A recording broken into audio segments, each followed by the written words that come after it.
Chapter 1. The Random Exchange System. In a forest within the hidden leaf village, a shadow clad in black weaves through the trees, the long blade at its waist continuously unsheathing. As it passes, trees topple one after another, stirring up clouds of dust. Is this all there is to it? It seems I must continue to train rigorously if I wish to stand out in the Chunin exams. Knight Lingyun remarked, shaking his head in dissatisfaction as he gazed at the massive trees he had effortlessly felled. Originally a beleaguered office worker on Earth, he had fainted one day while working overtime. When he opened his eyes again, he found himself in a world dominated by ninjas, having inexplicably soul-transferred into the body of a child who bore his name. This unfortunate child had a tragic backstory. His parents perished in war, and in a fit of despair, he chose to end his own life, allowing Knight Lingyun to inhabit his body. Reflecting on how others who transmigrated often received a powerful artifact, Knight Lingyun couldn't help but feel a pang of disappointment at the absence of such a boon. Fortunately, as an ardent fan of Naruto, Knight Lingyun was well-versed in the plot, even more so than the original characters. With a godlike perspective, he felt confident that, even without his special ability, he could rise to prominence in the world of ninjas. What he needed to do now was to train diligently in this new body, aiming to make a name for himself in the Chunin exams. Only by doing so could he seize greater resources to continue growing stronger until he became a formidable force in the ninja world. Suddenly, his mind went hazy, and a cold mechanical voice echoed in his head. Random exchange system successfully bound. Congratulations, host. You have received a beginner's gift package. Would you like to open the random exchange system? Is this my special ability? Really? Just as I was preparing to strive for greatness, you appear to make it too easy for me. What's in this beginner's gift package? I can hardly wait to see. The beginner's gift package opened successfully, revealing the demon blade 1,000 slices. As the package opened, a shattered hilt and countless blade fragments appeared on the ground before Knight Lingyun. As he reached to pick up the hilt, information and usage instructions flooded his mind.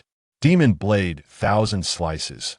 The blade is composed of 1,000 fragments, renowned for its ever-changing attack methods. Additional skills: 1,000 slices unification, 1,000 slices shooting star, 1,000 slices protection. Demon blade 1,000 slices? Isn't that the weapon from Wulyochi? It can't possibly be a counterfeit. With a thought, the countless blade fragments on the ground seemed to spring to life, autonomously reassembling onto the hilt. A complete demon blade materialized in Knight Lingyun's hand. Gazing at the blade, shimmering with a violet hue, he attempted to slice the massive tree before him from a distance. In the next moment, the tree, as thick as two people, was cleaved in half, leaving Knight Lingyun utterly astonished at the terrifying power. Wow, this is real. The system is incredible. Are there any other strange functions you possess? Hurry and tell me. In his exhilaration, he secured the demon blade at his waist and inquired further about the system's capabilities. This system can also provide an exchange function and storage space. Storage space? How does that work?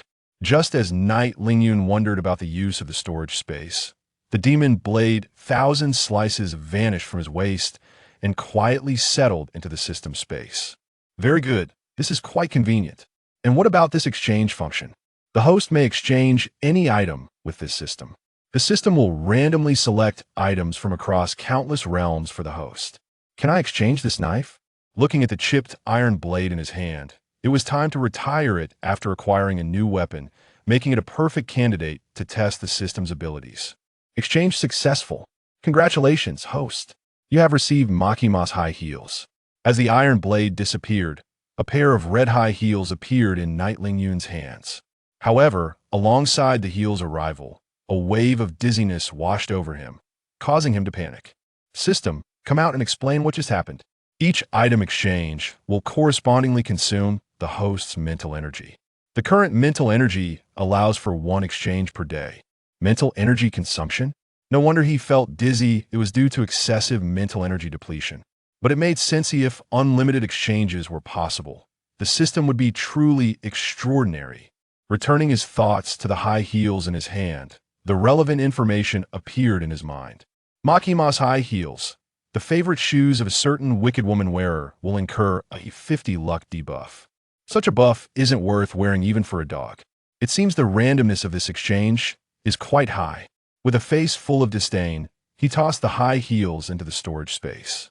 After experiencing mental energy depletion, Knight Lingyun had little motivation to continue training.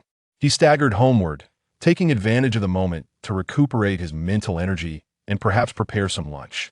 As he exited the dense forest, a small house came into view, his home in the ninja world. Before the door, 3 small black dots were visible as expected. They were the 3 members of Team 7. Though they were Knight Lingyun's earliest friends in this world, their interactions had been few due to his remote residence. They had come here because Sakura Haruno, enamored by Knight Lingyun's looks, insisted on dragging Naruto and Sasuke along to visit him. This behavior of wanting to be close, yet trying to appear aloof, was something Knight Lingyun inherently disliked. Sure enough, as he approached, he saw Sakura, with her forehead protector tied as a headband around her pink hair, incessantly knocking on his door while calling out his name. Beside her, Sasuke Uchiha wore an expression that screamed "stay away," in stark contrast to Naruto Uzumaki, who was laughing boisterously. "My friends, it's been a while. Have you improved your skills lately? How about we spar a bit?" Knight Lingyun greeted them warmly, clearly eager to engage in some friendly competition. Before Naruto and Sasuke could respond, Sakura took Knight Lingyun's hand, pulling him along. "What's the point of just fighting all the time? Why don't we go have some fun together?" Chapter 2. Sasuke Uchiha. Her words immediately prompted a sideways glance between Knight Lingyun and Sasuke, one aspiring to reach the pinnacle of the ninja world, while the other bore the weight of a clan's massacre. Both objectives required formidable strength as a foundation, and sparring was merely a swift method to enhance their abilities. Releasing Sakura's grip on his hand, Knight Lingyun rubbed his nose and smiled. "Why don't you two go ahead and play? I'll have a quick spar with Sasuke first, and then join you." He turned his gaze towards Sasuke Uchiha, the most formidable opponent among their peers, aside from Neji. Knight Lingyun had sparred with him multiple times before, but each encounter had yielded unsatisfactory results. However, this time was different. It had been a while since their last match, and Knight Lingyun had made remarkable progress in his training. He was confident he could finally best Sasuke. Slowly raising his hand, he formed a hand seal and charged towards Sasuke. Seeing Knight Lingyun rush at him, Sasuke retracted his hand seal, a smirk of disdain curling at the corners of his mouth. He was merely a defeated opponent. No matter how hard he trained, he could not stir up any waves. With swift movements, Sasuke formed seals and unleashed the Uchiha clan's signature fireball technique. A massive fireball surged forth, accompanied by intense heat, forcing Knight Lingyun to halt and deploy a countermeasure. Earth release, earth flow wall. Slamming his hands onto the ground, a sturdy earthen wall erupted, perfectly positioned to intercept the fireball. As the two collided, a thick cloud of smoke enveloped the area, obscuring the vision of those present. "Sakura, who do you think will win this time? I remember they've sparred several times already. From what I've seen, Knight Lingyun is slightly weaker than Sasuke. It's always been that way." "I think that's likely true, haha." The duo's chatter didn't go unnoticed, their words reaching Knight Lingyun's ears without a hitch. Yet, instead of disheartening him, it only served to ignite his fighting spirit. He aspired to become a powerful figure in the ninja world. If he couldn't overcome this initial hurdle posed by Sasuke, how could he ever hope to achieve that goal? Fixating his gaze on the red-hot earthen wall, now scorched by the flames, an ominous feeling welled up within him. Sure enough, from within the smoke, a dark figure lunged at him. Instinctively, Knight Lingyun swung a punch, only to realize he had fallen into a trap. This is merely a kunai bound with tattered cloth, a mere bait to mislead the senses. "You have fallen into my trap." As Lingyun swung his fist towards the rag, Sasuke's voice echoed behind him. Immediately afterward, a heavy punch struck his back, the intense pain contorting Lingyun's face. Reacting with remarkable speed, he lifted a leg and kicked backward, the recoil propelling him forward. Utilizing the momentum, Lingyun rolled forward, his gaze fixed intently on the spot he had just kicked, as if a ferocious beast lurked there. An ordinary person without a bloodline limit can only reach this point. Sasuke's voice rang out again, followed closely by a flurry of punches and kicks from all directions.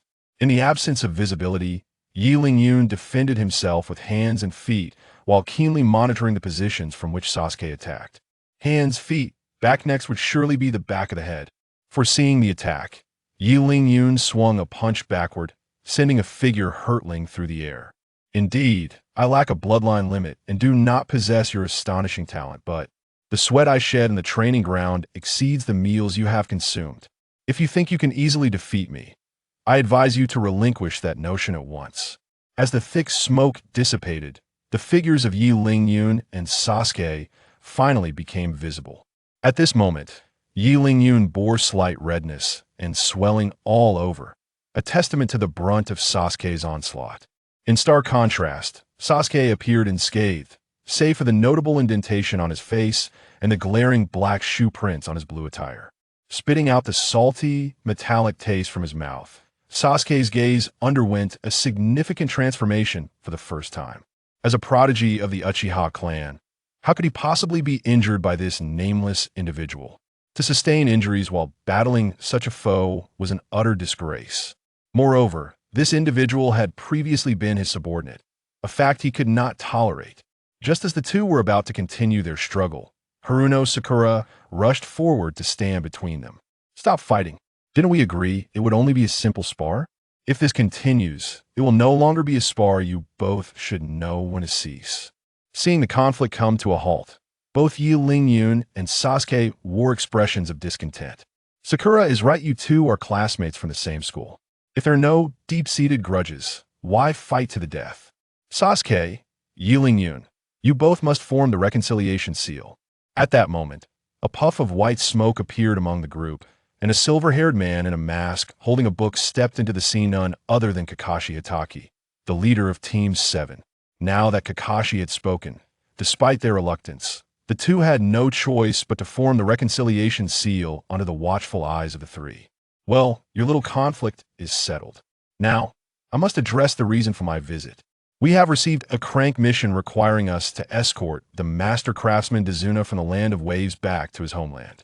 We depart tomorrow, so you should prepare today." Upon hearing of the mission, the three members of Team 7 hurried back to pack their belongings, readying themselves for the task ahead. Only Yi Lingyun remained unfazed, leisurely opening his door to prepare his lunch. After all, he was not part of Team 7, so the mission had little bearing on him. What he did not anticipate was that Kakashi, having completed the mission briefing, would not leave, instead tailing Yi Lingyun into his home. Clearly, he had matters to discuss with Yi Lingyun, though the specifics remained unknown. "Kakashi-sensei, do you have something to discuss?" What could I possibly need? I merely wish to enjoy a meal at your place.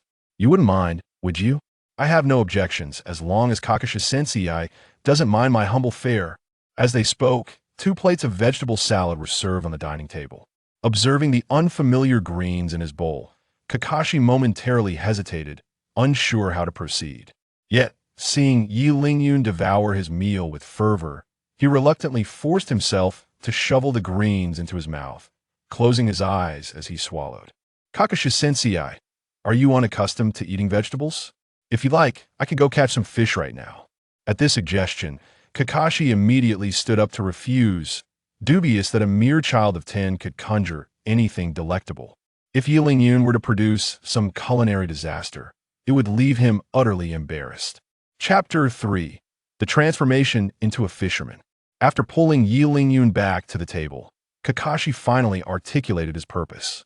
"Yi Lingyun, while I am unaware of why the school has not assigned you a mentor, you cannot persist in training alone. In the short term, it's manageable, but over time, it may lead to social detachment, adversely affecting your future development. Thus, I would like you to accompany us on the mission tomorrow. What do you think? Accompanying you on a mission?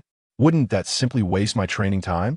Upon hearing Kakashi's invitation, Yi Lingyun's brow furrowed slightly, but it soon relaxed again. Yet this subtle expression was deftly captured by Kakashi. Before Yi Lingyun could utter a word, Kakashi preemptively spoke up. "It's perfectly fine if you're reluctant to undertake the mission together. However, I have heard that the commission for this task is quite substantial. I was hoping to bring you along to earn some money and improve our living conditions. After saying this, he nonchalantly pushed the door open and departed, leaving Qianren in solitary contemplation within the room. Just as Kakashi had stated, lower-ranking ninjas like him, without a guiding instructor, were typically unable to accept commission tasks. Even if fortune smiled upon him and he managed to secure a mission, it would likely be a meager assignment with paltry rewards. For someone like Qianren, who was in dire need of funds, such paltry offerings were akin to a drop in the bucket, making solitary training at home a more appealing option. Yet, even if the commission was indeed generous, Qianren found it difficult to muster any enthusiasm. After all, the Chunin exam was fast approaching. If he could achieve a commendable score and attract the attention of higher-ups, there would be no need to fret over money. Even if he were overlooked, once he ascended to Chunin, he could independently take on missions, alleviating any worries regarding financial matters. At that moment, a voice resonated in Qianren's mind. Plot task triggered. Participation in Team 7's mission grants an additional exchange opportunity, will not consume host's mental energy. If the system insists on this, it seems I must make an appearance. If it were merely a matter of bounty, Qianren would naturally lack interest. However, with the added incentive of a system reward, the situation became entirely different. One must remember that the system had initially bestowed upon him the magic blade Qianren, a formidable weapon that significantly bolstered his combat prowess. Should he manage to exchange for a defensive artifact as well? Not only could he aim for excellent results in the Chunin exam, but he might even dare to dream of clinching the championship. With this thought in mind, Qianren stowed away all the items he intended to take on the mission into the system space. Observing his sparsely furnished abode, he felt that there was no longer a necessity for a locking door. Qianren rested his hands behind his head and meandered towards the riverbank. If he were to embark on a mission, he ought to at least nourish his undernourished body. The luxurious foods available in the market were a distant dream for someone like Qianren, whose pockets were empty. Thus, fishing, an economical and pragmatic method, naturally became the best way for this war orphan to satiate his hunger. Since arriving in this world, he had dedicated each day to training, subsisting on mere wild fruits and vegetables, and only indulging in fishing when the craving became unbearable. At the riverbank, Qianren casually snapped off a twig, fashioned a line from his clothing, and thus created a rudimentary fishing rod. Such a task was effortless for an adept like Qianren. It was merely child's play. Casting his line, he settled down by the riverbank, contemplating the Chunin exam while awaiting a bite. Soon enough, he felt a tug on the twig. So quickly, a fish has taken the bait. It seems my skills have not waned during these years of training. With a firm pull, a plump and lively river fish was lifted from the water. After gutting the fish, Qianren used fire release to ignite some dry twigs he had gathered earlier and began roasting the fish by the riverbank. Before the fish was fully cooked, the branch he had propped up in the river stirred once more. The fish here truly seemed easy to catch. Perhaps they had never encountered a fisherman before. Before long, the fire pit was brimming with meticulously prepared fish, the rich aroma of grilled fish wafting through the air, drawing in Naruto, who was also fishing to fill his stomach. How did you manage to catch so many fish? Naruto asked, his eyes fixed hungrily on the fish beside Qianren. Naruto, are you here to fish as well? If you haven't caught anything, come sit with me and eat. I can't possibly finish all this on my own. Qianren seized the opportunity to deepen his bond with Naruto, generously inviting him to share the meal. Really? I can eat the fish you caught? Of course, we are good friends, after all. Upon hearing this, Naruto eagerly tossed aside his twig and rushed to sit beside Qianren. With the catch already prepared, there was no need for him to fish any longer. Glancing at Naruto, whose mouth was watering, Qianren smiled subtly and handed him a grilled fish. Without hesitation, Naruto devoured the fish. But suddenly, his chewing halted, and he looked at Qianren with a puzzled expression. Qianren, this fish seems a bit different from usual. Different? Is it not tasty? As a skilled fisherman, Qianren was confident not only in his fishing skills, but also in his grilling prowess. Surely, after spending years honing his craft, he would forget how to grill a fish. Curiously, he grabbed a grilled fish and tasted it. The flavor seemed perfectly fine. Why then did Naruto wear such an expression? Naruto, do you find something amiss with this grilled fish? Of course. Qianren, this fish is unbelievably delicious. Delicious? Why didn't you say so earlier? I thought my skills had deteriorated.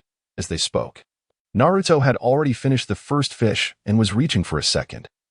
Showing no signs of restraint, it was a pity Kakashi had left.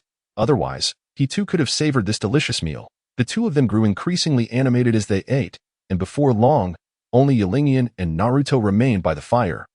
While the grilled fish had long since been consumed, after Qianren had painted a picture of treating Naruto to a grand feast upon their return from the mission, Naruto gleefully departed from the riverbank. Heading home, once again, Qianren found himself alone by the river, gazing vacantly at the fire. Having spent so long in this world, it seemed he had never ventured beyond the confines of Konoha Court. If he were to accompany Kakashi, it wouldn't be impossible. With such a powerful NPC providing protection, he could avoid exposing his abilities and openly slack off while reaping rewards. Just imagining such a life was exhilarating, if it could continue indefinitely. It would indeed be splendid. As these daydreams danced in his mind, Qianren's eyelids grew heavy, and he ultimately succumbed to a deep slumber by the riverbank, uncertain of how much time had passed. Qianren awoke to find the sun shining brightly. Oh no, I'm going to be late. Hastily splashing water on his face from the river, Qianren hurriedly sprinted towards the village gate. The village entrance. All members of Team 7 had gathered. Yet, despite their numbers, Kakashi, the team leader, nonchalantly remarked that they were still waiting for someone while casually flipping through a book. Kakashi-sensei, when will we be able to set off? My legs are getting numb from standing here. Who is still missing? Patience. Just wait a little longer. He should be arriving shortly. No sooner had he spoken than a figure clad in black rushed into view. Apologies, everyone. I'm late. Chapter 4. The Ghost Brothers Strike. Breathless, Qianren approached Team 7, awkwardly scratching his head. Sorry, I'm late. Can we set off now? Gazing at Qianren, Kakashi proceeded to introduce him to the trio that you're all likely familiar with him. From today onward, Qianren will be our team's auxiliary member. You all must get along well, especially you, Sasuke, and Qianren. Fighting, understood? After receiving affirmation from the four, Kakashi led them to the outskirts to meet the forging master from the Land of Waves. Throughout the journey, Haruno Sakura surrounded Qianren with questions, evidently intrigued by his sudden inclusion in the team. However, Qianren showed little interest in this chatterbox, merely offering perfunctory responses, recalling Sakura's double standards in the original storyline. Favoring Naruto when it suited her and Sasuke otherwise, Qianren felt a mischievous urge arise. He retrieved a pair of high heels from the system space and presented them to Sakura. Sakura, what do you think of these shoes? Are they pretty? These shoes are gorgeous. Are you giving them to me, Qianren? Indeed, they're a gift for you. In that case, I want to hold back. Upon receiving the shoes, Sakura disregarded the long journey and Kakashi's admonitions, insisting on putting on the high heels and showing them off. Kakashi-sensei, Sasuke, do you think I look good in these shoes? The two merely exchanged a glance, offering no commentary, while Naruto incessantly lavished praise upon her. Eventually, she approached Qianren, adopting a coy demeanor. Do you think these shoes look good on me, Qianren? They fit my feet perfectly. Were they specially prepared for me? Specially prepared for you? Don't flatter yourself. As if anyone would care to pay you any mind. Were it not for your insistence on drawing near, do you truly believe I would spare you a second glance? Go ahead and bask in your own vanity. Soon enough, you shall reap the consequences. As Qianren pondered this, a sudden cry pierced the air. Upon closer inspection, it was revealed that Haruno Sakura had taken a nasty tumble while wearing those high-heeled shoes. Despite the severity of her fall, Sakura firmly believed it was due to her own clumsiness, entirely unrelated to the shoes, even when others attributed her mishap to the faulty soles of the heels. Sakura remained infatuated with them.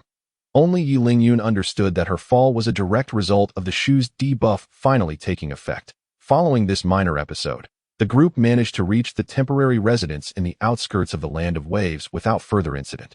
To their astonishment, as soon as they stepped inside the house, a tile from the roof detached and fell directly towards Sakura's head. Fortunately, Kakashi's quick reflexes allowed him to catch the tile just in time, preventing Sakura from a potentially disastrous fate. At this juncture, even Qianren felt compelled to advise her to remove the shoes, for his original intent was merely to tease Sakura, not to endanger her life.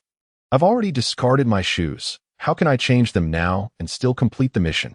Her words elicited exasperated eye rolls from the others, even Naruto refraining from further defense of her. At the least you recognize we're on a mission.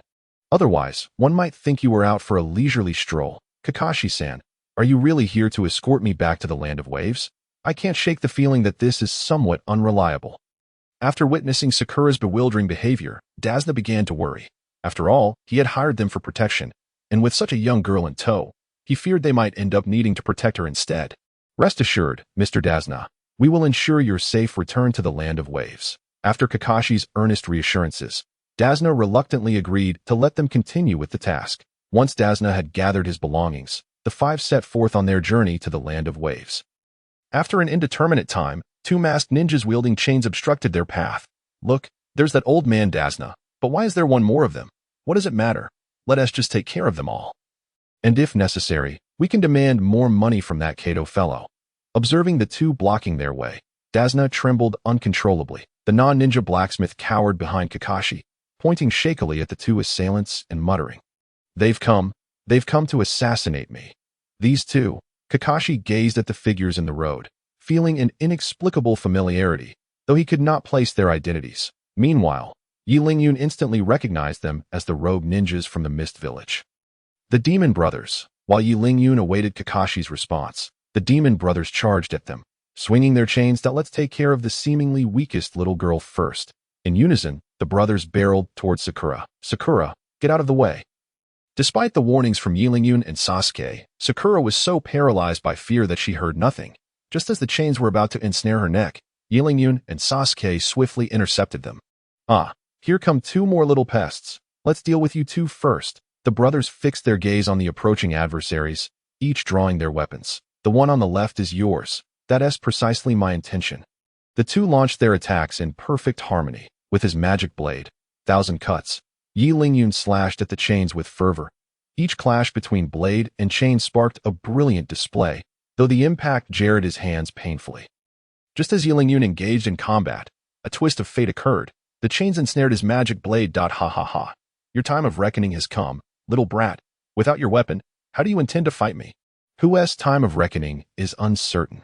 Yi Lingyun smirked, causing the demon brother to shudder. In the next moment, to the astonishment of the rogue, Yi Lingyun's long blade disintegrated into countless shards, launching toward him. The 1,000-cut special skill, sweep of 1,000 troops, faced with 1,000 jagged fragments. The demon brother had no escape, and could only watch in horror as his body was perforated, unable to utter a sound before perishing. With the opponent dispatched, Yi Lingyun turned his attention to Sasuke's battle. Armed only with kunai, Sasuke struggled against an adversary wielding long-range weaponry.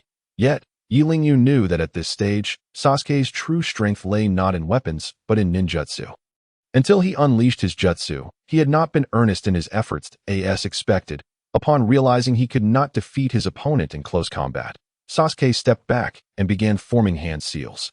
Fire style, great fireball technique. A massive, searing fireball erupted from his mouth, engulfing the opponent before they could react. After the skirmish concluded, Kakashi, who had been a bystander, suddenly slapped his thigh. You all must be cautious. They are the Demon Brothers, rogue ninjas from the Mist Village, highly skilled in the use of chains. Chapter 5. The first encounter with Zabuza. Kakashi's belated revelation elicited exasperated eye rolls from the group. Save for Yi Lingyun, who cast him a knowing glance. How could Kakashi, with his Sharingan, fail to recognize their adversaries? He merely sought to test Yi Lingyun, assuming him to be inexperienced. That was a close call. Thanks to Sasuke and Yi Lingyun, Sakura wasn't harmed by those two. Observing Yi Lingyun dispatch the enemy so decisively, Kakashi's eyes glimmered with admiration and surprise. However, this subtle emotion did not escape Yi Lingyun's notice. He realized his swift actions had drawn Kakashi's attention. It seemed prudent to maintain a lower profile during their journey, at least until he had amassed sufficient strength. Trembling with residual fear, Sakura gazed at Yi Lingyun and Sasuke with gratitude, determined to cling tightly to their powerful and dashing figures.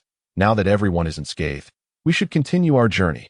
After all, we have a considerable distance left to traverse, and the sooner we ensure Mr. Dazna's safety, the sooner we can return to report. As he spoke, Kakashi covertly glanced at Sakura's shoes, the implication of his gaze unmistakable. After a brief respite, the group resumed their journey toward the land of waves. Meanwhile, the news of the Demon Brothers' demise swiftly reached Kato, far away in the land of waves, inciting his furious wrath as he smashed everything in sight within his chamber. What useless bounty hunters! They can't even handle such a trivial matter. What good are you to me? Useless bounty hunters. Care to repeat that? A chilling voice emerged from the shadows of the room, startling Kato. Following the sound, he beheld a robust man with no eyebrows and his face wrapped in bandages, slowly stepping forward, accompanied by a masked mysterious figure. Zabuza, what brings you here? I was merely referring to those incompetent bounty hunters. How could they possibly compare to you? Upon witnessing Zabuza, Kato instantly shifted his demeanor, adopting a sycophantic expression that bore no resemblance to his earlier fury. Do you have any idea where those fools are now? I shall eliminate them at once. Kato was well aware of whom Zabuza referred to, and promptly divulged the whereabouts of Kakashi and his team. As he watched Zabuza depart, a glint of cold malice flickered in Kato's eyes. What arrogance! No matter how powerful you ninjas may be, you are still mere mercenaries for my coin. On the rustic path, Kakashi led Qianren and a few others, escorting Dazuna towards the land of waves. Observing the time, I suggested, it is getting late. Let us set up camp here for the night and continue our journey at dawn. Following Kakashi's directive, the group gradually unloaded their burdens and retreated to the roadside to establish a campsite. Only Haruno Sakura, weary from a day spent in high heels, collapsed onto the ground, watching her companions construct a shelter. Kakashi-sensei, you were truly my savior, she thought, for she had long desired rest, viewing Kakashi as a magnificent figure akin to a messiah. Little did she realize that her delay had compelled Kakashi to waste yet another night for their respite. As they erected their shelter, a pair of eyes lurked in the shadows, fixated on the five of them, the bridge builder Dazuna, the copy ninja Kakashi, and the four young ones, Zabuza Momochi, stroking the executioner's blade at his back, melted into the encroaching fog. A foreboding sensation surged within Qianren as he helped pitch the tent. Raising his gaze, he noticed Kakashi and Sasuke also scanning their surroundings warily, indicating they too sensed something amiss. Meanwhile, the oblivious Naruto, Sakura, and Dazuna continued with their tasks, unaware of the impending danger. Everyone, be cautious. The situation seems rather precarious, Kakashi warned. Qianren, Sasuke, keep an eye on Sakura. As he spoke, Kakashi stared intently into the dissipating fog, cautiously moving closer to Dazuna. Yet, despite Kakashi's vigilance, Zabuza found his opportunity to strike, targeting the isolated Naruto, a prime target without a doubt. A shadow darted through the fog towards Naruto, the executioner's blade raised high, ready to cleave him in two. Naruto, watch out behind you. Despite Kakashi's warning, Naruto was paralyzed with fear, collapsing onto the ground as he scrambled backward. As the blade descended, Kakashi rushed to aid him, but time was against him. Just as the blade was about to strike, a long knife glowing with blue light intercepted it. Qianren had intervened, seeing Naruto in peril. Qianren brandished his magical blade, Qianren, to confront Zabuza. When his comrades' lives were at stake, Qianren cast aside all thoughts of concealing his strength. Naruto, what are you waiting for? Get back. I can't hold on much longer, he urged, prompting Naruto to roll away hastily. Qianren then redirected his strength to evade, but the magical blade Qianren shattered beneath the immense force of the executioner's strike, scattering fragments across the ground. That little brat has some reflexes, but your strength is as feeble as your blade, Zabuza taunted, observing Qianren's serious demeanor without engaging in further conversation. Qianren was acutely aware that his current strength was no match for an elite Chunin like Zabuza. However, having successfully thwarted the initial assault, he felt assured that Kakashi was not merely a decorative presence. His task now was to observe the battle and absorb knowledge from the duel unfolding before him. As Zabuza's form became discernible, Kakashi was no longer as nonchalant as during his encounter with the Demon Brothers. He was now fully alert. Zabuza Momochi, the demon of the mist, I never anticipated you would be swayed by greed. Likewise, if it weren't for monetary gain, would you have accepted this mission? After their mutual jabs, the atmosphere thickened with tension. Water release, hidden mist technique. With rapid hand seals, Zabuza enveloped himself in a shroud of mist, rendering him invisible to the naked eye, leaving only the chilling gusts of his swift movements to betray his presence. Let me handle this. You all stay alert. He is extremely dangerous, Kakashi commanded, placing his book into his combat pack and uncovering his forehead protector, revealing the Sharingan, the source of his reputation as the copy ninja. With the Sharingan's enhancement, he could see Zabuza's position clearly within the mist, and even the speed that Zabuza prided himself on appeared sluggish in Kakashi's eyes. Chapter 6. The Konoha technician Kakashi. Aware that his presence had been detected, Zabuza wasted no time, swiftly maneuvering behind Kakashi. Sensing the imminent danger, Kakashi attempted to evade, but Zabuza's speed was undeniably superior. Water release. Water prison technique. A water-made prison materialized instantly, ensnaring Kakashi and rendering him immobile. The legendary copy ninja truly this easy to defeat? Seems rather unimpressive. After his initial success, Zabuza's arrogance surged. and he turned his attention to Yilingyan and the others. Next up are you little brats and that old man.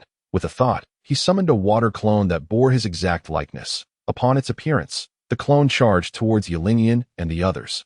While Zabuza maintained the water prison trapping Kakashi, you lot can ponder how to rescue Kakashi while I deal with this one. Having barely withstood Zabuza's strike moments ago, Sasuke, confident in his strength, stepped forward, convinced he could easily handle the water clone. Sasuke, what are you doing? You can't defeat that clone with your strength, Yilingyan protested. Stop underestimating me. It's just a clone. Why shouldn't I be able to defeat it? Are you implying my strength is inferior to yours? Ignoring Yilingyan's warnings, Sasuke insisted on facing the water clone alone.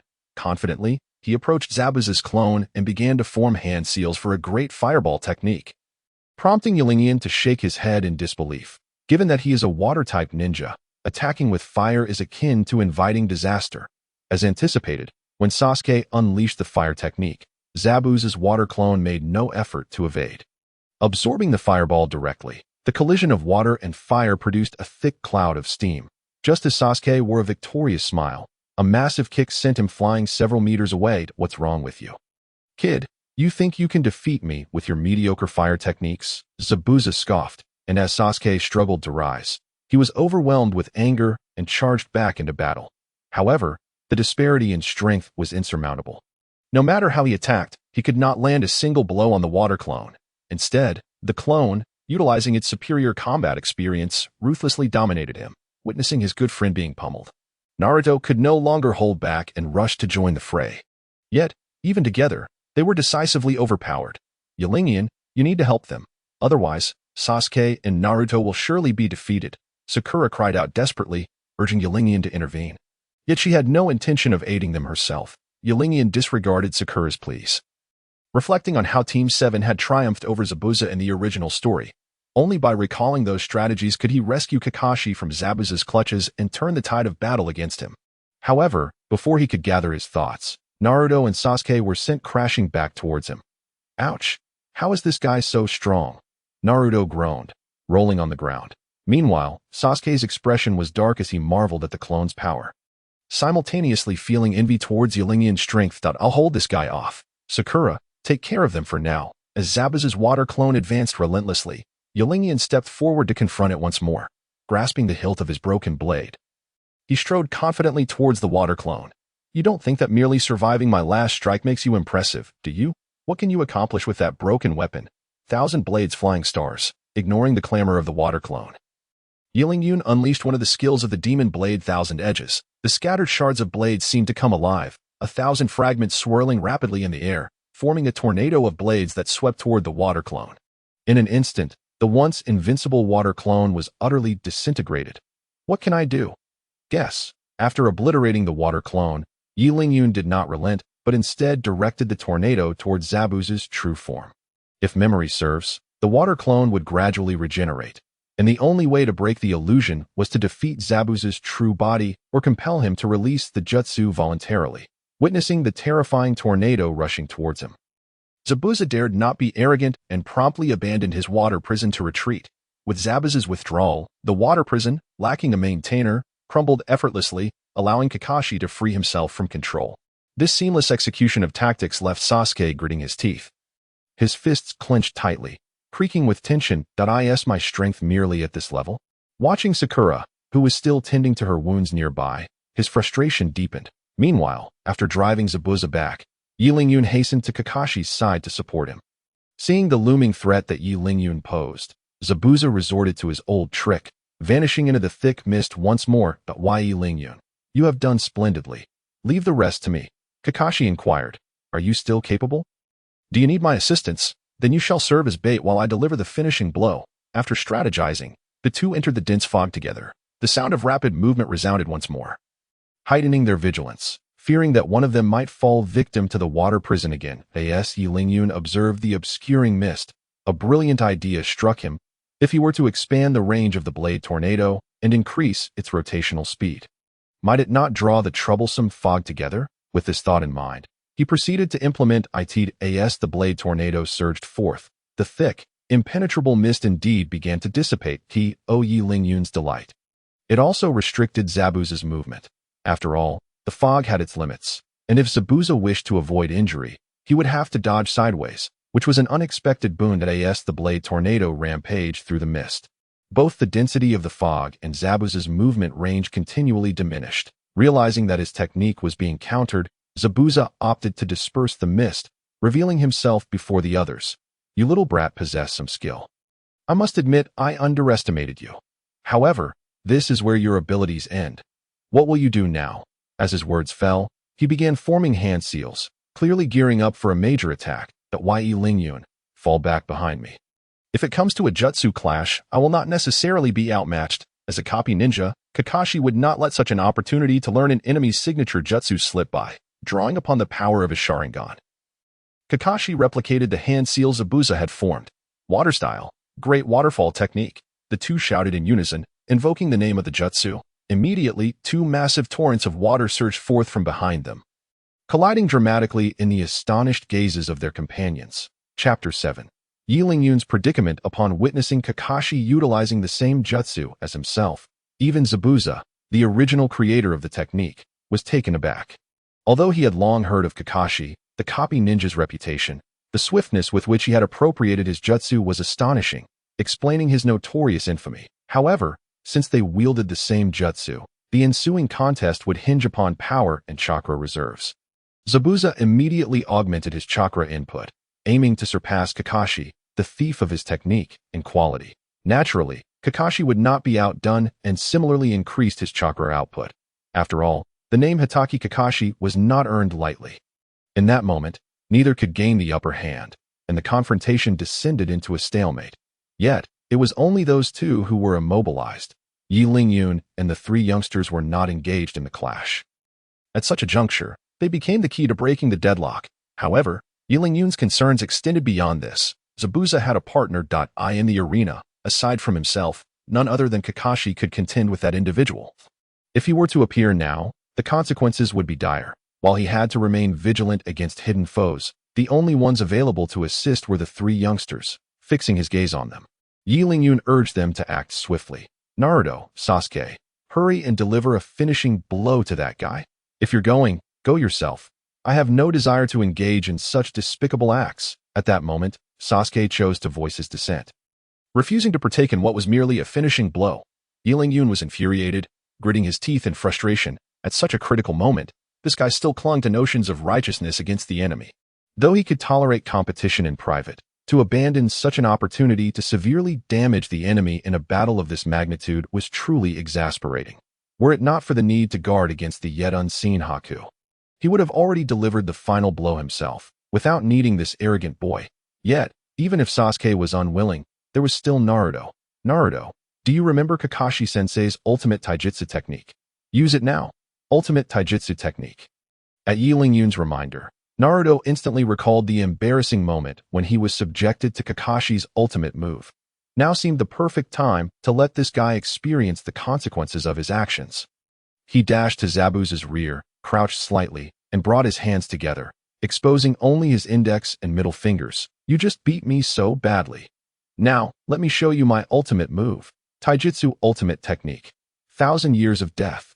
In an instant, time appeared to freeze. The surroundings fell into eerie silence, and an inexplicable atmosphere settled over the scene. All you leaf ninja know this technique. That seems a bit too cruel.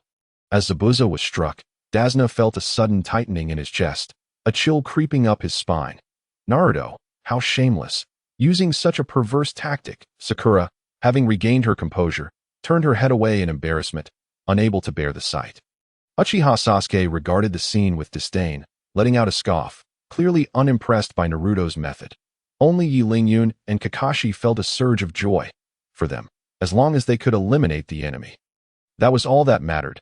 Faced with the choice between cunning tactics and total annihilation, they made the prudent decision. With a successful hit, Naruto began to bask in his triumph, standing foolishly and laughing incessantly. Zabuza, having taken a critical hit, clutched his legs tightly. Seething with humiliation and fury, his chakra surged violently, sending Kakashi reeling in the ensuing wave. "You shameless brat, I will make you pay." With that, he pivoted and slapped Naruto across the face, sending him flying several meters away. Just as he was about to continue his relentless assault, Kakashi, unwilling to stand by and watch the hero of the battle suffer, unleashed a newly learned jutsu against Zabuza, a water dragon bullet directly aimed at his face. The immense force slammed Zabuza against a tree, causing the surrounding mist to dissipate, allowing Yi Lingyun to retract the demon blade Thousand Edges, just as Yi Lingyun and Kakashi prepared to deliver the finishing blow to the incapacitated Zabuza. A mysterious figure wearing a mask obstructed their path. "Please, gentlemen, spare him. This Zabuza cannot die yet." Observing this enigmatic figure, Yi Lingyun fell silent. Had he finally made an appearance? Kakashi, perplexed, countered, "Why can he not die? Who are you?" "Ah, I forgot to introduce myself. I am a member of the Umbu from the village hidden in the mist. I have been tracking this rogue ninja for some time, but alas, my strength is insufficient to apprehend him. I am grateful for your assistance in subduing him tonight." "Umbu from the village hidden in the mist? You must be joking. You are merely a pawn of Zabuza." Upon hearing this, Yi Lingyun could not help but scoff. Had he not been familiar with the original narrative, he might have been deceived by this individual. However, considering the state of their group, Yi Lingyun chose to forego exposing the identity of the masked man. Kakashi, having lowered his guard, now felt it rise once more in the presence of this sudden arrival. "How will you prove that you are from the Umbu of the Mist Village? I cannot prove my identity." "So whether you believe me is entirely up to your judgment. Since there is no way to prove his identity, how could one possibly allow him to take the person away?" The atmosphere once again fell into a stalemate. Ultimately, it was Yi Lingyun who broke the deadlock. After he whispered a few words into Kakashi's ear, the frown that had been etched on Kakashi's face relaxed, and he consented to the mysterious figure's request to take Toad Daibutsu away. The masked stranger turned his head towards Yi Lingyun. Although his eyes were concealed, Yi Lingyun was acutely aware that those eyes beneath the mask were undoubtedly fixed upon him. After giving a slight bow to Yi Lingyun, the mysterious figure, along with Daibutsu, faded from view. It was only when their figures had completely vanished that Dazna dared to approach. Truly, Kakashi's reputation as a renowned ninja was well-deserved. Not only was he formidable in his own right, but even his pupils were equally terrifying. "Mr. Dazna, please refrain from praising me excessively. It is thanks to Yi Lingyun that we managed to extricate ourselves from this crisis," Kakashi modestly remarked, "to speak the truth. Yi Lingyun is not my student. He is merely someone I brought along to hone his skills." Kakashi's humble words successfully diverted Dazna's attention to Yi Lingyun. After scrutinizing him closely, Dazna's eyes revealed a glimmer of satisfaction. Truly, heroes emerge from youth. Not only is he exceptionally powerful, but he remains composed in the face of such formidable adversaries. "The younger generation is indeed formidable," Dazna exclaimed, patting Yi Lingyun on the shoulder in praise. Yi Lingyun rubbed his nose sheepishly, recognizing that Dazna was the benefactor of this mission and feeling reluctant to undermine his good grace. Although they had resolved the immediate crisis, Yi Lingyun could not find joy within himself. His purpose for this journey was merely to accompany Kakashi and earn a share of the bounty. He had never intended to reveal his strength or take action, yet here he was, having engaged in combat not once, but twice in a single day, and it seemed there was an unspoken trend toward becoming the primary combat force of the team. What was he to do? As he observed Dazna and Kakashi showering Yi Lingyun with accolades, Sasuke's expression soured, as if he had consumed something unpleasant. Though he held little interest in superficial fame, he could not bear to see his former adversary outshine him. If it weren't for that peculiar weapon of his, everything would have been his. Consumed by jealousy, Sasuke attributed all of this to the demon blade Qianren, completely disregarding the fact that just days prior, he had been bested in a hand-to-hand confrontation by Yi Lingyun. Chapter 8. Agony. After this interlude, the sky had completely darkened, and the group hurriedly set up their tents, gathering around the campfire to discuss their plans for the following day. Observing his companions casually chatting while munching on military rations, Yi Lingyun's stomach audibly betrayed him. After enduring multiple battles, regardless of Yi Lingyun's prowess, he could not escape the toll of physical exertion. This sound was unmistakably heard by the others, who cast him peculiar glances. Dazna, particularly concerned for this valiant and clever youth, immediately inquired with genuine care, "Yi Lingyun, did you forget to bring food? Why not eat something if you're hungry?" "It's nothing. You all eat without concern. I've been practicing fasting lately, so I can't eat," Yi Lingyun replied nonchalantly. Upon witnessing this, Sasuke felt a twinge of satisfaction. After all, he was merely an orphan. What good was strength if he still had to endure hunger? Just as he was about to offer Yi Lingyun some rice balls, Dazna had already taken the initiative to toss a large bag of rations in front of him. Not only that, but Kakashi and the others also shared their provisions with Yi Lingyun. In comparison, Sasuke's single rice ball felt utterly inadequate. Frustrated, he shoved the rice ball into his mouth and stormed off towards the tent. You all take your time. I'm going to rest first. What's with the sudden anger? The others were perplexed by Sasuke's unexpected display of emotion. Watching Sasuke's retreating figure, Yi Lingyun couldn't help but chuckle inwardly. It appeared that jealousy was stirring up a tempest within him. All right. It seems the hour is late. If everyone is satisfied, let us retire for the night. Kakashi swiftly assigned accommodations and tasks to everyone. Just as Yi Lingyun was about to rest, Kakashi called him back. Why, Yi Lingyun? Don't leave just yet. Stay and keep watch with me. Thus, under the sympathetic gazes of Haruno, Sakura, and Naruto, Yi Lingyun remained. Sitting beside Kakashi by the fire, despite his reluctance to stand guard, he understood that Kakashi had matters to discuss with him. As the others retreated to their tents, Kakashi wasted no time in engaging Yi Lingyun with a barrage of inquiries. You've been hiding quite a bit, haven't you? I had no idea you were so strong. And that flashy technique of yours, can I see that blade? In that moment, Kakashi bore no resemblance to a teacher. He was more akin to an inquisitive child, bombarding Yi Lingyun with questions. After a flurry of queries, Yi Lingyun felt overwhelmed, uncertain of where to begin his responses. Noticing Yi Lingyun stammering, Kakashi placed a reassuring hand on his shoulder. You needn't feel so pressured. If you encounter any difficulties, you can always confide in me. I will do my best to assist you. As for that peculiar technique of yours, I won't pry into it. However, remember to keep it under wraps, treating it as a trump card. You understand? Listening to Kakashi's advice, Yi Lingyun nodded slightly, fully aware of his unique circumstances. Deep down, he understood that Kakashi's kindness stemmed from the strength he had displayed. After all, during his time here, he had never encountered anyone who treated him in such a manner. Sitting by the fire, Yi Lingyun munched on a rice ball while reflecting on the recent battle. Had it not been for the demon blade Qianren, he would never have been able to exhibit such power. One couldn't help but marvel at how the system he possessed had drastically elevated his capabilities. System exchange. Suddenly, Yi Lingyun slapped his forehead, realizing how he had overlooked this crucial detail. The daily exchange opportunity was too valuable to waste, but what could he possibly exchange in this desolate wilderness? Moreover, with Kakashi nearby, if he were to procure something astonishing, it would be difficult to explain. After much contemplation, Yi Lingyun's gaze fell upon the half-eaten rice ball in his hand. Seizing the moment while Kakashi stepped away, he began to communicate with the system. System, I still have one exchange opportunity left, correct? Correct. The host currently possesses sufficient mental energy for one exchange. Can I exchange this half rice ball? Rice ball exchanged successfully. Congratulations, host. You have acquired a Senzu Bean X1. Senzu Bean, a miraculous bean cultivated by a certain sage. Consuming it maintains satiety for 10 days and heals all bodily injuries. Gazing at the bean that had materialized in his hand, Yi Lingyun stored it away in the system's space as if it were a treasured prize. This was one of the 3 major advantages in the Dragon Ball universe. He never expected to obtain it through an exchange. This unexpectedly provided him with an additional means of survival. However, the exhilaration of the exchange was swiftly followed by its side effects, as a wave of dizziness washed over Yi Lingyun. Kakashi, noticing Yi Lingyun's peculiar state, rushed over to support the swaying youth. Why, Yi Lingyun? What's wrong? Are you feeling unwell?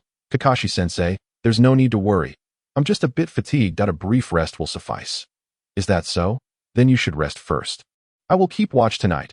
After acknowledging Kakashi's words, Yi Lingyun feigned exhaustion as he returned to the tent. Although he outwardly appeared drained, inwardly, he was elated.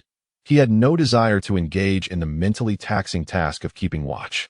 A peaceful slumber was what he truly desired.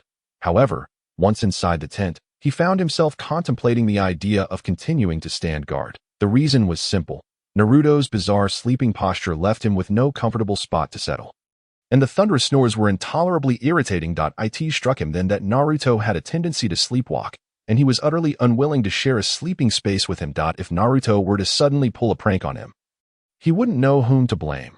Yet, having already entered the tent, he had no justification to leave. Thus, he forced himself to sit in a corner and close his eyes in meditation. The following morning, As everyone rose and stepped outside the tent, only Yilingyun remained fast asleep. Why didn't you wake Yilingyun? Naruto asked. Isn't he in the same tent as you? He must be too exhausted. I called him, but he didn't respond. Is this how it is? Or should I go and call him? Kakashi, unable to extract an answer from Naruto, resolved to investigate the matter himself. Upon entering the tent, he found Yilingyun curled up in a ball, emitting a cacophony of snoring that a closer inspection startled Kakashi. Yilingyun bore 2 large dark circles under his eyes and sported several bruises, as if he had endured a beating. After a series of gentle nudges from Kakashi, Yilingyun finally stirred awake. Kakashi-sensei, what are you doing? Is it dawn already? What on earth transpired last night to leave Yilingyun in such a state? The groggy Yilingyun, upon hearing this, felt a surge of anger. It's nothing, just a lack of rest. We should seize the time to set off. If we complete the mission early, we can return to Konoha sooner. At this moment, he began to regret his desire for that meager system reward. Had he remained comfortably at home, he would have avoided suffering and still received a daily exchange opportunity, should there be a next time. He would rather obediently keep watch at night than share a bed with Naruto again. Even now, the mere recollection sent shivers down Yilingyun's spine.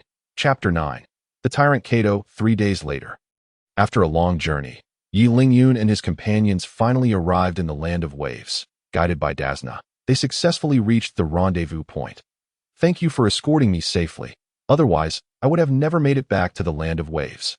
Mr. Dazna, you are too kind. It is our duty to ensure your safe return. Kakashi and Dazna began to exchange pleasantries, while Yilingyun and the 3 youngsters stood by, fighting off drowsiness. After securing Kakashi's consent, the 4 of them wandered about the Land of Waves. In a certain dense forest, Naruto frolicked ahead, with Sasuke following with a scowl, and trailing last was Yilingyun, accompanied by the ever-concerned Hiruno Sakura. Ouch! What are you doing, you rascal? At that moment, Naruto, who had been frolicking in front, let out a startled cry. Turning to look, they discovered he had collided with a strikingly handsome young boy. The group immediately regarded the youth with suspicion, while only Yilingyun stroked his chin thoughtfully. After an inquisitive barrage from the loquacious Naruto, they learned the beautiful boy's name was Haku, who had merely been taking a stroll in the forest when he happened upon the trio. With this revelation, they relaxed their guard and began to playfully engage with Haku, delighting in the merriment. Yet, Yilingyun, well aware of the unfolding narrative, kept a close watch on Haku's every move. Despite Haku's seemingly harmless demeanor, he could be quite ruthless when provoked.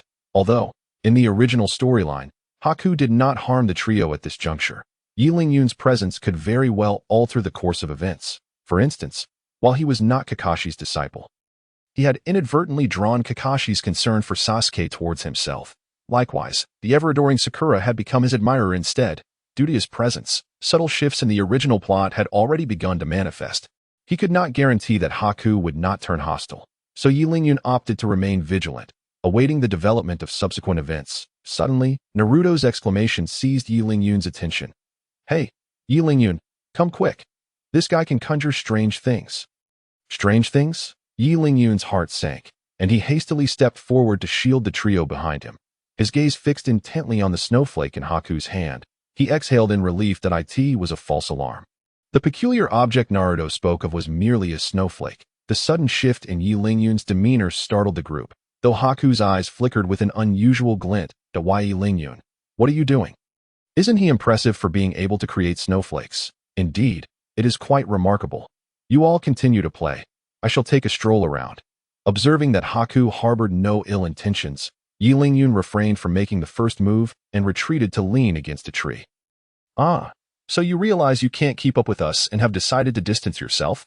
I must say, you possess a keen sense of self-awareness, Sasuke remarked sarcastically, unwilling to hold back his disdain for Yilingyun. Ignoring Sasuke's jibe, Yilingyun remained focused on Haku, who continued to entertain the trio with various tricks, eliciting gasps of astonishment. Meanwhile, in the shadows, the mastermind Kato, having learned from his defeat at the hands of Zabuza, had invested heavily to recruit a multitude of bounty hunters, intent on overpowering Dazna and eliminating him to secure his rule. Oblivious to the impending danger, Dazna was engrossed in conversation with Kakashi at his home. With Kato's command, dozens of bounty hunters marched toward Dazna's residence, including the recently defeated Zabuza, whose injuries had nearly healed. though the pain from his vital wounds left him feeling ashamed, making him the subject of ridicule among his peers. This time, he vowed to eliminate Kakashi and his companions, believing it would alleviate his pent-up resentment. Meanwhile, Haku, who had been frolicking with the trio in the forest, seemed to have an epiphany and hurriedly bid them farewell as he made his way back to the village. With the absence of Haku's performance, the trio felt a wave of boredom and decided to return to Kakashi to see if they had reached any conclusions. They roused the slumbering Yi Lingyun, and the four returned to Dazna's modest abode. "Dada, you all have returned. I was just discussing you with Master Dazna. Indeed, I wonder if any of you would be willing to stay for a while and serve as my personal guards? I assure you, I will offer generous compensation." Although it appeared that the two were inquiring about the trio, their eyes subtly drifted toward Yi Lingyun, the implication unmistakable. Sensing their intentions, Sasuke felt a surge of indignation. It was as if they were suggesting that he, the illustrious Uchiha Sasuke, was inferior to this orphan, Yi Lingyun. As Yi Lingyun remained deep in thought, Sasuke was about to step forward to accept the commission when a commotion erupted at the entrance. "Dazna, I give you 10 seconds to come out and meet your demise, or I shall not hesitate to raze your house to the ground." Upon hearing this voice, the once boisterous Dazna was thrown into a panic. "Yes, here. It's Kato, that tyrant. He has come to kill me." Was this the infamous Kato? Truly, as the rumors had stated, he was brazenly arrogant. "You all should flee. I cannot escape, but rest assured, I have already paid the commission to the village." This cowardly old man, in such a perilous moment, thought only of urging Yi Lingyun and his companions to escape, unwilling to involve them in this maelstrom. Yet, Yi Lingyun, who had kept his head down, finally spoke up. "Master Dazna, if we manage to eliminate Kato, will the commission you just mentioned still stand?" "Of course, it will. However, judging by the commotion, it seems they have brought a significant number of people. Do you think you can handle it? Let us give it a try." Although Dazna had witnessed the prowess of Yi Lingyun and his companions, Kato's forces were not to be underestimated. Nevertheless, with the opportunity to overthrow his tyrannical rule, Dazna was unwilling to let it slip away. After expressing heartfelt gratitude, Dazna promised Yi Lingyun and his companions that should they succeed in taking down Kato, he would pay them double the commission. In dire need of funds, Yi Lingyun resolutely opened the door to face Kato's band of bounty hunters. Chapter 10. Machima's high heels outside, the throng of bounty hunters bore down on Yi Lingyun, their faces brimming with the predatory gaze of hunters eyeing their prey. Faced with this overwhelming multitude, Kakashi regarded Yi Lingyun thoughtfully. Ever since the night they had repelled Zabuza, Yi Lingyun had foreseen the unfolding events, meticulously laying out a plan that accounted for every possibility. Initially, Kakashi had brushed it off, but now, everything aligned with Yi Lingyun's predictions. Could it be that this child possessed some prophetic ability, accurately foreseeing the events to come?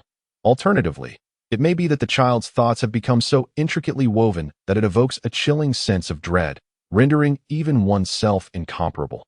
After exchanging a glance with Yi Lingyun, Kakashi turned to his 3 students and issued a command. "Team 7, follow me to confront the local tyrant, Kato."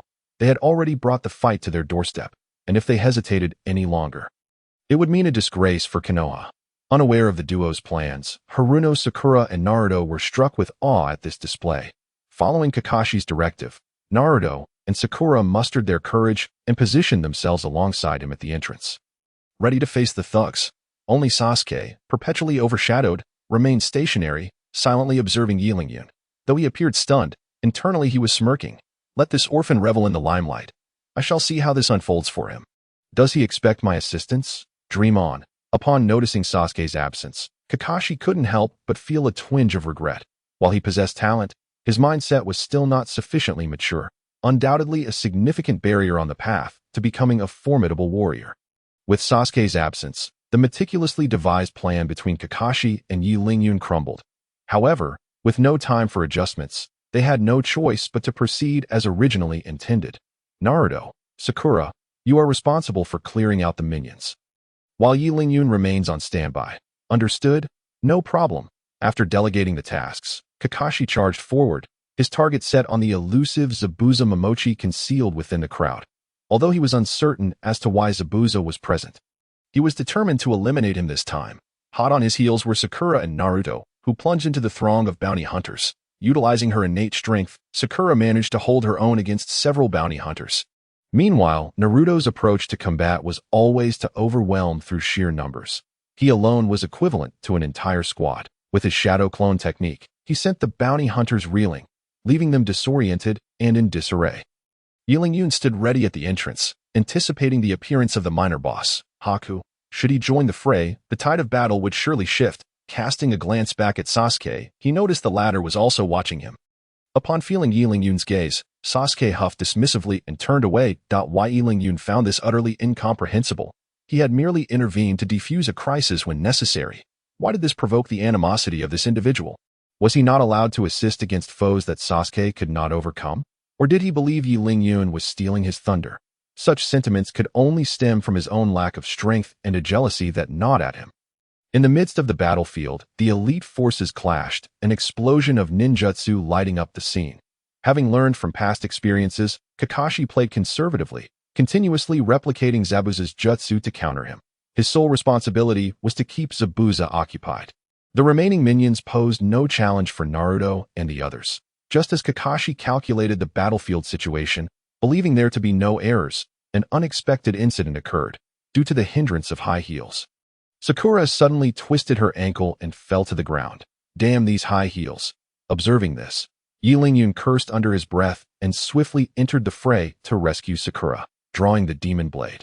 Qianren, with a flick of his mind, the blade transformed into 1,000 shards that flew toward the bounty hunters. With the accompanying skill, sweep across the battleground, the shards struck down the bounty hunters poised to harm Sakura. With Sakura now safe, Kakashi and Naruto could concentrate on their own foes. However, unbeknownst to them, as Yun rushed to the battlefield, a masked figure stealthily infiltrated Dazna's house. This individual was none other than the vigilant Haku, who immediately sent Sasuke flying with a kick upon entering. Following that, he unleashed the bloodline limit technique, Ice Release, Crystal Mirror, offering no opportunity for defense, launching a powerful attack right away. Confused and taken aback, Sasuke found himself at the mercy of a relentless barrage, his frustration boiling over. Striking at the elusive masked figure, he found his efforts futile, as the enigmatic opponent seemed to possess no physical form, rendering his attacks ineffective. Helplessly, he endured the relentless assault of water-based projectiles that carved wounds across his body. Observing Sasuke on the verge of collapse, Dazna rushed to the entrance, pleading for Kakashi and the others. Kakashi-sensei, it's bad. Your disciple was ambushed by a mysterious figure.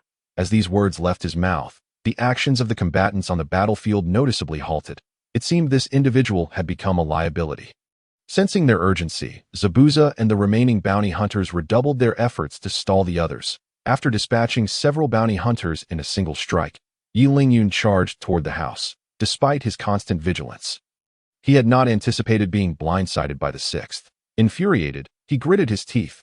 Had Sasuke followed Kakashi's orders and confronted the bounty hunters, he would not have had to intervene to save Sakura. Moreover, he would not have had to endure Haku's relentless onslaught. Ultimately, it was Sasuke's own recklessness that brought him to this predicament. Upon returning to the house, Uchiha Sasuke lay battered and on the brink of unconsciousness, seemingly at death's door. Damn it, he cannot die. If he does, I might have to take his place. Without a moment's hesitation, Yun unleashed the accompanying skill of the demon blade, Qianren. Countless blades surged forth, sweeping toward the ice mirrors that had ensnared Sasuke, shattering them in an instant. Freed from Haku's torment, Sasuke collapsed to the ground, utterly exhausted. As he slipped into unconsciousness, he could only glimpse Yun's figure before him. Muttering defiantly, "Who asked you to save me?" After carelessly tossing Sasuke aside, Yun fixed his gaze on his opponent, faced with an adversary wielding a bloodline limit. He knew that even with his current strength and the enhancement of the demon blade, he could not afford to be careless. Haku, having witnessed the peculiar capabilities of Yun's blade, and recalling its ability to break his jutsu, recognized him as a worthy opponent. Neither side was quick to strike. They circled within the room, awaiting the opportune moment to attack. Just then, Dazna, having foolishly dashed out, returned at the worst possible moment. Yun, little brother, you. His arrival presented the perfect opportunity for Haku, who immediately launched several kunai toward Dazna, rendering the latter frozen in fear. Damn it! Yun cursed under his breath, propelling himself towards the attack with the demon blade, narrowly intercepting the assault. However, when he turned back, Haku's kunai was now hovering ominously above Sasuke's head. Which one will you save now? Chapter 11. The army of bounty hunters. Dazna's presence placed Yi Lingyun in a precarious position. No matter whom he chose to save, the other would certainly meet their demise.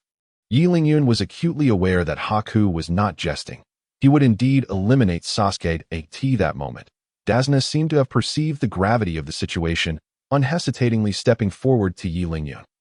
You should not interfere in this matter. Their target is solely me. If I perish, they should no longer trouble you, and you will be free to leave. As he spoke, Dazna had already taken strides towards the young Bai. His face etched with indignation and sorrow. At that moment, Yi Lingyun found himself in a state of helplessness, merely watching as the commission he had nearly secured slipped away like a fleeting dream. Observing Dazna approach, the mysterious figure relinquished the 1,000 needles pressed against Sasuke's neck and turned his attention to Dazna. Just as he was about to act, as if sensing something, he abandoned both Sasuke and Dazna. Bolting out of the room, confounded, Yi Lingyun followed suit, only to discover the reason behind Bai's abrupt departure from the mission target. The explanation was simple. After Yi Lingyun had joined the fray, he had already cleared away too many insignificant foes, leaving the remaining bounty hunters far too inadequate for the duo to contend with. In a short while, the only adversary left from Kato's forces was Zabuza, who was locked in a fierce battle with Kakashi. Meanwhile, during the standoff between Yi Lingyun and the young Bai, the two had already joined Kakashi in his confrontation with Zabuza. The once evenly matched duel began to sway in favor of Kakashi, as Zabuza, under the interference of the two, found himself at a disadvantage. Ultimately, influenced by Naruto, Zabuza found himself directly struck by Kakashi's Water Dragon Jutsu, an attack he had learned through stealth, aware of the importance of finishing off his opponent. Kakashi provided no respite for Zabuza, manifesting his renowned lightning cutter and launching it directly at him at that critical moment. Bai, who had rushed in from inside, appeared just in time to intercept the fatal blow intended for Zabuza. Mr. Zabuza, it seems I can no longer continue living as your tool, Bai declared, his mask slipping away to reveal his delicate features. Naruto, upon seeing the familiar visage, immediately recognized Bai as the mysterious individual he had encountered not long ago. Before Naruto could utter a word, Zabuza raised his beheading sword and aimed it at Bai. Zabuza's grip tightened around Kakashi's hand, which had pierced his chest. With that strike, Kakashi's life would surely be forfeit. Bai, it is time to demonstrate your worth as a tool. Sacrifice your life to grant me victory in this battle, Zabuza thought, convinced that if Kakashi fell, he would not fear the remaining adversaries. No matter how many rushed at him, the sacrifice of a mere tool for triumph was an easy choice for Zabuza. Fortunately, Kakashi reacted swiftly, picking up Bai and retreating, thus avoiding the double kill at Zabuza's hands. Witnessing Zabuza's willingness to sacrifice even his companion, Naruto, who had grown up in solitude, could no longer restrain himself. How can you be so cold-hearted, willing to kill your own ally? That guy was injured while trying to save you, and you still wish to exploit him. Though Naruto's incessant protests about Bai's actions towards Zabuza were fervent, it was evident that his verbal prowess had not yet reached its zenith. Gazing at the boy who had previously dealt him a grievous blow, Zabuza's eyes reflected a hint of confusion, yet more prominently, fury. A fury that stemmed from Naruto's previous lethal strike against him. With his beheading sword raised high, Zabuza poured all his strength into a downward slash. Intent on cleaving Naruto in two to relieve his pin-up wrath, Kakashi, still firmly held by Bai, was unable to intervene as Zabuza's target loomed before him. As the blade descended, a figure emerged before Naruto. Blocking the attack, it was Yi Lingyun, who had been observing from the sidelines. You again, little brat. This time, I shall slay you, Zabuza threatened. Then by all means, come try. The outcome remains uncertain, Yi Lingyun retorted, mirroring their previous encounter. With the enchanted sword, Qianren, raised above his head, he strained against the immense force transmitted through Zabuza's blade. The only difference this time was that Zabuza had already expended considerable energy in his earlier confrontation with Kakashi, while Yi Lingyun stood at the peak of his vigor. Unlike their last clash, where he had barely withstood Zabuza's strike, Yi Lingyun found this battle manageable. Merely straightening his back caused Zabuza to stagger back several steps, nearly losing his footing. Unyielding, Zabuza swung his beheading sword once more at Yi Lingyun, who met his challenge head-on with Qianren. Their blades clashed, igniting a shower of sparks, before Zabuza's sword was severed in two, leaving a deep gash across his chest, blood flowing freely. I have lost. Just kill me, Zabuza knelt on the ground, his face a mask of acceptance. In his understanding, the law of the defeated dictated that death was inevitable. However, Yun had no intention of taking his life. The decision on how to handle Zabuza rested with Kakashi, the captain of their team, handing the shoes he had gathered while wandering the streets to Haruno Sakura. He instructed her to change and immediately tend to the critically injured Sasuke inside, observing the high-heeled shoes in his hand. Yun unhesitatingly discarded them into the system space. It was these very shoes that had nearly jeopardized their mission. Fortunately, Sasuke was resilient enough to avoid immediate death, truly the son of the sage of six paths. Meanwhile, Kakashi finally withdrew his hand from Bai's body, causing Bai to collapse to the ground, seemingly devoid of life. This boy must be the mysterious individual who saved Zabuza last time, Yun mused. Perhaps, but who can say for certain? He shrugged, offering Kakashi an ambiguous response before inquiring how to deal with Zabuza. Casting a glance at the kneeling Zabuza, Kakashi's first instinct was to detain him, planning to bring him back to the hidden mist village for judgment, just as he was about to bind Zabuza. Kato reappeared with a throng of bounty hunters, having taken advantage of the chaos to regroup. As they entered, the bounty hunters quickly surrounded Yun and his companions. Surprise! I'm back, Kato declared, his gaze piercing as he surveyed Yun and Kakashi. Now, you have two choices. Join my army of bounty hunters or die. Kato's eyes gleamed with determination, admiring the combat prowess of the two. If he could recruit them, his dominion would be further solidified. To entice them, Kato offered a lucrative reward, hoping to draw them into his ranks. Regardless of the enticing offers he presented, Kakashi and the others remained resolutely indifferent. Not only did they question whether allying with him might lead to being labeled as rogue ninja by their village, but they also recognized that no reward from a local thug could ever rival the protection offered by their home. It was certain that barring exceptions like Zabuza, no bounty hunter would forsake the safety of their village to join Kato. Chapter 12. The iron-blooded Zabuza. Seeing that the group remained silent, Kato's patience wore thin, prompting him to command the bounty hunters to eliminate Yun and his companions. Although Kakashi and the others had been somewhat drained after their battle with Zabuza, dealing with mere ordinary rogues posed little challenge for them. The battle commenced with overwhelming force, as countless rogues fell one after another. Kato, the mastermind behind it all, remained unperturbed, despite the absence of formidable fighters like Zabuza. The sheer number of common henchmen was staggering. With their numerical advantage, he believed he could exhaust Kakashi and his companions. Strolling leisurely up to Zabuza, Kato recalled the arrogance he had displayed in his presence. Igniting his ire. If it isn't Mr. Zabuza, what brings you to your knees? He taunted. Wait, my memory fails me. It seems you've been defeated by this lot twice now. Pathetic. With such strength, what right do you have to call yourself a bounty hunter?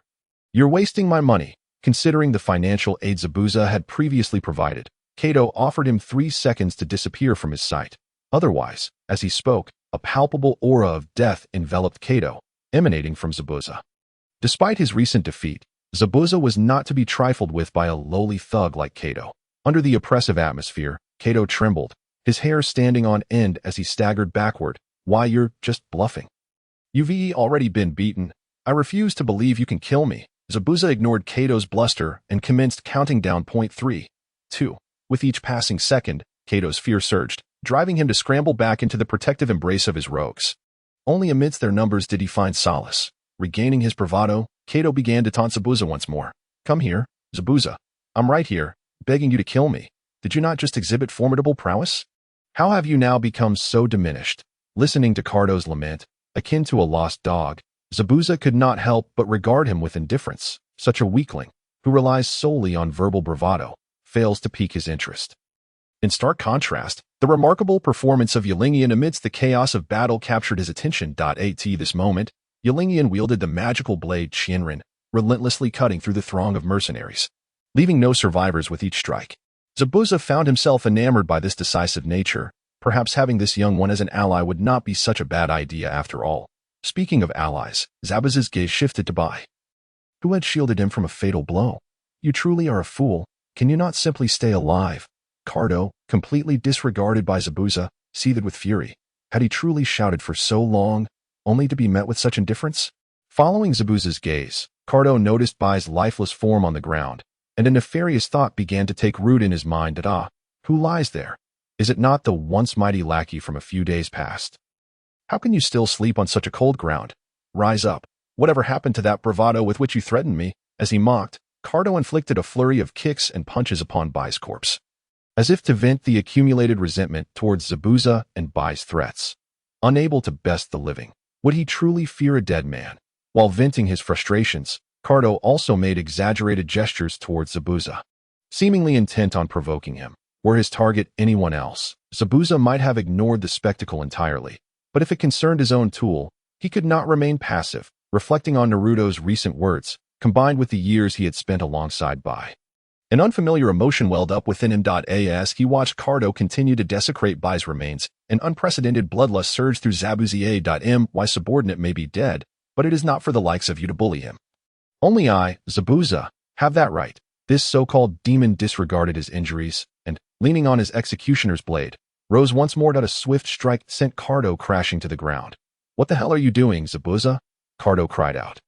Come on, everyone, let us take down this traitorous scoundrel. Before he could fully comprehend the situation, Cardo, in pain, rolled on the ground while ordering the mercenaries to converge upon Zabuza, following their benefactor's orders. The mercenaries swiftly shifted their focus onto Zabuza. Kakashi and his comrades, still engaged in battle, were perplexed. Why had the target suddenly changed? Only Qianren sensed that a figure of iron will was about to emerge before them as the mercenaries closed in. Zabuza let out a boisterous laugh, though tears involuntarily streamed down his face. How absurd. He was merely a tool. Why did I care so much? After a moment of self-deprecation, Zabuza formed hand seals once more, intending to unleash his final chakra to vanquish the multitude of mercenaries. Water-style, water dragon jutsu. As Zabuza infused his chakra, a colossal water dragon materialized, surging towards the mercenaries, blocking Cardo's path. However, having already endured several battles, the jutsu deployed with dwindling chakra yielded little effect, merely splashing cold water upon the mercenaries without inflicting substantial harm. TCH, am I already this weak? It seems I am not as formidable as I thought. Realizing that ninjutsu would not resolve his predicament, Zabuza brandished his executioner's blade and charged into the fray. Cardo, emboldened by Zabuza's ineffective jutsu, sneered. Is this truly the power of the infamous demon Zabuza? Are you merely trying to give us a bath? Ignoring the barking of the defeated dog, Zabuza continued to dispatch mercenaries one after another. Yet, burdened by his injuries, he soon acquired new wounds after toppling a few more foes. Before long, Zabuza collapsed amidst the throng. His body, already battered, was now devoid of any semblance of protection, both arms severed, and the bandages that had long covered his mouth lay discarded, revealing his jagged teeth. His executioner's blade was lost to the chaos. Chapter 13. Ikaku Ramen struggling to turn his head towards Bai's corpse. Zabuza murmured, I'm sorry, Bai. It seems I cannot avenge you, sensing the shift in the tides. Qianren unleashed a sweeping strike that cleared the mercenaries surrounding Zabuza and hastened to support him. Gazing at Qianren's face, Zabuza offered a wry smile. Why do you save me, young one? We are foes. That was true, but it is no longer the case. Qianren replied, Indeed, in my current state, I hardly warrant being your enemy. Could you do me a favor? Hand me a kunai. Upon hearing this request, Qianren paused momentarily, then sighed softly. He produced a kunai and placed it in Zabuza's mouth, then helped him rise. Watching Zabuza charge back into the fray of mercenaries, Qianren fell into contemplation. Were there truly villains in the world of ninjas? Just an hour prior, Zabuza was a remorseless killer, yet now he fought valiantly for his friend. Did this make Zabuza a villain? Qianren pondered whether his own actions, motivated by the pursuit of bounty, placed him among the ranks of villainy as well. A cascade of questions flooded his mind. Was his path truly just? Was it right to pursue the title of the strongest ninja at any cost? Before he could find answers, a blood-curdling scream shattered his thoughts. Looking towards the sound, he saw Zabuza breaking through the encirclement, successfully slaying Cardo. Exhausted, Zabuza collapsed to the ground, and the mercenaries, witnessing the death of their benefactor, scattered in disarray. The villagers, hidden within their homes, erupted in joyous laughter as the long-suppressed resentment spilled forth upon Cardo's demise. Only Qianren and his companions regarded the fallen Zabuza with grave expressions. He clung to life by a thread. With great effort, Zabuza turned his head towards Qianren, his voice barely a whisper. Young one, could you grant me one last favor? Help me to that fellow's side. In his final moments, Zabuza's tone softened, lacking the previous harshness. Qianren carefully helped him rise, unsteadily guiding him towards Bai's corpse. Upon reaching the body, Zabuza gazed upon Bai's face, memories of their time together flooding his mind. "Hello, Mr. Zabuza. My name is Bai, and I am not a girl. Mr. Zabuza, please let me become your tool." Recalling their shared past, tears streamed down the face of the demon Zabuza once more. Breaking free from Ylingian's support, he collapsed beside Bai and slowly closed his eyes. Simultaneously, in the land of waves, which had never seen snow, delicate flakes began to fall. Thus concluded the task of escorting Dazna back to the land of waves. Congratulations, host. You have completed the main storyline, Demon Zabuza, and received one additional exchange opportunity, stackable. As Zabuza breathed his last, the system's notification echoed in Ylingian's mind. Yet, he felt no exhilaration, staring at the two lifeless bodies before him. Lost in contemplation, had these two finally met their end? A defiant voice broke through his reverie. Turning around, he saw Uchiha Sasuke, now awake under Haruno Sakura's care. "This is all your fault for meddling.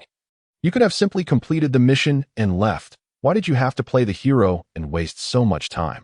As Sasuke berated him upon awakening, Ylingian remained deep in thought. Ignoring the tirade, "This was a plan I had long devised, and it has nothing to do with Ylingian. You need not bicker any further." As the atmosphere grew increasingly eerie, Kakashi finally stepped forward to mediate. Under Kakashi's intervention, Sasuke reluctantly relented, huffing coldly before turning his head away. With Kakashi leading the way, the group united to bury the bodies of Zabuza and Haku, crafting a simple grave for them. Thus, their journey to the land of waves reached its conclusion, and they hastened back toward the village of Konoha. Days later, Yoon and his companions once again beheld the grand gates of Konoha. Upon returning from his first expedition, Yeun gazed at this familiar village, a surge of distinct emotions welling up within him. This was the village he had inhabited since his arrival in this world. A haven devoid of war. Although life here was rather arduous, it was certainly preferable to the perilous existence he had endured outside, where each day was a struggle for survival. After Kakashi retrieved the commission for their mission from the Hokage's office, Yeun took his first stroll down the bustling streets of Konoha. The vibrant thoroughfares, replete with vendors and an array of novel sights, captivated his attention.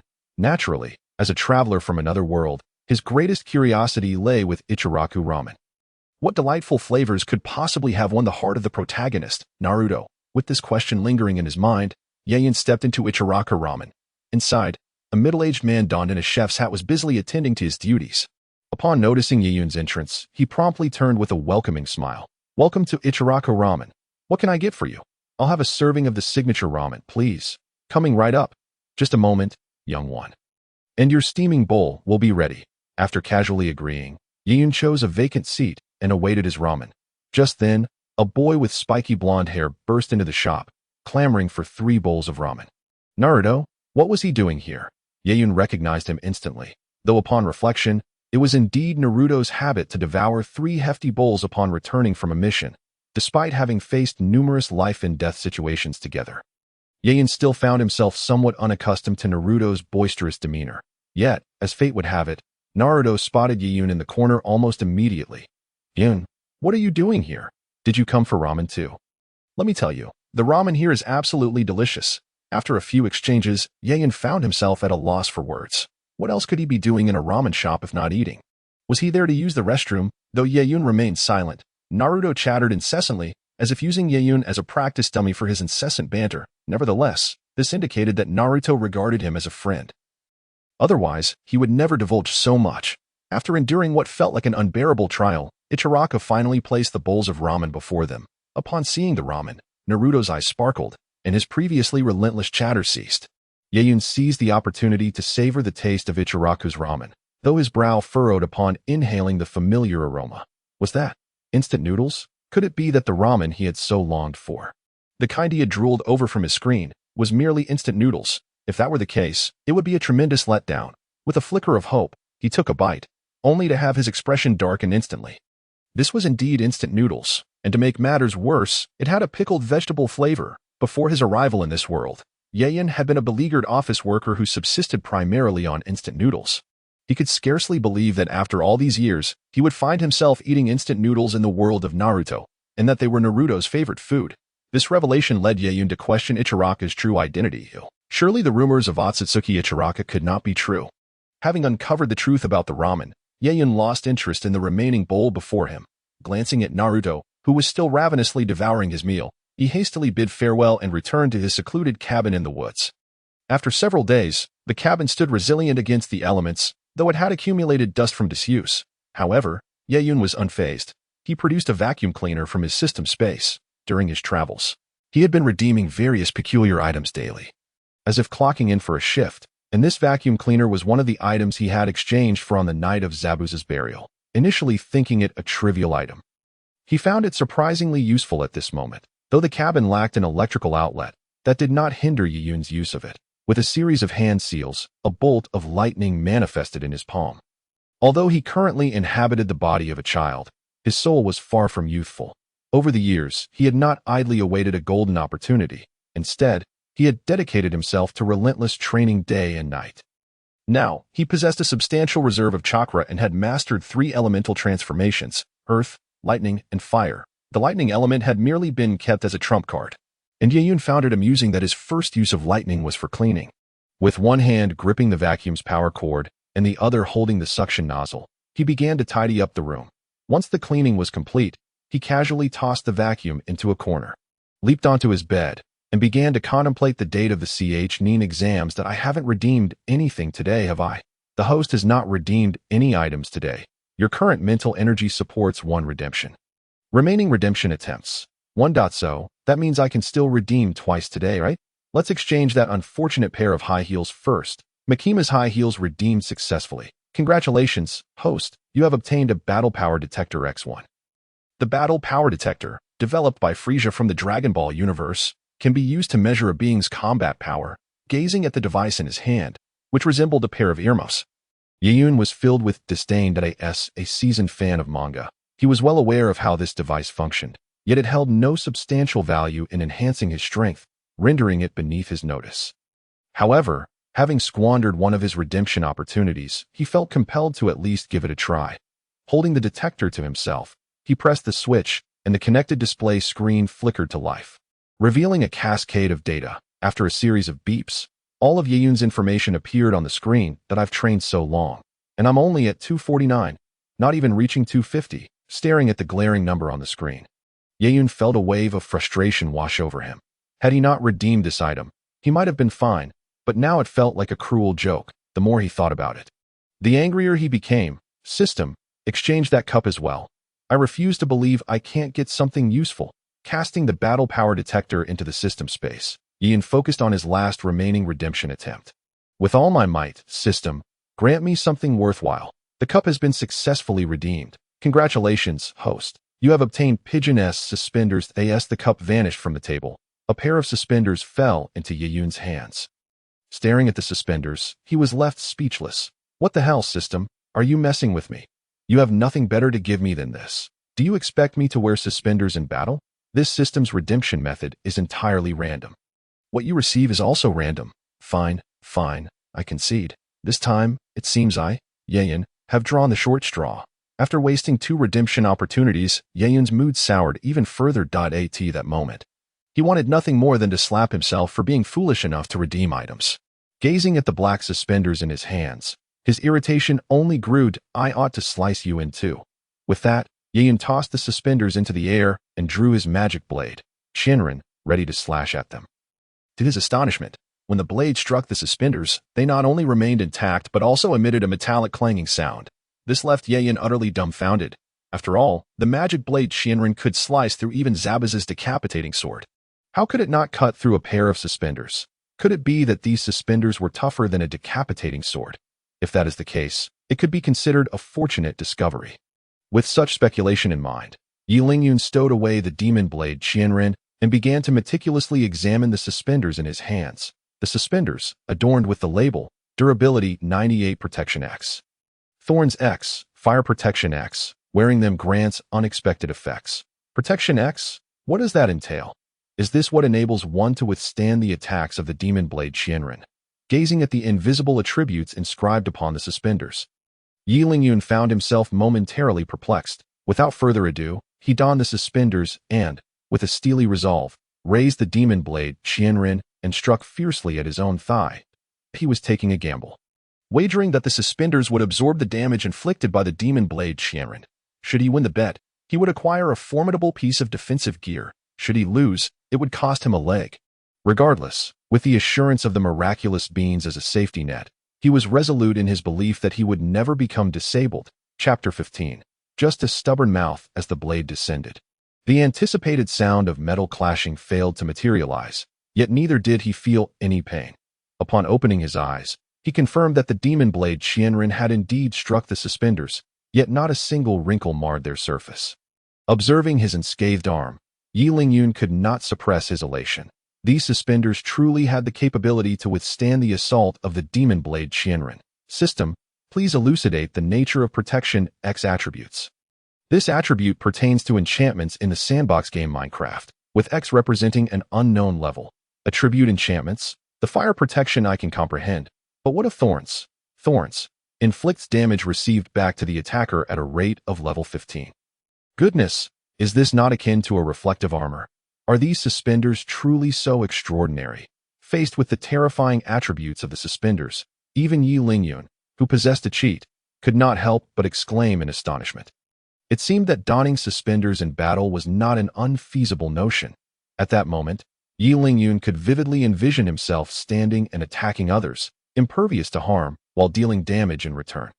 The harder the opponent struck, the greater the retaliation he would inflict. With such divine attire, as long as he did not encounter an ancient monster, he would be virtually invincible. He could stand there, engaging in combat, while simultaneously performing a rap dance for his adversaries. The mere thought of such a scenario filled him with secret delight, reveling in the sight of opponents who could neither tolerate nor contend with him.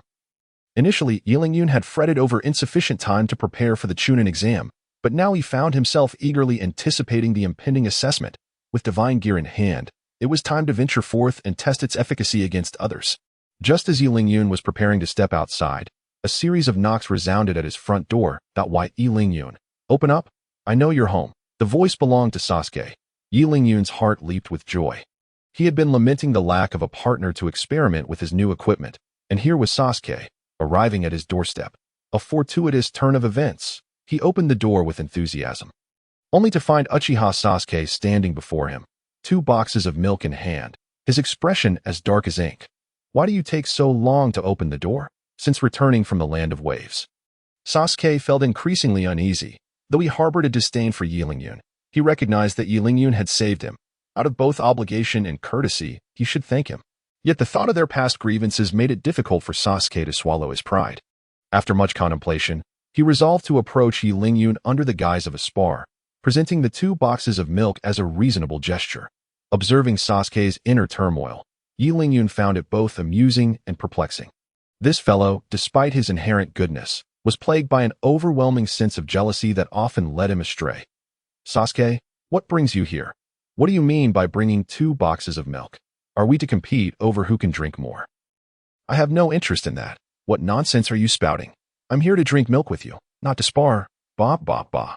I'm here to spar over the milk, not to drink yours. The first-time gift giver, Sasuke, became flustered under Yi Lingyun's scrutiny, stumbling over his words until he finally irritated himself. In exasperation, he tossed the milk onto the ground and pulled Yi Lingyun out to the open space, initiating the hand signs for a confrontation. Seeing this, Yi Lingyun mirrored the hand signs, and their second spar began. As before, Sasuke launched his assault with the great fireball technique, but this time, the fireball's heat and scale far surpassed their previous encounter. Yi Lingyun chose not to employ the earth wall for defense. Instead, he countered with his own great fireball technique. The 2 colossal fireballs collided, generating intense heat that scorched the grass beneath them. The once lush green grass transformed into a charred yellow, ultimately disintegrating into ash that danced in the air. Suddenly, Yi Lingyun ceased the flow of chakra, and his fireball dissipated. As Sasuke's fireball barreled toward him, Yi Lingyun did not evade. Instead, he opened his arms wide to embrace the fireball. Why, Yi Lingyun? Are you insane? Are you throwing your life away? Sasuke exclaimed in alarm that he merely intended to teach Yi Lingyun a lesson, never contemplating that it might lead to his demise. The great fireball's intensity and power could easily obliterate an unprepared Chunin, and Yi Lingyun's decision to absorb it could only lead to dire consequences. Sasuke slumped to the ground, filled with regret that I should never have sought this spar. If I kill him, I would be slaying my own savior. The more he pondered, the more unacceptable the thought became. Sasuke pounded his fist against the dry earth, his hands bloodied, yet he continued to strike. "Hey, Sasuke, what are you doing? Are you crying?" Yilingyun's voice emerged from the thick smoke, tinged with a hint of amusement. Just as the great fireball struck him, the divine suspenders performed their intended function. Every ounce of fire damage was absorbed by the suspenders' fire protection enchantment. Instead of being harmed, Yilingyun emerged unscathed, even his hairstyle remaining intact. Upon closer inspection, Yilingyun's form moved rhythmically within the haze, as though those peculiar movements aided him in deflecting the great fireball. Realizing Yilingyun had not perished, Sasuke hastily wiped away his tears, regaining his aloof demeanor. "How are you still alive? Had I known, I would have increased the power. Enough already. I saw how you reacted just now. Don't pretend with me." Seeing his embarrassment laid bare before Yilingyun, Sasuke became irate that he stepped forward, grabbing hold of Yilingyun's suspenders in a threatening manner. "You better not breathe a word of this. Otherwise what? You can't defeat me, and now I hold leverage over you. Is this how you choose to speak to me?" At this, Sasuke faltered, stammering for words. Observing Sasuke's flustered state, Yilingyun couldn't help but chuckle. He never imagined that the usually composed Sasuke would be reduced to such a state. All right, you can go. I won't say a word. Are you serious?" "Absolutely, more genuine than our friendship." Having received Yilingyun's assurance, Sasuke wasted no time in departing, leaving the scene in a hurry. After watching Sasuke leave, Yilingyun, now at leisure, began to wander through the dense forest, only to be confronted by a familiar figure with yellow hair, which brought him a headache. Chapter 16. Mysterious Barbecue Powder. Naruto, shouldn't he be at the ramen shop eating instant noodles? What brings him here? Given his demeanor, it seems he is searching for me. But I currently have no time for his antics. Although I am armored by the suspenders, I must also diligently train to enhance my own strength. Just as he was about to slip away, Naruto called out to Yilingyun first. "Why, Yilingyun? There you are. I've been searching for you everywhere." "Naruto, what a lovely day. Today is overcast. Is this truly a good day?" Naruto remarked, peering at the gloomy sky devoid of any sunlight. When he turned back to look at Yilingyun, the spot where he had been standing was now empty. Yilingyun deftly diverted Naruto's attention. He swiftly vanished without a trace that moment. He found himself breathlessly concealed atop a treetop. Since Naruto had come in search of him, returning home was absolutely out of the question, although he remained uncertain about the reason for Naruto's visit. Yilingyun had unwavering faith in his instincts. "Why, Yilingyun? Where are you? I see you.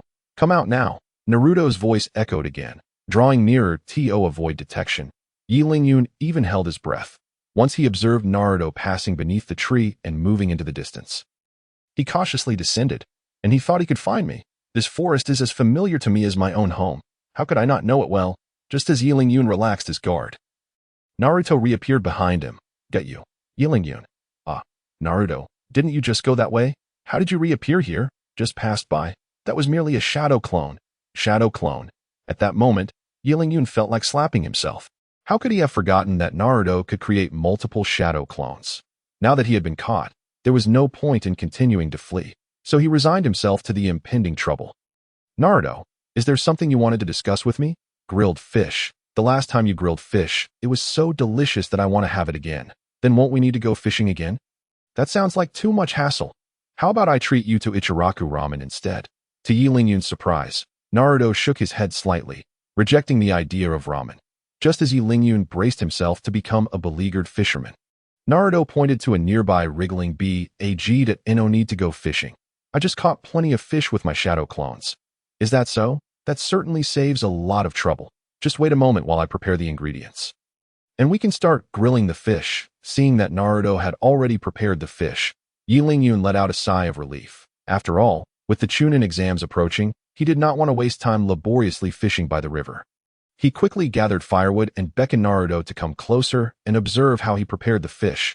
"Just watch and learn. That way, you won't have to scour the forest to find me for help with grilling fish in the future." As Yilingyun handled the fish, Naruto mimicked his actions. "Why do we have to remove the fish's entrails? Can't we eat them? Why do we scrape off the scales? What about the gills?" At that moment, Naruto was like an inquisitive child, peppering Yilingyun with questions. Why, Yilingyun, feeling too lazy to explain, simply brushed it off with, "It affects the taste of the grilled fish." If he were to truly explain it to Naruto, he might end up talking until he was blue in the face without making himself understood. Before long, A dozen fish had been prepared while Lingyun and Naruto skewered them on pre-prepared sticks and placed them next to the fire. While waiting for the fish to grill, the two began to chat. Why Lingyun? How did you become so strong? Can you teach me? I want to be as formidable as you.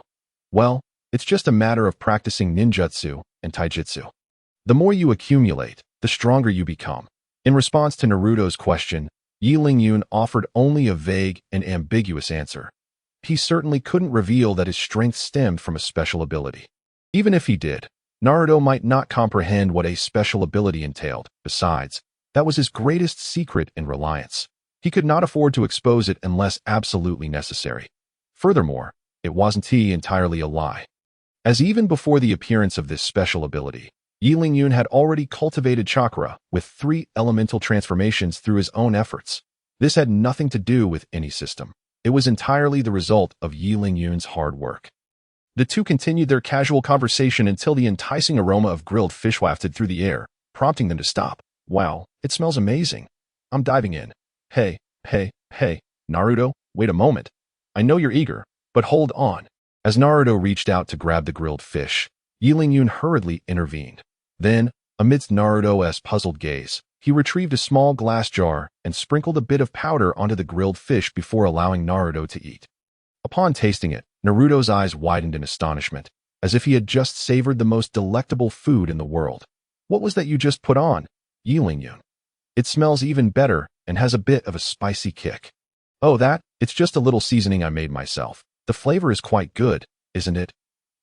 Delicious. You should hurry and eat too. Otherwise, it'll get burnt. Watching Naruto devour the food, Lingyun couldn't help but chuckle. The seasoning he added was exchanged from the system, and it was only natural for the grilled fish to taste divine with such an enhancement. Needless to say, the seasoning was remarkable, and even someone like Lingyun, who frequently frequented barbecue stalls, found it irresistible. The two sat around the fire, enjoying the grilled fish heartily. If only we had 2 bottles of beer right now. Beer? What is that? It's a delightful beverage meant to accompany grilled fish. But I doubt you'd understand. Hey, Naruto, why are you eating 2 fish at once? Save one for me. After they had eaten their fill, Lingyun handed Naruto another bottle of seasoning, and then, with Naruto's grateful gaze upon him, he vanished into the dense forest. Back in his small abode, Lingyun lay on his bed, staring blankly at the ceiling. Another day had slipped away, and the Chunin exams loomed ever closer. As he envisioned himself donning suspenders and engaging in lively banter amidst the astonished gazes of others during the Chunin exams, Lingyun couldn't help but grin widely. He was indeed looking forward to it. In such fanciful thoughts, Lingyun drifted into a deep slumber. Chapter 17, Bloodline Limit. Melt release the following day. The first rays of morning sunlight illuminated Lingyun's face. Stretching lazily, he yawned and rose from his bed. Today, he could not afford to waste any time. Glancing at the calendar on the wall, he noted that only a week remained until the Chunin exams. Lingyun quickly washed up and stepped out the door. Today's objective was to attempt the fusion of the chakra elemental transformations he had already mastered. If successful, Lingyun would become a ninja with a bloodline limit. This would grant him the qualification to join the ranks of Chunin, and perhaps even make him a standout among them. With such aspirations in mind, Lingyun arrived at the clearing where he had battled Sasuke the previous day. Standing in the open space, Lingyun focused his energy, appearing to be lost in thought while, in reality, he was continuously circulating his chakra to effect changes. Fire release. Great fireball technique. As Lingyun formed hand seals, a massive fireball erupted from his mouth. He then swiftly infused it with earth element chakra, attempting to create a new ninjutsu through the amalgamation of the 2 chakra types. The ideal was beautiful, but reality was harsh. For some unknown reason, the 2 elemental chakras exhibited a rejection reaction upon intertwining. Not only was Lingyun expelling fireballs, but they were also laced with bits of gravel, completely failing to merge. The intense flames scorched the gravel into small lava droplets that fell to the ground, creating numerous tiny pits. Why is this melt release so difficult? I'm sure it's supposed to be released like this. Seeing the unsatisfactory results, Lingyun halted, unwilling to concede defeat. He began to reflect on the bloodline limit of Terumi Mei. Logically, this should be how it fuses. Why isn't it working for me? Although he had failed the first time, Lingyun was not one to give up easily if one attempt didn't work. He would try a second time. If that failed, he would make a third attempt. Yet, Despite his relentless efforts, the final outcome remained disappointing. It felt as though an invisible wall obstructed him, standing between Yi Lingyun and his path to becoming a powerful ninja. What he needed to do was break through this wall with all his might to officially step into the ranks of the strong. Why Yi Lingyun? What are you doing? Why the long face? Is something troubling you? Originally intending to let Yi Lingyun grasp the nuances of chakra fusion on his own, Kakashi emerged from the shadows upon seeing him in such distress. Huh, Kakashi-sensei, what brings you here? I was just wandering around when I accidentally ended up here. Could you teach me how to fuse different attributes of chakra?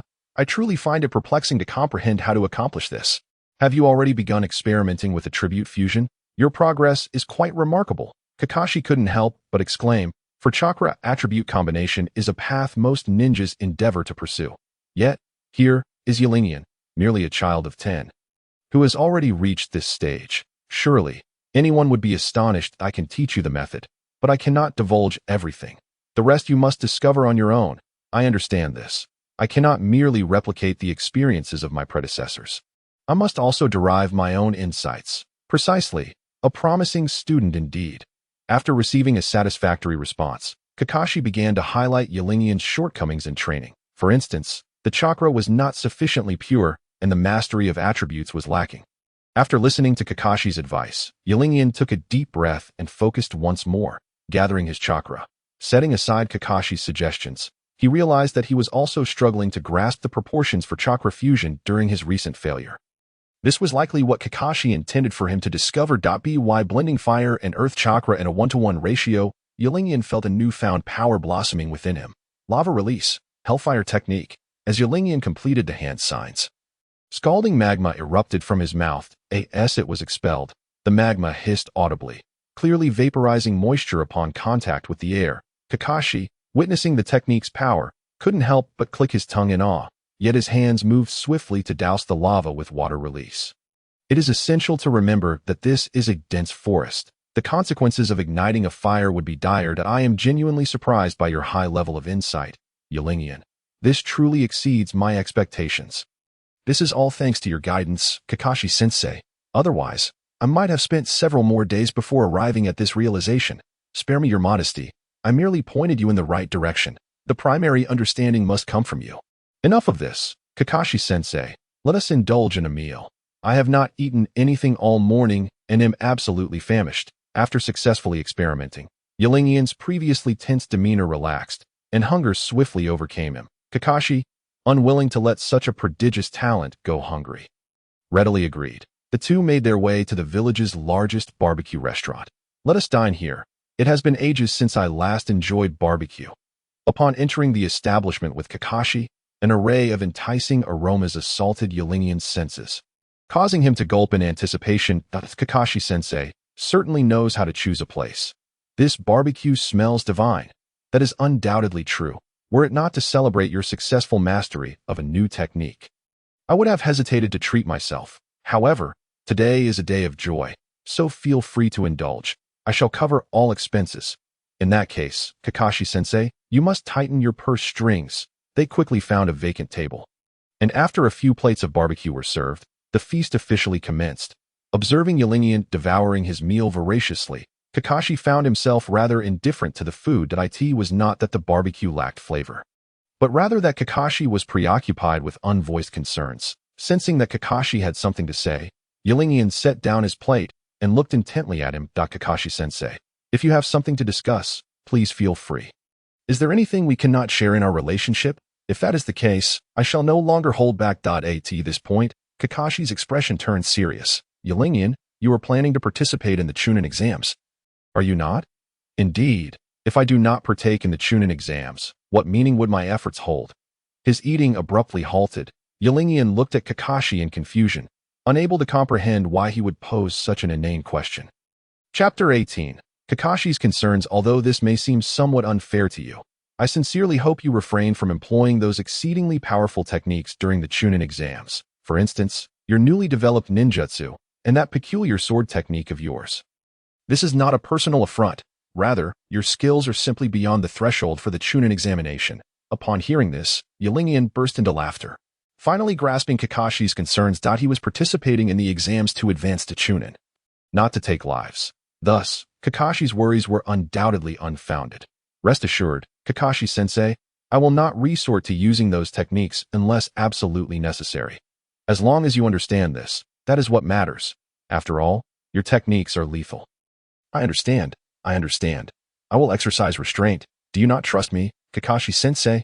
As long as they do not provoke me, I shall comfortably pass the Chunin exams, and their intentions are of no concern to me. My greatest fear is precisely that. Should they foolishly provoke you, you must endure. At this point, Qianren began to understand, and no wonder Kakashi was willing to splurge on their barbecue. He was apprehensive about Qianren causing a scene during the Chunin exams, thereby bringing disgrace to Konoha village. However, such concerns were entirely unnecessary. Qianren was not foolish enough to offend all the other villages in the presence of absolute power, even if he possessed a divine artifact and feared no retaliation. It was better to avoid unnecessary troubles. Assuredly agreeing, Qianren continued to relish his barbecue. With Kakashi's worries alleviated, his appetite returned, and he joined Qianren in heartily enjoying the feast. Hey, Kakashi-sensei, that last piece of barbecue was mine first. Qianren, you are still quite young. Have you not heard the phrase, the early bird catches the worm? After satiating their appetites, the two departed the barbecue restaurant and strolled along the street. Since the matter has been resolved, I shall take my leave.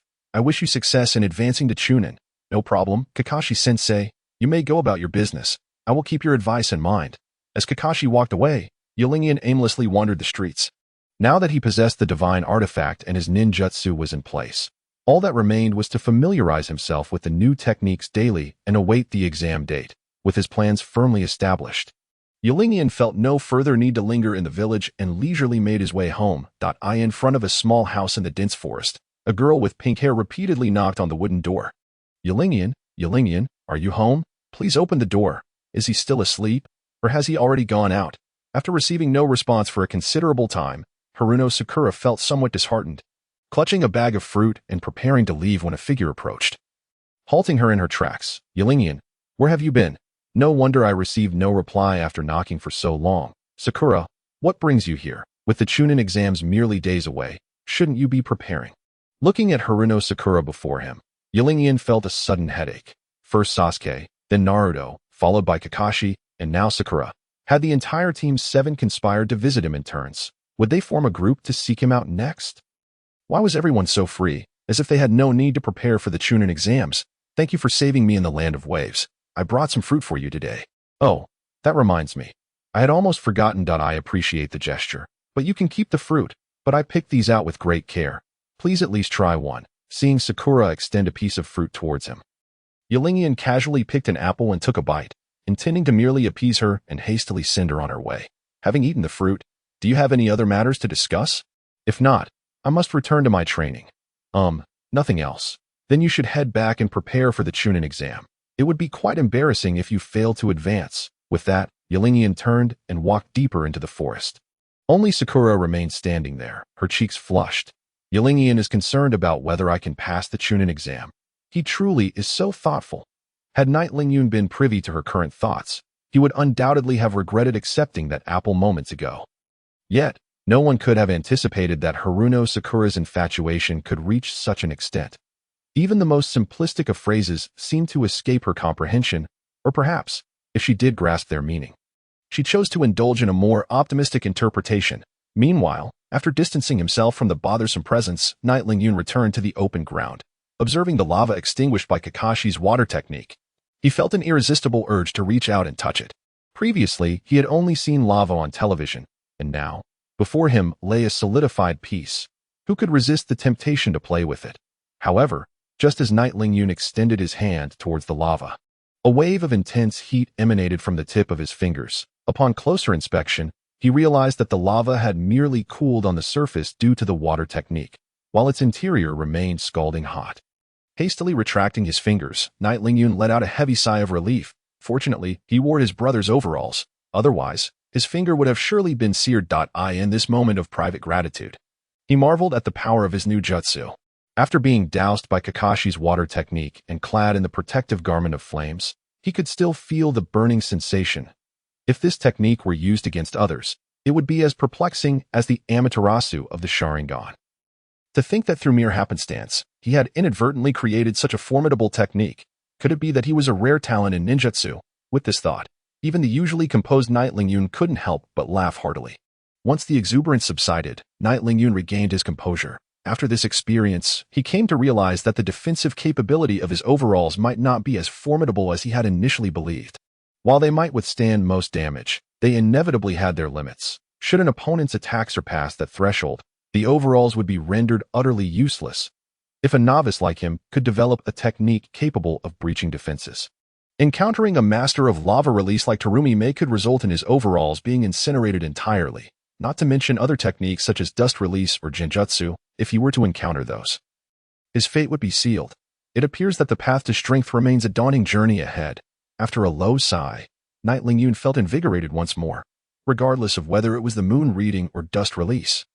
He was still far from their grasp. Moreover, considering he had only been training for 3 years, comparing himself to those seasoned veterans was somewhat presumptuous, as long as he was willing to work diligently. Aided by his golden finger, he had no doubt he could reach the level of those old monsters. With this thought in mind, Knight Lingyun closed his eyes, recalling the sensation of using lava release for the first time. Chakra coalesced throughout his body, and as he formed the hand seals, he expelled another mouthful of lava that as it emerged. The ground sizzled and crackled, and soon a steaming pit appeared before him. Was it truly this easy to succeed at once? Was the success rate so high now? Doubting his luck, Knight Lingyun fervently formed seals, and lava continued to spew forth from his mouth. In the blink of an eye, several more deep pits marred the ground. After this flurry of activity, Knight Lingyun's chakra reserves were nearly depleted. Breathless yet beaming, he realized that a 100 success rate signified his complete mastery of the lava release bloodline limit. The next step was to integrate this bloodline limit into his ninjutsu or techniques. This was the true purpose of Knight Lingyun's training with the bloodline limit. The combat enhancement of lava release was undoubtedly the most significant. Similar to the Four-Tails Jinchuriki, Odu, who enveloped himself in lava release as a protective armor. He would possess impeccable offensive and defensive capabilities. With a mere thought, the two chakra attributes fused and enveloped his body. Subsequently, Knight Lingyun formed hand seals, and the chakra surrounding him erupted into crimson flames, which expanded until they completely cloaked him. Was it really this simple? The smooth transformation of chakra forms left even Knight Lingyun in disbelief. Attempting to move, he felt no discomfort. The fiery armor felt like an integral part of his being. However, while Knight Lingyun reveled in his achievement, the grass beneath him began to burn unnoticed. By the time he realized it, the flames had already spread to the trees. What in the world? How did it catch fire over there? Alarmed by the imminent threat to the forest, Knight Lingyun hurriedly dispelled the fiery armor and drew his magic sword, Qianren, swinging it wildly at the already ignited trees. In no time, he had carved out a protective circle. Inside, the flames raged, while outside, the greenery thrived, creating a stark contrast. After completing this urgent task, Knight Lingyun collapsed. Utterly exhausted, he longed to lie down and sleep soundly, wishing for nothing more. Suddenly, a voice echoed in his mind. The enchantment on the overalls has succeeded, granting an additional fire enhancement. Current level. Knight Lingyun felt a surge of excitement akin to finding a savior. System. Didn't you say I could exchange any item with you? Please check if this fire can be traded. Fire exchange successful. Congratulations, host. You have received a bottle of chewing gum. Chewing gum, a product of 21st century technology. Chewing it may randomly grant beneficial buffs. However, at that moment, Knight Lingyun was too preoccupied with extinguishing the flames to care about what he might receive. As the chewing gum appeared in his hand, the raging inferno subsided entirely. With the fire finally extinguished, Knight Lingyun breathed a sigh of relief. If the flames had not been quelled, Danzo would have certainly treated him as a foreign spy and dragged him off for interrogation. Gazing at the devastation around him, he silently vowed never to carelessly use that fiery armor again. It had nearly cost him dearly. After a brief cleanup, he stored the chewing gum in the system space and dragged his weary body home. Lying in bed, Knight Lingyun found himself tossing and turning, unable to sleep. System, where do you procure these items from? Surely you aren't stealing the weapons of protagonists from other worlds. This system merely transfers replicas of those items to the host. So the host need not worry about the original owners seeking retribution. Upon hearing the system's explanation, Knight Lingyun felt a wave of relief wash over him.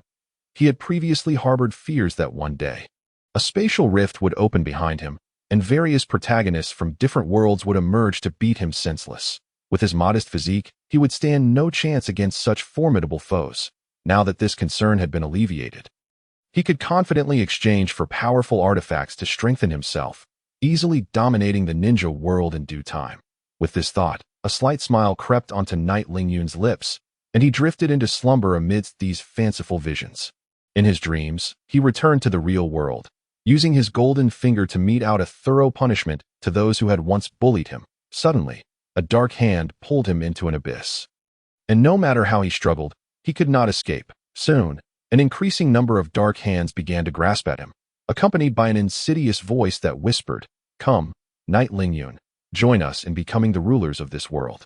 "What are you? How could I, Knight Lingyun, possibly associate with scoundrels like you?" "Never, absolutely never." With a resounding shout, Knight Lingyun awoke from his nightmare. He was drenched in sweat, the entire bed soaked. Was it a nightmare? Gasping for breath, he tried to recall every detail of the dream. Yet, no matter how hard he concentrated, the images of the dark hands remained elusive. Shaking his head, Knight Lingyun sat up. The sky had darkened considerably. He hadn't realized he had slept so late, wasting quite a bit of time. Once he regained his composure, Knight Lingyun leaped from his bed, guzzled 2 bottles of water, and sat at his desk. Deep in thought, "System, can you see what I dreamed about?" What was that all about? To Knight Lingyun's astonishment, the usually responsive system fell inexplicably silent this time, as if it had drifted into slumber. Observing this peculiar behavior, Knight Lingyun realized the extraordinary nature of that nightmare, capable of rendering a system, which feared neither heaven nor earth, utterly mute. It seemed that those matters were indeed quite formidable. Aware that he could extract no information from the system, Knight Lingyun resolved to cease pondering the shadowy figures from his dreams.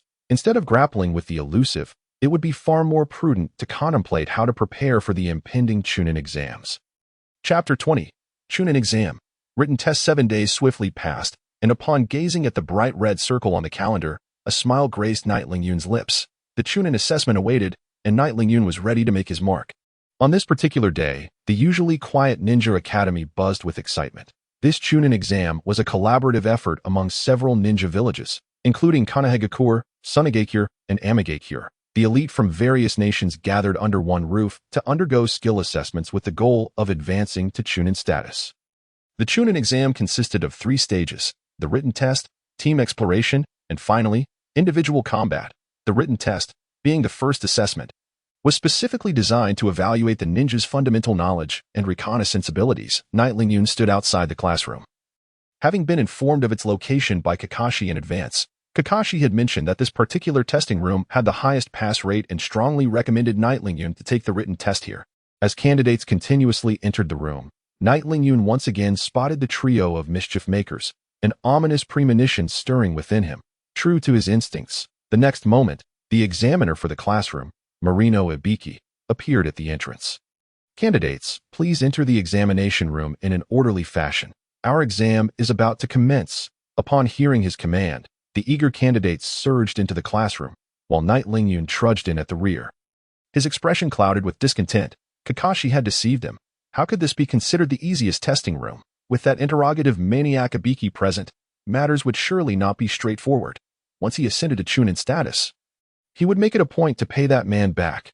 Despite his deep-seated dissatisfaction, there was no turning back now, and Knight Lingyun begrudgingly entered the examination hall, taking a seat in the last row. He idly observed Ibiki as he began to recite the rules of the written test. The total score is 100. A score of 60 or above is required to advance to the next round. Cheating will result in disqualification from Chunin assessments for 3 years. If you understand, you may begin answering the questions. As Ibiki finished outlining the examination rules, the classroom filled with candidates began to tackle their papers. Knight Lingyun too picked up his test sheet and scrutinized it. Although these questions were decidedly beyond the scope for a genin, for a devoted fan of Hokage like Knight Lingyun, merely glancing at the questions was sufficient for the answers to materialize in his mind. However, since these questions were intentionally difficult, there were bound to be loopholes to exploit. According to Ibiki, as long as one could cheat without being caught, even copying could suffice to pass the written test. Knight Lingyun was not the only one who recognized this exploit. Individuals such as Sasuke and Gaara had evidently caught on as well. The examination room swiftly transformed into a grand arena of trickery. as candidates began to employ their unique abilities to surreptitiously copy one another's answers. Among them were some rather eccentric tactics, including the use of eyeballs or insects, and even dogs to facilitate cheating. However, the most outrageous of all was none other than Kankuro from Sunagakure, who, leveraging his puppet mastery, manipulated his puppet to masquerade as an examiner and brazenly sought answers in the restroom. These displays of ingenuity were clearly the work of underperformers, who, realizing their lack of preparation, resorted to such petty methods to pass the exam that in stark contrast. The diligent students, such as Haruno Sakura and Hinata Hyuga, devoted themselves to writing diligently as soon as the examination commenced. Knight Lingyun, on the other hand, remained unperturbed, watching the antics of others with amusement, evidently regarding the written test with nonchalance. As time passed, the first candidate to be caught cheating made an appearance. A fellow named Okita Portland had the audacity to nonchalantly place his cheat sheet on the desk. Assuming Ibiki was oblivious, unsurprisingly, he was promptly eliminated. "You lot, if you're going to cheat, at least make it somewhat sophisticated. Don't bring me such juvenile antics. I can hardly bear to watch. If I catch you again, you can forget about ever participating in the Chunin exams again." With Ibiki's warning echoing in the air, the remaining candidates became more cautious, yet some still succumbed to elimination. As the numbers dwindled, Knight Lingyun sensed that his moment had arrived. With swift precision, he completed his exam and was the first to submit his paper to Ibiki. This action did not go unnoticed by the other candidates, who regarded him with a mixture of surprise and envy. "Knight Lingyun, you've written quite well. Congratulations on advancing. Please return to your seat and wait," Ibiki remarked, taken aback by the speed of Knight Lingyun's responses. Truly a genius. Returning to his seat, Knight Lingyun's attention shifted to Naruto, who sat beside the studious Hinata. Despite Ibiki's subtle hints regarding the permissibility of cheating, Naruto, in his characteristic obliviousness, was still frantically glancing around, unable to grasp the situation, while Hinata anxiously hoped he would pass the first round of the written exam. In a moment of resolve, she risked being disqualified and leaned closer to Naruto, offering him a glimpse of her answers. To Naruto-kun, "You can take a peek at my answers." Startled by Hinata's gentle voice, Naruto initially hesitated before firmly pushing her answers back. "What are you doing? I can write this myself. You have to believe in me." "Of course, I believe you will definitely pass the written test." During their exchange, a piece of chalk whizzed past Naruto's ear, striking a foreign candidate who was brazenly copying from his desk mate. "I said not to get caught cheating, but you didn't even bother to hide it. Do you think I'm blind?" Ibiki exclaimed from his position at the desk, shaking his head in exasperation at the blatant dishonesty of the candidate. Feeling more disappointment than joy at having caught a cheater, yet, such minor disruptions could not deter the wonders of the examination room from showcasing their talents. As time wore on, Uchiha Sasuke, who had remained idle, began to grow anxious. However, possessing the Sharingan, he had his own unique method of cheating. With a flicker of his eyes, his previously stark black and white gaze transformed into the Sharingan, mimicking the writing motions of others. Sasuke's answer sheet quickly filled with responses. If Itachi were to discover how Sasuke was utilizing the Sharingan, he might very well be driven to despair. Chapter 21. Each reveals their true skills in contrast to Sasuke's and Naruto's unreliability. Haruno Sakura, as a top student, appeared composed. She had completed her examination and sat quietly, taunting her rival Ino Yamanaka seated behind her. "Ino, you wouldn't have left a single question unanswered, would you? Surely. No one could be that unprepared." "What are you talking about, Sakura? I finished ages ago. I'm just waiting to submit my paper." "Is that so? Then how about we go up together to turn in our papers?" "Fine, let's go. I'm not afraid of you." As the increasingly agitated Haruno Sakura seized her exam paper, intent on thrusting it onto the desk, her movements abruptly halted. Instead, she settled back into her seat, meticulously scrutinizing her test. The two individuals, who had previously been engaged in a covert contest, fell silent. Noticing the peculiar shift, Yi Lingyun directed his gaze towards Yamanaka Ino, a faint smirk gracing his lips. If his suspicions were correct, Yamanaka Ino had employed a family secret technique to possess Haruno Sakura's body, thus enabling her to copy the answers. Indeed, as Yi Lingyun had surmised, Yamanaka Ino's body lay utterly still, showing no signs of life beyond the basic rhythm of breathing. Meanwhile, within Haruno Sakura's body, chaos reigned as the voices of Sakura and Ino erupted in a heated argument. "Ino, you wretched creature, get out of my body. exclaimed Sakura. "I can't believe you resorted to such despicable tactics just to pass this exam. I know you're anxious, Sakura, but please, hold on. I'll leave as soon as I jot down these answers. Do you think I want to remain in your body?" A moment later, the dazed Yamanaka Ino regained her composure, quickly transcribing the copied answers onto her exam paper. Witnessing her answers being pilfered, Haruno Sakura surprisingly remained unperturbed. She retrieved an eraser and began to erase her answers, transforming her previously cluttered paper into a pristine canvas. "You fell for it, Ino. Do you really think I took so long to submit my paper by chance? I was waiting for this very moment. Even if you rack your brain, you would never guess that I initially wrote the wrong answers, only to correct them after you copied."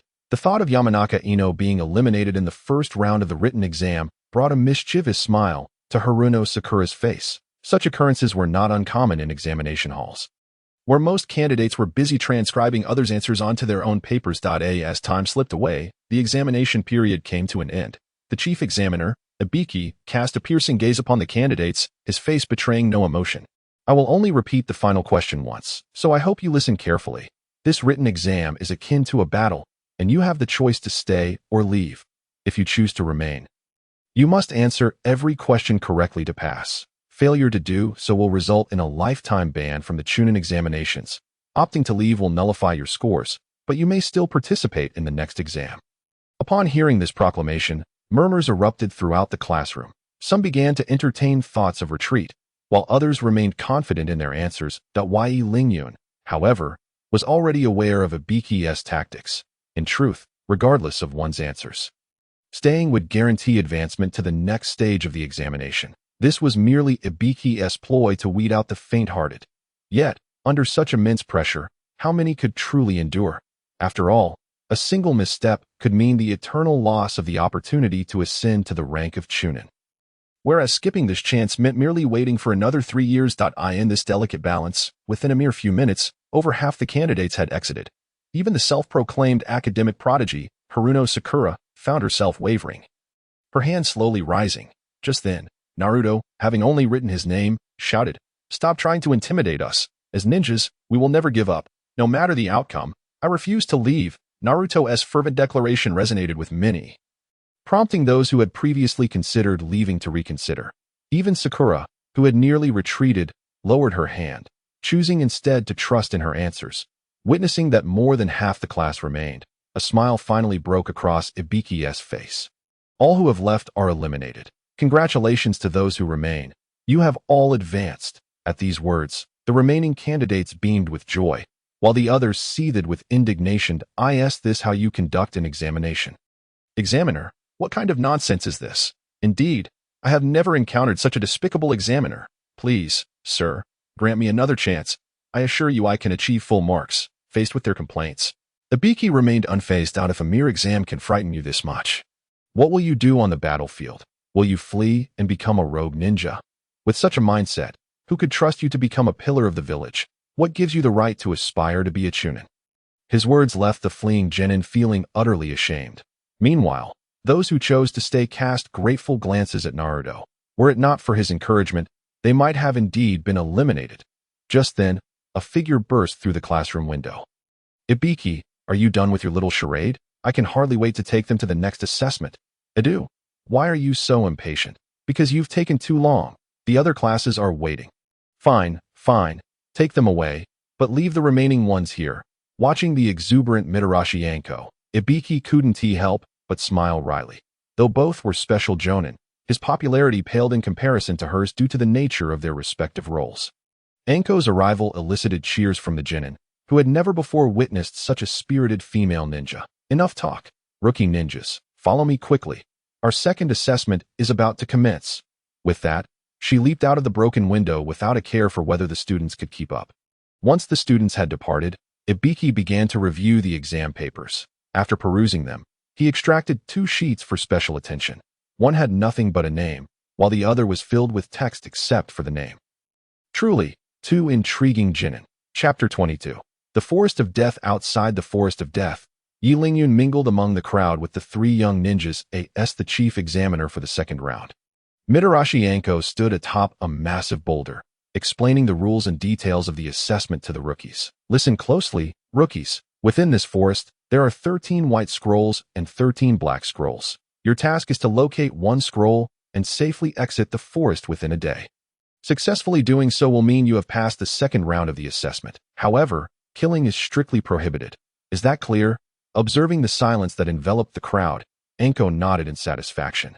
Good luck, rookies. I will be waiting for you at the finish line. With those words, Mitarashi Anko vanished from atop the boulder, leaving the Chunin buzzing with discussion. Let us form a team and explore together. It'll be easier to look out for one another. Proposed Sakura that I have no objections. It primarily depends on what you all decide. Though Sakura had taken the initiative to approach, Naruto and Sasuke's thoughts remained a mystery. Casting his gaze upon the two, Qianren noticed that Naruto and he got along quite well, as Naruto had also drawn closer without a word.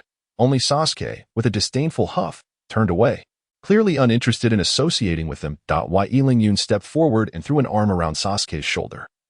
Presenting a brotherly demeanor, Sasuke, you wouldn't want me to spill the beans about that day, would you? That day? At Qianren's reminder, Sasuke recalled the time he had cried profusely in front of Qianren. His expression darkened, and he fixed an intense glare upon Qianren. You promised you wouldn't tell anyone about that. What are you talking about? I made no such promise. I can't quite recall. You ruthless. Fine. I agree to join your team. That's more like it. We should have done this sooner. Now, let us set off. Ignoring Sasuke's seething expression, Qianren released his grip and began making his way towards the forest of death. The three young ninjas quickly followed suit.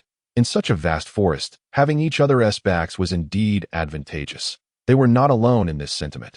Other ninjas from different villages were also forming their own teams. After all, in this selective assessment where only a few would emerge victorious, they could hardly trust anyone from other villages. Some even held a high level of suspicion towards their own comrades. At certain moments, it was humanity itself that proved to be the most terrifying aspect. In the ominous depths of the forest of death, Qianren ambled ahead, cheerfully humming a tune. For someone well-versed in the unfolding narrative, this assessment felt as effortless as answering a series of straightforward questions. The quest to locate the heavenly scroll and pass the examination was as simple as taking a leisurely stroll while sipping water. The three companions trailing behind him, though perplexed by his seemingly carefree demeanor, remained steadfastly loyal, trusting in his abilities. After all, Qianren's prowess was well acknowledged. He had even managed to exchange blows with formidable opponents like the likes of Zabuza. Following him during this Chunin exam was undoubtedly their safest bet. However, their curiosity piqued when Qianren abruptly halted, leaping into the air and retrieving a white scroll from the branches above. Much to the astonishment of his companions, "How did you know there was a white scroll here?" they inquired. "Well, I tend to observe things quite meticulously. Otherwise, how could I possibly have anticipated where the scroll was hidden?" Qianren deflected their inquiries with a smirk, before suddenly exerting force beneath his feet. The ground yielded, revealing a shallow pit, within which lay a black scroll. This left his companions utterly dumbfounded. It seemed as though Qianren had known exactly where to find the scroll. "Is this your meticulous observation as well?" they asked incredulously. "Indeed, the moment I stepped on this patch of ground, I sensed its irregularity, which prompted me to take a gamble. To my surprise, there truly was a scroll concealed beneath." After the initial shock, exuberance soon followed. Before the second task had even begun, they had already secured the means to pass. Wasn't that a tad too swift? Although they felt somewhat like mere bystanders. The three could not suppress their joy, their faces alight with pride. It appeared they would be the very first team to successfully locate a scroll and emerge from the forest of death. Yet, just as their spirits soared, a chilling voice echoed ominously from all directions. "Ha ha ha. I initially aimed to capture that brat Sasuke, but unexpectedly, I've stumbled upon a scroll as well. Talk about killing two birds with one stone." Effortlessly, as the words faded, three candidates adorned with musical note forehead protectors emerged atop nearby treetops, gazing down upon them. Leading them was a man shrouded in bandages, his left eye the only visible feature, who raised his right hand in a fist towards Qianren and his companions. As his fist descended, an imperceptible sound wave attack surged towards them. Realizing the impending danger, Qianren quickly shouted for his friends to disperse, narrowly averting the fate of being struck by the sound wave. Gazing at the crater left in the ground, Qianren's expression darkened ominously. The sound ninja trio, Why are they here? I had deliberately avoided crossing paths with them in the original plot. Yet here they are, unless their target was us from the outset. But it seems they are not here for the scroll. Their objective must be Sasuke, and it appears their allies are growing impatient. However, with Yi Lingyun present, their plans might not unfold as seamlessly as they hoped. Just as he prepared to engage, Sasuke, having heard his name called, stepped forward. Who are you? What is your purpose in seeking me? So, you are Uchiha Sasuke? Just as the intel suggested, rather arrogant. But once we capture you, you won't have any more questions. Sasuke scoffed at the arrogance of his opponents. Oh, you really think you can capture me with just the likes of you? With a disdainful laugh, he swiftly formed hand seals, unleashing a great fireball technique imbued with intense heat towards the Sound Ninja trio. This the extent of your attacks. You underestimate us, their leader. Tsukkazu raised his arm, directing an ear-piercing sound wave from the porous armor on his arm to intercept the fireball. Sound wave strike. The two forces collided, and in an instant, Sasuke's fireball dissipated into nothingness, as if it had never existed. How is this possible? My great fireball technique vanished. Sasuke was left speechless, shocked that his family's signature technique had been so effortlessly neutralized. Meanwhile, Yi Lingyun had already discerned the truth. No need for astonishment. The reason your fireball was dispelled is merely because this fellow consumed it with high-frequency vibrations. In essence, it's nothing more than a trivial trick, unworthy of recognition. Oh, I recall your name is Yi Lingyun. Isn't it? You certainly made quite an impression during the first assessment. If you believe my technique is merely a trick, then allow me to demonstrate what true skill looks like, despite his internal turmoil. Tsukkazu maintained a facade of bravado. His techniques were not simple ninjutsu. Knowing the principle did not guarantee an easy counter, he firmly believed that aside from that esteemed individual, no one could unravel his techniques in such a short span of time. Since you wish to see, I'll reluctantly oblige you. Naruto, Sakura, retreat a little. My attack range is quite broad, so be careful not to get caught in the crossfire. Upon hearing this, Sakura and her companions instinctively took several steps back, while the Sound Ninja trio braced themselves, fearing Yi Lingyun might unleash something formidable that could wipe them out in an instant. Secret technique, Shuriken Barrage. With that proclamation, dozens of shuriken flew from Yi Lingyun's hands in all directions. If Jiraiya were to witness this, he might blush in embarrassment at the blatant imitation. As Tsukkazu saw the shuriken hurtling towards him, he instinctively raised his right arm to block. However, this played directly into Yi Lingyun's scheme. Seizing the moment while they were preoccupied with defense, Yi Lingyun swiftly advanced and delivered a powerful kick to Tsukkazu's abdomen. The latter winced in pain, clutching his midsection as he staggered backward, nearly losing his footing on the treetops. Do you enjoy this little trick of mine? Does it feel more effective than your own? You sneaky bastard. Tsukkazu seethed, watching Yi Lingyun gloat before him. His composure cracking, rallying his teammates, Kin and Saku, they prepared to retaliate against the audacious Yi Lingyun. Yet, they were not the only ones with allies. Seeing the imminent assault, Sasuke and Naruto stepped forward to join the fray. The Sound Ninja trio faced off against Yi Lingyun and his companions, the tension palpable as a fierce battle loomed ahead. Sasuke, still simmering from the earlier defeat of his fire technique, was the first to strike. However, he had learned from his previous encounter and chose his target wisely, opting for the left defender, Saku, instead of Tsukkazu. I refuse to believe that all of you can wield such bizarre attacks. Once again, he unleashed the great fireball, but this time he charged forward simultaneously at a dual assault of ninjutsu and taijutsu. Let's see how many you can fend off. Sasuke's lips curled into a triumphant grin, as if the outcome of the battle had already been determined. Choosing me as your opponent? You must be overly optimistic. With both hands directed towards Sasuke and the fireball, a visible blade of wind erupted from his palms, shattering the fireball and forcing Sasuke to retreat. As he beheld the colossal tree severed in half behind him, Sasuke was left in shock. Are these Sound Ninja all monsters? How can they all dispel a great fireball? After a series of setbacks, he abandoned his underestimation that if ninjutsu proved ineffective, then what about taijutsu? Closing the distance, Sasuke and Saku engaged in a close-quarters battle. Well, looks like you've activated your Sharingan. Are you preparing to get serious? Though the tone may seem playful, facing the legendary Sharingan, Sak nonetheless steeled himself to engage in battle with Sasuke. Bolstered by the power of the Sharingan, Sasuke could discern the flow of chakra within Sak. allowing him to anticipate when Sak would unleash ninjutsu, enabling him to react preemptively. With the threat of the void/absent, Sak found himself steadily pushed back by Sasuke's relentless onslaught. Sasuke deftly neutralized his opponent. The remaining two adversaries were left to be dealt with by Qianren and Naruto. Naruto, you engage that woman. I'll handle this bandaged man. Since a fight was inevitable, he felt compelled to bear the brunt of the pressure.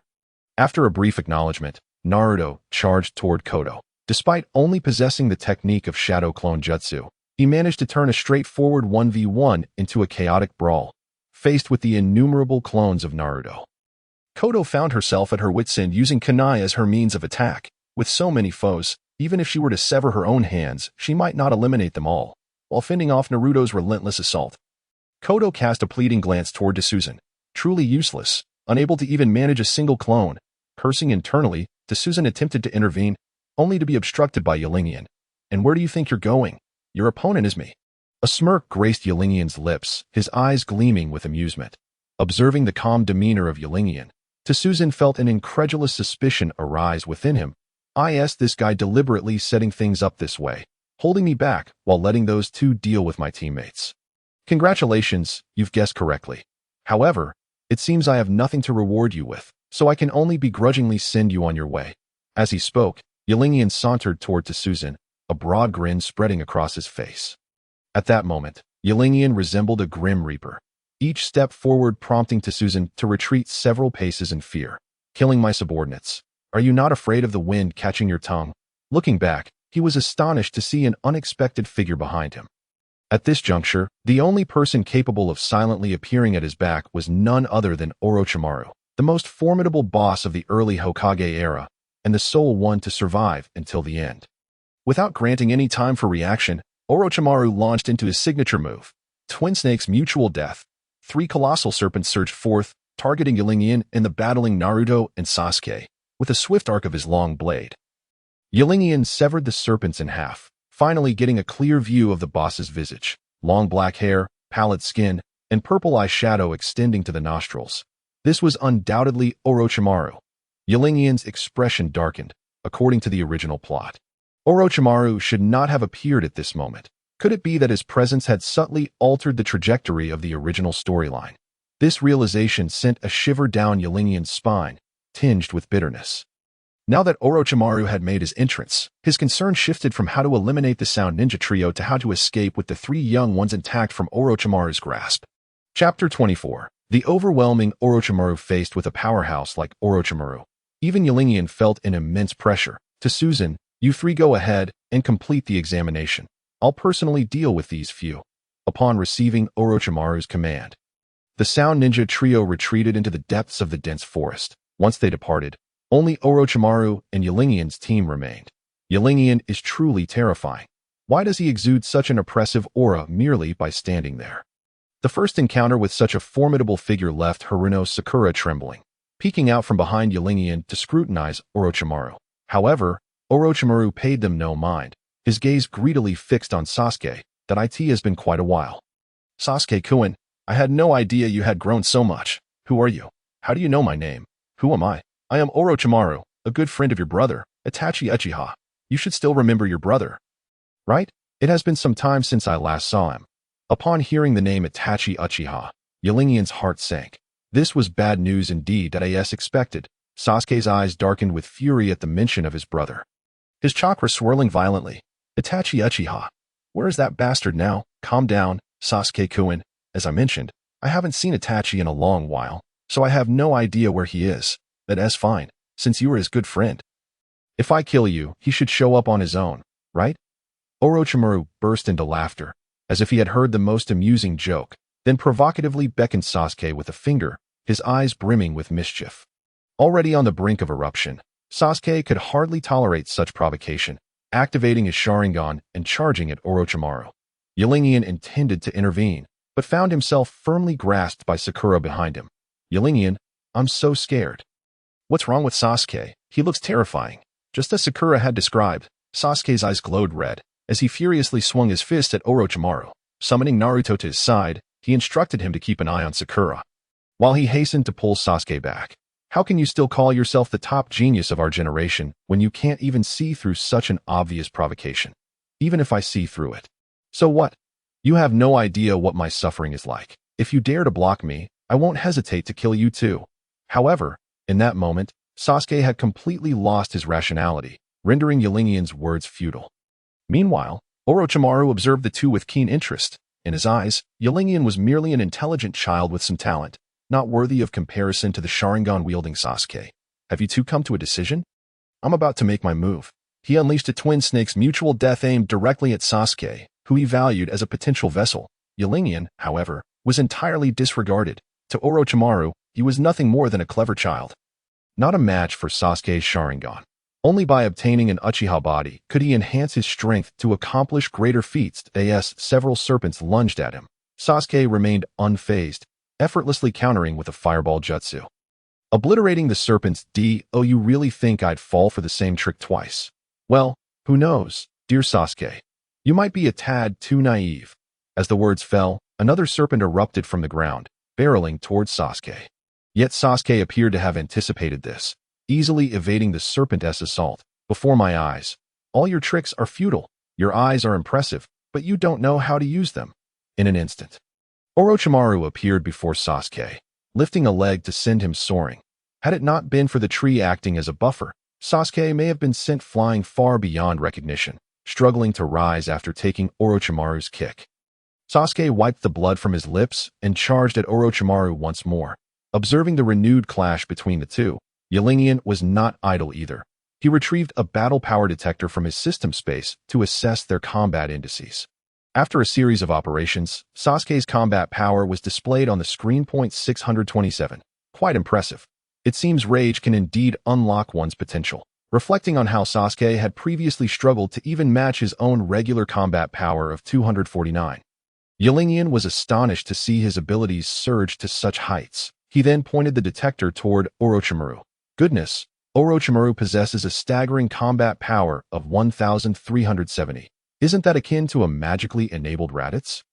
1370 versus 627. Upon witnessing Orochimaru's combat index, Ylingian couldn't help but worry for Sasuke. Although they often clashed, in such a moment, with a new, formidable enemy present, their focus should be directed at Orochimaru. With this thought, Ylingian could no longer remain passive. Wielding the magical blade Qianren, he charged at Orochimaru. Sensing something amiss, Orochimaru, who had been mercilessly tormenting Sasuke, feigned a misstep, retreating a pace. In the next instant, a blade radiating a blue glow pierced precisely where he had just stood. Sasuke-kun, your reinforcements have finally arrived. This battle should prove far more interesting. At this moment, Orochimaru faced two opponents, yet his expression betrayed no hint of panic. Rather, it was tinged with a modicum of excitement. The two exchanged glances and launched their assault on him. With Ylingian spearheading the attack, he relentlessly swung his enchanted blade, the 1,000 slicing blades, towards Orochimaru, while Sasuke occasionally unleashed a fireball as a feigned attack from the sidelines. Although it was their first collaboration in battle, their synergy was surprisingly harmonious. Under the onslaught of their combined efforts, the previously invincible Orochimaru began to falter. Numerous wounds, carved by the 1,000 slicing blades, appeared on his body, alongside the burn marks from the fireballs. As they noticed Orochimaru was at a disadvantage, their attacks became even more frequent, aiming to eliminate him in one fell swoop. However, as a formidable boss-level character, Orochimaru was not so easily vanquished. Realizing he was losing ground, he ceased to hold back. Seizing the moment, he kicked Ylingian away while retreating several steps, then, to the astonishment of all present, opened his mouth to extract his signature sword. The Kusanagi. The second round for the two young warriors was about to commence. Chapter 25. The reverse armor suspenders. With the Kusanagi in hand, Orochimaru appeared to have gained a significant advantage, shifting from defense to a ferocious offense against the two. Sasuke, did you enjoy launching those fireballs? I, on the other hand, have suffered greatly at your hands, Orochimaru taunted, flicking his tongue as he raised the Kusanagi to slash down at Sasuke.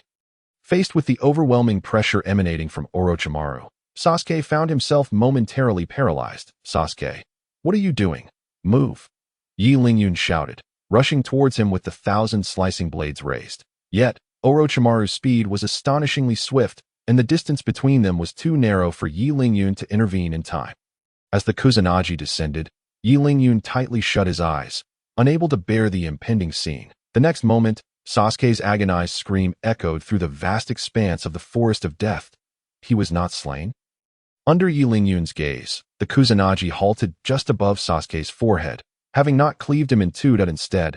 Orochimaru extended his neck and sank his teeth deeply into Sasuke's shoulder, eliciting the scream. Are you planting the curse mark of heaven? Don't misunderstand. As the only vessel capable of resisting Uchiha Itachi, I cannot bear to kill you. Withdrawing his neck, Orochimaru greedily licked his lips, allowing Sasuke to writhe on the ground, clutching his shoulder in agony. This horrific scene did not escape the eyes of Naruto and Sakura, who were watching from the sidelines. Naruto, we must flee. Even someone as formidable as Yi Lingyun couldn't defeat this monster. He is beyond our capabilities. Witnessing that neither Yi Lingyun nor Sasuke could stand against Orochimaru, Sakura's resolve faltered, and she urged Naruto to escape with her. However, Naruto was unwavering in his commitment to his friends, though fear had rendered his legs trembling. He resolutely shook off Sakura's grip. Sakura, if you're scared, you should leave first. I must help Yi Lingyun. I will fight alongside them. Are you insane, Naruto? That is an opponent even Yi Lingyun cannot conquer, Sakura exclaimed in disbelief. Looking at Naruto as if he had lost his mind, why would he choose to stay and face certain death rather than leave with her? Staying meant merely enduring a beating, and he might even be killed. What if I face those three again alone after you leave? Naruto fell silent, feeling a profound sense of helplessness regarding this girl. Meanwhile, after bestowing the curse mark of heaven upon Sasuke, Orochimaru's attention shifted to Yi Lingyun. You were the one who severed my hidden shadow snake hands, weren't you? Not bad, but that's where your merit ends. At that moment, Yi Lingyun was too preoccupied to respond, for he sensed a palpable intent to kill emanating from Orochimaru. Directed solely at him, trembling, he raised his hand and activated the battle power detector .4080. Orochimaru, wielding the Kusanagi, possessed a battle power that had reached an astonishing 4080, equivalent to 3 Raditzus. While your body is commendable, it lacks the Sharingan, so I must eliminate you. After expressing his admiration, Orochimaru approached Yi Lingyun step by step, each stride akin to a Grim Reaper drawing nearer, struggling to suppress his fear. Yi Lingyun resorted to using lava release once more. In this life or death moment, all of Kakashi's admonitions and hidden strengths seemed trivial. Survival was the only objective that mattered. As he completed the hand seals, a torrent of lava erupted from Yi Lingyun's mouth. Landing squarely upon Orochimaru, the latter immediately emitted a pained howl. Aya, this is lava release. I never expected this little brat to have such a trump card. I'm starting to take an interest in you. Yi Lingyun, perhaps your body is even more suitable for me than Sasuke's. Even as the molten rock seared his flesh, Orochimaru's face bore no trace of agony. Instead, he engaged Yi Lingyun in casual conversation. As if the scorching lava were nothing but a trivial annoyance, suddenly, Orochimaru's voice was cut off, and his mouth opened wide in shock. Before Yi Lingyun's eyes, a new Orochimaru emerged from his gaping maw. Having shed his former shell, which had been incinerated by the lava. You truly are a freak. You can regurgitate yourself, he exclaimed. This is the allure of immortality. However, discussing it with you is pointless. You'll understand once you become my vessel. You think I'll ever become your vessel? Even if I die today, I'd rather leap into the abyss than submit to you. Very well. Then perish. Yi Lingyun's resolute stance prompted Orochimaru to abandon his intention of cultivating him as a vessel. Infuriated, he repeated the word well thrice, then lunged at Yi Lingyun with his sword raised. You'd rather die than be my vessel. Then let me grant you that wish. As he spoke, Orochimaru leapt forward, swinging the Kusanagi towards Yi Lingyun. To his astonishment, Yi Lingyun did not retreat but advanced, bracing himself against Orochimaru's strike with his own body. Are you out of your mind, kid? How dare you approach me? You must be tired of living. Yi Lingyun's reckless act left Orochimaru momentarily dumbfounded. However, he exerted even greater force in his strike. Witnessing this, a slight smirk appeared on Yi Lingyun's lips. The moment of vengeance had arrived. Now it was time for the suspenders to inflict damage. If memory serves, the thorn's effect amplifies the damage returned based on the initial damage taken. Yet, whether these suspenders could withstand Orochimaru's assault remained uncertain, especially as it was his first battle against such a formidable opponent, and their true strength was still a mystery. In the next instant, to the astonishment of Naruto and Sakura, as Orochimaru's blade struck Yi Lingyun, he was sent hurtling backward, crashing violently into a massive tree, stirring up a cloud of dust. Indeed, these suspenders can withstand Orochimaru's attack. Praise be to the suspenders. I adore you, system, as Yi Lingyun reveled in his triumph. The dazed Orochimaru emerged from the mist, no longer exuding the confidence he once had. He now bore a grim visage, his clothes tattered and his long hair in disarray. How on earth did this little brat manage to do this? Chapter 26. Crisis. The moment his sword struck this boy, a force far exceeding his own sent him flying. What kind of power is this? What a magnificent force! Before he could comprehend the situation, Yi Lingyun had already approached him, wielding the 1,000 slicing blades. Caught off guard, Orochimaru was once again wounded by Yi Lingyun's strike. Observing the multitude of wounds, varying in depth and severity, Orochimaru showed no hesitation and chose to shed his skin once more. The transformation not only healed his injuries, but also restored clarity to his mind, prompting him to sheath the Kusanagi and employ ninjutsu instead, if attacking with a sword results in such a powerful backlash. How will you fare against my ninjutsu?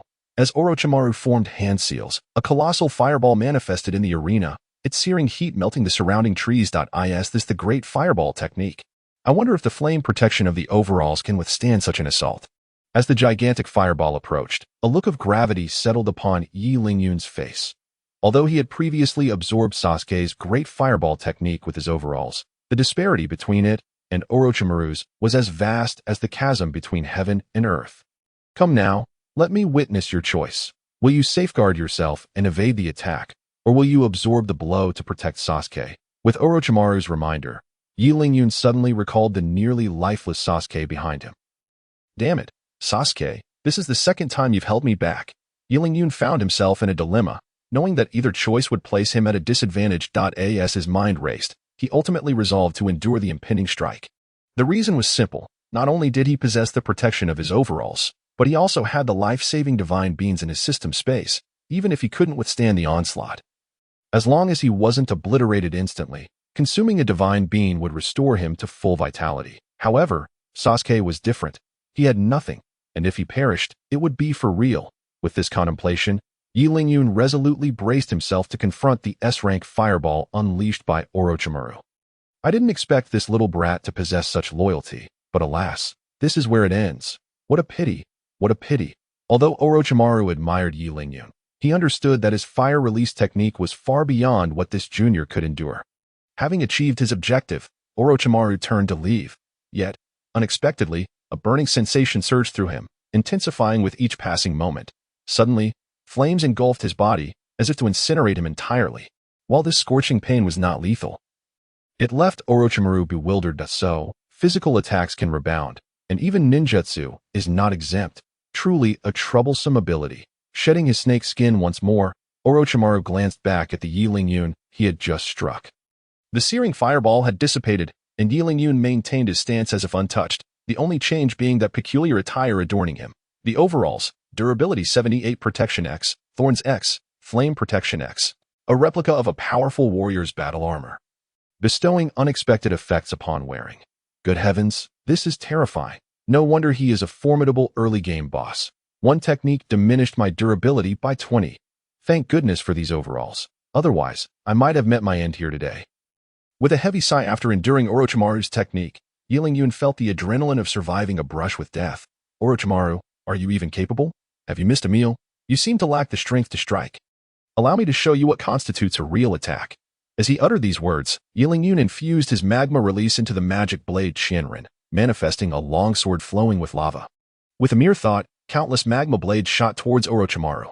Orochimaru scarcely had time to react before his newly shed form was pierced through. At this moment, Orochimaru was riddled with wounds, and magma dripped from the numerous gashes covering his body.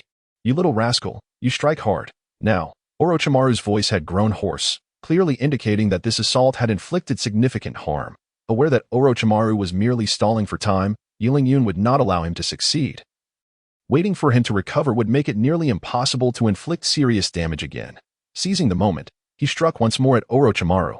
Uninterested in engaging in idle chatter, Orochimaru was cleaved in half, his upper and lower halves falling to the ground. In contrast, Yi Lingyun, having continuously utilized his bloodline limit, found that his chakra reserves could scarcely sustain such immense expenditure. At this point, he could only rely on the long sword in his hand to keep himself upright. Watching Orochimaru shed his skin again, a bitter smile crossed Yun's face. That it seems I must seek some support. Against a monster like Orochimaru, my current self is undoubtedly overmatched. Orochimaru, open your eyes and witness what true fire release looks like. With swift hand seals, a massive inferno surged toward Orochimaru. After executing this move, Yun himself collapsed from exhaustion. Faced with Yun's final strike, Orochimaru dared not underestimate it and swiftly sidestepped. The pillar of fire grazed Orochimaru's cheek. The gust it created disheveling his long hair, he cackled. I must admit, little brat, you've done well. But this is where your efforts end. You appear to be running on empty. What a pity, your all-out final strike has come to naught. Silently observing Orochimaru's incessant prattle, Yun had no intention of engaging. Just as Orochimaru was chattering on, he suddenly recalled something and turned sharply, only to see the dense forest behind him engulfed in flames. You little brat, you are quite the schemer, attempting to lure reinforcements with this inferno, are you? I must say, your ploy has succeeded. With a blaze this large, even I cannot extinguish it. However, he paused, a sinister grin spreading across his bloodied face. The torn skin making him appear particularly fearsome. You will likely not witness the arrival of your allies, for you shall soon perish by my hand. As he spoke, Orochimaru stood before Yun. His murderous intent laid bare. As for a promising junior like Yun, if he could not be utilized, he must be eliminated in his infancy. Chapter 27. The curse mark of heaven. Faced with the formidable Orochimaru, Yun found himself at a complete loss, forced to evade the onslaught of the latter's fists. Despite his best efforts to dodge, he was inevitably struck by Orochimaru. However, he had no choice but to press on, hoping to endure until reinforcements arrived to save them all. Fortunately, the overalls absorbed much of the damage, preventing Yun from being utterly beaten to death by Orochimaru. As he continued to sustain injuries, the durability of the overalls steadily declined. Once their durability was exhausted, it would signal Yun's demise. At this moment, Yun's heart was a tumult of emotions. Encountering a bug like Orochimaru was indeed unfortunate. Not only could he not be killed, but escape was also impossible, plunging Yun into the gravest life and death crisis since his arrival in this world. Windmill, the third great blade. Just as Yun's life hung by a thread, Sasuke, who had been lying dormant for ages, finally sprang into action. Numerous nearly invisible steel wires bound Orochimaru in place, any movement threatening to shred his skin. Sasuke, you don't actually think you can kill me, do you? Such arrogance is quite different from your brother. Do not mention that guy in my presence. Enraged, Sasuke tightened the wires, causing blood to seep profusely from Orochimaru. Fire release. Great dragon fire technique. Sasuke unleashed flames upon the wires, which then spread to Orochimaru. Already battered and torn, Orochimaru writhed in agony as the flames seared him, emitting pitiful howls. Forced into a corner, Orochimaru shed his skin once more, successfully freeing himself from the steel bindings, time and again using his rebirth technique. Even he began to feel the strain. Sensing the approaching reinforcements from Konoha, Orochimaru contemplated retreat. Very well, I shall end it here for today. I will spare your lives this time. Casting a lingering glance at Yun, Orochimaru vanished into the depths of the forest. Only Yun and the three young ones remained in the arena. With Orochimaru's departure, the fierce battle finally drew to a close. Among the remaining individuals, aside from Haruno Sakura, everyone bore injuries. Why Yun? Sasuke, are you alright? Who was that person just now? He was incredibly powerful. We're fine. But you should worry about yourself. How ungrateful. I came here first to check on you, and this is the attitude I receive. Upon being rebuffed, Haruno Sakura immediately became displeased, pouting her lips and incessantly grumbling. After confirming multiple times that the two had no intention of acknowledging her, she sulkily stood in place, seething with frustration. Once Sakura departed, Yun slumped down onto the ground. I remember, Sasuke, that you were just bitten by that guy. Right? How do you feel now? It's none of your business. I can handle my own problems. After a moment of silence, Sasuke added, thanks for what you did earlier. Why have you suddenly become so polite? Have you been hit in the head by that guy? Shut up. You're the one who's been hit in the head. After exchanging a retort, the two fell into a silence that lasted until Kakashi appeared on the scene. Yun, what on earth happened with Sasuke just now? Why was there such a commotion? What about Naruto and Sakura? How are they? Seeing that Sasuke had no intention of speaking, Yun had no choice but to explain everything that had transpired to Kakashi. However, upon hearing the account, Kakashi was left stunned, his eyes wide with disbelief. What? You mean Orochimaru showed up? No wonder even you, Yi Lingyun, ended up in such a state. Sasuke, come here, let me see what the cursed seal looks like. Upon hearing that Orochimaru had placed a cursed seal on Sasuke, Kakashi hurried over to examine it. After all, cursed seals were not to be taken lightly. Their emergence heralded bloodshed and turmoil. This matter has surpassed your capabilities. You must withdraw from the Forest of Death. I will report the situation to the village's higher-ups. Withdraw from the exam.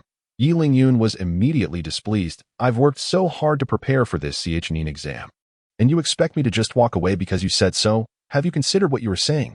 Sensing Yi Lingyun's dissatisfaction, Kakashi quickly attempted to soothe him. Why, Yi Lingyun? Your expression suggests this is an unexpected situation.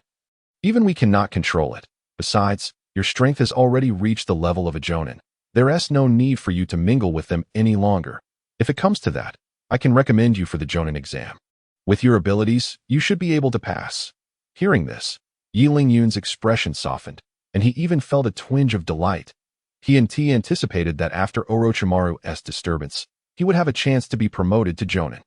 However, it was unfortunate that his suspenders had been rendered tattered, with durability down to a mere 20. If he encountered a formidable foe like that again, he might not be able to escape unscathed.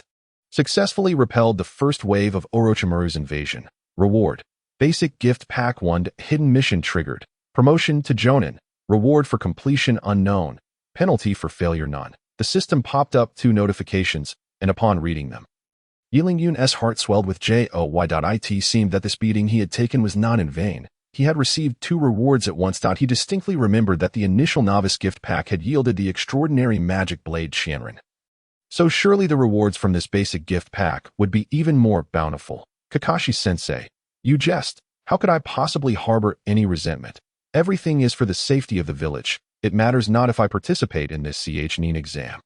Yi Lingyun's sudden shift in attitude left Kakashi baffled, but since he was willing to cooperate, there was little more to be said. After finding Naruto and Sakura, Kakashi led the 4 of them out of the Forest of Death.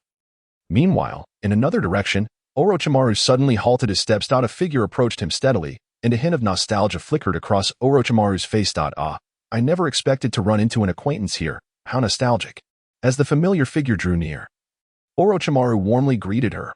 Well, Mitarashi Anko, it's been a while. How have you been? The person was Mitarashi Anko, the proctor of the 2nd exam of the Chunnin exams, and also a former disciple of Orochimaru. Upon sensing the commotion from the fierce battle, she had rushed over, only to encounter Orochimaru halfway. What brings you here, Orochimaru? Was that uproar caused by you? And now you don't even call me teacher? How hurtful. Teacher, I would love to continue calling you that. But since your betrayal and defection from the village, that bond is no more. As she spoke, Anko's face was filled with regret. If it weren't for Orochimaru's reckless pursuit of forbidden experiments, which ultimately led to his expulsion by the 3rd Hokage, he would still hold a position of great power today. Let us not dwell on the past. If you have nothing else, I shall take my leave. Unlike you, I have important matters to attend to. What exactly is your purpose in returning? You cannot leave without revealing your intentions. Oh, my dear disciple, are you attempting to take action against me? Capturing the S-rank rogue ninja Orochimaru was the aspiration of every Leaf Village shinobi. Without further ado, Anko unleashed her signature technique. Serpent Shadow. Multiple giant serpents lunged toward Orochimaru, yet the target of the assault displayed no sign of panic. Anko, what are you thinking? Attacking me with the technique I taught you. As he spoke, Orochimaru retaliated with his own Serpent Shadow. Under the same technique, the disparity in strength became apparent. The giant serpents intertwined, and Anko found herself retreating under the pressure, hastily retracting her serpents. Your Serpent Shadow leaves much to be desired. Have you not trained diligently in recent years? At this point, do you still believe you have the right to lecture me? I never expected you to care so much about my affairs. But I believe that does not hinder our master-disciple bond. Teacher, come back. I still wish for the Orochimaru of old. Upon hearing this, a flicker of light passed through Orochimaru's cold gaze, only to be swiftly replaced by his usual icy demeanor. Slowly approaching Anko, he inhaled deeply. That familiar scent. You truly are my most cherished disciple. However, at this stage, discussing the past holds little significance. I am glad to share this moment with you, and I hope we have the opportunity to meet again. With that, Orochimaru's figure began to fade, disappearing from Anko's sight in the blink of an eye.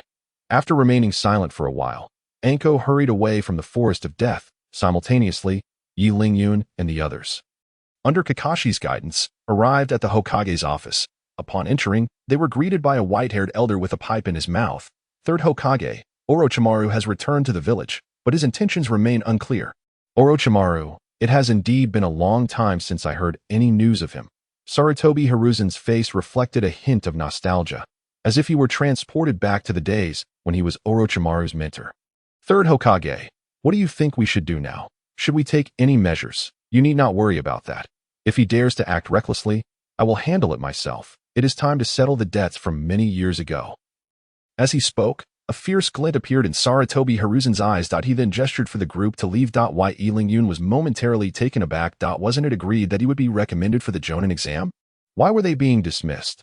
Looking at Kakashi, he found the man equally bewildered. It was evident that his path to promotion was solely reliant on himself, and at a critical moment, it had fallen through.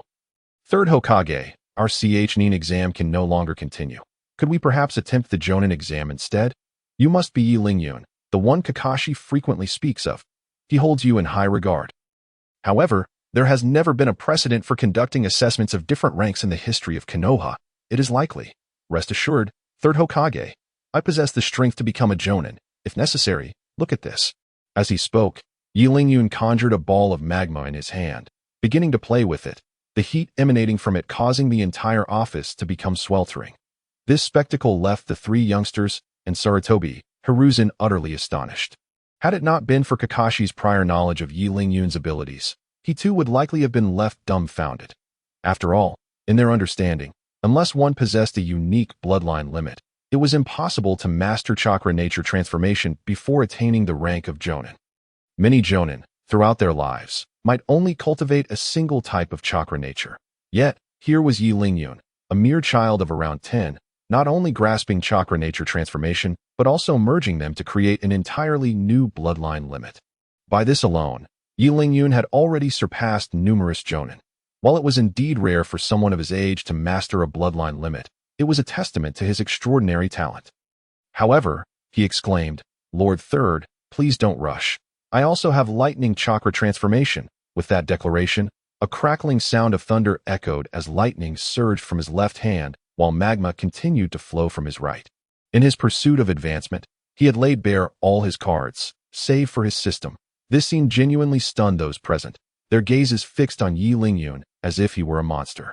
At such a tender age, he could command transformations of 3 different chakra natures. This transcended the realm of mere genius. He must be deemed a prodigy. It was worth noting that even Sarutobi Hiruzen, known as the Professor of Ninjutsu, had only mastered 3 types of ninjutsu by the age of 40. Ahem. Since you were so confident, I suppose I can make an exception for you. Sarutobi cleared his throat, masking his embarrassment, and reluctantly agreed to Yi Lingyun's request. Before Yi Lingyun could revel in his joy, the door to the Hokage's office swung open once more. Lord Third, we have a grave situation. Orochimaru has returned to Konoha. I sense he harbors some nefarious intentions. The newcomer was Akamichi Kurui, who had just encountered Orochimaru, her breath coming in quick gasps and her tone laced with urgency. Fearing that they would be too late to thwart Orochimaru's schemes, Karui, I am already aware of what you mentioned. I will handle it. Sarutobi felt exasperated. Her late arrival was indeed timely, reinforcing Kakashi's efficiency. Chapter 29, Divine Technique, Summoning Jutsu. Though Sarutobi had indicated his understanding of the situation, Karui continued unabated. Lord Third, do you think we should prioritize this matter? I suspect Orochimaru's return to the village signifies something significant. We ought to be prepared. I understand. Karui, there's no need for you to fret. I know that Orochimaru's affairs do not concern you. So please, relax. After being called out on her anxious demeanor, Karui finally exhaled, ceasing her chatter. After all, who wished to be entangled with an S-rank rogue ninja? It was a matter of their livelihood. Once she regained her composure, Karui finally noticed something unusual in the office. Upon seeing the magma and lightning in Yi Lingyun's hands, she was left utterly astonished. If she hadn't remembered that Yi Lingyun was a genin from Konoha, she might have mistaken him for a spy sent by Orochimaru. Have the younger generation already become so formidable to master so many transformations at merely 10 years of age? With such power, Why even participate in the Chunin exams? Just make him a Jonin right away. What say you, Lord Third? Sarutobi smiled knowingly. We were just discussing this matter. Since you happen to be here, why don't you take this child to participate in the Jonin evaluation? Rest assured, Lord Third, I will handle this. Kirui accepted Sarutobi's arrangement with uncontainable joy. No one could refuse the opportunity to mentor such a talented junior. This not only brought honor, but also garnered the favor of a future powerhouse. With such an opportunity falling into her lap, who would not seize it? Yilingyun, come with me. I shall take you to accept a bounty task. A bounty task? Is that part of the Jonin evaluation? Of course, every Jonin must possess the ability to complete tasks independently. But do not worry. This task will not be overly difficult. After a moment of contemplation, Yilingyun finally understood as Kirui had mentioned. The ability to complete tasks independently was indeed one of the essential skills for every Jonin. Just as Yilingyun was preparing to follow Akamichi Kirui to accept the task, Sarutobi Hiruzen, who had been silent for some time, spoke up again. But let us not rush. Let the young one first familiarize himself with the Chunin exam process. After all, there is still another match to come. Why not let him make an appearance? I support this proposal. I hear Sunigakure has several promising newcomers. It would be perfect for Yilingyun to temper their arrogance. This suggestion was met with immediate agreement from Kakashi and Kirui. Subsequently, all eyes turned to Yilingyun, who felt a wave of exasperation wash over him. You all have spoken so decisively. Can I possibly refuse? The formidable newcomers from Sunigakure are likely referring to Gaara. Regardless of who his opponent was, Yilingyun was confident he could easily defeat them. Of course, within the confines of his peers if he were to face a character like Orochimaru or Kakashi. Merely avoiding a beating would be considered a favor. With their opinions aligned, the matter of the Jonin evaluation would be addressed once the dust had settled. You may leave now. I still need to contemplate how to deal with Orochimaru. Sarutobi began to usher them out, and the previously lively office fell silent. Only Sarutobi remained, contemplatively puffing on his pipe, his eyes betraying a hint of something deeper. Orochimaru, has he finally arrived, on the streets? Kakashi led the four youngsters toward the final examination venue. Meanwhile, Kirui, as the chief examiner for the second round, hurried back to the entrance of the Forest of Death to await the candidates who would make it through the second round. Yilingyun, you all must have exerted yourselves quite a bit. Since the third examination has yet to begin, those with injuries should seek treatment, while the uninjured should rest, after ensuring the well-being of his charges. Kakashi left the resting area of the arena with a dark expression. Once he departed, Sakura began to speak rapidly. Why, Yilingyun? When did you become so powerful? We haven't even advanced to Chunin. And you are already on the verge of becoming a Jonin.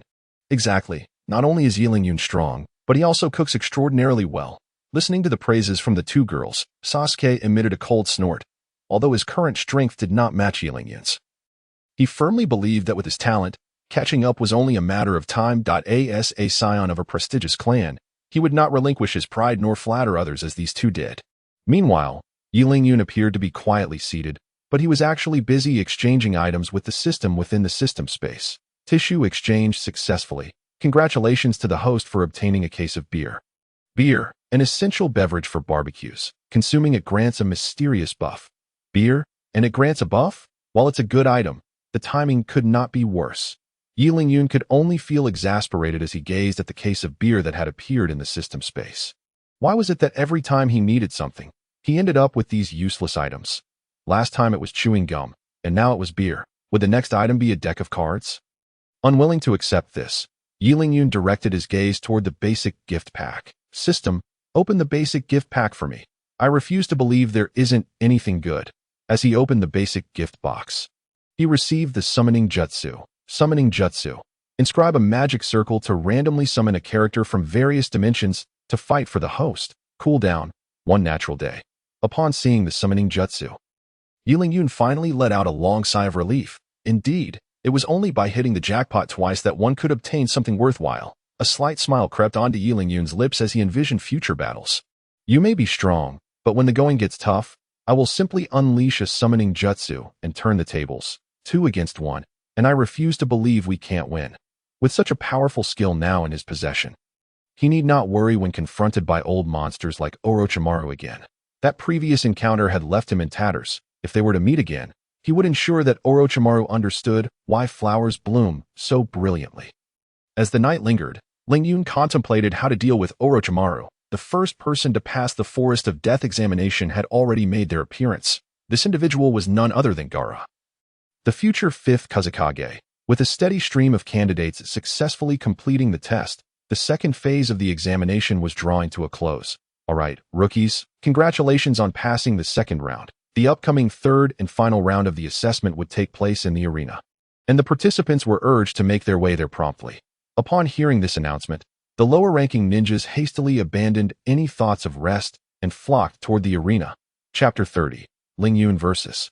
Toshiro. Seated in the spectators' area of the arena, Ling Yun observed as the successful candidates from the second round entered, flanked by his 3 companions. These participants are entering rather slowly.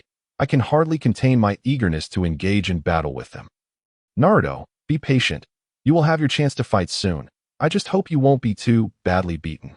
Ling Yun, how can you say that? I am quite strong, you know. As Naruto grew increasingly impatient, Ling Yun merely smiled faintly.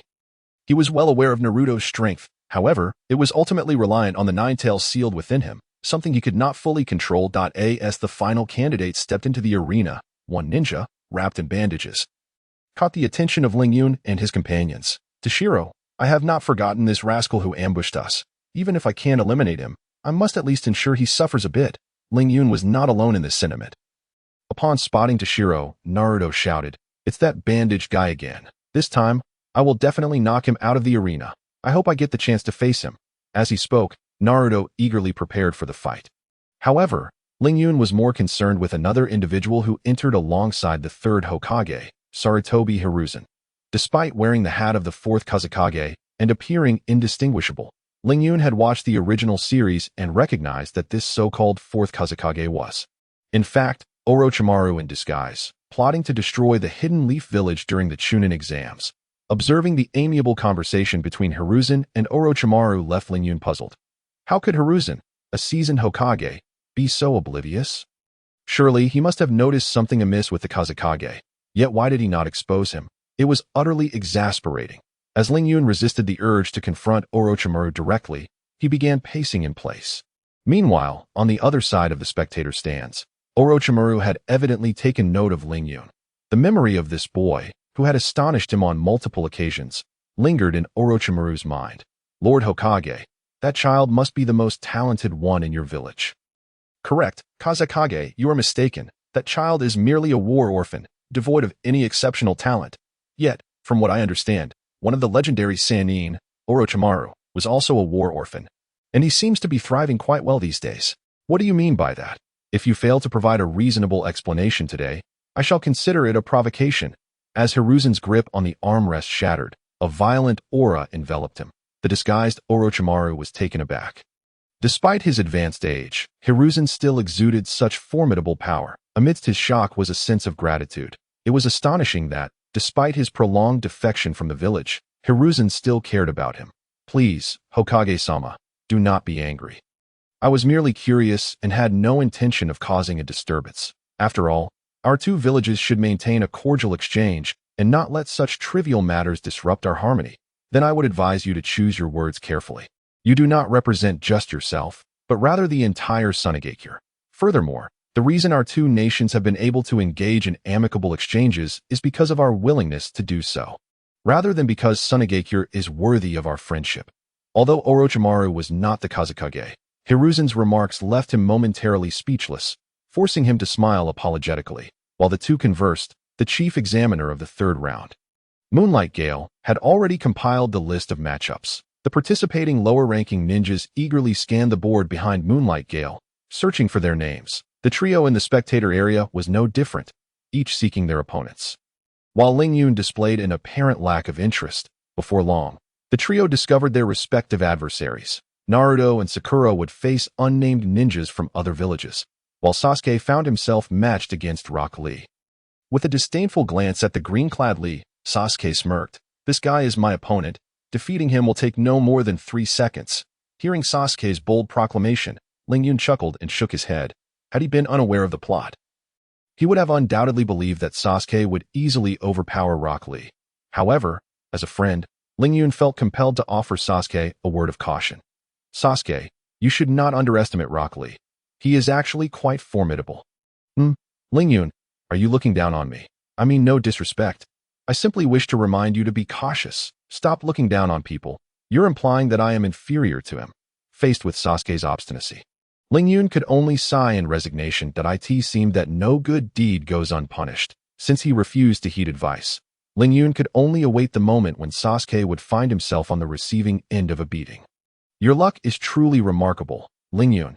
You are facing that bandaged man in the first match. With your strength, you must teach him a lesson. Following Naruto's pointing finger, Ling Yun spotted Tashiro's name alongside his own. No problem. Just watch how I deal with him. Before long, the third round of the examination was set to commence. A moonlight gale called out his name. Ling Yun leapt from the spectators' area and positioned himself at the center of the arena. Tashiro also made his way to the center, walking with a deliberate pace. Both candidates, please form the necessary hand seals. Following Moonlight Gale's directive, Ling Yun formed a single-handed seal toward Tashiro. However, Tashiro stood frozen, staring intently at Ling Yun, seemingly oblivious to the instructions given. This candidate, please form the necessary hand seals. Observing Tashiro's non-compliance, Moonlight Gale reiterated his request. Excuse me, esteemed examiner. I have a question that I would like to pose. Go ahead. If there is any inconsistency, I shall address it. You said it. A strange glimmer appeared in Tashiro's eyes as he raised his voice. Ladies and gentlemen in the arena, it has come to my attention that this Ling Yun did not pass the second round of examinations. Yet here he stands in the third round. Could it be that the Hidden Leaf Village is engaging in favoritism and allowing him to bypass the rules, as his words echoed through the arena? A wave of uproar ensued. It does seem rather suspicious. I thought he looked unfamiliar. Turns out he must have taken the back door. The Hidden Leaf is quite despicable. How could they resort to such underhanded tactics? We trusted them so much, and it appears we were mistaken. Who would dare to participate in examinations in such a village? I thought the first round had odd questions, but it seems the entire village is at fault. In an instant, the spectator area was abuzz with chatter, cries of Ling Yun. Get out of the examination, and boycott the Hidden Leaf's shady dealings, filling the air. Meanwhile, Tashiro wore a triumphant smirk. He had conspired with Orochimaru prior to the match to tarnish the reputation of the Hidden Leaf and isolate them from the other ninja villages. Esteemed examiner, is it not true that individuals who have not passed the second round should not be present in the third? Indeed, one must pass the previous two rounds to participate in the third. Then should we not expel this opportunist Ling Yun from the arena? That seems reasonable. Ling Yun, will you leave voluntarily, or shall I escort you out? In the blink of an eye, all accusations were directed towards Ling Yun. As Taishin had indeed stated, only a handful of individuals, including Taishin himself, had encountered him during the second assessment, and that was at the very beginning. Subsequently, they had crossed paths with that rascal Orochimaru. It was hardly surprising that others had not seen him. Prior to this, Ling Yun had endured numerous tribulations, even when Sasuke persistently harassed him, and Zabuza repeatedly sought to end his life. Ling Yun never harbored thoughts of killing them. However, Taishin's blatant fabrications utterly repulsed Ling Yun, marking the first time since his arrival in this world that he felt a genuine urge to kill.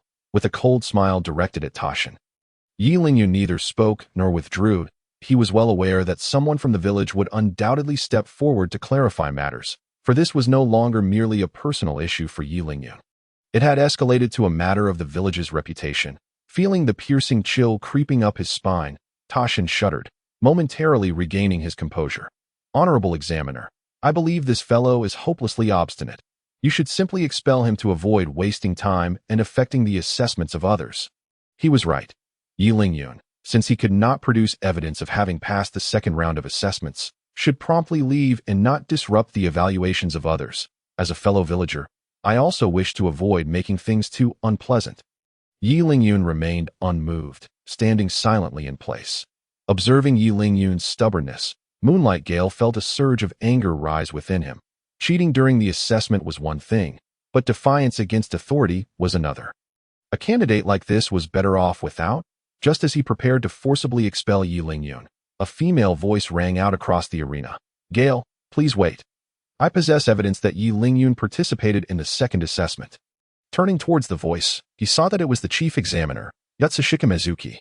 Azuki, what brings you here, and what evidence are you referring to? Gasping for breath, Yatsushika Mizuki retrieved 2 scrolls, one black and one white, from her pocket. This is the Heaven and Earth scroll that Ling Yun personally handed to me. Surely this serves as sufficient proof. Upon hearing this, even Moonlight Gale, also an examiner, could not help but cast her a bewildered glance. Tashin exclaimed, "Esteemed examiner, are you trying to deceive us? Do you truly believe that presenting 2 random scrolls can validate that this guy participated in the assessment? What credibility does that hold? Is that not enough to serve as evidence? Then how about this?" As she spoke, Yutsu Shikimazuki produced a crystal ball. Within the crystal ball, the scene of Yi Lingyun personally handing over the Heaven and Earth scroll to Yutsu Shikimazuki in the Death Forest was vividly displayed. "What further excuses do you have?" Yutsu Shikimazuki felt a surge of triumph within her. Thankfully, she had the foresight to borrow this crystal ball, imbued with ninjutsu, from Sarutobi Hiruzen in advance. Otherwise, not only would Yi Lingyun be unable to participate in this assessment, but Konoha village would also have been embroiled in controversy, bearing accusations of favoritism and cover-ups. With irrefutable evidence presented, Tashin found himself momentarily speechless. According to Orochimaru's original plan, Yi Lingyun was supposed to withdraw from the assessment for the sake of the village's reputation. No one had anticipated that Yutsu Shikimazuki would indeed provide proof. Since there are no issues now, you two should promptly proceed with the assessment. Many others are waiting behind you. Do not waste their time due to your quarrel.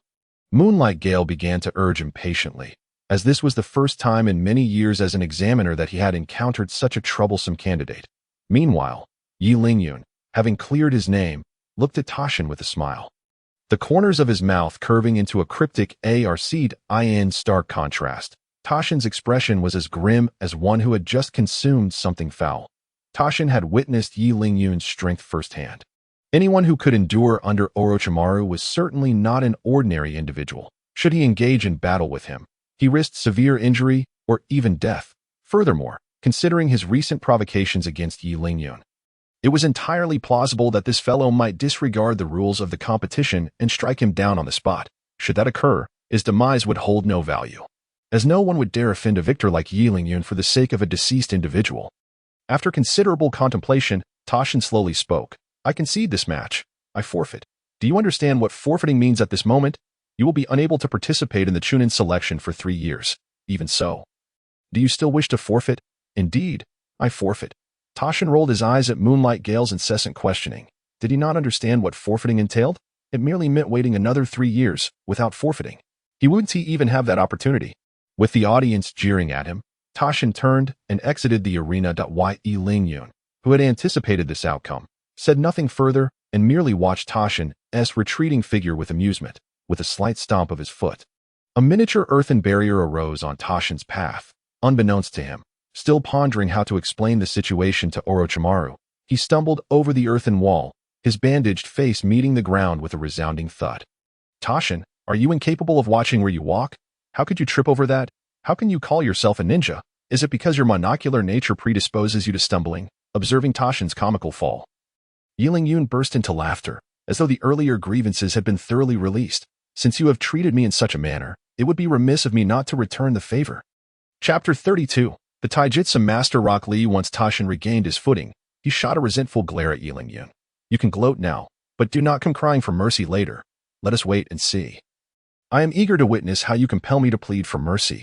Eschewing further verbal sparring, Tashin dusted off his clothes and turned to leave the arena. In a scenario of unequal strength, no amount of bravado would hold any significance. After the two had exited, Moonlight Gale, as the chief examiner, began to announce the results of the match in the preliminary round of the Chunin assessment.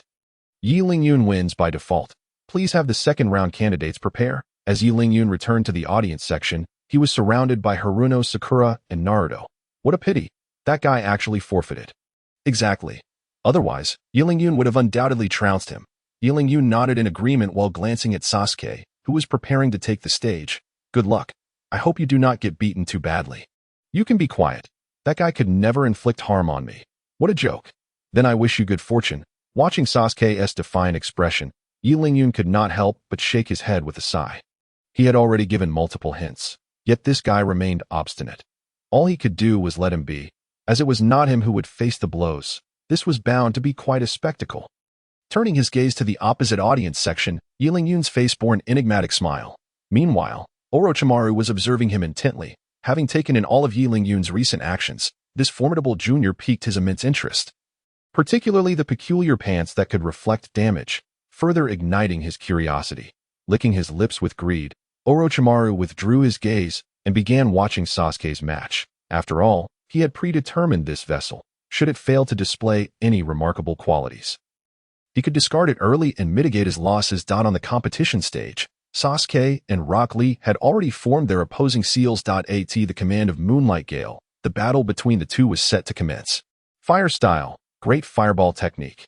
Die, you weakling. Sasuke launched his signature move, confident that he could never be overpowered by the mushroom-headed individual before him. He believed he would deliver a decisive blow, showcasing his strength to that arrogant Yilin. However, contrary to his expectations, the reality was far harsher. Facing the onslaught of the great fireball, Rock Lee's expression remained as tranquil as the calmest waters, as though he were oblivious to the attack. As the great fireball neared its target, Sasuke's lips curled into a maniacal grin. This fellow could actually inflict damage on me. Yilin clearly did not appreciate my prowess. In that moment, Sasuke began to turn away. As if he had already foreseen the outcome of the battle, that a true man never looks back at an explosion. The scorching wave from the fireball surged towards Sasuke's back, yet the anticipated cries of Rock Lee did not materialize. Is he so inept that he cannot even withstand such a trivial technique? Not even a scream.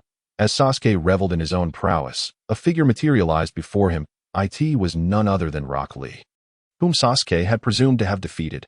Konoha Taijutsu's secret technique, Shadow Dance Leaf. Before Sasuke could react, Lee delivered a powerful kick to his chin. Caught off guard, Sasuke was sent flying. How could this guy be so fast? Damn it. Is this what Yilin warned me to be cautious about? Witnessing Lee, who remained poised with his leg raised, Sasuke was struck with astonishment, dodging the great fireball while accurately landing a kick on him. Was this truly within the realm of human capability? Before he could ponder further, Lee's second wave of attack arrived. Konoha Rising Wind. While still airborne from the prior blow, Sasuke had no opportunity to respond, being lifted into the air by a relentless barrage of kicks. In the midst of being struck, he caught a glimpse of Yilin in the audience, his expression a blend of amusement and mockery, igniting a surge of anger within Sasuke. I asked this guy laughing at me. Damn you, Rock Lee. Damn you, Yilin. But no matter how much Sasuke resented it, the reality of being ruthlessly pummeled by Rock Lee remained unchanged. As the flurry of attacks concluded, Lee gracefully landed on the arena, his breathing undisturbed, as if nothing had transpired. In stark contrast, Sasuke crashed to the ground, stirring up a cloud of dust. Could that thick-browed guy be so formidable? He managed to reduce Sasuke to this state. Observing Sasuke's dismal condition, Sakura Haruno couldn't help but exclaim. In her perception, aside from Yilin, Sasuke was undoubtedly the most gifted among his peers. Yet now, he was being mercilessly beaten by a peculiar individual. Is it possible that those who dress oddly are inherently stronger? Casting a glance at Yilin, clad in suspenders, Sakura became more convinced of her theory. Were Yilin to learn of her thoughts, he would likely find it utterly hilarious. The strength or weakness of one's abilities could not possibly be linked to their attire. With keen eyes fixed on the arena, Yilin understood that Sasuke would not concede easily, true to his nature. The battered Sasuke slowly rose, a palpable shift in his aura. The Sharingan, perhaps? It seemed Sasuke was ready to unleash his true skills. This promised to be an entertaining spectacle. Alongside Yilin, Orochimaru shared the same curiosity, both eager to witness the limits of Sasuke's current capabilities. In the arena, Sasuke closed and opened his eyes, revealing the unique bloodline limit of his Sharingan. This farce ends here, clown. From here on, your every move will be laid bare before my eyes. You shall not lay a finger on me again. With those words, Sasuke fixed his gaze intently on Rock Lee, confident in his ability to anticipate Lee's next assault due to the insight granted by the Sharingan. He prepared himself. However, Lee, oblivious to Sasuke's intentions, became even more spirited, constantly being knocked down and yet rising again. Doesn't that mirror our youthful ascent? Since you're so eager, I too must give my all. Burn, youth! Konoha Taijutsu's secret technique, Prelude of Power. With fervor, Rock Lee launched himself at Sasuke once more, exuberantly channeling his youthful spirit. The moment Lee made his move, Sasuke, utilizing the Sharingan, discerned his actions, a smirk of cold amusement forming on his lips. To think he would dare refer to that as a Taijutsu secret technique, it appears to be nothing remarkable. Immediately, he mimicked Lee's movements, executing an identical technique. Chapter 33, Kakashi's Defeat. Under the watchful eyes of the audience, the two identical techniques clashed violently. sending a cloud of smoke billowing into the air. Witnessing this scene, Qianren and the other spectators of some renown could not help but shake their heads in resignation. While Sasuke's talent was indeed a virtue, his endeavor to observe his opponent's movements with the Sharingan was misguided. The error lay in his imitation. It was evident to anyone with discernment that Rock Lee was a pure taijutsu practitioner, while Sasuke, a user of ninjutsu, was foolishly attempting to compete in physical combat. Was he merely inviting suffering upon himself? As anticipated, a figure was sent hurtling out of the smoke, rolling several meters before finally coming to a stop. Damn it, this mushroom-headed guy is indeed a taijutsu master. Struggling to rise, Sasuke recognized the source of his predicament. Although his Sharingan could perceive Lee's movements, his own body simply could not keep pace with Lee's speed. Even with clear vision, he could not evade Lee's attacks, resulting in a continuous onslaught. Gazing at Lee, a sense of helplessness welled up within Sasuke. If ninjutsu fails to strike, so be it, but to be outmatched in taijutsu as well? What is the point of this? Yet, to avoid being looked down upon by Qianren, Sasuke resolutely charged at Lee once more. Upon seeing Sasuke daring to advance, Lee was momentarily taken aback, but soon began to unleash a flurry of punches. Konoha Whirlwind, Konoha Gale, Konoha Great Whirlwind. An unending stream of techniques rained down upon Sasuke, who, unable to match Lee's prowess, could only endure the relentless onslaught. Lord Hokage, your village truly produces remarkable talent. It is no wonder it has thrived until now. I see in Qianren and Uchiha Sasuke the potential to achieve great things. They will undoubtedly carve their names into the annals of the ninja world. Kazekage, do not jest. These two are nowhere near that level. Though he appreciated the praise for his village's students, Sarutobi Hiruzen understood that such flattery was merely a veiled attempt to lower his guard. With potential newcomers like these, he was acutely aware that plans were likely already in motion to stifle their growth before it could fully blossom. Lord Hokage, do not be modest. As a great nation that has endured since the Warring States period, you must also be brimming with talent. Surely what is presented on the surface is not the entirety of your strength. Hearing this, Sarutobi Hiruzen merely shot him a meaningful glance, refraining from providing a direct answer. Meanwhile, throughout their exchange, Sasuke had already been knocked down by Lee multiple times. At this point, he was battered and bruised, every inch of his body in disarray. You are a tenacious adversary. However, in your current state, you cannot triumph over me.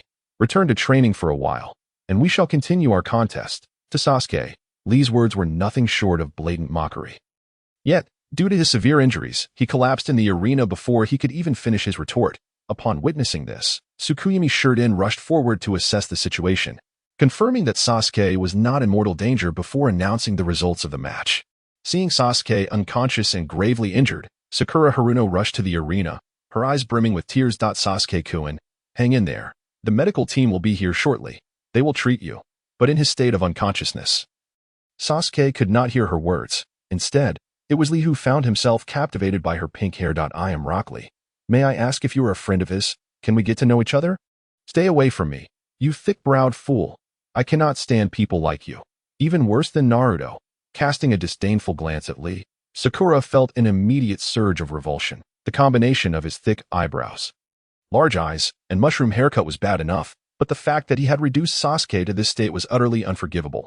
Had it not been for Tsukuyami Shiden's intervention, Sakura would have undoubtedly attempted to confront Lee, potentially suffering the same fate as Sasuke. Before long, the medical team arrived to take Sasuke away, with a tearful Sakura following closely behind. Once they exited, the evaluation proceeded smoothly. The petty squabbles among the Chunin were of no interest to Qianren, who was about to depart when Kakashi made his appearance in the arena. However, Kakashi appeared somewhat unwell, as though he had just returned from a fierce battle. Kakashi-sensei, what happened to you? Why do you look so weak?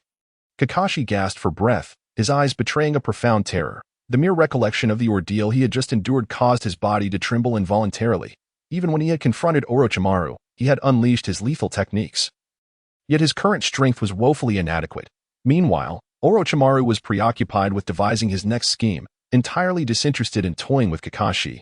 After effortlessly dispatching Kakashi, Orochimaru donned his wind shadow hat and departed with an air of indifference. It was terrifying. That man Orochimaru was simply too powerful. I can scarcely imagine how you all managed to survive in his presence. Orochimaru, Kakashi-sensei, you didn't venture into the forest of death alone to seek him out. Did you? Indeed, my intention was to thwart him. At the very least, I hope to perish alongside him. However, to my dismay, though Kakashi refrained from elaborating, the bitter smile etched on his face suggested he had likely endured a severe beating. Whether it be Sasuke or Kakashi, they all seemed to possess a reckless desire to challenge such monstrous foes. Knight Lingyun couldn't help but wonder, are you all masochists? At that moment, Orochimaru, seated beside Sarutobi Hiruzen, keenly noticed Kakashi's arrival next to Knight Lingyun, and a flicker of surprise crossed his mind. Truly, he is the son of Konoha's White Fang. Even after suffering such defeat, he still managed to return. His willpower is indeed remarkable. In light of this, I shall expedite my plans. With a swift motion, he drew a kunai from behind him, silently poised it at Sarutobi Hiruzen's neck. Orochimaru, have you finally succumbed to the urge to strike? You old fool, have you long since unraveled my true identity? Then why have you persisted in this charade for so long? After all, you were once my most prized disciple, though I may be aging. My vision remains keen. I am merely waiting for you to reconsider and accept the village's judgment. Upon hearing this, Orochimaru felt a tremor within, but he tightened his grip on the kunai. Chapter 34, A Clash of Titans. You old man, you must be overthinking things. Let me reconsider. Are you jesting? What is wrong with my pursuit of immortality? What is erroneous in yearning to comprehend more forbidden techniques? If you remain obstinate in your delusions, there is nothing more to discuss. Let us relocate and bring this matter to a conclusion. Seeing that his words had no effect on Orochimaru, Sarutobi Hiruzen sighed deeply and began to walk away from the arena. He could not bring himself to harbor murderous intent towards this once beloved student, even when he discovered Orochimaru conducting human experiments. Sarutobi Hiruzen had merely expelled him from the village. It was unfathomable that after all these years, he had escalated his ambitions to the point of seeking to destroy Konoha. This was something Sarutobi Hiruzen could not tolerate. No one was permitted to lay hands on this village, brimming with infinite potential, not even his own disciple.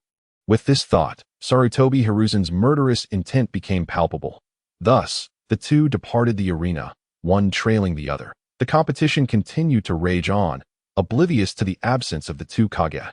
Knight Lingyun had been keeping a watchful eye on Orochimaru, but Kakashi's sudden appearance disrupted his surveillance. Kakashi was still lamenting, leaving Knight Lingyun with no choice but to respond half-heartedly.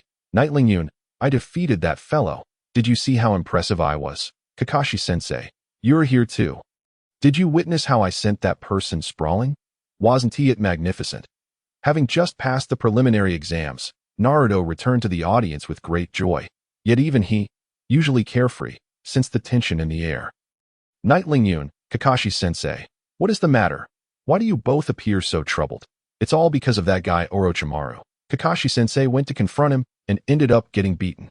Even Kakashi-sensei couldn't contend with that Orochimaru. Is he truly that formidable? Upon hearing this, Kakashi's expression soured further. Not only could he not win, but he had been utterly humiliated. The only ones capable of standing against Orochimaru would likely be the other two of the legendary three and the third Hokage. Prompted by Kakashi's remark, Knight Lingyun glanced towards the distance where Orochimaru had been, but their figures had vanished from the audience. Where did the third Hokage go? Did you see? Knight Lingyun, why are you suddenly so concerned about this? Your focus should be on completing the competition. Others will handle the situation, so you need not worry excessively. What do you mean I shouldn't worry? You just said that Orochimaru has disguised himself as the fourth Kazekage and is lying in wait.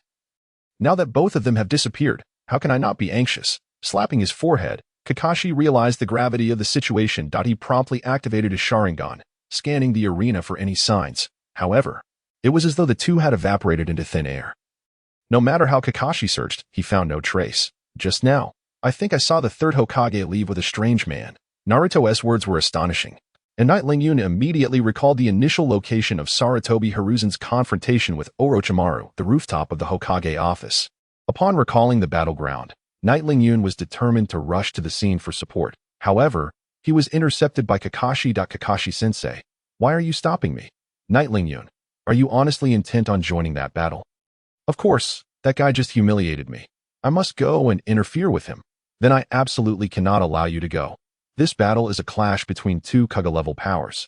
Even if you were to join, you would offer no assistance and might even hinder the third Hokage. Kakashi's concerns were valid, yet Knight Lingyun, as the most gifted of the new generation, was not likely to fall to Orochimaru's blade. Furthermore, Even if he could not provide significant help, he could still create some distraction. A standoff ensued, with both glaring at one another. Kakashi-sensei, rest assured, Knight Lingyun is quite strong and will certainly not be a liability to the third Hokage. Moreover, that fellow is cunning. The more allies, the better the odds.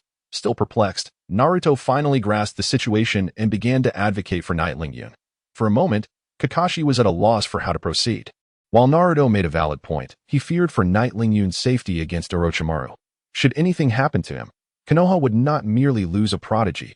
For a considerable time, it might struggle to hold its head high against other ninja villages. As a mentor, Kakashi had to contemplate not just his role in education but also the broader implications to avert unnecessary sacrifices. After much deliberation, Kakashi reached a decision. Knight Lingyun, you may go, but only if you can ensure your own safety. Your life is not solely your own, it is also the future of Konoha. I understand, Kakashi-sensei, you need not worry, I will be cautious. Observing Kakashi's grave demeanor, Knight Lingyun willingly agreed. Yet even so, Kakashi could not refrain from reiterating his concerns. He only ceased once Knight Lingyun's figure disappeared from view, his face still etched with lingering worry. Kakashi-sensei, if you're so concerned, why not accompany Knight Lingyun? I would gladly assist, but I have yet to treat my injuries from Orochimaru's earlier attack. I find myself powerless at present. On the rooftop of the Hokage office, Sarutobi Hiruzen faced Orochimaru from a distance, the air thick with an aura of impending conflict. Orochimaru, must you truly annihilate Konoha to find peace?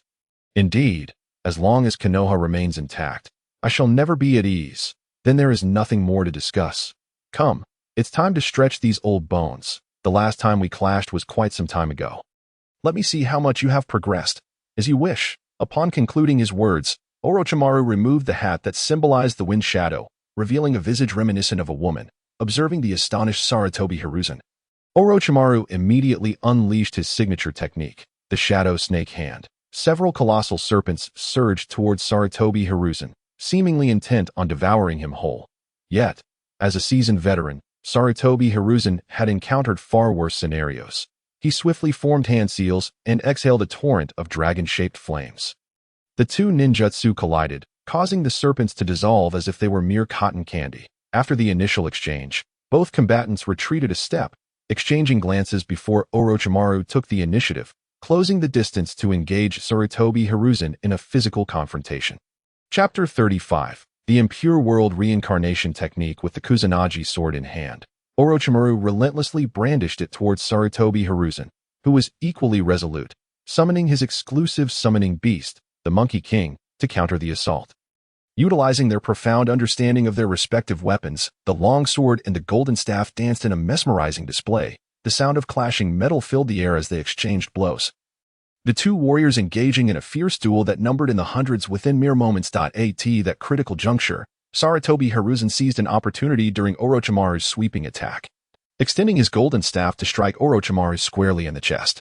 The latter staggered back from the impact, feeling a wave of heaviness in his chest. You truly know me well, old man. Naturally, I have watched you grow. Even your techniques were imparted by me. Then allow me to showcase something extraordinary. Serpents hooray! As the hand seals were completed, Orochimaru gaped widely, his form collapsing to the ground as countless snakes poured forth from his mouth. Faced with the overwhelming swarm, Sarutobi Hiruzen remained unperturbed, mimicking Orochimaru by sheathing his weapon and swiftly forming hand seals. Earth style, Earth Flow River. A torrent of yellow-brown earth collided with the serpentine horde, washing them away before Orochimaru's astonished gaze. Before he could react further, the roof beneath him transformed into sludge. Firmly ensnaring his feet, as time elapsed, only Orochimaru's head remained visible, the rest of his body encased in the mire. Earth style, heart-cut decapitation technique, a binding ninjutsu uniquely devised by Sarutobi Hiruzen. Yet, even as he was bound, Orochimaru's expression bore no trace of panic. Instead, he reminisced with Sarutobi Hiruzen. It has been ages since I last saw this technique. I recall you last employed it during the Second Shinobi World War. Indeed, I never imagined I would utilize it against you once more. As he spoke, nostalgia flickered across Sarutobi Hiruzen's face, recalling how Orochimaru was once among the most promising candidates to inherit the title of Fifth Hokage, only to choose the path of betrayal. Yet, what weighed most heavily on his heart was Orochimaru's desire to annihilate the very village that nurtured him. which was the principal reason for their current confrontation. At that moment, Orochimaru paid little heed to such reflections. His mouth widened grotesquely, and a perfect duplicate of himself materialized before Sarutobi Hiruzen. "So you have indeed mastered that forbidden technique, you old fool. You possess a modicum of insight. With this technique, I am the strongest, an immortal being. There shall never be anyone capable of killing me." As the freed Orochimaru stood, even Sarutobi Hiruzen, a figure of immense power, felt a pang of fatigue. Just as Orochimaru had claimed, with the aid of the forbidden technique, he had become an undying entity. Even if one were to defeat him, truly killing him was an impossibility. It could very well lead to a counterattack that would push one to their limits, in the midst of Orochimaru's triumph. However, his body was abruptly cleaved in two, crashing to the ground. Whether or not I can kill you remains uncertain, but I can certainly present you with some minor inconveniences. Turning towards the source of the voice, he beheld Qianren, who stood behind him, the blade he wielded having just delivered the decisive strike. Witnessing Orochimaru's fall, the trio known as the Tross Group immediately appeared before Qianren. "You despicable cur, resorting to a sneak attack, do not blame us for ganging up on you. Lord Orochimaru shall be protected by us." With that proclamation, the trio assumed combat stances. Sak charged forth to engage Qianren in close combat, while Qin utilized her most adept technique, the Thousand Books, to wear him down from a distance. And Tross employed his slash wave for continual ambushes.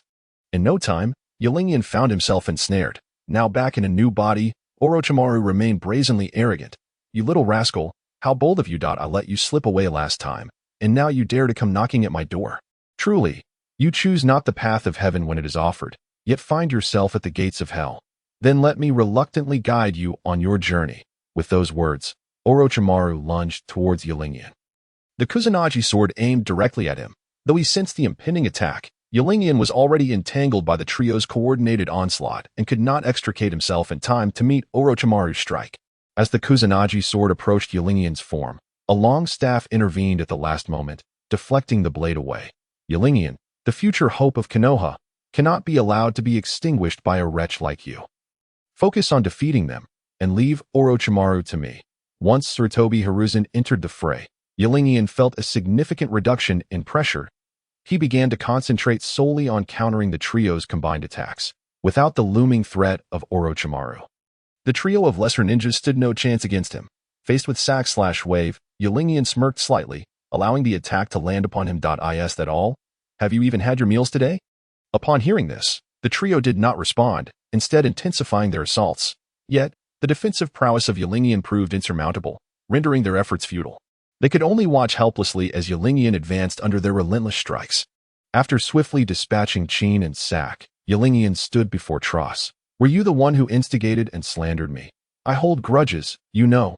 Gazing at Tross, who trembled uncontrollably, Qianren grinned widely, revealing a mouthful of gleaming teeth. Then, with a speed that left no room for reaction, he delivered a punch to Tross's abdomen, sending the latter flying like a puppet with severed strings. Before Tross could rise, Qianren's foot was already planted upon his head. With a sudden surge of force, Tross's skull met the roof, creating a gaping hole with the sheer impact. "Reporting me? Are you? Causing a ruckus, are you? Enjoying the reversal of truth?" Utilizing his overwhelming strength, Qianren treated Tross like a mere ball, kicking him back and forth. Simultaneously, Orochimaru, engaged in battle with Sarutobi Hiruzen, found himself in an equally precarious position.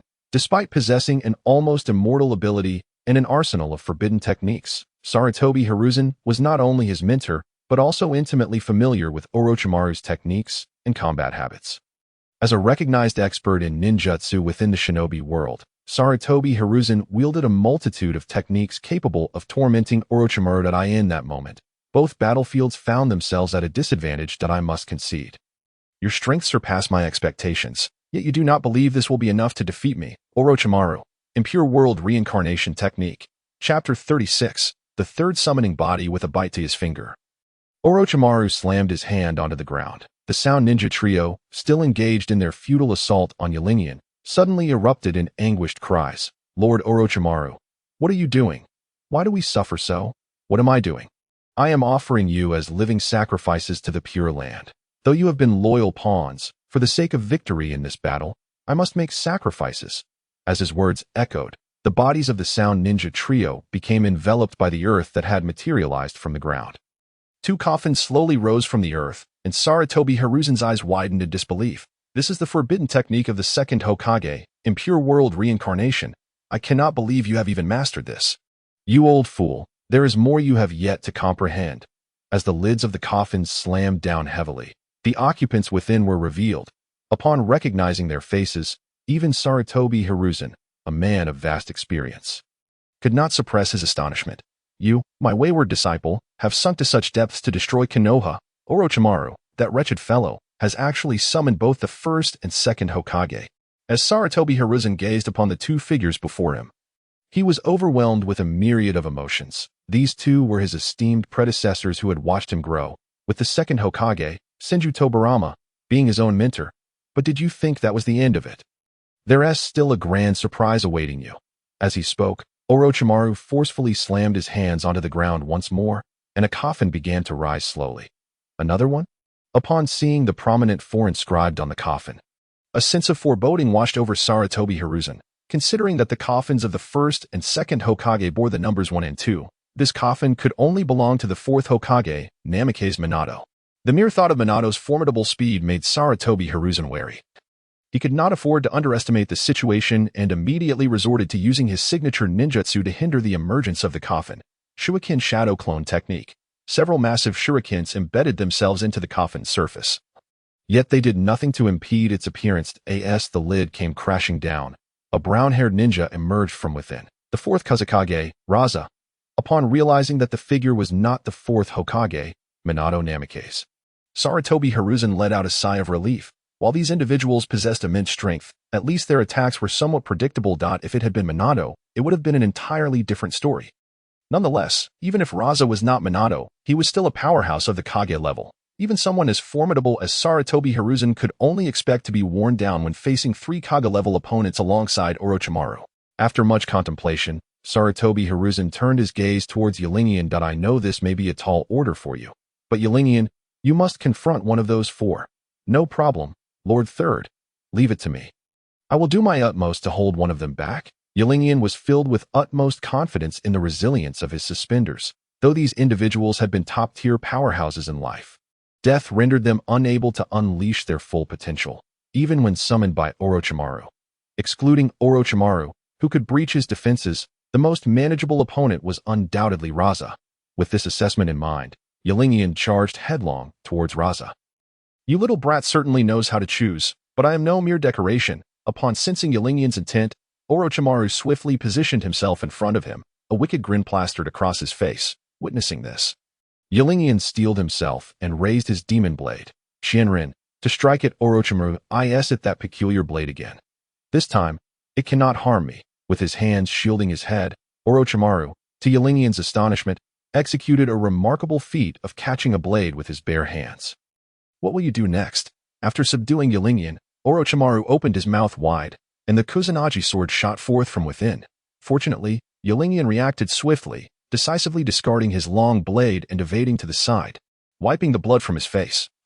A streak of crimson appeared on Qianren's hand. Again, without the demon blade Qianren, Qianren had no choice but to engage Orochimaru using ninjutsu. He conjured magma in his left hand and thunder in his right, closing in to challenge Orochimaru in a contest of physical prowess. Wow, you even mastered lightning release. Quite impressive. No wonder Sarutobi, the old man, favors you so much. You truly possess remarkable talent. Your strength is considerable, but you lack the skill to utilize it. As he deftly dodged Qianren's punches, Orochimaru continued to taunt him. Despite Qianren's undeniable talent, he had not yet experienced enough combat to seasoned warriors like Orochimaru. He was akin to a child playing pretend, with each move full of openings. With a casual kick, Orochimaru sent Qianren reeling backward, making it seem effortless. Truly, Orochimaru's prowess was as terrifying as rumored. However, instead of feeling disheartened, Qianren found himself increasingly exhilarated. What he had been lacking was precisely this caliber of high-quality combat. Only through such encounters could he rapidly enhance his strength. If he were to spend his life merely sparring with Sasuke, even the greatest talent would wither away. With this mindset, Qianren charged forward once more, engaging Orochimaru in a fierce struggle. Meanwhile, Sarutobi Hiruzen found himself facing 3 reanimated corpses. you truly raised a fine disciple. He even learned my ninjutsu. I warned you before, do not delve into such bizarre forbidden techniques. Yet you would not listen, leaving us restless even in death. Lord Third, you must eliminate us once more. We do not wish to be controlled by this vile wretch. Though the three powerful figures were manipulated by Orochimaru, their consciousness remained crystal clear. They began to reveal their weaknesses to Sarutobi Hiruzen, hoping he could defeat them. Yet, facing three adversaries simultaneously, Sarutobi Hiruzen found himself at a disadvantage. At that moment, the second Hokage, Senju Tobarama, employed his signature ninjutsu under Orochimaru's control. Here it comes, monkey. This time it's water release. As Sarutobi Hiruzen witnessed Senju Tobarama clasp his hands together, a column of water, resembling a tornado, suddenly appeared beneath his feet. The water dragon surged upward and rapidly exploded, forming a river upon the barren rooftop. Just as he hastily retreated, Senju Tobarama's would release followed closely, colossal trees sprouting from the ground beneath Sarutobi Hiruzen. Recognizing the dire situation, Sarutobi Hiruzen promptly unleashed a fire release technique, transforming the entire rooftop into a sea of flames. This unexpected turn of events drew the attention of passers-by below. Upon seeing Senju Hashirama and Senju Tobarama, they were utterly astonished. The two engaged in battle with the third Hokage. They must be the first and second Hokage. Right? Were they not already dead? Why are they here? My goodness. The two esteemed figures have risen from the dead in broad daylight. In an instant, the villagers erupted into discussions, various speculations emerging. Meanwhile, the battle atop the rooftop had escalated to a fever pitch. As Sarutobi Hiruzen ignited the trees, the bodies of the three reanimated figures began to burn, ultimately disintegrating into a cloud of dust. Orochimaru, your scheme must come to an end. Qianren, step back. I will handle Orochimaru. Upon hearing this, Orochimaru, who had been toying with Qianren, revealed a chilling grin. My dear Sarutobi-sensei, on what grounds do you claim that my scheme is over? Just because the predecessors you summoned have been defeated by me. Before he could finish his sentence, Sarutobi Hiruzen was struck and sent flying. Old fool, as the disciple of the second Hokage, you must know that reanimated corpses are immortal, right? Or do you believe your little tricks can eliminate them? Witnessing the three figures regain their composure, Orochimaru could not contain his triumphant laughter. With this flawed jutsu, no matter how strong the opponent, they will be gradually worn down by these immortal bodies. Struggling to rise, Sarutobi Hiruzen re-engaged the three powerful foes while Qianren continued to endure Orochimaru's onslaught. You little brat, accept reality. That old man cannot save you. However, considering your immense talent, if you are willing to join me, I can overlook all past grievances. Following me would be far better than trailing behind that old man. Think it over. Having gained the upper hand, Orochimaru, now in a position of advantage, began to extend an olive branch to Qianren. Yet, he underestimated Qianren. As a reincarnated individual with a golden opportunity, Qianren would not simply submit, but on what grounds do you presume victory is assured? Mimicking Orochimaru's tone, Qianren posed a question. Upon hearing this, Orochimaru was momentarily taken aback before bursting into laughter. Ha! You little rascal. You are quite amusing. On what basis do I believe victory is mine? Merely by the presence of these three reanimated corpses. They are unparalleled in this world. Unparalleled, such bravado seems a tad excessive. Allow me to demonstrate my summoning technique. Do not assume I am incapable of it. As the words fell, Qianren began to feign an air of seriousness, casting several seals, which were, in fact, a display of his newly acquired summoning technique. With the invocation underway, the space before him warped, and a golden-haired, disheveled warrior emerged. Upon recognizing the identity of the figure, even Qianren could not help but feel a surge of excitement. This was none other than the pinnacle of power from the Dragon Ball universe. Son Goku, system, you are truly remarkable for being able to summon such a being. That's a given. However, allow me to remind you that the duration of this summoning is limited to merely 5 minutes.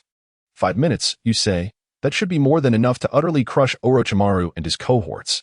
Fixating his gaze on Kakarot, Qianren began to exude confidence. Go forth, Kakarot. Teach those scoundrels a lesson. Upon receiving the command, Son Goku soared towards the trio of reanimated foes. What is this summoning creature? What are you playing at? Orochimaru scoffed, his disdain evident as he observed the proximity of Son Goku. He could hardly believe that this disheveled warrior could stir any significant trouble, especially with the legendary sage of the Six Paths, Hashirama, at his side.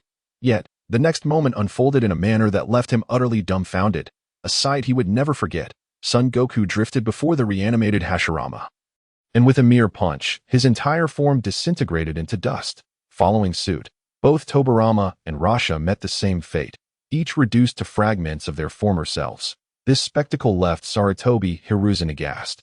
Recalling the arduous battle he had endured, failing to vanquish these reanimated foes, only to suffer grievous injuries himself, that in contrast, Yi Lingyun's summoned beast, though somewhat unusual, displayed undeniable power. Turning his attention to Orochimaru, Yi Lingyun grinned widely. Now, it's your turn. I suspect that should you be dealt with in such a manner, survival may not be an option for you. You insolent brat, don't get ahead of yourself, even if I perish.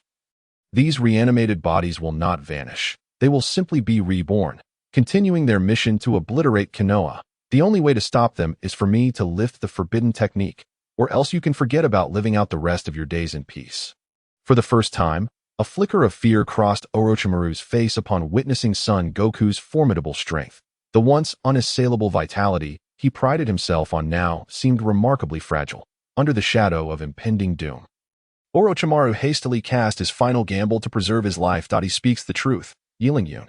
We cannot eliminate him now, for should he truly die, the situation would become dire. Rest assured, I understand the gravity of the situation. Third Hokage. With that, Son Goku's fist connected with Orochimaru's abdomen, effortlessly creating a gaping hole. Coughing up copious amounts of blood, Orochimaru's vitality waned. Are you out of your mind? If you kill me, who will clean up this mess? Who said I intend to kill you? I merely wish to teach you a lesson. During the course of reprimanding Orochimaru, the three reanimated bodies had already restored themselves, yet before they could act, they were once again reduced to mere fragments. Witnessing this, Orochimaru fell into despair, but suddenly, a thought seemed to strike him, and he regained a semblance of arrogance. The summoning beast's duration is merely 10 minutes. I wonder how you will act when that time expires. Either kill me or let me go. Upon hearing this, Sarutobi Hiruzen's expression turned grave, just as Orochimaru had stated, as long as he did not lift the reanimation technique, they would indeed be unable to eliminate him. Fixing his gaze on Yi Lingyun, the latter shook his head helplessly. Then we must resort to that technique. Yi Lingyun, temporarily restrain the shadows while I attempt to resolve this. Hiruzen's face contorted with indecision, but he soon steeled himself. Chapter 38. Shiki F. Jean. Recognizing Sarutobi Hiruzen's demeanor, Yi Lingyun understood his intentions. Soon, an overwhelming aura, foreign to the world of Naruto, radiated from Son Goku, directly pinning the reanimated trio in place, rendering them immobile. Observing their restrained condition, even Senju Hashirama and Tobirama could not help but exclaim in astonishment. Who would have thought such a powerful being would exist in later generations? I wish to engage in a proper spar with this summoning creature. To think it could forcefully suppress reanimated bodies, this creature's strength must rival that of my elder brother. I dare say the power of this summoning beast surpasses even my own. What? A mere summoning beast's strength eclipses that of my elder brother? Ha! Who can truly ascertain such matters? After all, I am already dead. As they beheld the successfully restrained reanimated trio, a flicker of excitement appeared on Sarutobi Hiruzen's face, washing away his earlier fury. Yes, they are firmly under control now. Leave the rest to me. With Yi Lingyun's assistance, Sarutobi Hiruzen's hand movements began to shift rapidly as the first and second Hokage. Hashirama and Tobirama could easily discern the nature of the jutsu Hiruzen was preparing to employ. Their expressions reflected understanding and a sense of pity for Hiruzen. It seems we have put the monkey in a difficult position, forcing him to resort to such techniques. Isn't it because you insisted on researching forbidden jutsu? I have long warned you that such ninjutsu ought not to have been conceived. Elder brother, your words are misplaced. I developed it to combat the malevolent Uchiha. Enough. Discussing this now does little to remedy the situation. Let us simply hope that your forbidden jutsu does not resurface in the hands of future generations. Listening to the exchange between the two elder forebears, Sarutobi Hiruzen's expression turned bittersweet. Just as they had remarked, having devoted his life to Konoha, he should have stepped down to enjoy his twilight years. Yet, due to the treachery of his former disciple, Orochimaru, he found himself in this predicament, leading to the demise of his own master. While others might betray their fathers, this was the first instance of witnessing a disciple betray his master. Old fool, do you believe you can halt the reanimation? Without me, the caster, lifting the forbidden technique, none of you can hope to dispel it. If you are wise, you will let me go. Perhaps one day I might show you mercy and lift the jutsu. Though Orochimaru could not discern Hiruzen's true intentions, he remained steadfast in his belief that only he could dispel the forbidden technique, growing increasingly arrogant. Observing this deluded confidence, Yi Lingyun could not help but scoff internally. You may revel in your arrogance now, but soon enough, you will have cause to lament. As the seals of Sarutobi Hiruzen were completed, a shocking sight unfolded before Orochimaru. Behind Hiruzen loomed a fearsome specter.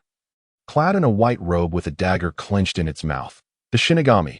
Orochimaru instantly recognized the entity, and the confidence he had moments ago evaporated. Old man, have you lost your mind? You intend to use Shiki F Gene against me?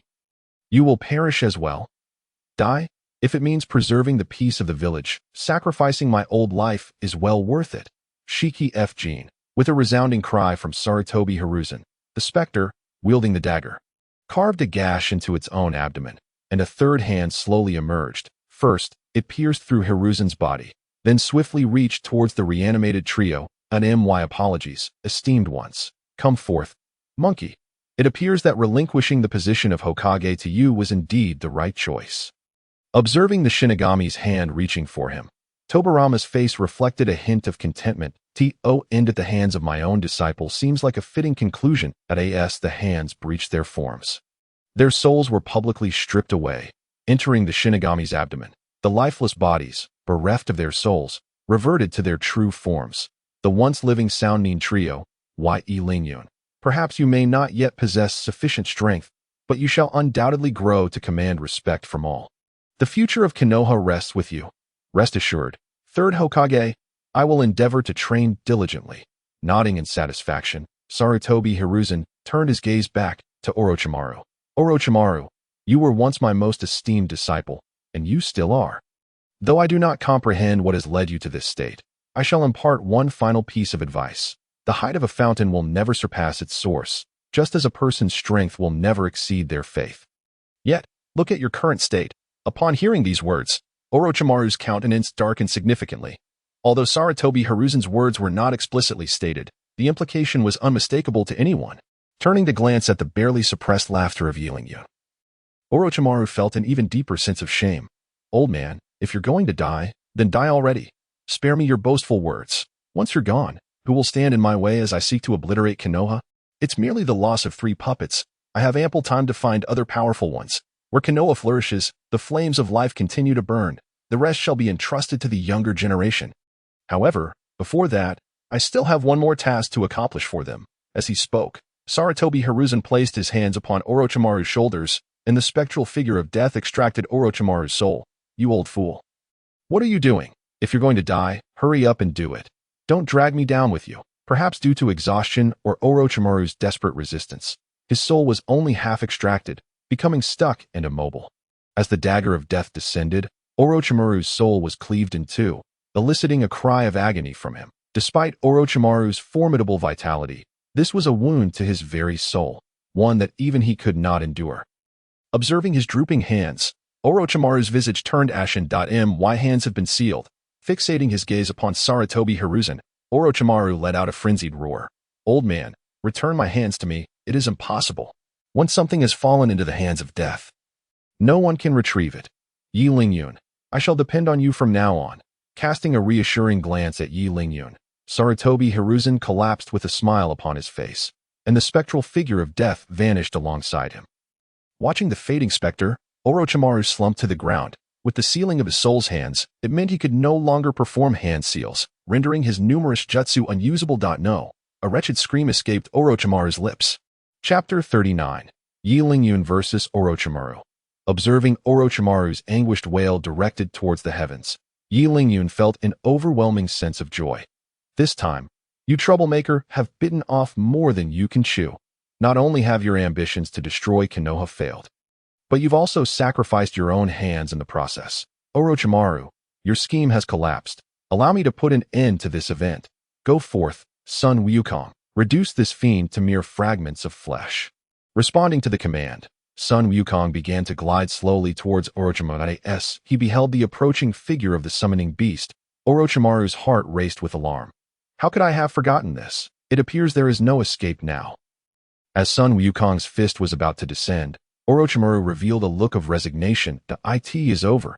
I have yet to unleash my other skills. So many grand ambitions remain unrealized. Who would have thought that I, Orochimaru, renowned through the ages, would meet my demise at the hands of a mere summoning beast? With this thought, Orochimaru closed his eyes in despair. Yet, just as he believed his end was imminent, Sun Wukong's fist halted mere inches from Orochimaru's forehead.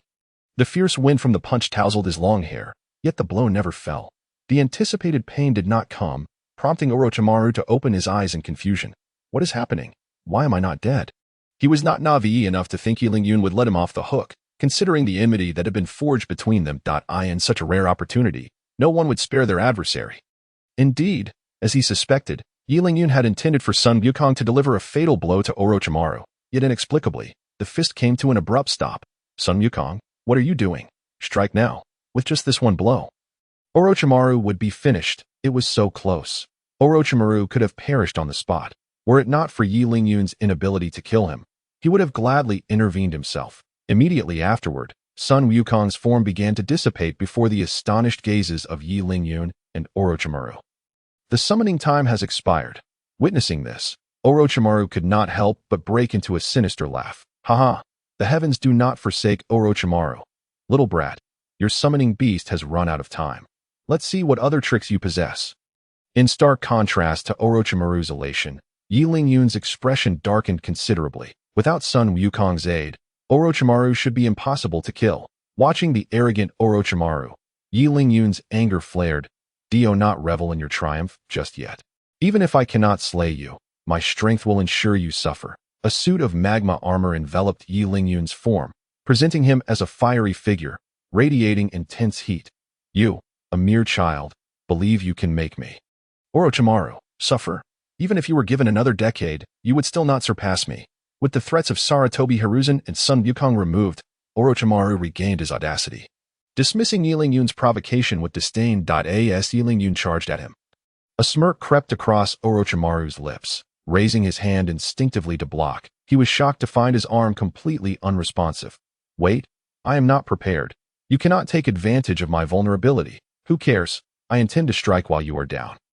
I refuse to be as merciful as the third Hokage. As he spoke, Yilin fist landed squarely upon Orochimaru's face with a resounding impact. The forceful blow, accompanied by intense heat, sent Orochimaru hurtling backward, crashing onto the street. Observers quickly scattered to avoid the falling figure, which struck the ground with such force that it created a sizable crater. Among the crowd, many recognized the identity of the fallen individual. Look, that just fell looks like the notorious Orochimaru who has defected from the village. Indeed, upon hearing your words, it does resemble that shameless Orochimaru. What is he back for? Does he not feel embarrassed enough? In an instant, a multitude of villagers began to point and gossip about Orochimaru. Silence, you insignificant insects. If you utter another word, do not blame me for my ruthless nature. I will eliminate you all. Following this threat, the surrounding chatter diminished significantly, though a few continued to murmur in the corners. Without further ado, Orochimaru extended the Kusanagi sword from his mouth, accurately dispatching those chatterboxes in an instant. Subsequently, his gaze fixed upon a figure standing atop a nearby roof. Little brat, come down. Did you not intend to make me suffer? I await your arrival. Do not become too complacent. Perhaps you should first assess your own condition. At these words, Orochimaru began to scrutinize his own body. Besides the pain from the punch he had just received, it seemed he was otherwise unscathed. Meanwhile, Yilin leaped down from the rooftop, brandishing the magical blade Qianren, aiming the sharp edge directly at Orochimaru.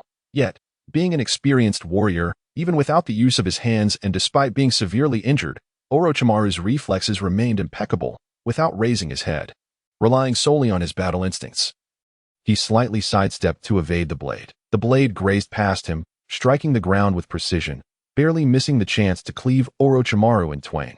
Little brat, do you truly believe you can slay me? Orochimaru, your ambush skills are still lacking. I have participated in more battles than you have had meals. Are you so confident you have evaded all my attacks? A slight smirk crept across Yilin's lips as he watched Orochimaru with intrigue. Do you possess any hidden cards? Feel free to reveal them. If I take a single step back today, I shall no longer be called. Before he could finish, a surge of heat caught Orochimaru's attention. He swiftly retreated as magma erupted from the ground where he had just stood. Without giving Orochimaru a moment to breathe, Yi Lingyun charged at him, wielding his long blade through the magma.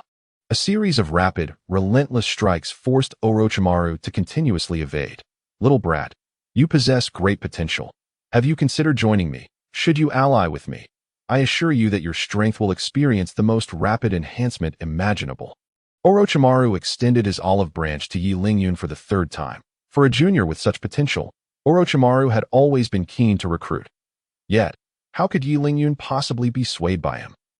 Setting aside Orochimaru's character, the few beatings he had received at his hands rendered any allegiance to him utterly impossible. Chapter 40. Retreat. Do not indulge in such foolish dreams, even if it means my death. I would rather leap from here than join you. Very well. You possess spirit. Then go to your demise. Orochimaru, unfazed by his failure to recruit, harbored no tolerance for those who dared defy him, especially a newcomer as gifted as Yi Lingyun.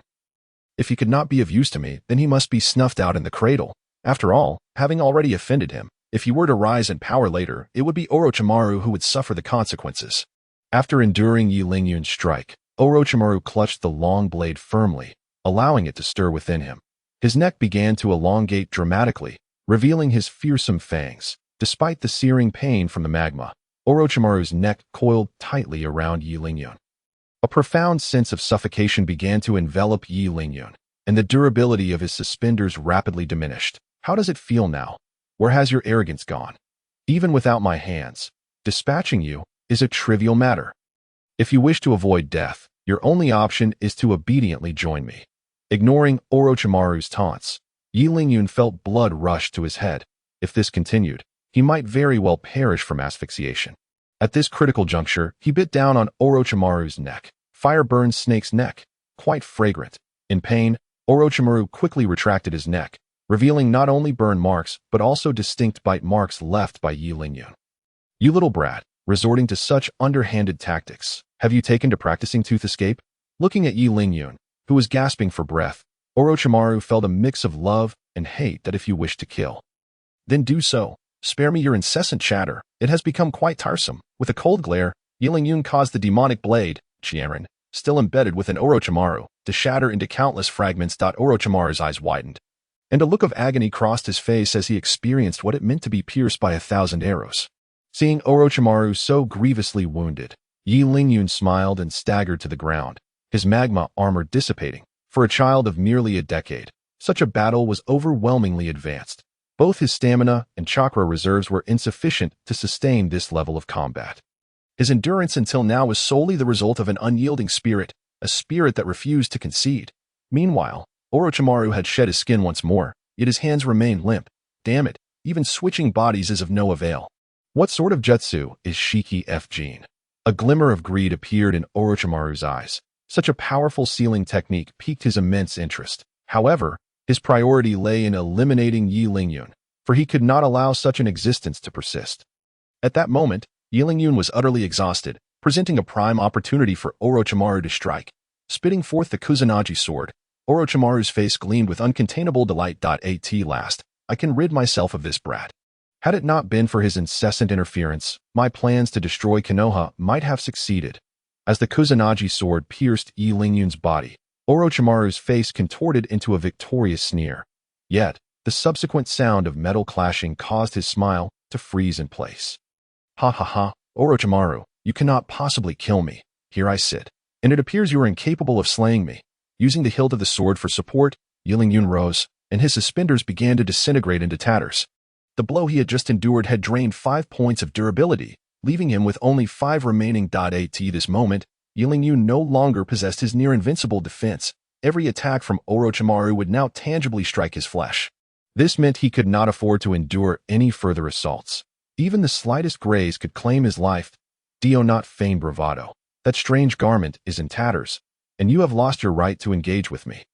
Whether I am worthy to engage is not for you to decide. I can still cause you some trouble.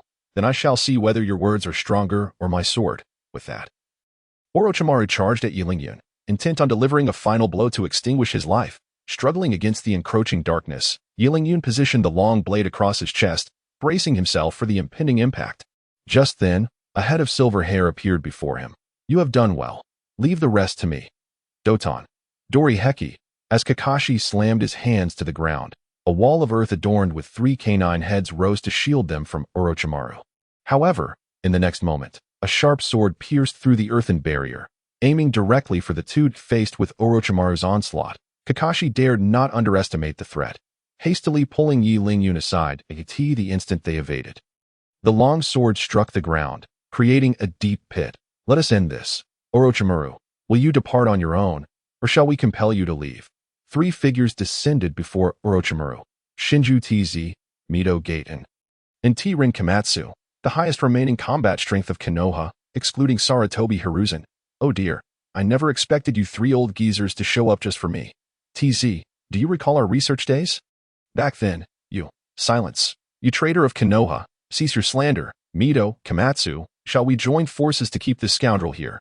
We must prevent this traitor from sowing discord. Seeing the darkening expression on TZ's face, he could hardly dream that Orochimaru would dare return to the village. This meant the risk of his secrets being exposed, prompting him to swiftly propose the elimination of Orochimaru. Only in this way could his own secrets remain concealed, for the dead keep their mouths sealed most securely. TZ, you are being excessively hasty. This is not like you. Moreover, even united, we may not be able to slay this fiend.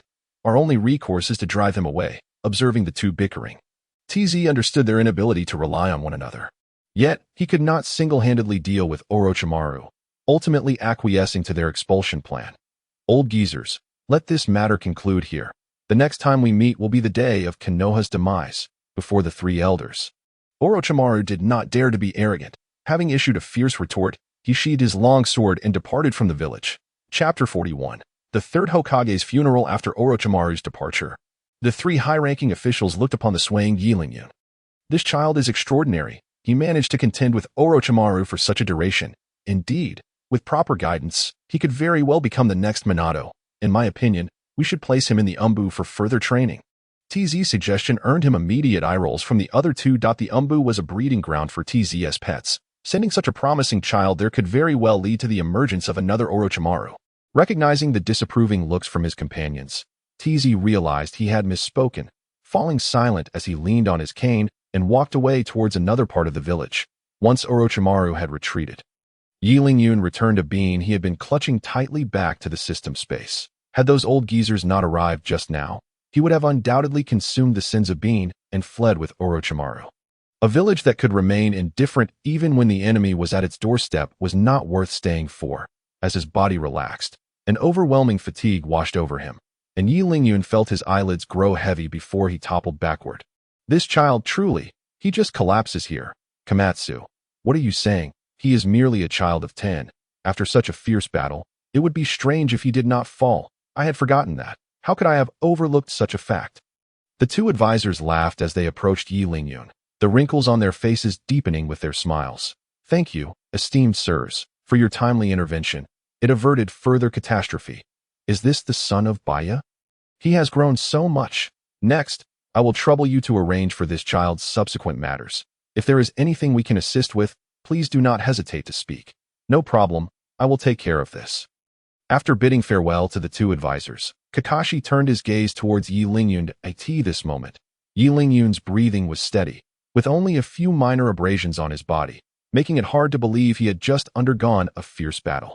Yet, regardless of who one might be, no one could refute the brutal nature of the recent conflict. Is he the next Minato-sensei? I must admit, I am somewhat looking forward to it. Damn, Orochimaru, I will never join you. Yi Lingyun let out a loud cry, then leapt into a fighting stance. But where was Orochimaru's presence?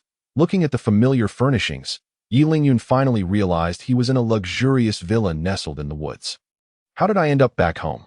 Sitting on the bed, Yi Lingyun vigorously shook his head as the events leading up to his unconsciousness flooded his mind.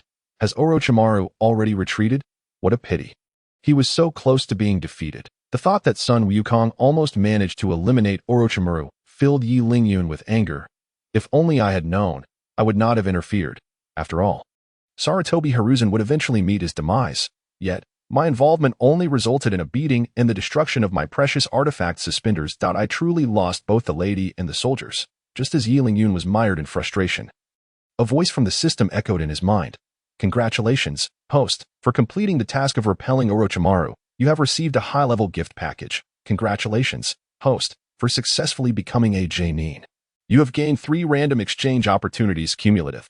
The system has unlocked a new store function, allowing the host to exchange items, 1 exchange opportunity per day. Listening to the series of system notifications, Qianren felt elated, even pushing aside the irritation of his destroyed suspenders. Is it truly possible to receive such a bounty from merely enduring a beating from Orochimaru? It appears that this beating was worth it. However, Qianren was not particularly concerned about the gift packages. He focused on the new store feature, his eyes gleaming with excitement. Is the system truly this generous? Can such items be exchanged? Of course, provided the host has the ability to make the exchanges.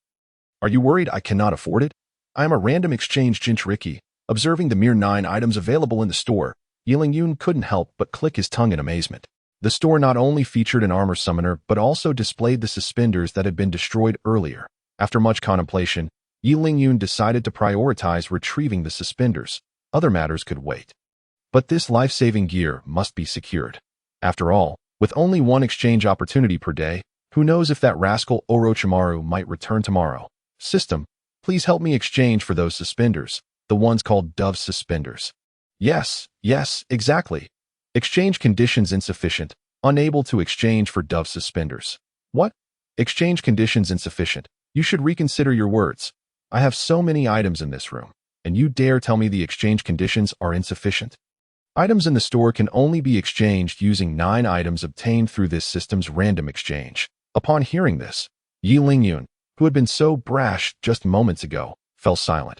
Only 9 items obtained through the system can be used to exchange for the artifacts in the store. Must it be so unreasonable? How am I supposed to find 9 items for you? The host can accumulate exchange opportunities through rewards or a fixed daily count, allowing for future exchanges of artifacts over time. I would rather not. The usually good-natured Qianren could not hold back his expletives. Staring at the artifacts yet being unable to acquire them was more painful than death. Reluctantly glancing at the store, Qianren shifted his attention to the warehouse space. This is a senza bean. The life-saving gear cannot be exchanged. This is wheat juice. That cannot be exchanged either. After thorough inspection, Qianren realized that most of the items he had acquired recently were either used or deemed as waste. In fact, the only item left to exchange for an artifact was a vacuum cleaner. Just as he was grappling with his predicament, a knock echoed at the door. Why, Qianren? Have you woken up? It's me, Kakashi. Kakashi, what does this fellow want from me?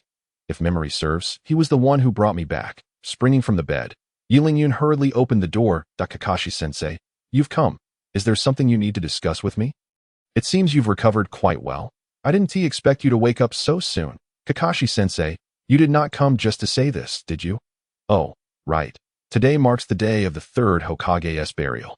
As someone who fought alongside him until the end, I believe it is essential for you to attend the 3rd Hokage's funeral.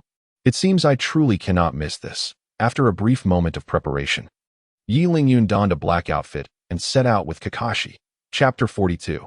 The Forbidden Jutsu Chamber in the Cemetery. All the notable figures of the village gathered. The presence of so many was not merely due to Sarutobi Hiruzen's status as the 3rd Hokage, but also a testament to his time in office. Arriving fashionably late, Qianren and Kakashi immediately stirred discussions among the crowd. Did you see that? That's the child who was able to fight alongside the 3rd Hokage to repel Orochimaru. Is that a lie? Such a small child, no matter how talented, how strong can he truly be? Just because he is young doesn't mean he lacks strength. Have you not seen the Uchiha clan's killer? Shoo, don't speak. They're coming closer. As the two approached, the previously murmuring crowd fell silent. Ignoring their stares, Kakashi led Qianren through the throng, positioning him alongside Asuma Sarutobi and Konoha. Kakashi-sensei, shouldn't I stand here? Perhaps I should move to the back? There's no need to move back. You can stand here. You are now a hero of Konoha village, and you deserve to stand in this position. No one will say anything against you. With that, Kakashi stepped back, taking his place in the 3rd row alongside the 3 youngsters. Why Qianren wished to say more, but the officiant had already begun speaking, forcing him to remain silent. Staring at the black and white portrait at the altar, Qianren felt no emotional connection. He was not originally from this world, and his bond with Sarutobi Hiruzen was limited to fighting alongside him once. Thus, the notion of sentiment was foreign to him. As the officiant droned on with a lengthy eulogy, Yi Lingyun failed to absorb any of it. Following the burial ceremony, as he observed the surrounding mourners in tears, Yi Lingyun found himself unable to shed a single tear, just as he thought he had endured to the end of the ceremony and could finally return home for a good rest. Two senior advisors approached him again. Yi Lingyun, we are pleased to see you here. The two of you must have something to discuss. Indeed, we do have some matters to discuss with you. With those words, Narashikaku produced a certificate from his waist and handed it to Yi Lingyun. Upon examination, he discovered it was a certificate of passing the Chunin examination. No wonder he had yet to receive any notification. The system had already detected his achievement and awarded him the Chunin title. According to the discussions previously held with Sarutobi, we are now officially promoting you to Chunin. We hope you will continue to shine and contribute to the village with this honor. Rest assured, I will do my utmost. Yet, as Yi Lingyun gazed at the Chunin certificate in his hand, he found it impossible to feel joy. Initially, his efforts to grow stronger were solely to attract the attention of influential figures. But now that he had achieved that goal, he felt lost. What path should he take next, and what should he do after that? A torrent of questions flooded his mind, plunging him into deep contemplation. So much so that Mido Minion called out to him several times without receiving a response. Yi Lingyun, what are you thinking about? Apologies. Do you have any further instructions, esteemed advisors? We have observed that your ninjutsu is rather singular. Therefore, we would like to invite you to the Forbidden Jutsu Chamber to select a forbidden technique for study. Not only will this enhance your abilities, but it also assures us that your learning will be in safe hands. Upon hearing this, Yi Lingyun was momentarily taken aback. It became evident that these two old geezers had ulterior motives. The Forbidden Techniques Chamber houses all the forbidden jutsu established since the inception of Konoha. These techniques were sealed away due to their overwhelming power or extreme danger. To gain entry to the Forbidden Techniques Chamber, one must demonstrate unwavering loyalty to the village, make significant contributions, and obtain the consent of the higher-ups. Failure to meet any of these conditions means entry is denied. Yet, he had merely endured a beating from Orochimaru and was now granted access to this coveted place that many dreamed of entering. It seems these two cunning old foxes wish to mold him into the next Minato Namikaze. However, this arrangement suits him well, as he indeed lacks formidable ninjutsu to rely upon. After agreeing, Yi Lingyun followed the two advisors into the Forbidden Techniques Chamber. Here we are, aside from the Edo Tensei. Feel free to peruse any scroll of your choosing. With their permission, Yi Lingyun began to survey the Forbidden Techniques Pavilion. The sealed space was illuminated only by a small window on the rooftop, casting a faint light upon the countless scrolls arranged on shelves of various sizes. Under their watchful gaze, Yi Lingyun meandered alongside the shelves. The multi-shadow clone technique? Naruto already possesses that. It would be unnecessary for him to claim it, especially since his chakra reserves cannot sustain such a high-cost technique. The dark travel technique, the flying thunder god slash, the body flicker technique. After sifting through a myriad of options, he found them either too taxing or of little utility, completely unsuitable for his own use. After much contemplation, Yi Lingyun ultimately chose the flying thunder god technique, identical to that of Minato. It is not only low in consumption but also allows for stealthy movement, making it an indispensable skill for both daily life and travel. Upon seeing the scroll in Yi Lingyun's hand, the two advisors were not surprised. As the custodians of the Forbidden Techniques Chamber, they had thoroughly reviewed the techniques available. Only a few could be deemed appropriate, and the Flying Thunder God technique was undoubtedly the optimal choice. Since you have made your selection, we shall not elaborate further. But do remember that this ninjutsu must never be divulged. Rest assured, my lips are sealed. After selecting his new skill, Yi Lingyun trailed behind the two as they exited the Forbidden Techniques Chamber. Accustomed to the dimness of the chamber, he found himself momentarily blinded by the brilliant sunlight outside. Once he adjusted, he noticed that the two advisors had mysteriously vanished, replaced by a tall woman with long yellow hair. Tsunade, what does she want with him? Hey, little brat, are you the one who defeated Orochimaru? You certainly don't look like someone capable of taking him down. Tsunade's words struck home. Indeed, he lacked the prowess to defeat Orochimaru. In truth, it was largely thanks to the third Hokage's support that he merely disrupted the battle. That makes sense. You're quite the honest little rascal, and rather charming too. Swallowing hard, Yi Lingyun hurriedly walked away. Being around this woman made him anxious. He feared that if he slipped up, not only would he suffer a beating, but his reputation could also be tarnished. Such an outcome would be a grievous loss indeed. Chapter 43. Forbidden Technique. Flying Thunder God. Hey, little brat. Where do you think you're going? Can't you see I have something to discuss with you? After taking several steps away, Yi Lingyun was called to a halt. Turning back apprehensively to look at Tsunade. Is there something you need, sister? If not, my mother is calling me home for dinner. Your mother? Aren't you an orphan from the war? Where does this mother of yours come from? Tsunade's question left Yi Lingyun at a loss for words. It was hardly the crux of the matter. The real issue was that he did not wish to engage with her. Couldn't she see he was intentionally avoiding her? Noticing his prolonged silence, Tsunade leaned down to scrutinize him. You don't want to talk to me because you find me bothersome, do you? Not at all. You're so beautiful. Who wouldn't enjoy chatting with you? Then why did you run off? Well, I was worried you might eat me. Yi Lingyun retorted, if I were to eat you, that wouldn't be a problem. What I fear is the opposite. All right, Tsunade, stop teasing the child. Just then, a white-haired man with an oil-stained forehead protector descended from a tree. Jiraiya. The remaining two of the legendary three were present, excluding Orochimaru. Jiraiya approached Tsunade with a serious expression, before breaking into a playful grin. Why don't you entertain me instead? I promise I won't be angry. Get lost. With a punch that sent Jiraiya flying several meters, Tsunade turned her attention back to Yi Lingyun, her lovely features marred by a hint of seriousness. I won't beat around the bush with you, little brat. I need to hear the details of your battle with that scoundrel Orochimaru. Hearing this, Yi Lingyun sighed in relief. It was merely this matter. Why all this circumlocution? It made him think they were planning to treat him as an accomplice of Orochimaru. He then recounted the entire incident, from his initial encounter with Orochimaru to the latter's retreat. Edo Tensei, no wonder Orochimaru had the audacity to threaten Konoha. That technique was his ace. Tsunade's fists clenched tightly, producing a sound akin to bones grinding together. Clearly, she was outraged that Orochimaru had disturbed the peace of her ancestors, especially her own family. Orochimaru has truly changed. I never imagined he could stoop so low. For his selfish desires, he seeks to destroy the very village that raised him, even betraying his own teacher. Sarutobi-sensei, Jiraiya, nursing a bump on his head, voiced his displeasure. Even he, the notorious free spirit, felt that Orochimaru had gone too far this time. The two began to lambaste Orochimaru, completely disregarding the small and helpless Yi Lingyun beside them. Observing their escalating fervor, Yi Lingyun felt a renewed urge to escape. The reason was simple. If he lingered, Tsunade, that violent woman, might mistake him for Orochimaru and tear him apart. Hey, little brat, where do you think you're running off to? You aren't a spy sent by Orochimaru to relay information to him, are you? Planning to warn him so he can catch us all in one fell swoop?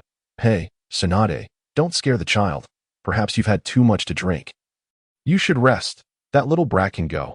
I'll deal with this drunken fool before coming to find you. Drunken fool. No wonder Tsunade reeks of alcohol and spouts such absurdities that it all makes sense now.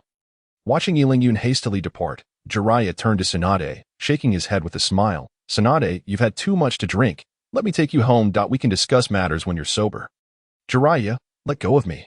I'm not drunk. I want to give Orochimaru a good beating.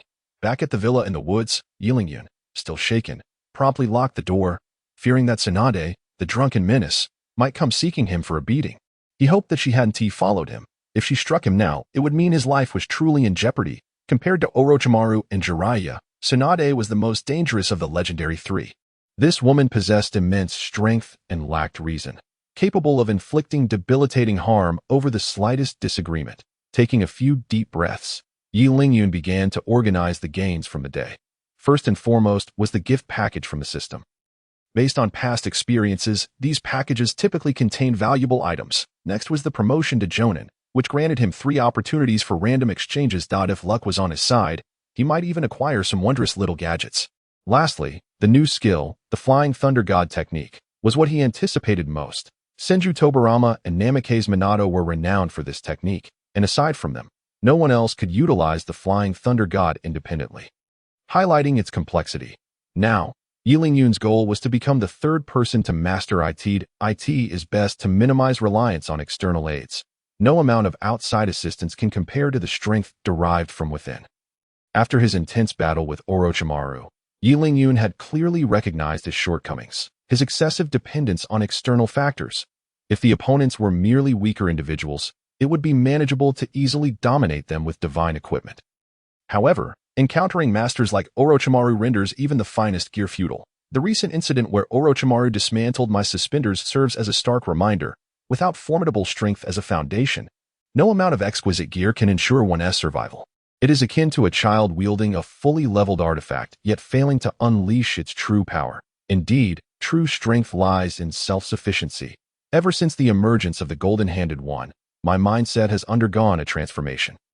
Initially, I aspired to ascend to the pinnacle of the ninja world through my own training, but now I find myself a mere individual relying on artifacts to bolster my combat prowess. The mentality of a true warrior is slowly being extinguished. With this thought, Yilin couldn't help but shiver. The system has certainly caused me considerable trouble. With a hint of bitterness, Yilin shook his head and smiled. He then unrolled the scroll inscribed with the Flying Thunder God technique, and as he delved into its contents, he was instantly captivated. This was his first encounter with a forbidden technique from the world of Naruto. At that moment, Yilin resembled a sponge eagerly absorbing water from the scroll. Time slipped away unnoticed until a knock at the door jolted him back to reality. "Little brat, open the door. I have something to discuss with you." It was Jiraiya's voice. Indeed, he had mentioned coming to see me, but the reason remained a mystery. As he groggily opened the door, he was greeted by a beaming face.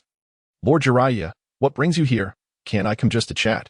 Are you not going to invite me in for a moment?" "Of course, come in, come in." Yilin welcomed Jiraiya into his humble abode, courteously urging him to take a seat. As Jiraiya surveyed the surroundings, the dilapidated furniture caught his eye, with only the door appearing relatively new. This is the home of the hero Yilin from Konoha? How simplistic. Such was Jiraiya's first impression. "Lord Jiraiya, please don't mind my little hovel. No matter how you look at it, it won't change. You've already accomplished so much. Why do you still reside in such a small place? Why not move into the village? Achievements do not equate to wealth. Even if I had money, I have grown accustomed to this side of town. Abruptly leaving this familiar environment would only lead to discomfort. Speaking of which, Lord Jiraiya, what is it that you wish to discuss with me? With my current abilities, I doubt I can be of much assistance." Why Yilin words subtly belittled his own capabilities. He had no desire to entangle himself in others' troubles at present. He simply wished to bide his time, practice new ninjutsu daily, and randomly store items in his space. Only by redeeming his suspenders could he ensure his safety. However, with such a vast world, there was no place Yilin feared to tread. Jiraiya, perceptive as always, recognized his thoughts and waved dismissively. "Where are you letting your imagination wander? I'm not asking you to participate in any battles." "Then, Lord Jiraiya, please do tell me what you have in mind. Leaving me hanging like that is quite the tease. It's not a big deal, really. Since the teacher has passed away, our village cannot remain leaderless. So, you wish for me to assume the role of Hokage? I'd rather decline. Even if I were to become Hokage, I wouldn't command the respect of the people." Jiraiya's eyelids twitched at this. His expression becoming increasingly peculiar, he gazed at Yilin as though observing a child with a disability. "Huh? I can't believe you're aware of that. What on earth are you thinking? Such fanciful ideas coming from you are laughable. I came to seek your support for Tsunade's ascension. With your backing as a newly acclaimed hero, coupled with Tsunade's own qualifications, I believe her chances of becoming Hokage would significantly increase." Realizing he had misunderstood, Yilin awkwardly rubbed his nose and chuckled. "I thought you guys had no intention of selecting me for Hokage. But why not you? Lord Jiraiya, from what I understand, Tsunade seems indifferent to the Hokage position. Wouldn't it be forcing her hand to push her into it?" Based on Yilin's knowledge, Jiraiya's probability of being chosen for Hokage was certainly greater than Tsunade's. Even the higher-ups in Konoha leaned towards Jiraiya for the position. It was known that even before Tsurutobi Hiruzen's passing, he had contemplated stepping down to allow Jiraiya to take the mantle. Yet, the reasons for this delay remained known only to Jiraiya and the late Tsurutobi Hiruzen. Upon hearing this, Jiraiya sighed deeply, a hint of bitterness crossing his face. "That I would prefer to live a stable life in the village, but lately, I have been plagued by a sense of impending doom. The world is on the brink of change, and the era of peace is drawing to a close. Besides, I have missions to attend to, which further diminishes my chances of becoming Hokage. Is that so? Then I shall trust your words, Lord Jiraiya. I will do my utmost to assist Tsunade in becoming Hokage. In that case, I'll leave it to you. I will be in the village for a while. So feel free to find me if you need anything." Having concluded their discussion, Jiraiya left behind a carefree silhouette as he stepped outside, truly a man who lives by his own whims. With a smile and a shake of his head, Yilin followed him out. Now that he was free from distractions, It was time to begin honing his new skills, having committed the secrets of the Flying Thunder God technique to memory. It was time to put them into practice. In the dense forest, Yun stood with his long blade, eyes shut, awaiting the perfect moment to strike. The demonic blade, Qianren, began to emanate a purple glow as he infused it with chakra. The myriad of cracks etched upon the blade enhanced the allure of the violet light. Suddenly, a withered leaf fell to the ground, and Yun's eyes snapped open. Now is the moment. The demonic blade flew forth like a sharpened arrow, striking the fallen leaf with precision. That instant, Yun found himself inexplicably beside the demonic blade. His expression was somewhat peculiar. He felt no thrill from successfully executing the Flying Thunder God technique. Indeed, his current posture was rather odd. Not only was he upside down, but he was still poised to throw the long blade, a sight that would surely provoke laughter from onlookers. Quickly regaining his footing, Yun mentally reviewed the essence of the Flying Thunder God once more. He concentrated, carefully sensing the chakra attached to the weapon, treating it as an extension of his own body. As he hurled the long blade again, Yun vanished from his original location. Without any further mishaps, he stood steadily beside the demonic blade once more, harmonizing body and spirit. Was this indeed the Flying Thunder God technique? Reflecting on the sensation of his body disappearing alongside the demonic blade, it felt akin to traversing through space, a truly wondrous experience. However, amidst his elation, a wave of fatigue washed over him. Panic swept through Yun. Could this be a side effect of the Flying Thunder God technique? After assessing his condition, he let out a sigh of relief, albeit with a sense of astonishment, as expected of one of the rare space-time ninjutsu. It indeed demanded a tremendous amount of chakra. It was worth noting that his chakra reserves far surpassed those of his peers, allowing him to wield techniques like Raikiri while engaging in casual conversation without exhausting himself. Yet, after merely 2 applications of the technique, he had depleted nearly a third of his chakra. It appeared this technique would have to be reserved for critical moments in the future. Chapter 45. The youthful duo Minato and Tobirama are also extraordinary beings. Having utilized the incomplete Flying Thunder God technique just twice, my chakra reserves are already nearing depletion. How vast must the chakra reserves of Minato Namikaze and Tobirama Senju, the very progenitors of this technique, be? With this thought, my previously esteemed chakra reserves seemed almost laughable. My growth remains insufficient. It appears I must engage in more physical training. In the world of Naruto, the reserve of chakra varies from individual to individual. Each person is born with a distinct amount of chakra within them. For instance, members of the Uzumaki clan are endowed with chakra quantities that others might never attain throughout their lives. Conversely, take Kakashi, who, after merely executing 2 powerful techniques, finds himself utterly exhausted, an embodiment of someone with a naturally limited chakra reserve. However, the amount of chakra one possesses is not fixed, akin to chakra attributes.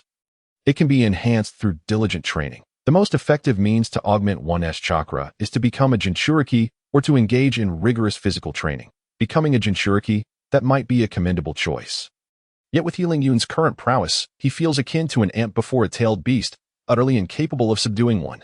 Thus, he must resort to enhancing his physical abilities. With a determined mindset, Yun sheathed his magical blade, Qianren, and began his journey back to the village. If he is to hone his physical stamina, seeking the mentorship of Konoha's Blue Beast would be an optimal choice. On the training grounds of the Ninja Academy, 2 youths clad in dark green bodysuits were sprinting with fervor. Without hesitation, Yun joined their ranks. The youthful duo momentarily paused, surprised by the sudden addition to their group, yet they soon accelerated, leaving Yun far behind. Ali, did you see that person just now? Reporting to Teacher Guy. I did. He must be here to challenge us. Today, your task is to keep running until you surpass him by 100 laps. Understood, Teacher Guy? I shall give it my all. Observing the invigorated duo, Yun felt a surge of exasperation. What were these 2 up to? Am I truly that unappealing? Dismissing his thoughts, he exerted himself to chase after the youthful pair. Thus, a thrilling pursuit unfolded upon the training grounds. One side believed they were testing their physical limits, while the other simply sought to understand why they were running so frantically. Time slipped away unnoticed, and after trailing behind by countless laps, Yun found himself the first to succumb to fatigue. Gasping for breath, he watched as the youthful duo continued to dash about energetically. Li, did you see that? That guy can't keep up anymore. Indeed, Teacher Guy. He has collapsed on the ground, unable to move. How many laps have we surpassed him by?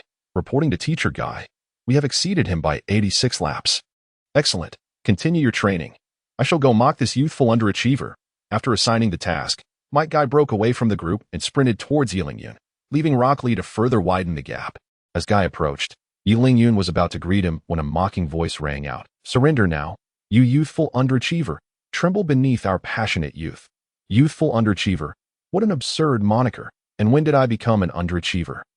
Surely, these two greenhorns mistook our chase for a competition. The more he pondered, the more plausible it seemed. These two could turn anything into a contest, and he had unwittingly played the role of their training partner. Yun felt speechless. Yet, for the sake of his growth, he had to endure Guy's peculiar title. Teacher Guy has come to teach you physical techniques, not to compete with you. Learn physical techniques. Might Guy scrutinized Yun from head to toe. He raised an arm, then squeezed a leg, stroking his chin while shaking his head. With those slender arms and legs, achieving success in physical techniques may prove challenging.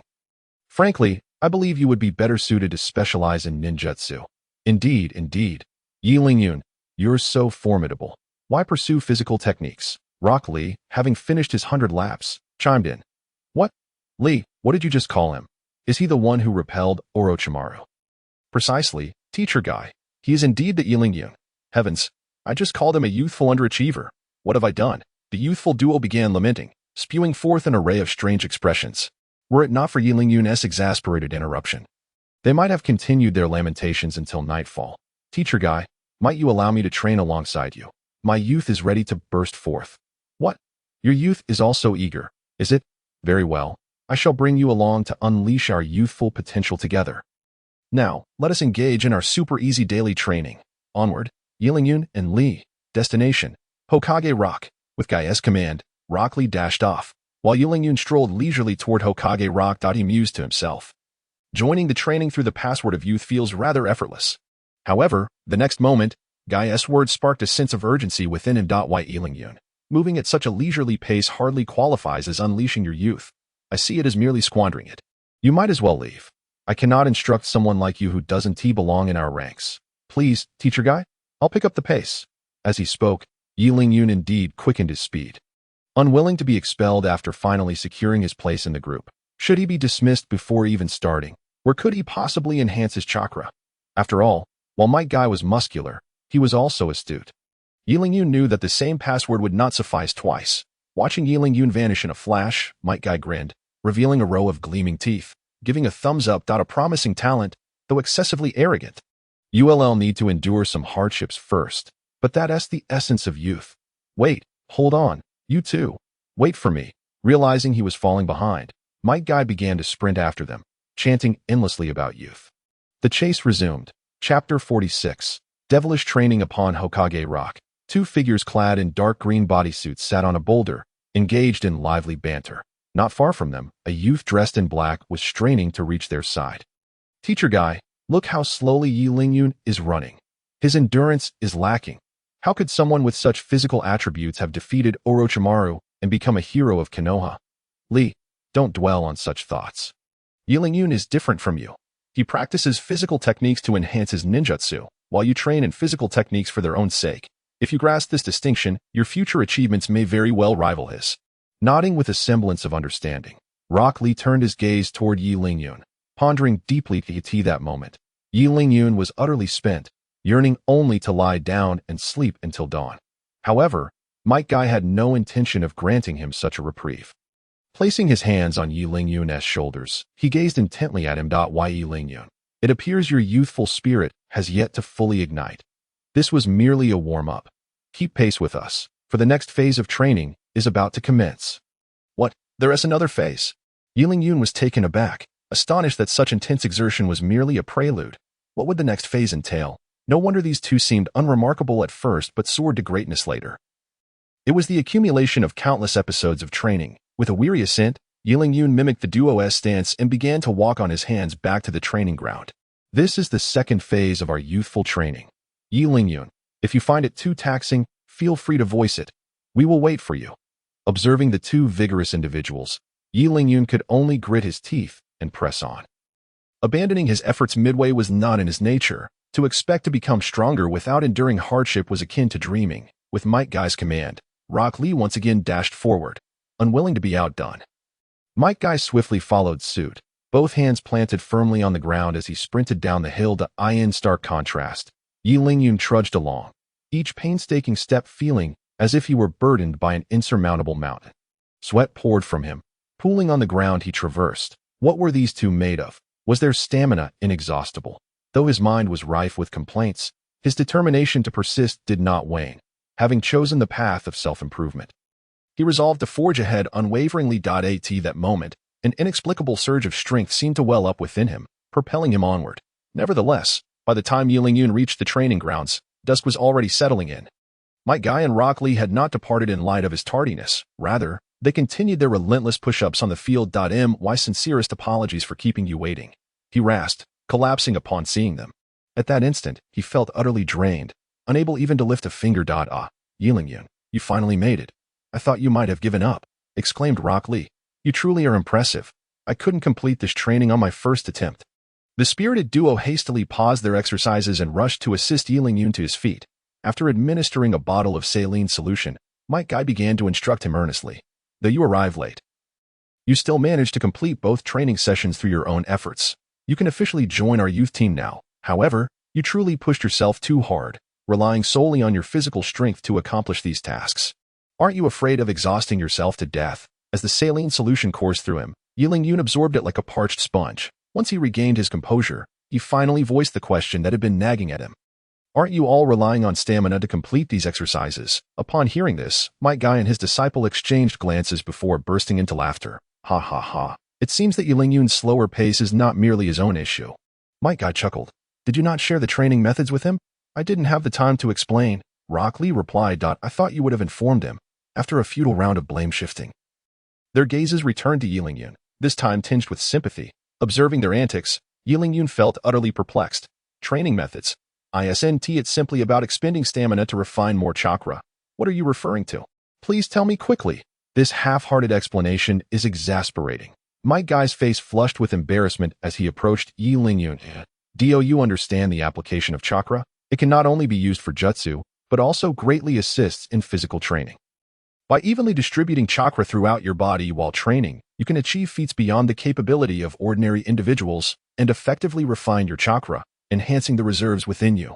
Wait, so you're saying that your ability to run relies entirely on chakra support? While I have merely been exhausting my physical stamina, am I understanding this correctly? Apologies, Yi Lingyun. We assumed that someone of your genius would already know such things, Might Guy responded. Upon hearing this, Yi Lingyun felt a sudden constriction in his chest. What does it mean to say that a genius like me should inherently know these things? Does being a genius imply omniscience? Moreover, my current strength has been attained through sheer effort, bolstered by external advantages. So today's training was essentially futile, was it? How can you think that way, Yi Lingyun? Your training today was not only a testament to your desire to grow stronger, but also a trial of your willpower.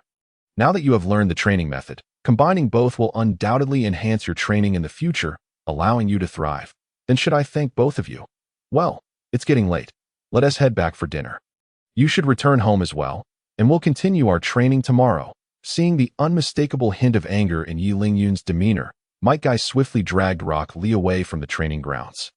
Fleeing as if for their lives. As the duo vanished in an instant, Yi Lingyun could only suppress his rising ire.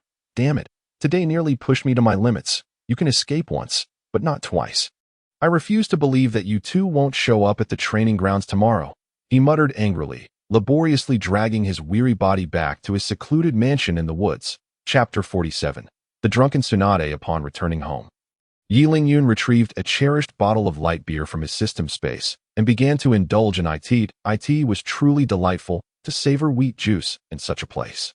It would be even better with some grilled skewers. As he drank, he opened the accumulated gift packs, successfully unlocking a premium gift pack. Congratulations to the host for acquiring a Door of Dimension 1.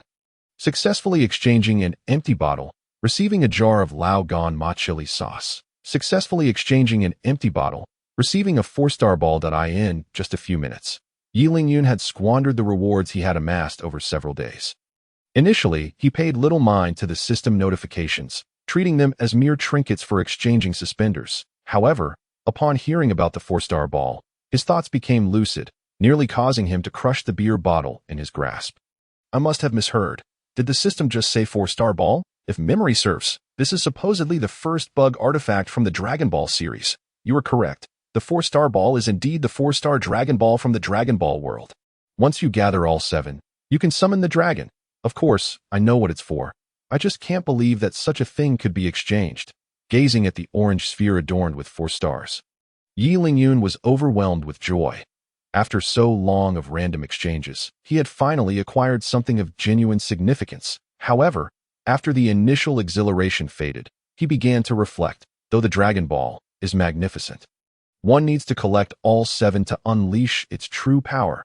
Given the system's history, it may take an eternity to gather them all. Just then, a knock on the door startled Yi Lingyun. Who could possibly be visiting at this hour? Though he grumbled inwardly, he swiftly stored the recently exchanged items back into the system space before opening the door. Why, Yi Lingyun, I know you're inside. If you don't open the door, I'll break it down. It was Tsunade's voice. Though puzzled as to why she was seeking him at such a late hour, the thought of his flimsy wooden door facing imminent destruction prompted him to hastily open it. As expected, it was Tsunade, and unlike their previous encounter, she appeared sober this time. Her enviable figure was accentuated by her gambling attire, leaving Yi Lingyun momentarily entranced. Hey, where are your eyes wandering off to? You little brat. Her frosty tone jolted Yi Lingyun back to reality. Tsunade, what brings you here at this late hour? Is there something urgent? Are you really going to make me stand here at the door to chat? Aren't you going to invite me in? How could I be so forgetful? Please, come in. As he ushered Tsunade into the room, he couldn't help but glance at the palm print on his door.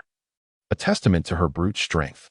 Returning to the table, Yi Lingyun sat upright, suppressing any sign of discontent. Tsunade, can we finally discuss the matter at hand? Why the rush? Do you not welcome my presence? Not at all. I am more than delighted to have you as a guest.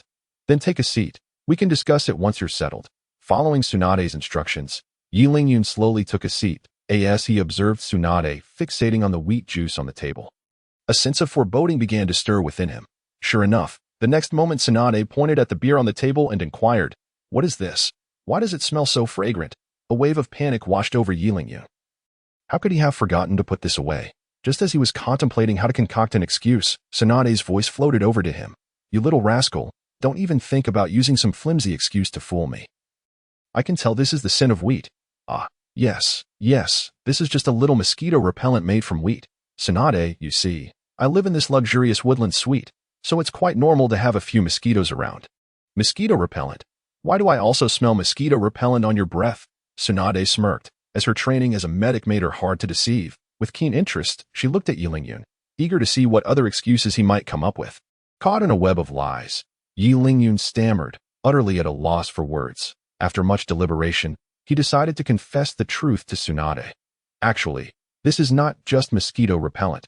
It's also a drink that you can consume." "A drink? Are you saying it's something like the soda sold on the streets?" "Exactly. After all, it's made from wheat, so it's not strange that it can be consumed, right? Now that's intriguing. I've never tried a drink made from wheat." Saying this, she picked up a bottle of wheat juice, ready to drink, but the packaging on the cap posed a challenge for Tsunade. Having never encountered a beer bottle cap before, she surprised Yi Lingyun with her next move. With one hand gripping the bottle and the other applying force, she effortlessly snapped the beer bottle in half. The break smooth, and even as if it were a cup. Who would have thought drinking wheat juice would be such a hassle? "You little rascal, what are you waiting for? Come join me for a drink." At Tsunade's beckoning, Yi Lingyun leisurely opened the cap, clinking his bottle with Tsunade's glass. A refreshing chill coursed through him, and a blush crept onto Tsunade's cheeks, though excitement prevailed. "This wheat juice is surprisingly delightful. I never expected there to be such a tasty alternative to alcohol. Come on, let us keep drinking. Don't let the fun stop." As Tsunade repeatedly raised her glass, the beer on the table quickly diminished by more than half. Observing Tsunade's insatiable demeanor, Yi Lingyun hastily declared that he was full. "Humph, you little rascal, not knowing to enjoy the good things. Tsunade, perhaps you should drink a little less. Didn't you come to see me for a reason? What's the rush? We can chat while we drink." Watching Tsunade gradually become tipsy, Yi Lingyun lost his enthusiasm for continuing to drink. It was important to note that while this wheat juice was low in alcohol content and quite refreshing, that was only because its after effects had yet to kick in, given Tsunade's drinking capacity. If she got drunk and started causing a ruckus here, the first to suffer would be his luxurious woodland villa. This was precisely the scenario Yi Lingyun wished to avoid. He had to devise a way to make this inebriate stop. Chapter 48. Physical training. What are you mumbling about over there? Little rascal, come over and drink some more wheat juice with me. Spotting Yi Lingyun sneaking around, Tsunade promptly dragged him over and began pouring the drink into his mouth. Tsunade, what are you doing? I've already said I'm full.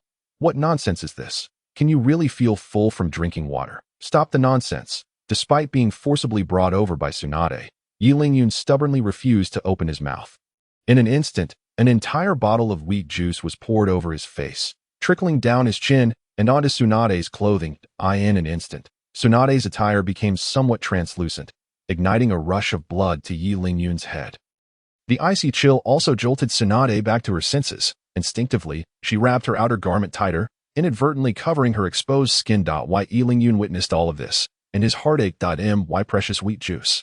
Such a waste of a bottle. This wheat juice had been exchanged through the system, and there was only a limited supply. If he wanted to redeem more in the future, it would rely solely on luck. While Yi Lingyun had no problem with consuming it, the thought of wasting a whole bottle was too painful. It's just a few bottles of drinks. Why be so heartbroken? I can just buy a few more for you. If Tsunade were to realize the value of this beer, she would surely not be so nonchalant. Tsunade, now that we've had our juice, shouldn't we discuss some serious matters? If there's nothing else. Please leave. I need to train tomorrow and should get to sleep soon. Oh, I almost forgot. Let us discuss the serious matter. Realizing she was at fault, Tsunade ceased to pressurize Yi Lingyun and began to disclose the purpose of her visit. What? You want me to vote for Jiraiya to become the 5th Hokage? After hearing Tsunade's request, Yi Lingyun exclaimed, his expression shifting to one of incredulity. He hadn't anticipated that both Tsunade and Jiraiya shared the same sentiment. Not wanting to assume the role of the 5th Hokage, if Danzo were to learn that his coveted position was being declined by these two younger generations, he would undoubtedly be furious.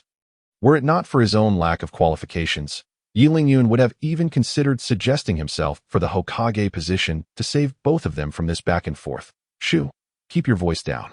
Little rascal, this matter cannot be made public.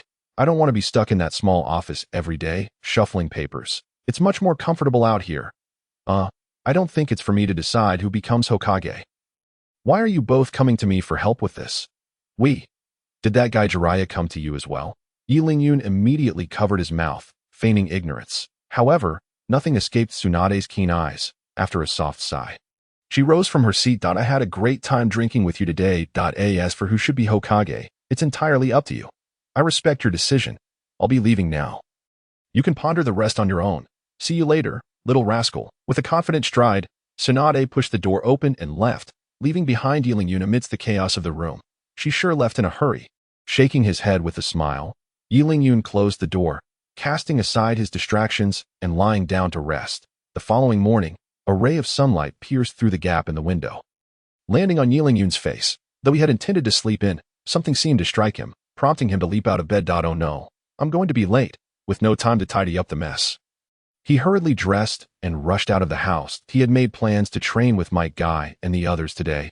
How could he have overslept? It must have been the late-night drinking session with Tsunade that caused him to struggle getting out of bed. Yes, he would use this excuse later, and Might Guy and the others would have nothing to say. At the training ground, the youthful duo had already begun their training early. Teacher Guy, why has Yi Lingyun arrived yet? We've already run over 900 laps. He must be held up by something. Let us wait a bit longer. Do you think he is upset about what happened yesterday and decided not to come? That is not entirely out of the question. Yesterday, Yi Lingyun had been exhausted from the duo's antics, and recalling it now still made Might Guy feel a twinge of guilt, just as they were about to complete their 1000th lap. Yi Lingyun finally appeared after a long wait. Sorry. I got held up with some matters today. Thanks for waiting. No problem.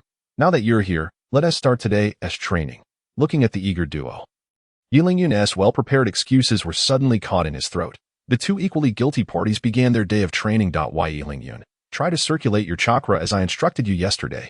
All right, let me give it a shot. Before the training commenced, my guy was already reminding Yi Lingyun of the precautions, for if anything were to happen to Yi Lingyun during his training, my guy would be blamed for the demise of Konoha's new talent. Thus, the protective measures must be thoroughly implemented. At the very least, Knight Lingyun must not perish under his own hand. Beside him, Knight Lingyun was acutely aware of Might Guy's concerns at this moment. He was fully engrossed in channeling his chakra. concentrating it and then distributing it throughout his body that a peculiar sensation surged from all parts of his physique, granting him an unprecedented sense of ease, tinged with a hint of exhilaration. It evoked an almost invincible feeling. A thought that startled Knight Lingyun. Given his current prowess, not only was he far from invincible, but there were also no fewer than 5 individuals within Konoha capable of effortlessly vanquishing him. Thus, such thoughts were utterly inadvisable. Noticing the expression on Knight Lingyun's face, Might Guy understood he had successfully entered the right state and immediately issued commands to commence the day's training. The first task remained the same: sprinting towards Hokage Rock. Unlike yesterday, Knight Lingyun, bolstered by chakra, found himself able to match the speed of the youthful duo effortlessly, even feeling capable of surpassing them. Sensing Knight Lingyun's intent, Might Guy promptly cautioned, "Knight Lingyun, do not run too swiftly. This will accelerate your chakra flow, and upon reaching a critical point, you may meet your demise." Upon hearing this, Knight Lingyun was startled into slowing down, aligning his pace alongside Might Guy and the others. Chapter 49. Rock Lee's injury atop Hokage Rock. 3 figures stood, appearing as mere specks from a distance. "How do you feel, Knight Lingyun? Has your chakra seen any improvement, aside from not feeling as fatigued as yesterday?" "There seems to be no other change, not even a slight enhancement. That poses a significant concern." Might Guy fell into deep contemplation. If such intense exertion could not elevate Knight Lingyun's chakra, then the forthcoming training would likely yield minimal results. Given this predicament, alternative methods would need to be considered. While Might Guy pondered, Knight Lingyun stood on Hokage Rock, gazing over the village. Compared to other shinobi villages, Konoha undeniably occupied the most advantageous geographical position, inevitably attracting envy from rival villages. The continuous development to this day was solely due to the efforts of their predecessors, and to safeguard this peace, formidable strength was essential. Ultimately, everything hinges upon the foundation of strength. "Teacher Guy, are we ready to commence our next training session?" "Not so fast, Knight Lingyun. Allow me a moment to contemplate suitable training methods for you. The usual drills yield minimal enhancement, and without a decade or so of effort, the effects will be negligible." "Is that so? Then I shall trouble you to think carefully." A decade or so felt interminably long for Knight Lingyun. Having been in the Hokage world for merely 3 years, he had already achieved significant power. Yet now, Might Guy suggested that further improvement would require 10 years. This was utterly unacceptable to him. He would rather endure more hardship than see his strength stagnate. "How about you try these weighted leg guards? Once donned, they may indeed assist your training." "Exactly. The weighted leg guards. Lee, you truly are a genius. I should have thought of that immediately. Quickly, remove your leg guards and let Knight Lingyun wear them." "But teacher, enough of your excuses. Are you not listening to your teacher?" Eventually, under Might Guy's relentless pressure, Rock Lee reluctantly rolled up his pant legs, revealing the guards wrapped around his calves, handing over his leg guards to Knight Lingyun. Rock Lee displayed a hint of melancholy. Although he had proposed this solution, he was now relinquishing his training tools to another, effectively digging his own grave. It seemed everyone was especially attentive to the rising star Knight Lingyun. Not only did his teacher allocate time to guide him, but now even his training tools had to be sacrificed. All this perceived unfairness stemmed from Knight Lingyun, who had commandeered everyone's resources. However, these grievances remained confined to Rock Lee's thoughts. As the beloved of Konoha, Knight Lingyun accepted everything with ease, oblivious to the troubles this might bring him in the future. Upon receiving the weighted leg guards, disregarding any lingering scent of Rock Lee's sweat, Knight Lingyun promptly strapped them onto his legs. The substantial weight, nearly 100 pounds, encumbered his calves, and the previously light sensation returned to the precarious state he had known before. "How does it feel, Knight Lingyun? Can you manage?" "It feels as though 2 individuals are clinging to my legs. Aside from restricted movement, there's no other sensation. Now that you are prepared, let us continue to embrace our youth. Your task now is to sprint from here back to the training ground." "Understood. I will give it my all." With a slight nod, Knight Lingyun readied himself. Yet, Might Guy and Rock Lee unexpectedly assumed an inverted position, leaving Knight Lingyun bewildered. "Teacher Guy, what are you doing? You have your training, and we, as master and disciple, have our own. In that case, I might actually outrun you. You never know. Do not underestimate our youthful vigor." "Right, Lee?" Lost in thought, Rock Lee was startled by the call, responding vaguely before sprinting off alongside Might Guy.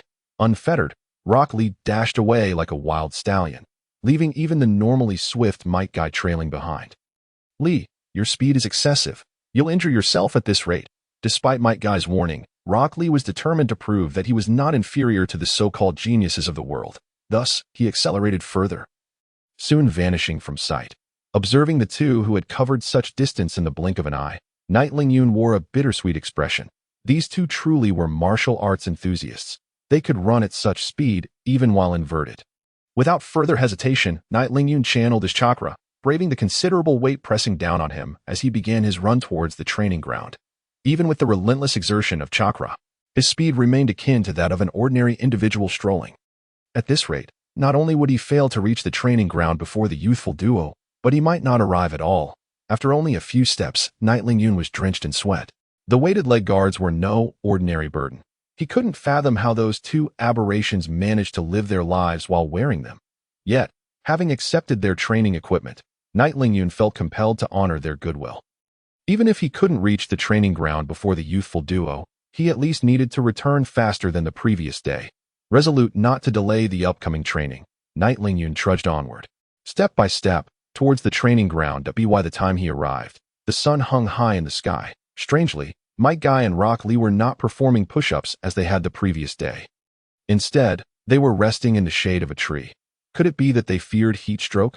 How utterly absurd. In Knight Lingyun's mind, Might Guy and his disciple were the quintessential training fanatics, impervious to the vicissitudes of weather.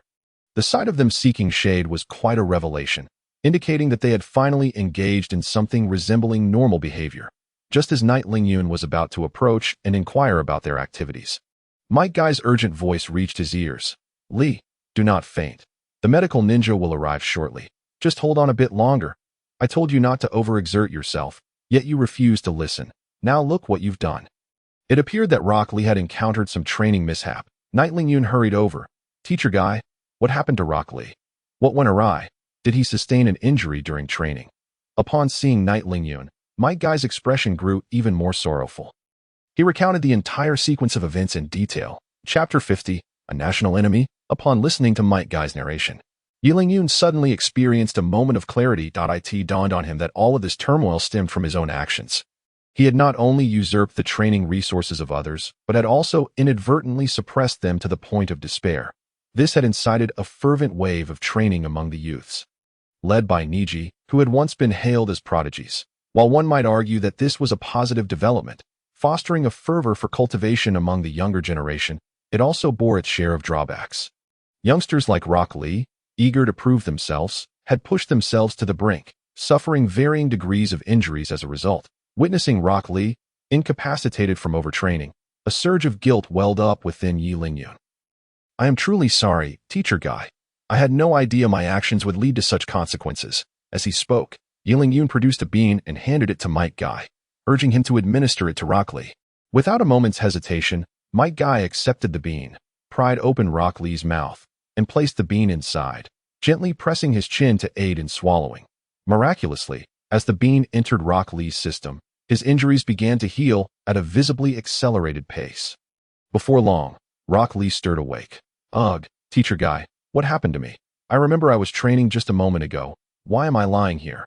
"Lee, you are finally awake. Do you have any idea how worried I was about you?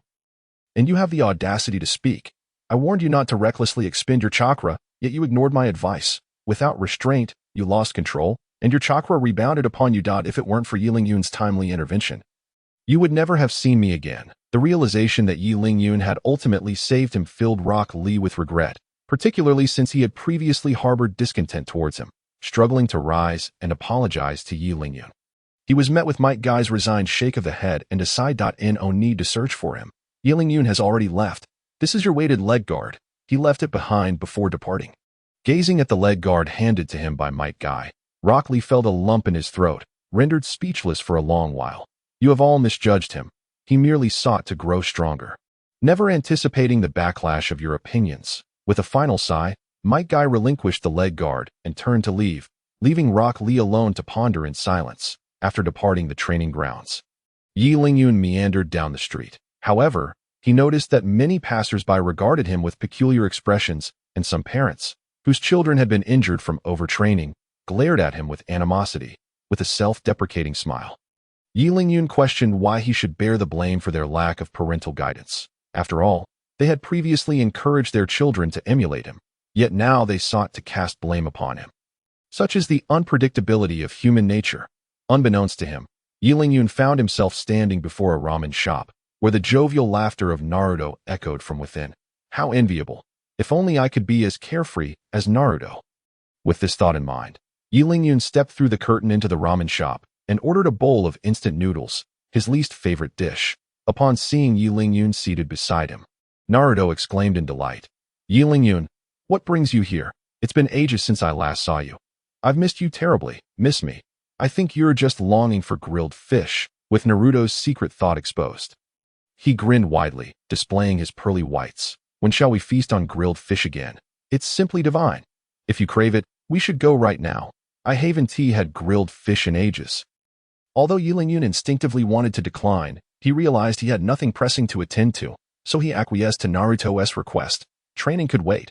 Rushing would only yield counterproductive results. Besides, it seemed that no major events were imminent, and there was no urgency in enhancing his strength. Watching Naruto devour the ramen with abandon, Yi Lingyun could not help but smile that it was indeed rare for someone with Naruto's background to maintain such a buoyant spirit. Exiting the ramen shop together, Yi Lingyun led Naruto towards his grand villa nestled in the woods. Before the villa's entrance, a throng of anxious individuals awaited something. Upon spotting Yi Lingyun, they rushed towards him. "Yi Lingyun, do you still have that miraculous bean? Please give me one." "Shut your mouth. If anyone should receive one, it should be me first." "Yi Lingyun, my child has been injured from overtraining because of you. Shouldn't you at least give him a bean? I arrived first. What are you all clamoring about?" Among the crowd were nameless villagers as well as heads of certain clans, their intentions glaringly apparent. The miraculous bean. Surely, they referred to the legendary Senza bean. He had only one, originally intended for his own survival, yet he had given it to Rock Lee. The knowledge of the Senza bean's existence could only have spread through Rock Lee or Might Guy. As expected, towards the back of the crowd, Yi Lingyun spotted a figure clad in a dark green jumpsuit. Upon meeting Yi Lingyun's gaze, Rock Lee dropped his head in shame. He had intended only to apologize to Yi Lingyun, but had inadvertently encountered villagers seeking retribution. Consequently, he had mentioned the miraculous bean, which spiraled into a frenzy of exaggerated claims. Observing the relentless villagers, Yi Lingyun couldn't help but scoff internally. Did they truly believe they were entitled to the Senza bean? Even if he still possessed one, he would never bestow it upon such ungrateful souls. "Ladies and gentlemen, I understand your intentions, but I no longer have that bean. Thus, I kindly ask you to disperse." He had anticipated that a candid admission would suffice to send them away, but the foolish crowd would not relent. "You say you don't have it. We're not so easily fooled." "Exactly. If you truly had only one, would you willingly share it? Stop hiding it. We won't ask for more than 2 beans each. Indeed, if you comply, we shall forget our past grievances." Yi Lingyun was left incredulous by their audacity. 2 Senzu beans each. Did they think him an immortal? And to brush aside past grievances? When had he ever owed them anything? It was evident that regardless of whether in this world or the one he had come from, as long as humanity existed, greed would never dissipate. In that moment, Yi Lingyun's prior feelings of guilt regarding their children evaporated entirely. This scene was enough to rouse even the typically affable Naruto. "You all are intolerable. Yi Lingyun has already stated he has no beans left. Why persist in your harassment? Why blame Yi Lingyun for your children's overtraining? Shouldn't you reflect on your own shortcomings?" Naruto had heard whispers regarding the village's situation, yet what did it have to do with Yi Lingyun? Their strength was their own accomplishment, and the effort they had invested could not be replicated through mere desperation.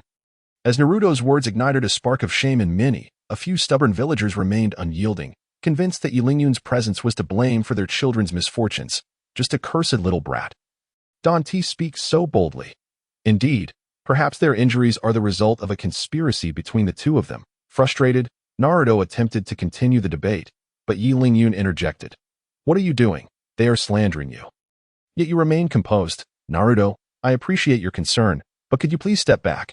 Though uncertain of Yi Lingyun's intentions, Naruto trusted him and took a step back. As Yi Lingyun began to form hand seals. Whispers of alarm rippled through the crowd. "Look, that guy is still performing hand signs. He must be planning to attack us. Attack us. He should consider who he is. He is merely a wet behind the ears brat." Does he believe he can bear the responsibility for us villagers? A large crowd continued to chatter and laugh, utterly disbelieving that Yi Lingyun would truly take action. Only a few influential figures from prominent families sensed that something was amiss and quietly began to retreat. I shall grant you another chance. Depart, or remain here. Do not blame me for not having warned you. Soon, there shall be no opportunity for regret. Observing the 10 or so individuals who remained unfazed, Yi Lingyun hesitated no longer. The hand signs for his technique were complete. Fire release, great fireball technique. A searing heat, accompanied by a fierce gust of wind, propelled a massive fireball towards the oblivious fools. It was not until the fireball was unleashed that they stood in disbelief, frozen in place. He actually dares to strike at us. By the time they regained their wits, it was already too late to evade. A dozen individuals could only watch in horror as the fireball approached. Just then, a column of water dispersed the fiery projectile. Yi Lingyun had indeed gone too far. Following the sound, the one who intervened was none other than Kakashi. Since the third Hokage's funeral, he had been training Sasuke in this dense forest, and he had arrived upon hearing the commotion. Little did he expect to witness Yi Lingyun poised to annihilate his fellow villagers. Kakashi had heard rumors circulating in the village, but he was taken aback that these villagers had the audacity to confront Yi Lingyun at his doorstep. Had it been him, he likely would not have endured such provocation. Kakashi's intervention was not solely to protect these so-called middle-class pillars. It was also to shield Yi Lingyun, a promising star of Konoha, from punishment. Upon Kakashi's arrival, the foolish villagers, relieved to have escaped death, grew emboldened once more. Yi Lingyun, are you not so capable?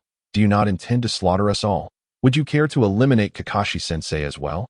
Hearing their taunts, Yi Lingyun slowly lowered his hand. With Kakashi present, his desire to eliminate these individuals dissipated. He found himself in a rather awkward position, possessing strength that was insufficient against the formidable, yet excessive in facing the weak, lacking any challenge. Silence! Kakashi suddenly bellowed, startling everyone in the vicinity except Yi Lingyun. It was the first time they had witnessed Kakashi in such a furious state. You fools should measure your own worth, without discerning right from wrong. You dare approach Yi Lingyun, who is merely a child of 10. Have you no shame? If I had not been here today, you would all be corpses by now. Do you understand? Is dying by his hand truly glorious? Do you think the village would seek vengeance for you by extinguishing a brilliant talent? Begone, before causing trouble. Take a good look at your own capabilities. After delivering a stern reprimand, Kakashi dispersed the villagers. Should they remain?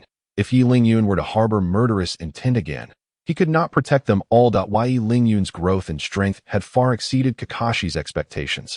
Remaining silent now was likely just a matter of preserving his dignity. Observing everything quietly, Yi Lingyun could discern Kakashi's intentions, yet he resolved to grant him this favor. After all, Kakashi had been willing to take him on missions and had facilitated numerous events that led him to this juncture. In other words, his progress was significantly owed to Kakashi. Yi Lingyun was not one to forget kindness. He was more than willing to extend this courtesy. Yi Lingyun has already left. Do not trouble yourself with those individuals.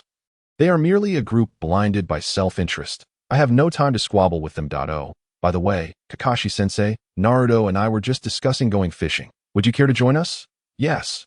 Yes. Kakashi-sensei, you should come along too. And Sasuke, let me tell you, Yi Lingyun's grilled fish is absolutely delicious. At the mere mention of grilled fish, Naruto's enthusiasm surged as he began to rave about Yi Lingyun's culinary skills. That sounds splendid.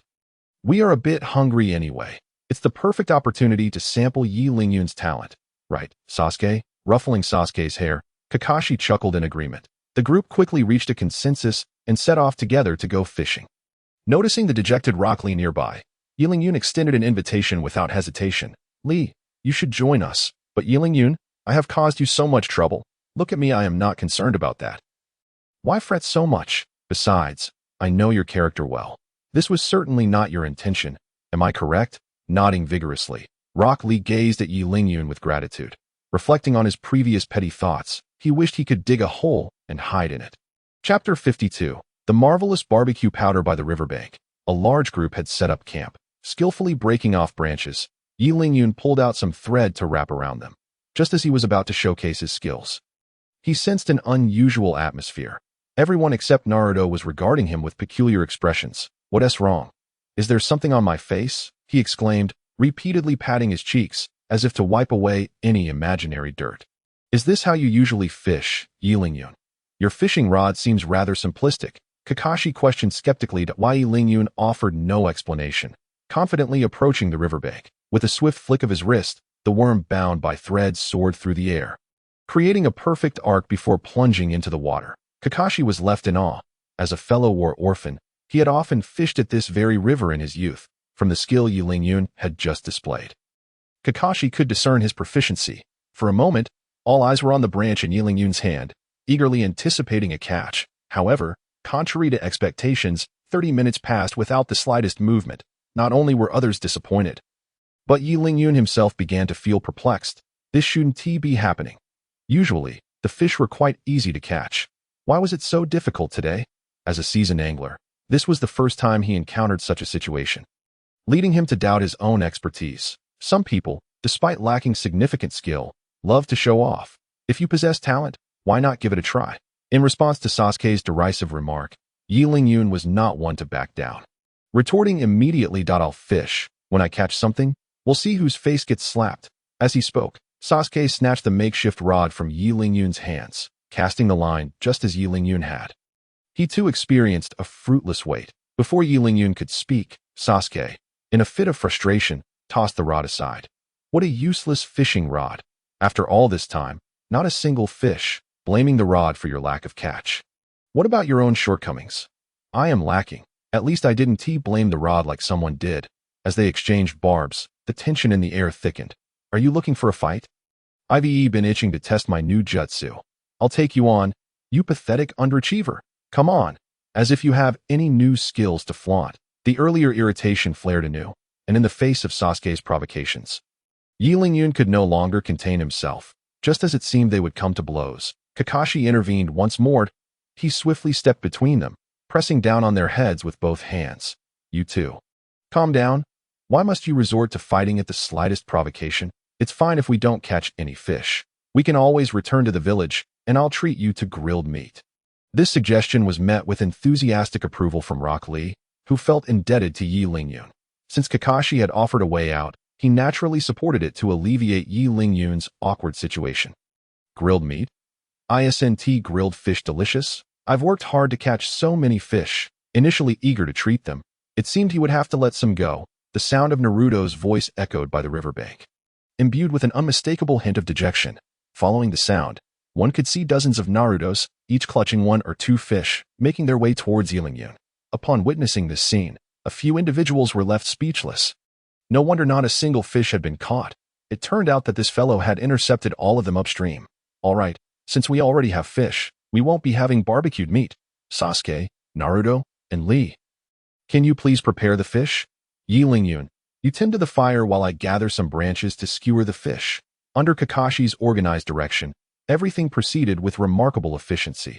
Observing the hustle and bustle of the others, Yi Lingyun had a sudden inspiration. He placed his hands on the ground, and a shallow pit appeared before him.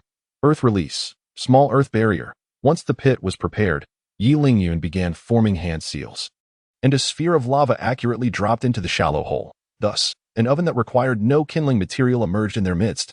Following the same technique, Yi Lingyun created several similar ovens. So what if he learned a few more jutsu? What is there to show off about? Sasuke, who was cleaning the fish, scoffed upon witnessing this. Unwilling to be outdone, he also began forming hand seals, and the sound of a bird's call resonated in the air as a blue-white arc of electricity materialized in his hand.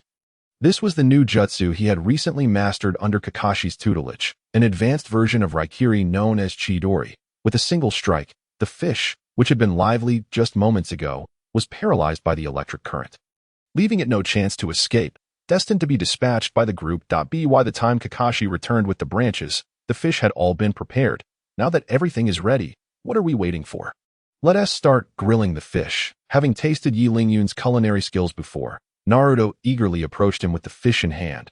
Understanding the unspoken cue to pass it over, Yi Lingyun commenced his task, deftly weaving several branches into a makeshift grill before placing the fish atop, continuously turning them to achieve an even roast. Meanwhile, Kakashi and the others merely skewered the fish on the branches and inserted them into the ground without further ado. What is Yi Lingyun doing over there? Why does he keep turning the fish around? He must be intending to ensure the fish is thoroughly exposed to the high heat. That should enhance the flavor. I suppose, Kakashi explained to Rock Lee, who appeared to have a grasp of grilling fish, while Sasuke remained visibly disdainful. It's merely an attempt to show off. I refuse to believe there is any real difference in the flavor of the fish. Oh, Sasuke, don't be so quick to judge. We can only ascertain the outcome in the end. In no time, both sides had nearly finished cooking their fish simultaneously. However, Yi Lingyun did not hasten to remove his grilled fish. Instead, he retrieved a small jar and began pouring its contents over the fish. Here it comes. Here it comes. This is the seasoning. Yi Lingyun, pour it on faster. I'm absolutely starving. This scene caused Naruto's eyes to light up. Having exhausted the last bottle of seasoning Yi Lingyun had previously gifted him. Now, with the prospect of tasting it once more, he could hardly contain his excitement. With a slight smile, Yi Lingyun quickened his pace. Pouring seasoning while skillfully flipping the fish, the aroma of the barbecue seasoning was fully unleashed by the high heat. The rich fragrance wafted through the air, reaching Kakashi and the others, causing them to involuntarily swallow. Compared to Yi Lingyun's exquisite grilled fish, their own efforts suddenly felt rather lackluster. Kakashi and Rock Lee promptly set down their fish and moved toward Yi Lingyun's grill. Only Sasuke, unwilling to lose face, stubbornly continued gnawing on his creation, though his gaze remained fixated on the enticing fish on the grill. What did you sprinkle on the fish just now? I can smell it even through my mask. Can I have a taste of your fish, Yi Lingyun? It smells absolutely divine. As the two approached, Yi Lingyun was about to respond when Naruto interjected. Kakashi-sensei, didn't you guys grill fish too? Why are you coming over to steal mine?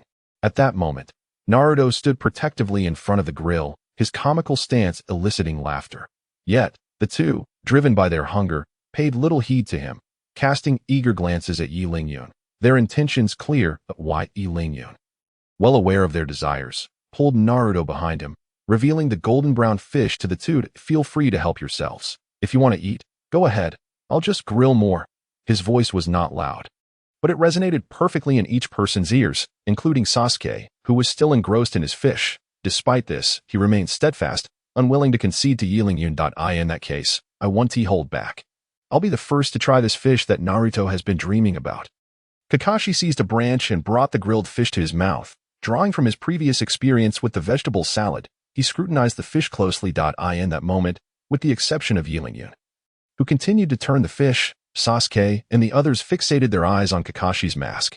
Ever since they had met Kakashi, they had never seen his face without the mask. Faced with the choice between the grilled fish and Kakashi's visage, they resolutely opted for the latter. After all, while Yi Lingyun could always grill more fish, the chance to glimpse Kakashi's true appearance might only come once. They awaited with bated breath. Kakashi swiftly removed the mask from his face, his movements so rapid that the others barely caught a glimpse. Only the remnants of fish bones in his hand and the chews of his mouth testified to the fact that he had consumed the fish. Ah, that was truly delicious. I never expected your culinary skills to be this impressive, Yi Lingyun. The savory aroma of the barbecue seasoning was irresistible to Kakashi, complemented by the crispy exterior and tender interior of the fish, creating a delightful explosion of flavors. Reflecting on the last time he had turned down Yi Lingyun's invitation to share grilled fish, Kakashi felt a pang of regret, realizing that had he accepted, he would have savored such a delicacy long ago. He was enjoying his meal, but the others, who had been eager to see Kakashi's true face, were suddenly deflated. Kakashi-sensei, why are you eating so quickly?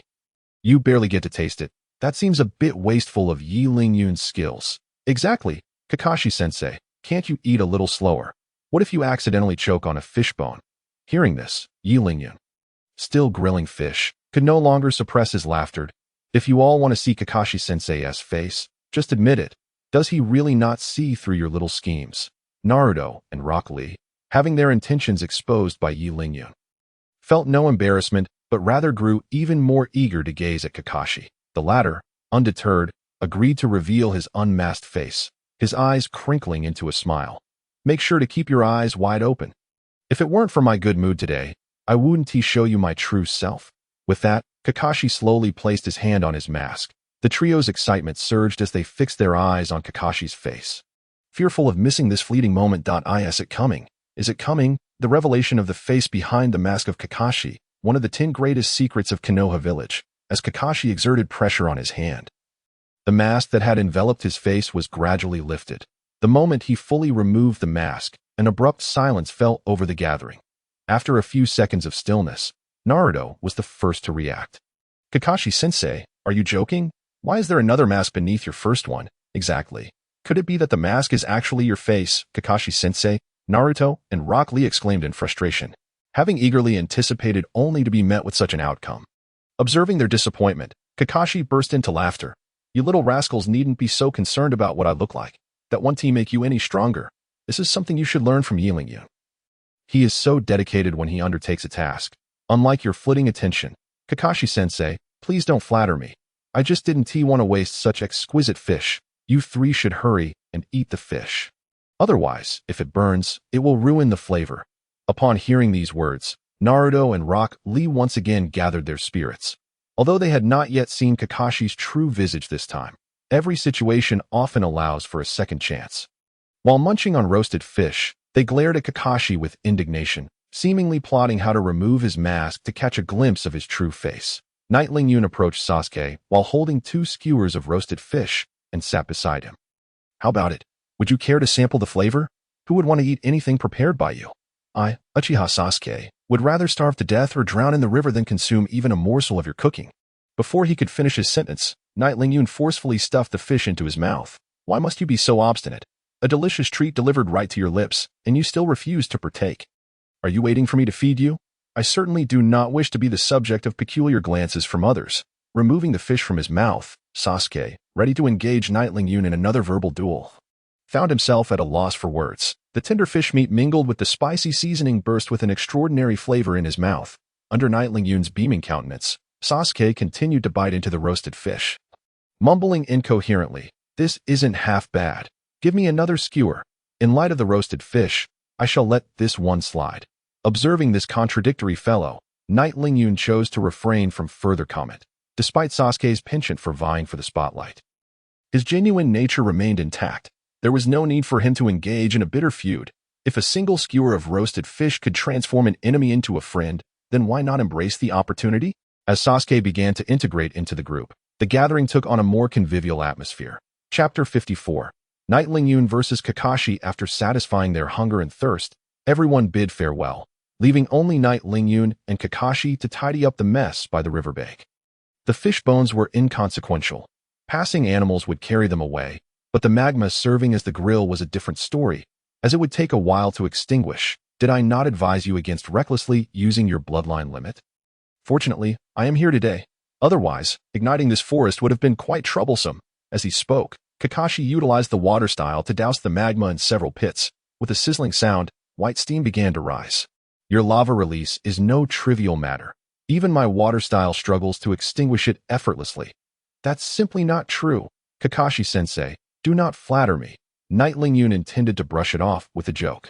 But Kakashi's visible eye remained fixed intently on him. Speak honestly, Knight Lingyun. Just what level of strength have you attained? I am uncertain of my precise strength. The opponents I encounter are either too weak or too strong. Faced with Kakashi's serious demeanor, Knight Lingyun decided to share his actual circumstances. After listening, Kakashi squinted his eyes and slowly lifted the eye patch covering his left eye. I see. Allow me to test just how strong you truly are. With his objective achieved, Knight Lingyun grinned broadly. He had long wished to spar with Kakashi, yet the latter was either on missions or en route to them, leaving Knight Lingyun with no opportunity. Finally seizing this chance, he was determined not to let Kakashi slip away so easily. Kakashi-sensei, you had best be cautious. Bring it on. I should be able to withstand whatever you throw at me. After affirming his readiness, Knight Lingyun drew his weapon, the demon blade Qianren, and launched an attack on Kakashi. In response, Kakashi set aside any underestimation. Regardless of his uncertainty about Knight Lingyun's strength, the peculiar weapon had already astonished him several times. As Knight Lingyun thrust forward, Kakashi gracefully evaded, but that was merely a feint. The true assault followed with a knee strike. Placing his palm on Knight Lingyun's knee, Kakashi swiftly leaped backward before he could regain his footing. A massive fireball hurtled toward him. Is this another feint? Rapidly forming hand seals, Kakashi summoned a water dragon from the nearby river, which collided violently with the fireball. For a moment, dense, white steam enveloped the two. However, through the lens of Kakashi's Sharingan, Knight Lingyun remained distinctly visible. Moving swiftly forward, he struck at Knight Lingyun's wrist, causing the latter to drop his long blade. Within the steamy haze, the two engaged in a contest of taijutsu. Without visibility, Knight Lingyun was relegated to a defensive stance, using his hands to shield his head while continuously blocking Kakashi's punches. Left uppercut, right lower, straight to the face. Next should be a left uppercut. Knight Lingyun calculated Kakashi's attack patterns while enduring the blows. Abandoning his defensive posture, he reached for his right shoulder just as Kakashi's fist landed. Before he could be surprised, Knight Lingyun suddenly exerted force with both hands, attempting to execute a shoulder throw on Kakashi. Yet Kakashi, a seasoned warrior, quickly supported himself with the other hand on Knight Lingyun's back, preventing himself from being thrown. As the steam dissipated, Knight Lingyun clutched Kakashi's left hand tightly. While Kakashi strived to maintain his balance atop Knight Lingyun. In that stalemate, Knight Lingyun suddenly felt a tingling sensation radiating from his back. This is bad. Kakashi is using lightning release, battling against the numbing sensation. Knight Lingyun mustered all his strength and hurled Kakashi away. After rolling several times on the ground, Kakashi stood up and dusted himself off. Not bad. Your reflexes are quite impressive. Kakashi-sensei, your reflexes are commendable too. Without further words, their gazes intertwined. A bird's call echoed, signaling the commencement of the second round as the two charged toward each other once more. Unlike their initial clash, this time, Kakashi struck first, producing several shuriken from his supply pack. He hurled them at Knight Lingyun without hesitation. Caught in motion, Knight Lingyun had no choice but to summon his lava armor. The shuriken melted upon contact with the lava, merging into the armor. As Knight Lingyun charged at Kakashi, completely enveloped in lava, Kakashi formed hand seals once more. Water style, grand waterfall technique. A torrent of water surged toward Knight Lingyun like a waterfall. So you intend to solidify the lava on my body with water? Quite the clever strategy. Striking the ground with both hands, a wall of earth rose before Knight Lingyun, shielding him from the wave of water. Before the water could fully pass, a tingling sensation surged through him once more. Mixing water release with lightning release, Kakashi truly possesses a terrifying battle intellect. Realizing he was at a disadvantage, Knight Lingyun withdrew his lava armor and quickly formed hand seals. Flying Thunder God technique. As the water obliterated the earthen wall, Knight Lingyun vanished from his position, reappearing behind Kakashi. With a shuriken poised against Kakashi's back, Knight Lingyun wore a triumphant smile. Kakashi-sensei, you have lost. Yet suddenly, the Kakashi before him transformed into a puddle of mud, and a shuriken pressed against his own back. Who's to say who has lost or won? Wouldn't you agree, Knight Lingyun? Indeed, the true contest has only just begun. With a mere thought, Knight Lingyun's demon blade Qianren, seemingly imbued with its own spirit, lunged toward Kakashi's back. Sensing the imminent threat, Kakashi leaped, causing the demon blade Qianren to target Knight Lingyun instead. Just as the blade was about to pierce Knight Lingyun, it abruptly halted. Turning to grasp the hilt, Knight Lingyun's gaze was fierce as he faced Kakashi. Just as he was about to strike again, Kakashi repeatedly called for a halt. Let us call it here. If we continue, it will be a fight to the death. I must admit, Knight Lingyun, your battle awareness is truly remarkable. Even I almost fell for your trick. Kakashi-sensei, your battle awareness is equally impressive. You are the strongest opponent I have faced. Excluding Orochimaru, upon hearing Orochimaru's name, Kakashi visibly tensed. He had been dispatched by Orochimaru twice, and even now, the memory sent shivers down his spine. At that moment, applause rang out, accompanied by two figures appearing in the arena. Truly, as the most distinguished among their generation, you have certainly opened our eyes. Following the sound, the newcomers were none other than Jiraiya and Tsunade. Chapter 55, Future Hokage. What brings them here? Surely, they are not here to discuss the matter of the Hokage successor again? It should have been made abundantly clear during our last conversation that I would not be participating in the selection for Hokage. If it were not for the Hokage selection, why would they be here? A series of doubts began to swirl in Yi Lingyun's mind. Due to my presence, the trajectory of the original plot had undergone a seismic shift. The current direction of the narrative had become so convoluted that even Yi Lingyun himself found it difficult to grasp.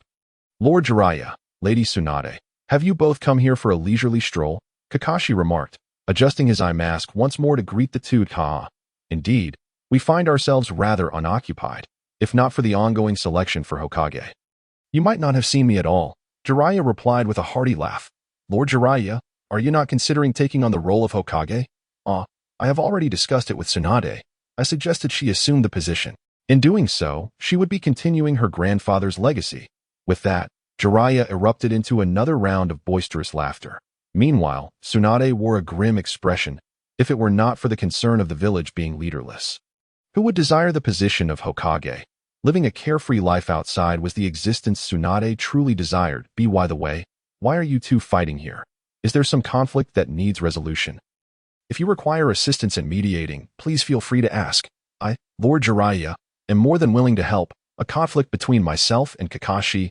I truly wonder what else Jiraiya's mind harbors apart from gathering material for his writing. My interests and Kakashi's are worlds apart. Where could there possibly be a conflict? Before Yi Lingyun could utter a rebuttal, Kakashi preemptively explained, Lord Jiraiya, we were merely engaging in a friendly spar. There is no conflict whatsoever. Is that so? It seems I have misunderstood. Jiraiya replied, scratching his head awkwardly, his laughter ringing out once more. Just then, Tsunade, with a scowl on her face, delivered a punch to him. Get to the point, would you?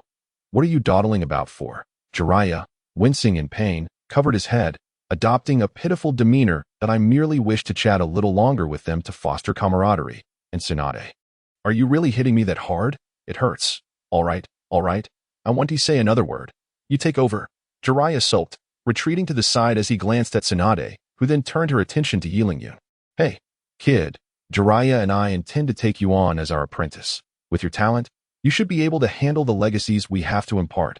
We came here to inquire about your thoughts. Ultimately, whether you wish to be our disciple is up to you. Both of them wished to take me on as an apprentice. Yi Lingyun was momentarily taken aback, then began to ponder. Although these two are indeed the highest combatants remaining in Konoha, renowned even within the ninja world, their sudden interest in taking me on as a pupil must harbor ulterior motives. Is it truly because of my displayed talent? That does seem plausible, but it hardly seems to be their primary objective. Tsunade, what is your purpose in accepting me as your disciple? Why? Isn't it simply to cultivate a successor swiftly, and you just so happen to possess some talent, making you a suitable candidate for Hokage? You know full well that I have no desire to become Hokage. If it weren't for this guy incessantly pestering me, I would never have even considered it.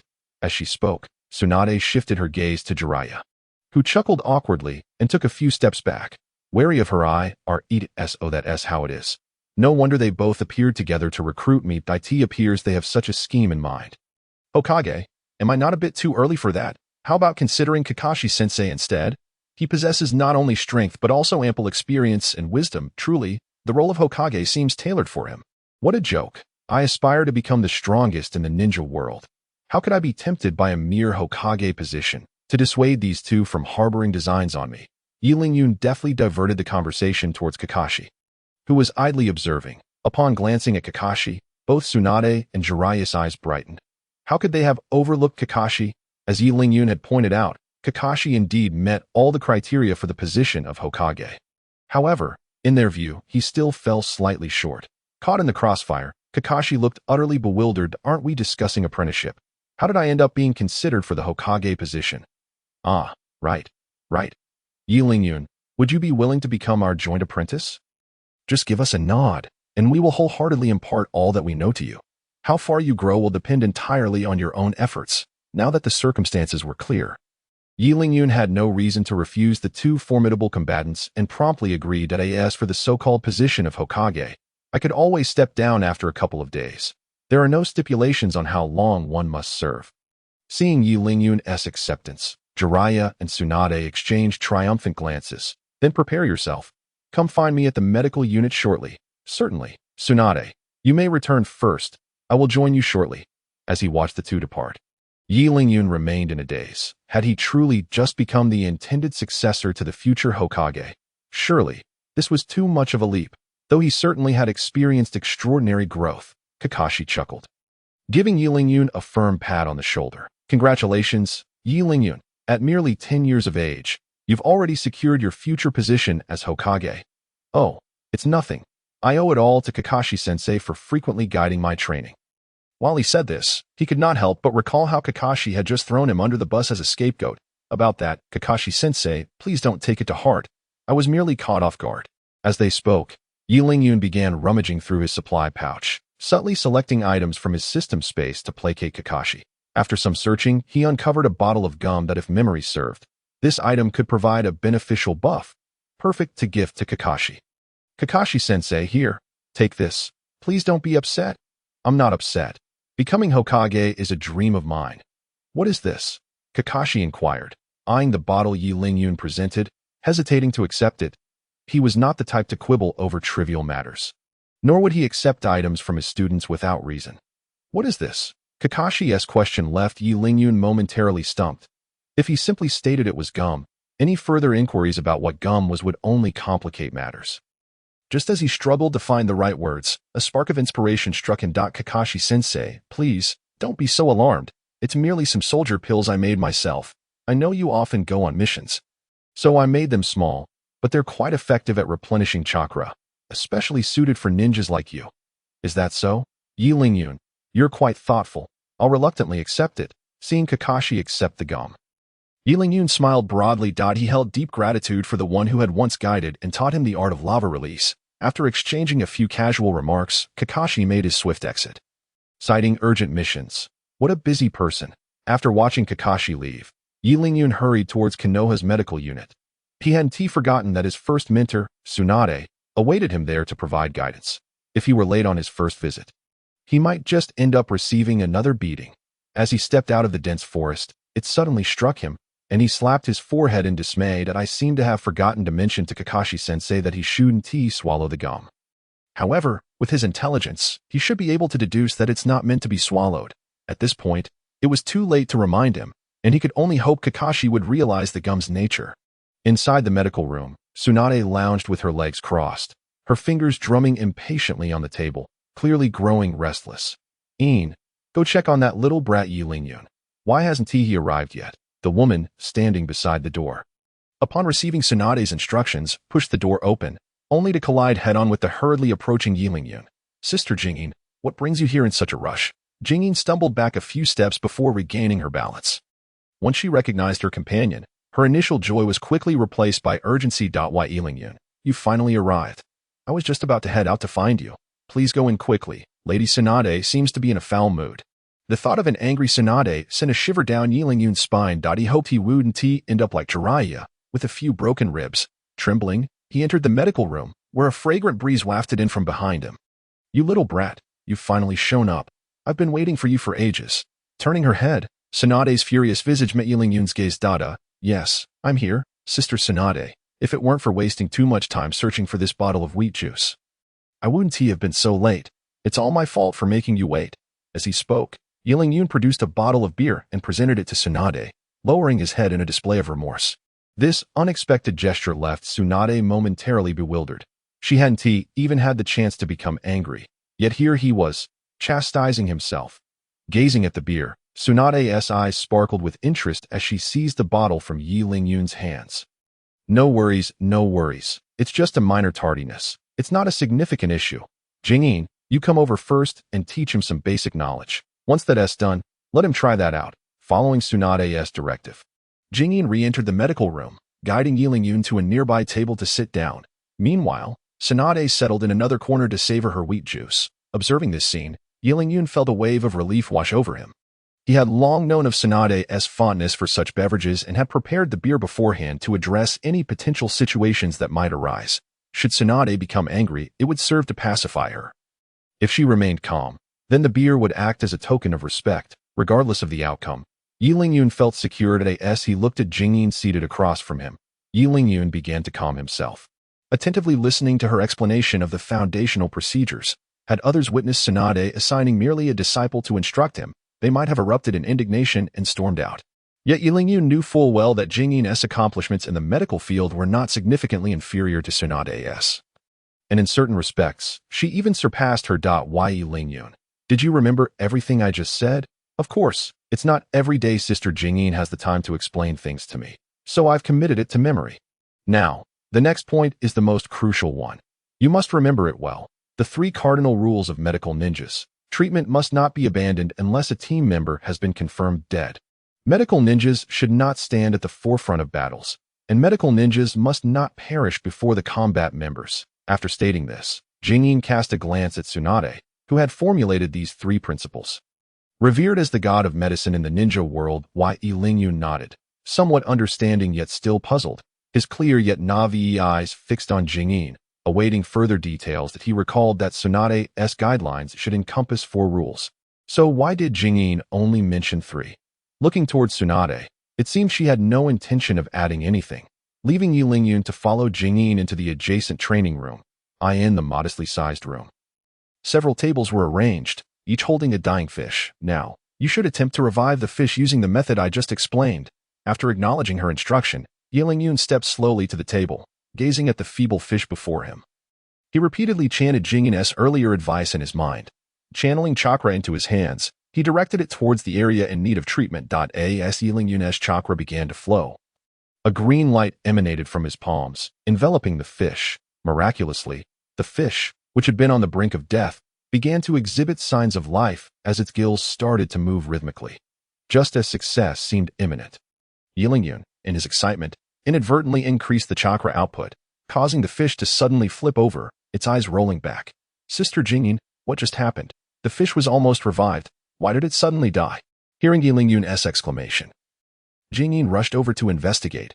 After a brief glance, she quickly discerned the reason behind Yingyun's failure. Pulling him over to another table, Jingyin initiated a demonstration herself. As green light enveloped the similarly ailing fish.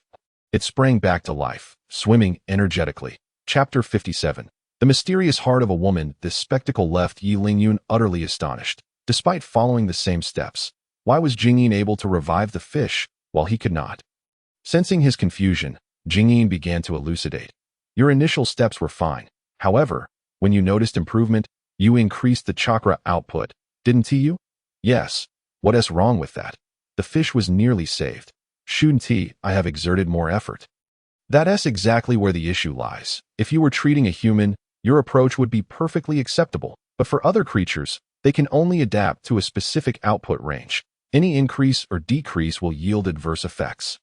Nodding thoughtfully, Yingyun approached another table. Taking a deep breath, he began his second attempt. As green light surrounded him, he focused intently on the fish before him, cautious not to make a single error that could lead to its demise. Following the same procedure as before, it wasn't long before the fish's gills began to quiver vigorously. Nevertheless, Yingyun remained vigilant, patiently regulating the chakra intensity. His diligence paid off.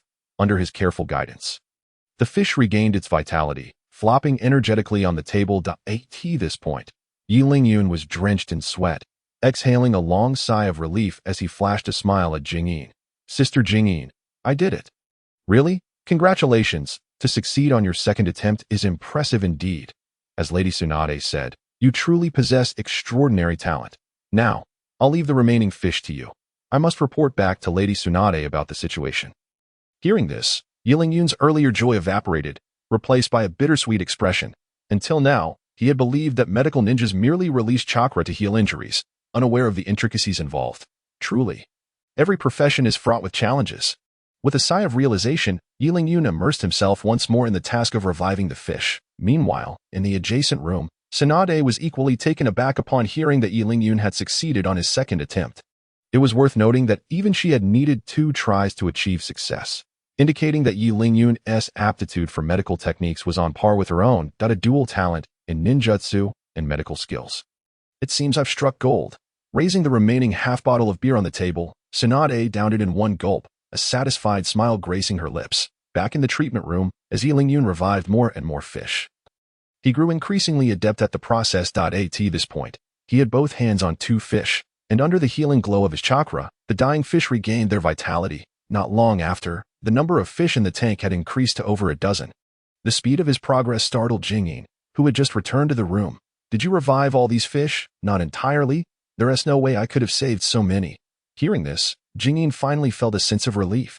If all those fish had been revived by Yingyun alone, his learning speed would have been terrifying. Furthermore, expending such a vast amount of chakra would be overwhelming even for someone of her rank, let alone a mere child of 10. Just as she relaxed, Yingyun's voice rang out again.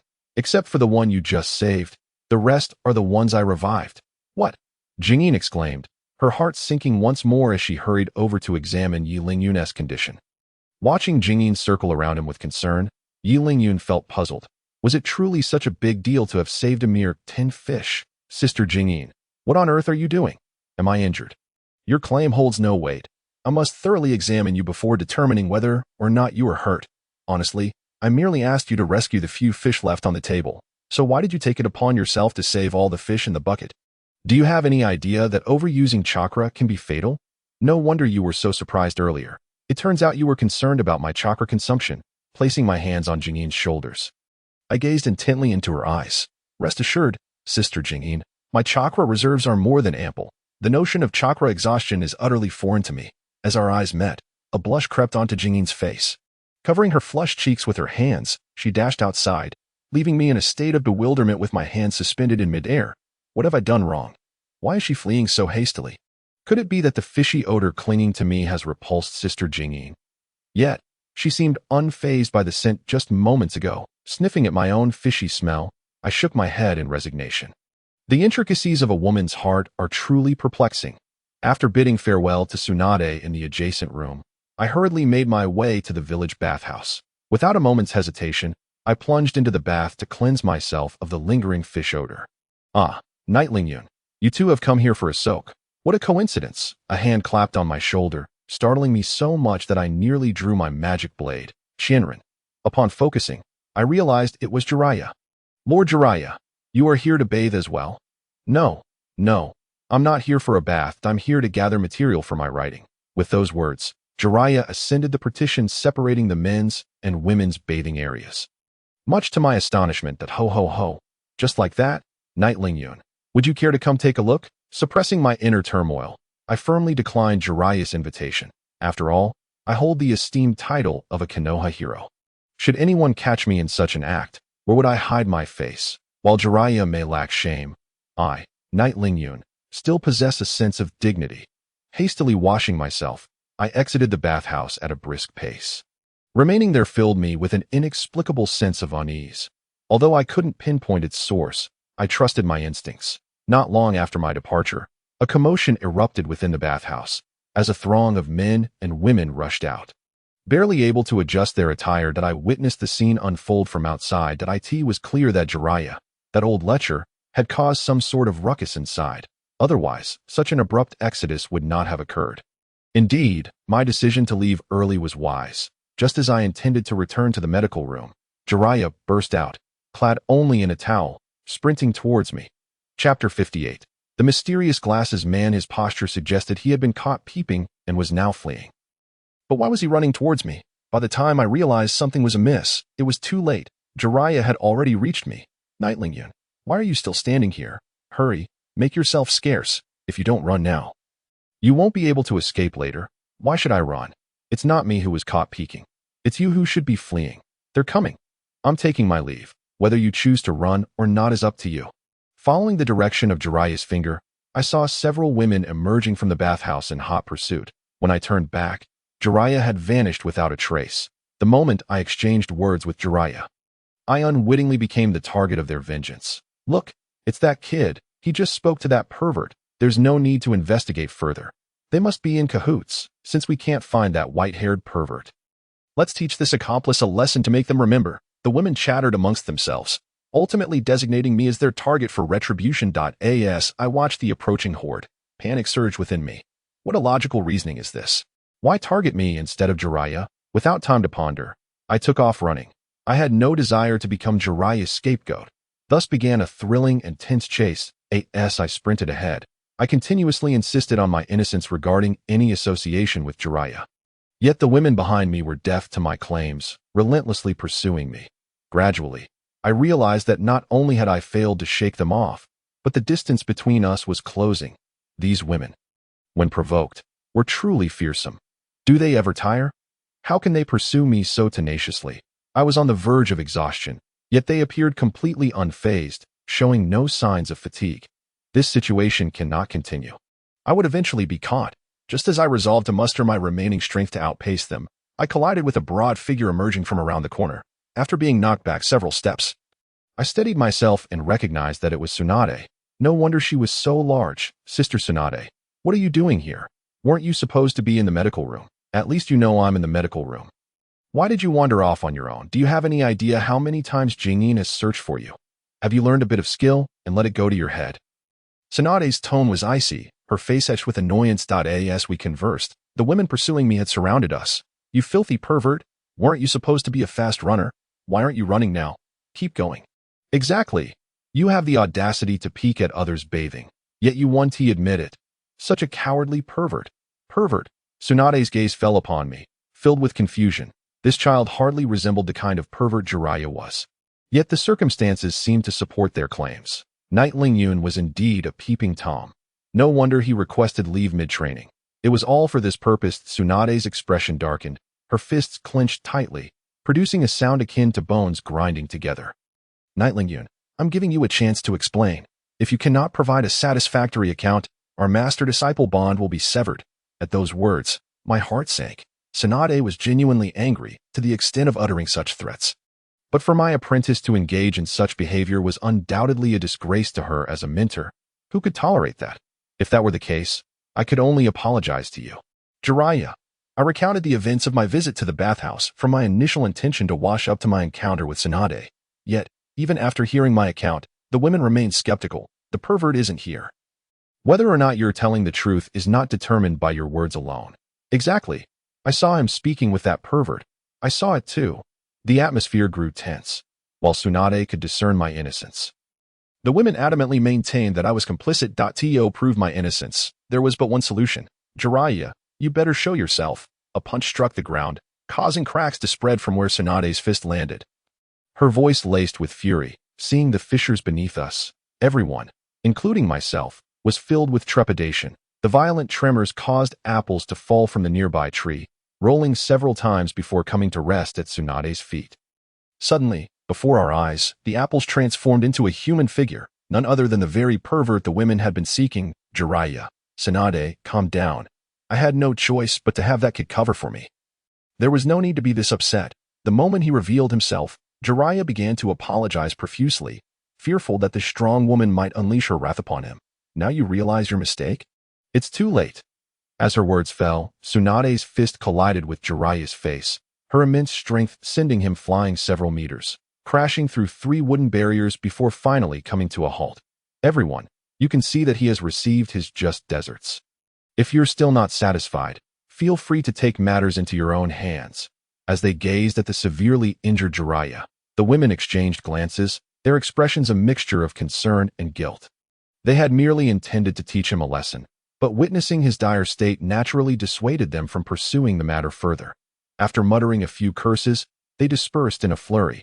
Once they had left, the seemingly lifeless Jiraiya suddenly sprang to his feet with a remarkable agility. As he gingerly touched his swollen face, he lamented, "That bunch has finally departed, but Tsunade, your cooperation was utterly lacking. You actually exerted force." Who agreed to this collaboration? I was merely standing up for my disciple, Naruto. With a haughty huff, Tsunade shot him a glare before departing with Ylingian. Left alone, Jiraiya surveyed the shattered ground and the disheveled courtyard. Lost in his own troubled thoughts, upon entering the medical room, Jiraiya's gaze fell upon a bespectacled young man who appeared before him. The moment he spotted Tsunade, his face lit up with sheer joy. As if he had encountered a glimmer of hope. "Lady Tsunade, I have finally found you. I have been searching for you for quite some time. You know me. What do you want?" While Lady Tsunade may not recognize me, your reputation is widely known among medical ninjas. Enough of this banter. State your business quickly if there's nothing urgent. Then have Shizen escort you out. As Shizen began to usher the young man toward the door, he could no longer maintain his composure. "I sought you out because I discovered a remarkable case in the suburbs. Alone, I am utterly powerless to address it, which is why I wish to invite you to come and take a look." Chapter 59. A new mission. At this proclamation, Tsunade's interest was piqued. As a doctor, she relished the prospect of encountering bizarre ailments. "Where is this location? I seem to be intrigued. Please, take me there." "Not a problem. Lady Tsunade, please follow me." With a subtle smile gracing his lips, the bespectacled man warmly guided Tsunade outside. Ylingian stood silently to the side, having recognized the man at first glance. It was Kabuto, the most loyal subordinate of Orochimaru, who had achieved the formidable sage body through his own efforts. His presence here implied that Orochimaru himself was likely lying in ambush somewhere in the suburbs, intending to abduct the legendary healer Tsunade to treat his sealed hands. "Sister Tsunade, I, too, wish to witness this peculiar ailment. Might you take me along? Such a trivial matter is certainly no issue. Shizen, you stay here. Ylingian, come with me. After making arrangements, Tsunade planned to head to the outskirts with Qianren. However, in Kabuto's eyes, this development presented a significant dilemma. After all, Orochimaru had repeatedly instructed him to ensure that Qianren did not accompany them. Although Kabuto was uncertain why Orochimaru harbored such fear of a mere child, he chose to obey his orders. Lady Tsunade, I believe it would be best if you did not bring the child along, considering the nature of the peculiar illness we are dealing with. Its contagiousness is yet unknown. Are you questioning my medical expertise, Sister Tsunade? If you do not trust her, why did you come to seek her help? Kabuto was left speechless by this retort, his prepared excuses rendered entirely useless. Tsunade, not one to be easily fooled, sensed that something was amiss, especially after Qianren's warning. The atmosphere grew tense. Speak. Who are you really? What is your purpose? If you refuse to speak, I wouldn't mind allowing you to experience the sensation of having all your bones crushed. Kabuto, terrified, stumbled back several paces, acutely aware that this woman was indeed capable of such a feat. Without further ado, he fled from Tsunade's sight, unwilling to be struck by her formidable strength. Seems your ruse has been uncovered. What led you to suspect that fellow had ulterior motives? I did not perceive anything specific, just that he seemed rather peculiar, providing a vague rationale. Qianren understood that such matters must remain concealed.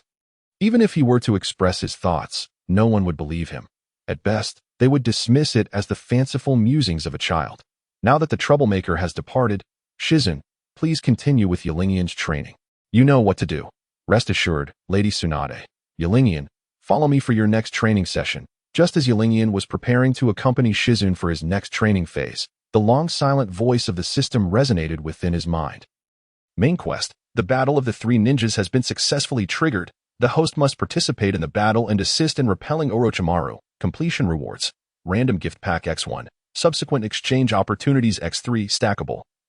Failure penalties. Random permanent removal of one skill from the host. What? There's even a penalty mechanism. It seems I have no choice but to wade into these murky waters. I thought I had resolved the battle of the three ninjas. Yet it appears I cannot avoid it after all. However, with Kabuto just chased away, how could he possibly summon the three ninjas together? Realizing that Qianren had not kept pace, Shizen turned back to him. Qianren, what's wrong? Are you not prepared for the next training session? Not at all. I was merely contemplating the compassion of a healer. When faced with a patient, one should strive to assist wholeheartedly. Though that individual might have had some ulterior motives, Qianren still felt compelled to investigate. After all, perhaps the strange ailment he mentioned was indeed genuine. By ignoring it, are we not allowing a life to slip away before our eyes? This contradicts the very essence of our duty as medical ninjas. Upon hearing these words, Tsunade and Shizen exchanged astonished glances. Both recognizing the unexpected depth of understanding in this small child. It was reminiscent of the legendary Uchiha Itachi. Unbeknownst to them, Qianren's motivations were purely task-oriented, and his earlier declarations were merely a guise to fulfill his mission. Such admirable compassion for a healer. I commend your sentiments. Prepare yourselves. I shall take you both along to investigate. After adjusting her coat, Tsunade turned her gaze to Qianren, who had impressed her with his insightful words. Without the requisite awareness, mere talent would not suffice for him to learn anything of substance from her. Fully prepared, Tsunade led Qianren and Shizen towards the outskirts. Along the way, Qianren remained silent, his thoughts consumed with how to draw Jiraiya out to the countryside. If Jiraiya were absent, then the battle of the three ninjas would not transpire, resulting in the failure of his task. This was the last outcome Qianren wished to see. For every skill he had retained thus far was invaluable. The prospect of permanent removal was too daunting to consider. He dared not gamble on it. As he pondered, two figures in the distance caught Qianren's attention. Was that not Jiraiya? Even Naruto, a pivotal character from the original story, was present, truly a stroke of fortune. However, the pair appeared rather discontent at that moment.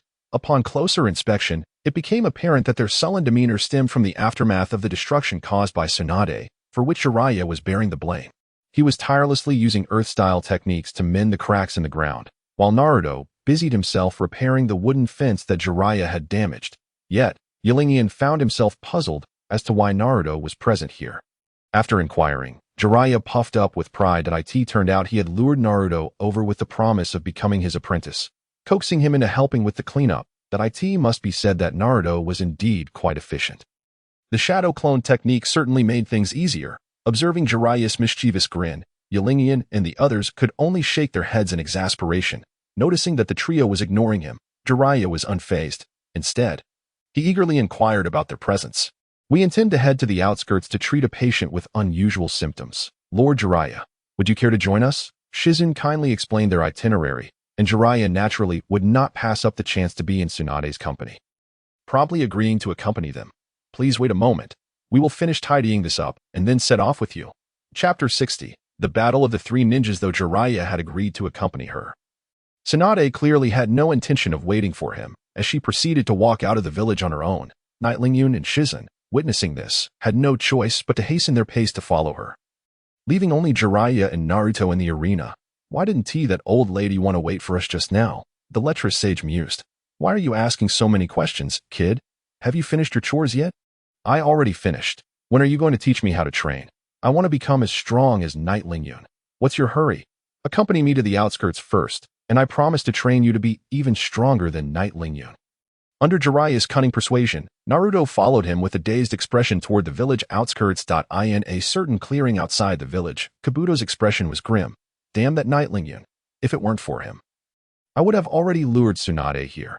After cursing under his breath, Kabuto walked toward a corner of the clearing. Lord Orochimaru's plan has failed.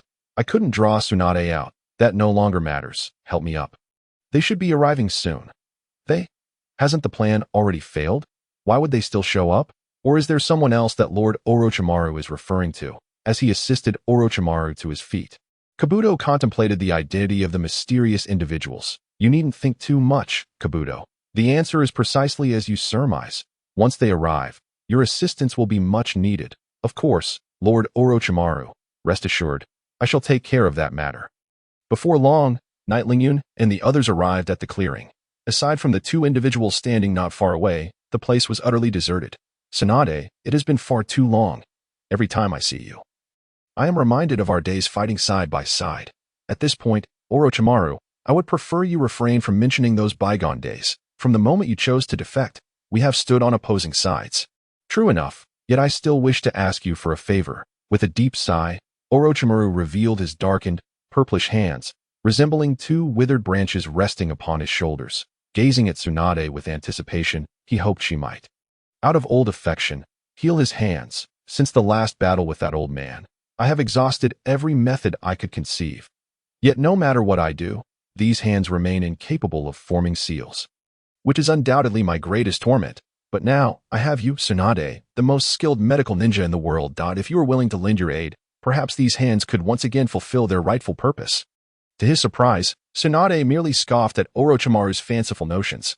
Her gaze drifted to Kabuto, a hint of disdain curling her lips. If this man is indeed the patient you speak of, I advise you to abandon that thought. Not only can I not save him, but I would not extend my help even if I could. Why, Tsunade? Have you forgotten the days we fought together? We were the best of friends, the most reliable teammates. Can you truly bear to see me suffer this torment? Desperate, Orochimaru attempted to invoke their past camaraderie, hoping Tsunade would assist him out of nostalgia. However, to Tsunade, Orochimaru had become irredeemable. Not only had he betrayed Konoha, but he also sought to annihilate the village that had nurtured him for decades. Even his mentor, Hiruzen Sarutobi, had perished at his hands. Tsunade could not forgive any of these transgressions, let alone all of them. Orochimaru, spare your breath. I have already stated that we are now adversaries. There is no way I will heal you. My reason for conversing with you is merely to offer you a chance to escape. For I do not wish to kill you myself. Kill me? Ha ha ha. Kabuto, did you hear that? This woman dares to think she can kill me. Even my teacher could not accomplish that. And you think you can?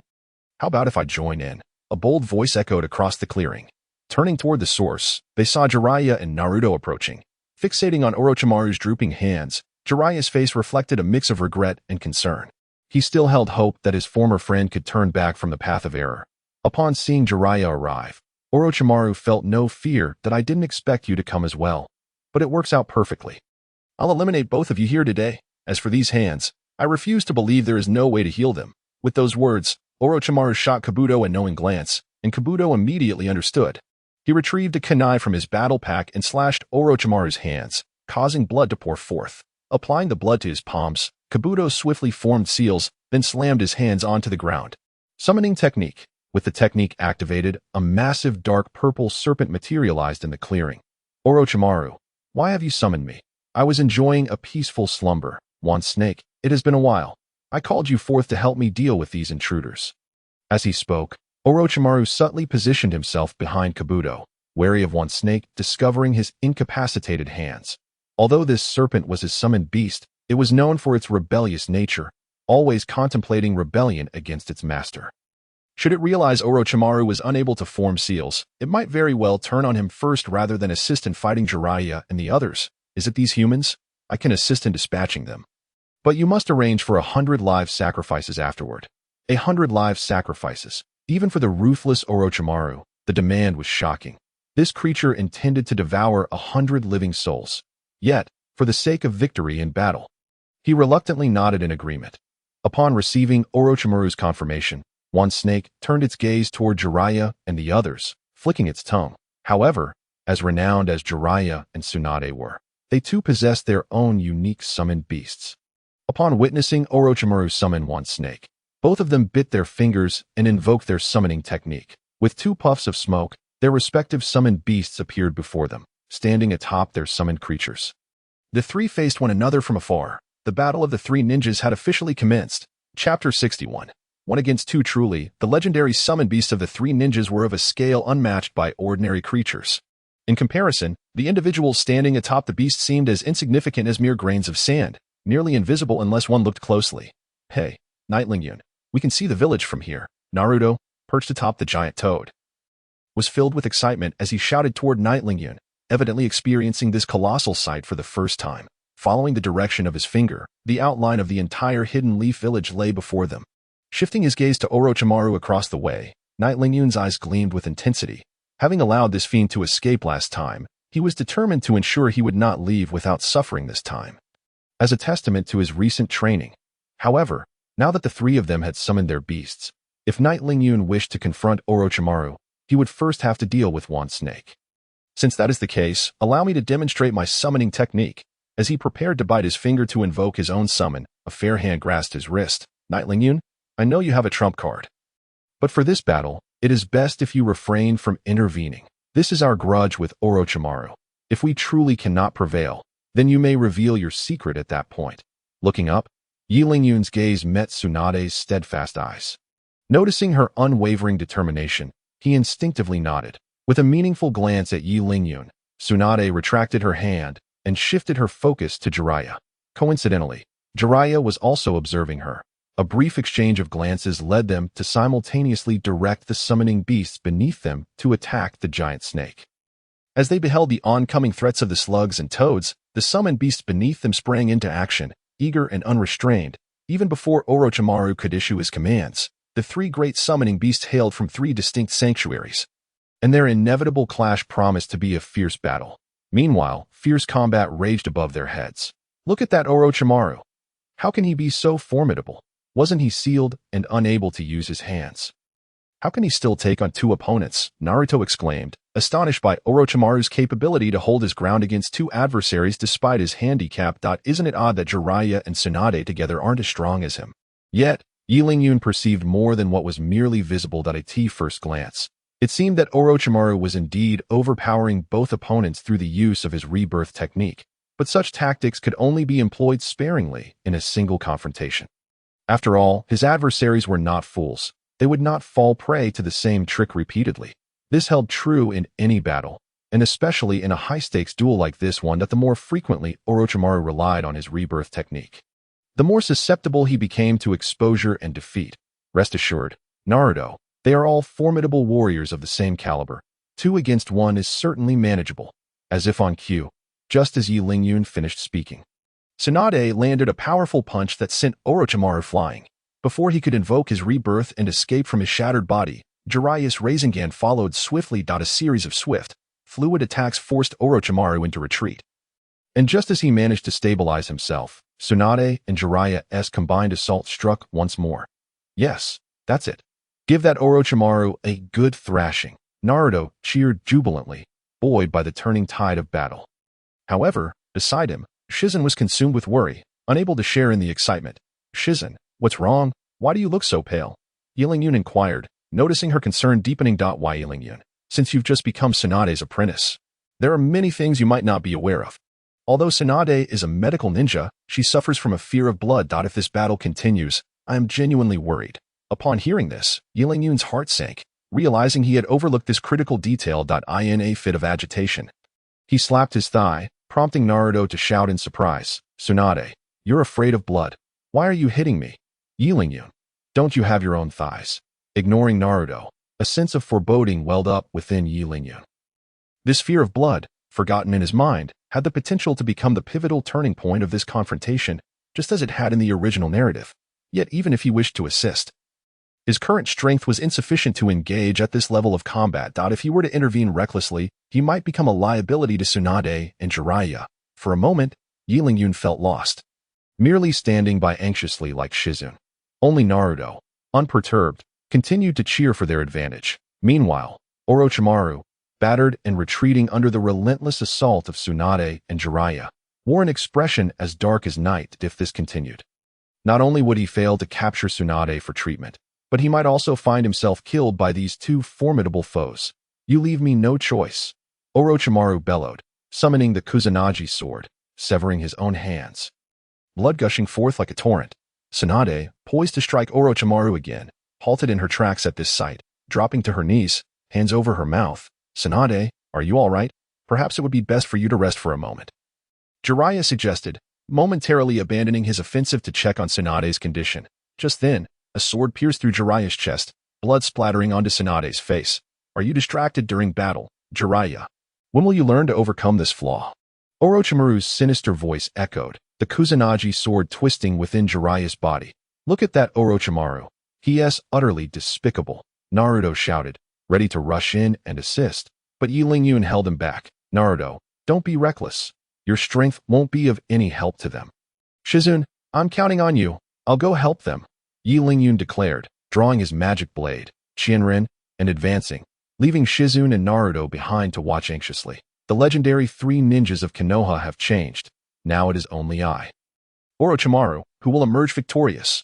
Orochimaru taunted, his confidence swelling. "If you are wise, Tsunade, you will heal my hands, and perhaps in my good graces, I may spare you both," as Orochimaru reveled in his triumph.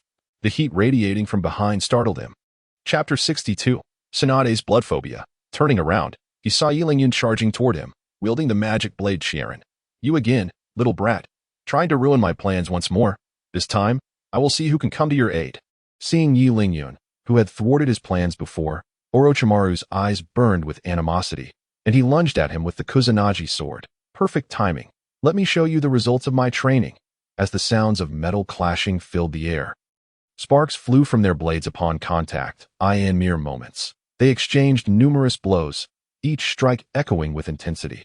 Although Orochimaru wielded the sword with his mouth, it felt as if it were an extension of his own body, each powerful thrust sending pain through Yingyun's hands. Yet, there was no retreat for Yingyun now. Behind him were the gravely injured Jiraiya and Tsunade, along with Naruto and Shizune, who were barely able to fight. To prevent Orochimaru from eliminating them, Yingyun had no choice but to confront him directly. Now, it was imperative for him to stall Orochimaru long enough for Jiraiya to regain his strength. Only then could the tide of battle possibly change. Yingyun carefully dodged each of Orochimaru's strikes. Without his leg braces, every blow could cost him his life. This little brat can withstand Orochimaru for so long. Such a potential threat must be eliminated. Do, observing from the sidelines, clenched his fists, the reflection of Yingyun skillfully evading Orochimaru's attack shimmering in his glasses. In the heat of battle, Yingyun seized upon Orochimaru's inability to use his hands as a weakness and delivered a sharp slap to his arm. The pain was negligible for Orochimaru, but it left him exposed. In a swift motion, Yingyun was kicked back by Orochimaru, tumbling to the ground before Jiraiya and Tsunade. "Step back. Let me handle Orochimaru. I still have a decisive move left," Yingyun insisted. "Jiraiya, you should prioritize healing Shizune. I have some tricks left up my sleeve." After agreeing, Jiraiya helped Tsunade to a safer distance. "Tsunade, are you all right? If it becomes too much, we should consider retreating." Tsunade's face was grim, her hands trembling uncontrollably as she remained trapped in the fear caused by her blood phobia. "Now, let us use that technique to conclude this battle." Yingyun staggered to his feet, spitting out blood, and began forming hand seals. Could this be a summoning technique? Orochimaru, sensing danger, braced himself, The memory of his previous defeat still fresh in his mind. If this child summoned more beasts, he might truly perish here. With that thought, Orochimaru lunged at Yi Lingyun, sword poised to strike. Just as the Kusanagi sword was about to pierce Yi Lingyun, an unexpected turn of events occurred. He vanished before everyone's eyes. Where did that brat go? Stop hiding. If you don't show yourself, I'll take action against your companions. Watch out behind you, Orochimaru. The sound of a reminder from Do echoed nearby, prompting Orochimaru to turn and behold the unmistakable silhouette of Yi Lingyun standing directly behind him. Before he could react, Yi Lingyun's long blade had already pierced through his body. Is this the Flying Thunder God technique? Is this the reason why he boldly withstood Orochimaru's kick to strike at his arm? Truly, a child with remarkable ingenuity. It appears that I need not resort to my ultimate technique to resolve this battle. Jiraiya, much like Do, observed as a mere bystander, witnessing the entire sequence of Yi Lingyun's disappearance and subsequent appearance behind Orochimaru. When did this little brat sneak up on my back? Orochimaru suddenly retreated, wrenching the long blade from his flesh. Watching Yi Lingyun create distance between them, he was about to utter a threat when a sharp pain struck his back once more. The source of this torment was none other than Yi Lingyun, who had reappeared behind him. Having sustained consecutive injuries, Orochimaru was compelled to shed his snake skin to mitigate the damage, once again distancing himself from Yi Lingyun. Orochimaru began to consciously guard against any attacks from behind. Glancing at the shed snake skin, Yi Lingyun's gaze fell upon Orochimaru's hands. Indeed, the mark of the Flying Thunder God was no more. This Orochimaru is truly a glitch in the system. It was said that the mark would never vanish, yet this fellow effortlessly unraveled it merely by shedding a layer of skin. How utterly preposterous. However, even with the disappearance of the mark, I possess other means to confront him. The crimson mist began to swirl around Yi Lingyun, swiftly manifesting into a suit of magma armor upon his form. You little brat, that technique is outdated. The same old tricks will not work against me. Orochimaru, whether it will be effective remains to be seen. Your words carry no weight. With that, Yi Lingyun's long blade transformed into countless shards, hurtling toward Orochimaru at great speed. Faced with this relentless barrage, Orochimaru displayed disdain, effortlessly evading the shards. That I have already told you, the same tactics will not affect me. Just as Orochimaru reveled in his self-satisfaction, Yi Lingyun vanished once again from sight. Observing this, Orochimaru abandoned his attempt to evade the blade fragments and kicked backward, expecting Yi Lingyun to materialize behind him as anticipated. However, this time, Yi Lingyun did not appear as he had predicted. With a miscalculated kick, unease began to stir within Orochimaru as expected. He was met with another crushing blow from behind. Scalding magma collided with his body, and accompanied by Orochimaru's agonized screams, a wisp of white smoke wafted upward. How does roasted snake meat sound? How on earth did you manage this, you little brat? How can you appear beside me at will? You may take a guess. If you guess correctly, I shall tell you. Aware that he would not extract answers from Yi Lingyun, Orochimaru cast a glance at the shards embedded in his body. Suddenly, his eyes widened in realization as he hurriedly turned to inspect the shed skin. Indeed, it was as he suspected. Every shard in his old carcass bore a peculiar symbol. Orochimaru flicked his tongue and licked his lips. Oh, that's how it is. I never imagined that a brat like you could access a place like the Forbidden Jutsu Room. Upon hearing this, Yi Lingyun's heart sank, and he feigned ignorance. Forbidden Jutsu Room? What place is that? Is it in Konoha?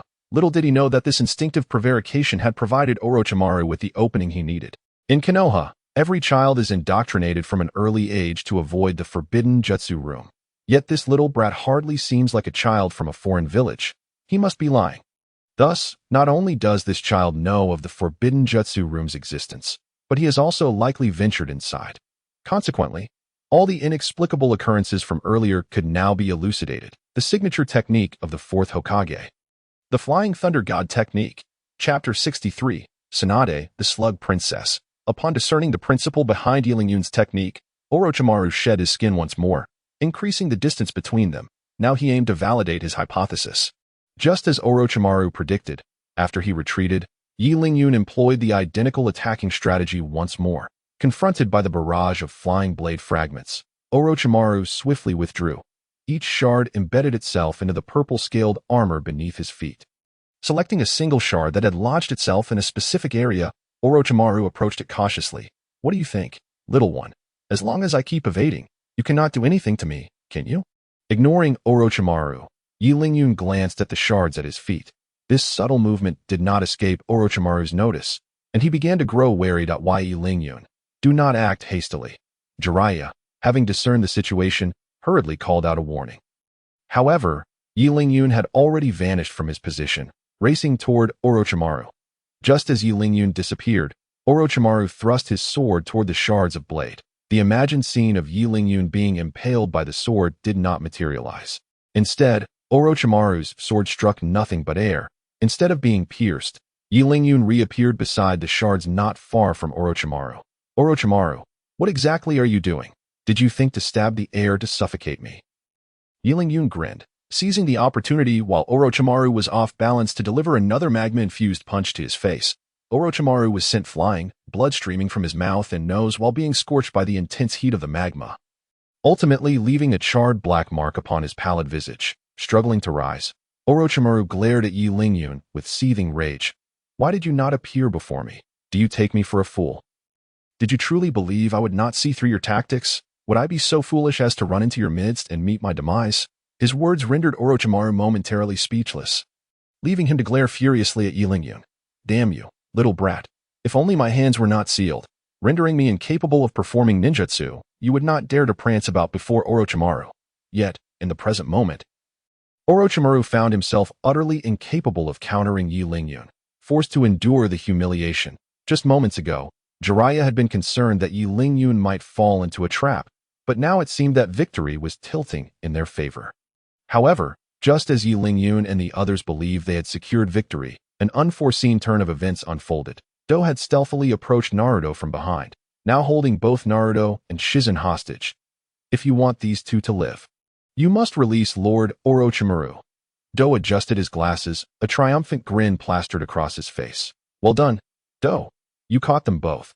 Once I deal with Jiraiya and this little brat, we can return. Orochimaru had not anticipated this turn of events, as the previously unfavorable situation had now shifted dramatically. This sudden twist threw the group into disarray. Why Yi Lingyun's expression turned grim. Despite all their calculations, they had overlooked the cunning Do. Had he known, he would have placed the Flying Thunder God mark on Shizune and Naruto as well. As he observed Orochimaru drawing nearer, Yi Lingyun prepared to make a desperate stand, but was restrained by Jiraiya. Turning back, Jiraiya shook his head gravely. We cannot act recklessly. We need to find a way to rescue them. Just as they were at a loss for what to do, a scream from Do interrupted their thoughts.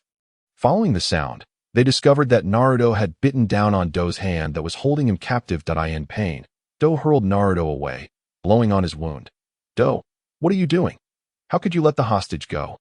Lord Orochimaru, that little brat's mouth is simply too powerful. Faced with Orochimaru's inquiry, Do could only stammer a response. The previously shifting situation now turned once again. Orochimaru declared, I will see where you can run this time. You shall remain here today. You think this little brat is worthy to utter such grandiose claims. As long as I, Orochimaru, do not wish to die, there is absolutely no one in this world capable of killing me. The string of failures had stripped Orochimaru of his reason, his voice now a frantic shriek. His burnt visage appeared particularly terrifying at that moment, whether during the previous invasion of Konoha or this current battle among the three legendary ninjas.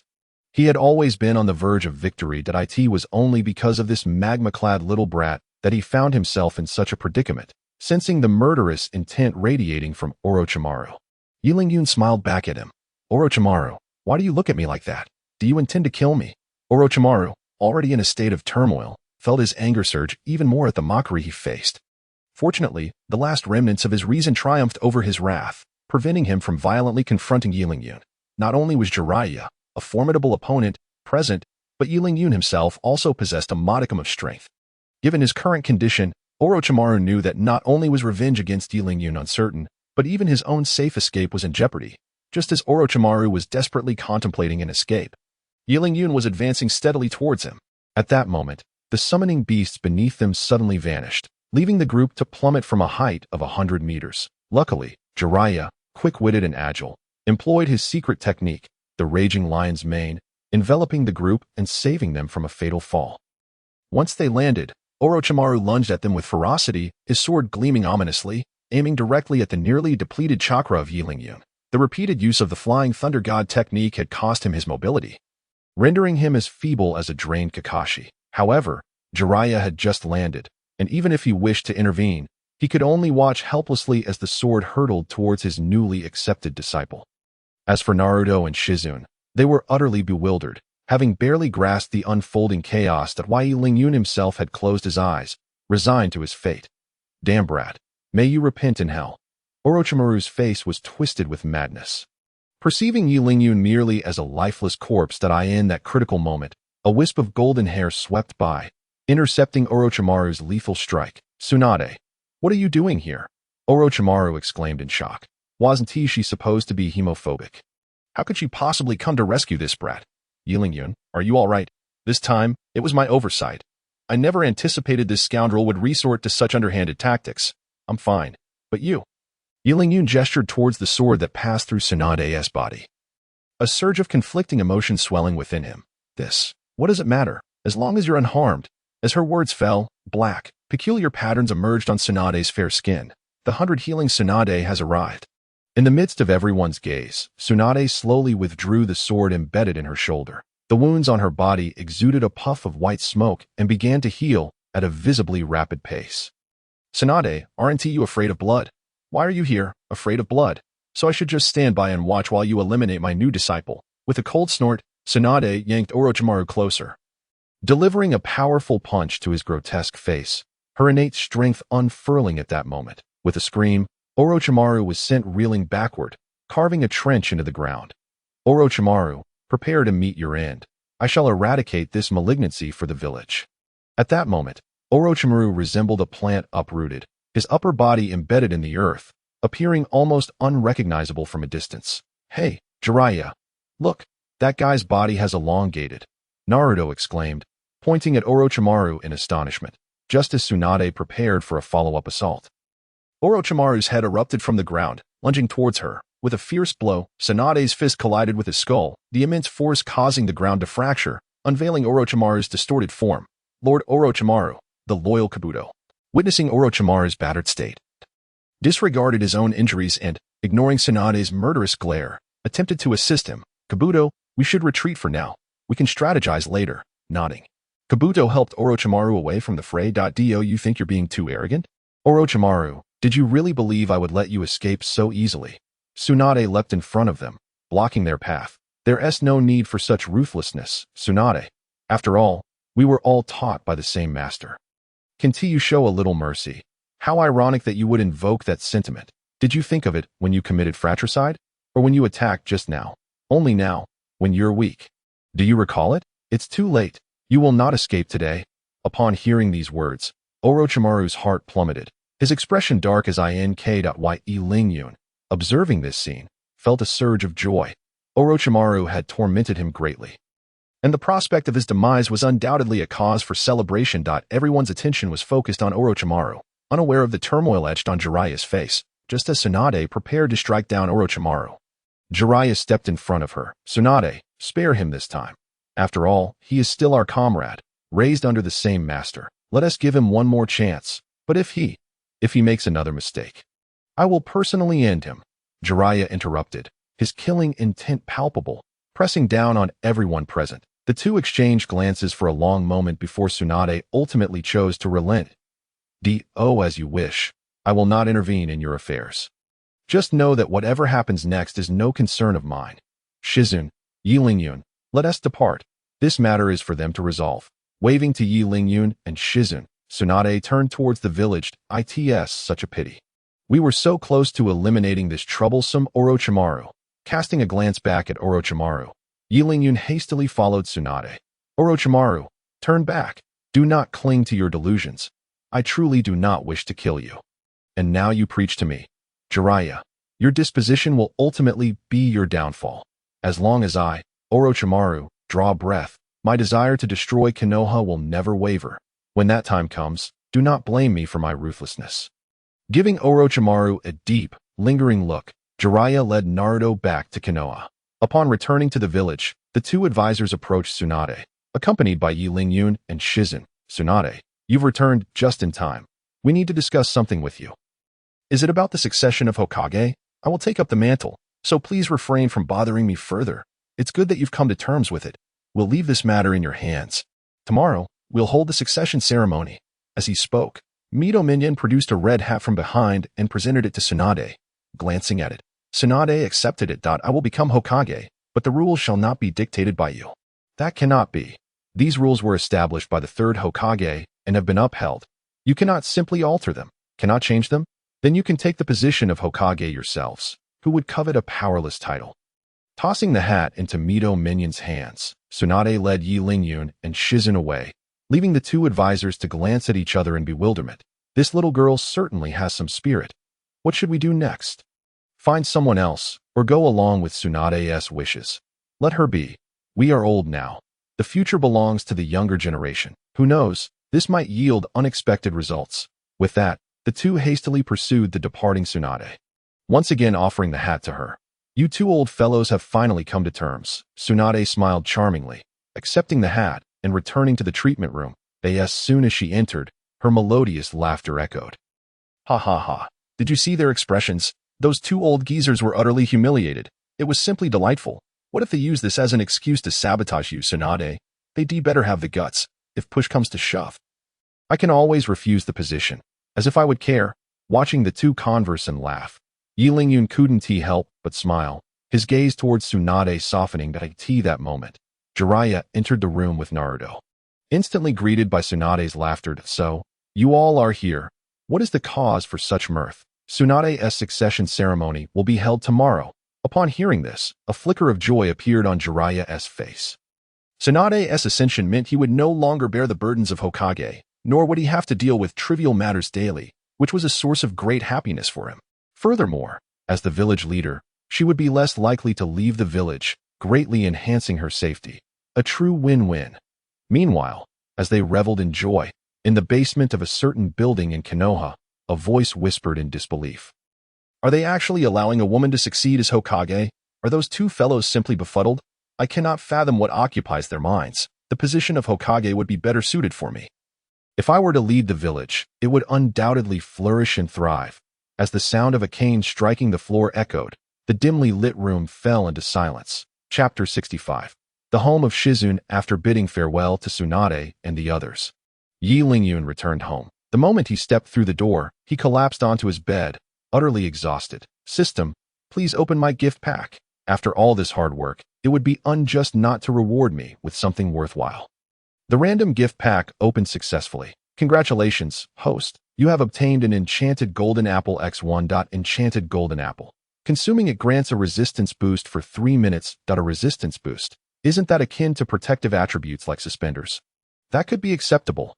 Unfortunately, it is a one-time consumable. Otherwise, I wouldn't need to waste time and effort exchanging for suspenders." Casually tossing the enchanted golden apple into the system space, Yi Lingyun initiated his daily lottery. With 3 chances from task rewards, he had a total of 4 opportunities. Surely, they couldn't all be worthless. Empty bottle exchanged successfully. "Congratulations, host. You have obtained a nail clipper." Empty bottle exchanged successfully. "Congratulations, host. You have obtained disposable chopsticks." Indeed, they are all useless trinkets. I might as well keep them for exchanging for suspenders. Sighing at the pile of miscellaneous items that had appeared out of thin air, Yi Lingyun discarded them all into the system space. After completing his daily tasks, Yi Lingyun was about to sleep when a sudden knock at the door startled him. Who could it be, bothering me in broad daylight? Upon opening the door, he found Kakashi standing there. His eyes filled with panic, clutching the bottle of gum Yi Lingyun had given him. "Kakashi-sensei, what happened? What do you need with that bottle of soldier pills?" Observing Kakashi's flustered demeanor, Yi Lingyun couldn't help but chuckle. However, Kakashi's silence was indeed peculiar, and why was he incessantly pointing at the bottle of gum? "Kakashi-sensei, you didn't swallow that gum, did you?" Upon hearing Yi Lingyun's words, Kakashi nodded vigorously, clearly indicating that he had indeed swallowed the gum. This left Yi Lingyun utterly perplexed. Logically, even if one swallowed gum, it shouldn't render them speechless, so how had it affected Kakashi in this way? Just then, Kakashi formed Ave with his fingers, sparking an idea in Yi Lingyun's mind. "Kakashi-sensei, please wait. I'll find something to help you retrieve the soldier pill." With that, Yi Lingyun hurried back into his room, frantically searching, and in reality, retrieving the recently exchanged chopsticks from the system space. seeing Yi Lingyun produce the chopsticks. Kakashi understood and removed his mask, opening his mouth to cooperate with Yi Lingyun's actions. At first glance, a large mass of white, sticky substance was lodged in Kakashi's throat. The chopsticks, as if understanding Yi Lingyun's intent, floated into the air and began to probe toward Kakashi's throat. This astonished Yi Lingyun. He had initially thought they were merely ordinary chopsticks, yet they possessed a form of sentience that, of course, to Kakashi. It merely appeared as Yi Lingyun using chopsticks to extract the gum. Had he seen the chopsticks floating in midair, his jaw would surely have dropped in disbelief with the help of the chopsticks. The large, sticky mass of gum was dislodged from Kakashi's throat. Phew, I can finally speak normally. Kakashi-sensei, how did you manage to consume so much gum? Taking a deep breath, Kakashi explained the series of events. It turned out he had been starving during a mission, hastily consumed half a bottle, and ultimately swallowed the gum, getting it lodged in his throat. Looking at the gum in his hand with lingering fear, Kakashi presented it to Yi Lingyun. Why, Yi Lingyun? This soldier pill tastes quite good and does indeed replenish stamina, but it is terribly difficult to swallow. You should take it. Suppressing his amusement, Yi Lingyun accepted the gum. Popping 2 pieces into his mouth, after chewing, he successfully blew a bubble. This is also my fault. I didn't clarify with you last time, Kakashi-sensei. The soldier pills shouldn't be swallowed. They are meant to be chewed for stamina recovery.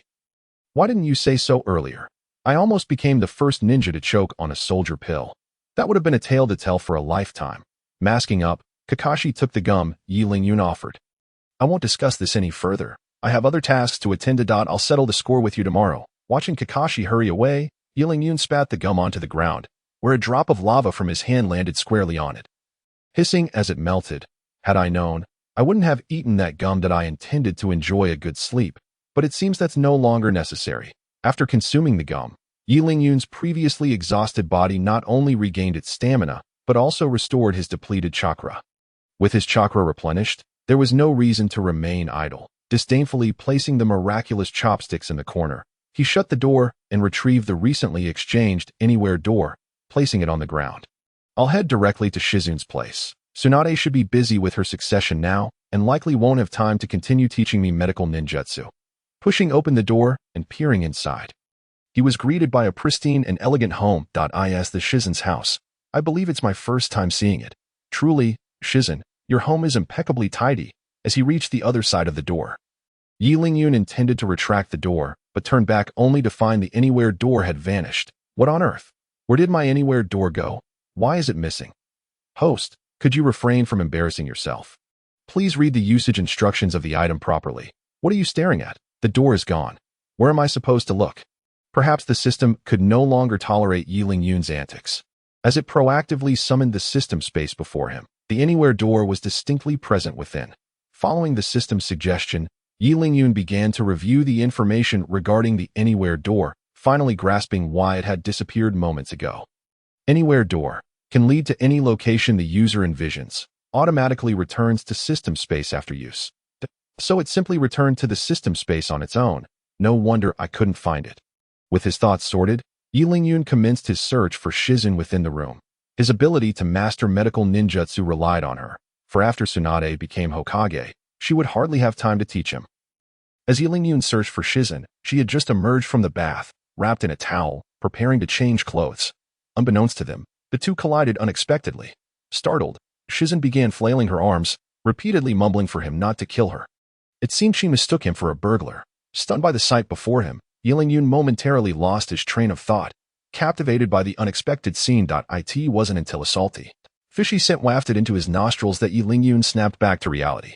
He slapped himself sharply and stepped forward to comfort Shizun. Shizun, please don't panic. It's me, Yi Lingyun. I'm here to learn from you, not to rob you.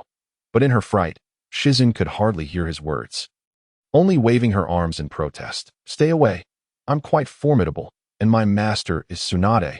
If you dare lay a hand on me, you will surely regret it. Under normal circumstances, Yi Lingyun might have found her antics amusing. However, now, in this intimate setting, if he failed to calm her down, he would be in a precarious situation. Thus, he approached, grasping her flailing arms, albeit enduring a few punches in the process. Shizun, please stop hitting me. It's me, Yi Lingyun. Though he received a few blows, it was fortunate that Shizun began to calm down, Once she recognized his face, her cheeks flushed crimson as she stammered an apology. Why, Yingyun? What are you doing here? Is there something you need?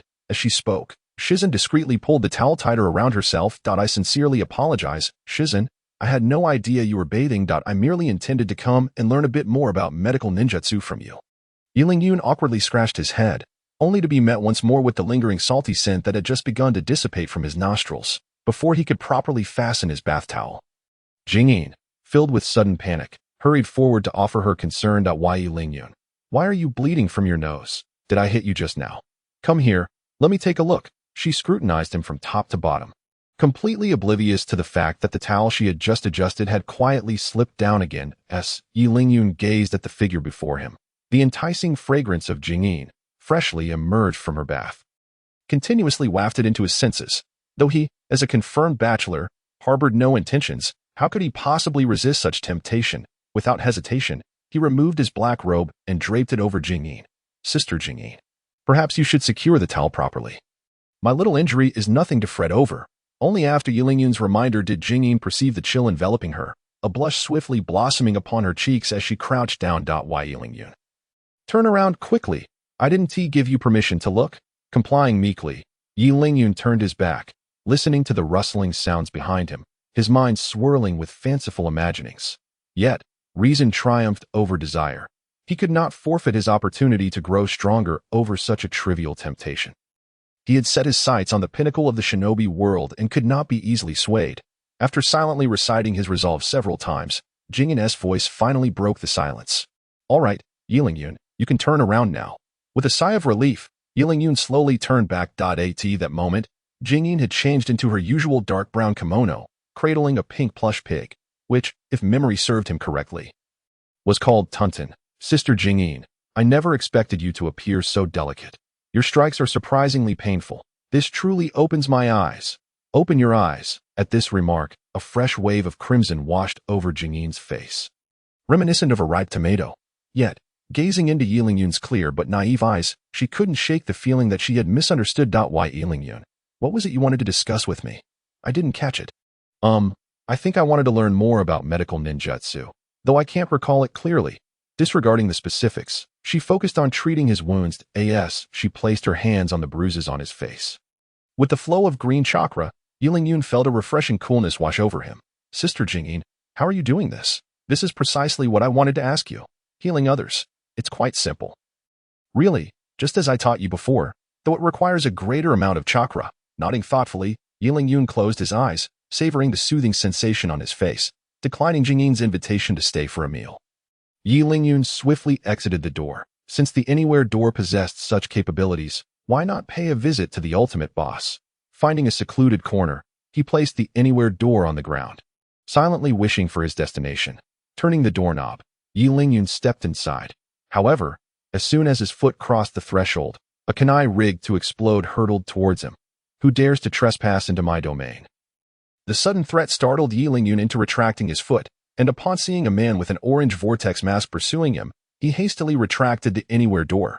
Once he confirmed that the masked man had not followed, he exhaled deeply. In that moment, an unprecedented aura of malice had ensnared him, the dread of death pervading his heart. Had he not fled swiftly, he might well have met his end. Meanwhile, in a realm filled with countless gray squares, the masked man scoffed. So the little mouse escaped, did he? Quite an impressive space-time ninjutsu. Next time, he won't be so fortunate. With that, the masked man carried a short-haired girl, seemingly around 10 years old, toward a corner of the space. Back in Konoha, Yingyun sprinted back to his opulent forest villa. Though the Anywhere door was indeed useful, it was also perilously risky. If he were to land in some bizarre place, even 10 lives might not suffice to survive. Reflecting on the scene he had just witnessed, Yingyun felt a tumult of emotions surge within him. In that mysterious space, not only had he glimpsed the ultimate boss, but he had also seen a girl with short hair, Qianren, who had perished in the Third Great Ninja War. Although curiosity tugged at him to delve deeper, he ultimately decided against it. Setting aside his current strength, he barely managed to escape the orange vortex masked man's ambush. Now, that masked individual would undoubtedly be prepared. Yingyun firmly believed that daring to step any closer without the power to match would only lead to his demise. As the saying goes, curiosity killed the cat, Suppressing his intense curiosity, he lay in bed, unable to find sleep for a long while. However, this premature encounter with that fellow was not without merit. It served as a wake-up call. He must consistently remind himself to strive for strength, for he could not afford to relax until he could defeat the masked man. Chapter 67. The latecomers. The following day, a beam of morning light filtered through the window, illuminating Yi Lingyun's face. Is the sun really that blinding? Rubbing his bleary eyes, Yi Lingyun yawned in bed. Suddenly struck by a thought, he leaped from his bed, hurriedly dressing as he raced toward the village center. Oh no, I'm going to be late. How could I oversleep at a time like this? He muttered incessantly, quickening his pace. The village center. The office of the Hokage was bustling with people. The ground floor was a sea of faces, all eyes fixed on the figure with golden hair atop the high building. Fifth Hokage, Tsunade Heim. At this moment, Tsunade, wearing the Hokage hat and a dark green cloak, scanned the crowd below, seemingly searching for something. Tsunade-sama, should we not first attend to the ceremony? The two advisors are already urging us, and Yi Lingyun should. Then let them assume the role of Hokage. I have no desire to appear as if I am eager to occupy this position. After chiding Jingyin, Tsunade continued her search through the throng. Finally, her gaze landed on a boy clad in black, and a smile crept upon her lips. How bold of that little rascal to arrive late at my ceremony. Just wait and see how I discipline you. Nervously, Yi Lingyun spotted Jiraiya amidst the crowd and swiftly approached him. Jiraiya-sama, are you late too? Tsunade-sama doesn't seem pleased. Don't you dare say that. I am not late. Jiraiya blurted out, flustered, as he flailed his arms in frantic explanation. Seeing Jiraiya's reaction, Yi Lingyun quickly pieced together the situation. It was evident that Jiraiya, like him, had been delayed due to last night's escapades in search of writing material. Leaning closer to Jiraiya, Yi Lingyun whispered a few words, prompting a look of surprise from the older man. Oh, that's why you were so eager to approach me. You too are late. I had my own matters to attend to. Or who would want to be late for such an important occasion? Yi Lingyun chuckled awkwardly, scratching his head. During their conversation, Tsunade had completed the formalities of the succession ceremony. The crowd began to disperse, while Yi Lingyun and Jiraiya remained ensnared in their fabricated excuses. What are you two laughing about? Perhaps you'd like to share with me. Tsunade's cheerful inquiry sent a chill down their spines. Tell me, why were you both late? I'm eager to hear your excuses. Faced with Tsunade's beaming smile, Yi Lingyun and Jiraiya felt as if they had plunged into an icy abyss, their backs prickling with apprehension. Tsunade, allow me to explain. You see, last night I was with Yi Lingyun. I don't want to hear your slick words. Yi Lingyun, you speak. Before Jiraiya could finish, Tsunade sent him flying with a swift punch, leaving him groaning on the ground. Confronted by Tsunade's radiant smile, Yi Lingyun swallowed hard and mustered a faint smile. Sister Tsunade, the reason for my tardiness was that I practiced medical ninjutsu too late last night. Sister Jingyin can attest to it. I sought her guidance. Silence. Is there such a thing? Turning to the silent figure behind her, Tsunade's tone elongated dramatically. Upon hearing Yi Lingyun mention yesterday's events once more, a faint blush crept onto the fair cheeks of the silent one, quickly followed by her hesitant words. Yes, indeed, Yi Lingyun did seek me out last night to inquire about medical ninjutsu. At this revelation, the smile on Tsunade's face faded, and she approached Yi Lingyun, patting him on the shoulder. Medical ninjutsu is not something that can be mastered in a single day, even with the highest talent. Time is essential for it to mature. I understand your eagerness to graduate swiftly, but remember, haste can lead to folly. Scratching his head, Yi Lingyun agreed a few times, then watched as Tsunade made her way towards the Hokage's office building. Once she departed, Jiraiya, who had been lying on the ground wailing, sprang to his feet in a fish-like motion. You little brat, how dare you play by your own rules? Did we not agree to cover for one another? Why did you suddenly change your mind? Lord Jiraiya, you saw it just now. If we had followed our earlier plan, I would certainly have taken a punch. Look at my small stature. How can I possibly compare to you? After one punch, I would be left barely alive. That being said, not everyone is as resilient as I. Lord Jiraiya, with a slight boost from Yi Lingyun, Jiraiya was already floating, completely forgetting that he had just taken a hit. As the two exchanged jovial banter, a boy clad in blue approached Yi Lingyun. It's been a while. What brings you here? Can't I come to see you without a reason? The newcomer scoffed, merely casting a cold glance at Yi Lingyun. You must be Uchiha Sasuke, right? I didn't expect you to have grown so much. You should be in the same year as Yi Lingyun, correct? Recognizing the clan emblem on the boy's attire, Jiraiya immediately identified him as Sasuke, who had been training under Kakashi for quite some time. It seems you have business with him. This old man, shall not intrude. Winking at Yi Lingyun, Jiraiya leisurely walked towards the Hokage office. Now, can we discuss matters? With our relationship, what is there to hide? Then let us go. You will understand once we arrive. With that, Sasuke turned and walked away, leaving Yi Lingyun no choice but to follow. For someone as prideful as Sasuke would only seek him out for a significant reason. On a rooftop, Yi Lingyun trailed behind Sasuke. Look at that. With your strength, can you achieve something like that? Pointing to a nearby water barrel, Sasuke's eyes were fixed on Yi Lingyun, as if afraid to miss any subtlety on his face. Following Sasuke's gaze, Yi Lingyun observed 2 large holes in the barrel. This reminded him of a previous confrontation between Naruto and Sasuke, where the two had displayed their newly learned ninjutsu, and the location appeared to be this very rooftop. Of course, accomplishing such a feat, even shattering that barrel, would be no issue. But why do you ask? A look of anger crossed Sasuke's face as he clenched his fists. Indeed, it seems that not only Naruto can reach such heights. Yi Lingyun surpasses him as well. The reason they are stronger than me is undoubtedly due to their superior teachers. Chapter 68. The Crimson Cloud Robe. Recalling Kakashi's Raikiri, Sasuke felt even more discontent. Why is it that these 2 orphans can have the powerful Sannin as their mentors while I am left with a weakling like Kakashi?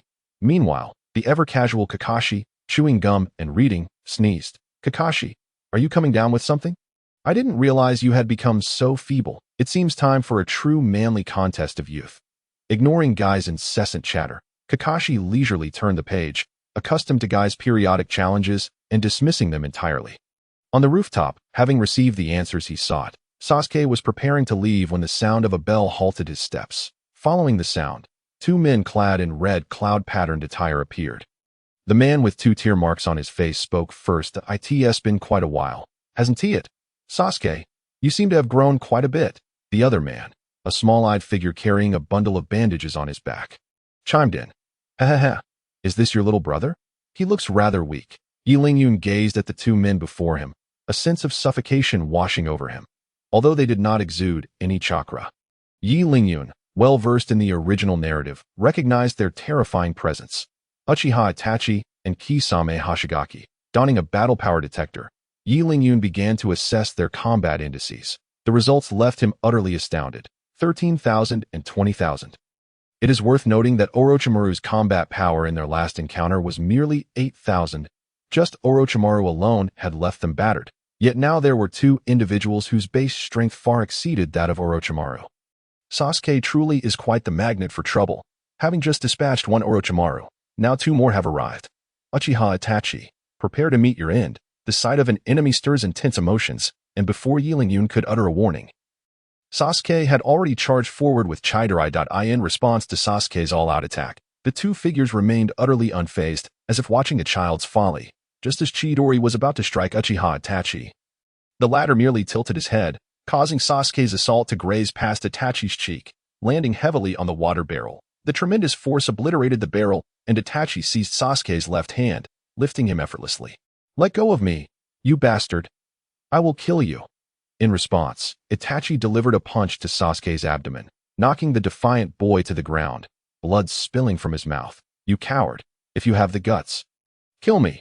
Lifted off the ground, Sasuke continued to scream, harboring an intense hatred for his brother, who had slaughtered their entire clan. Meanwhile, Yi Lingyun, witnessing the familiar scene, knew all too well what was coming next. First, a lesson for the younger brother, followed by Tsukuyami. Just as Yi Lingyun had anticipated, after rendering Sasuke unable to retaliate, Itachi's eyes began to change. Why are you so weak? Because your hatred is insufficient.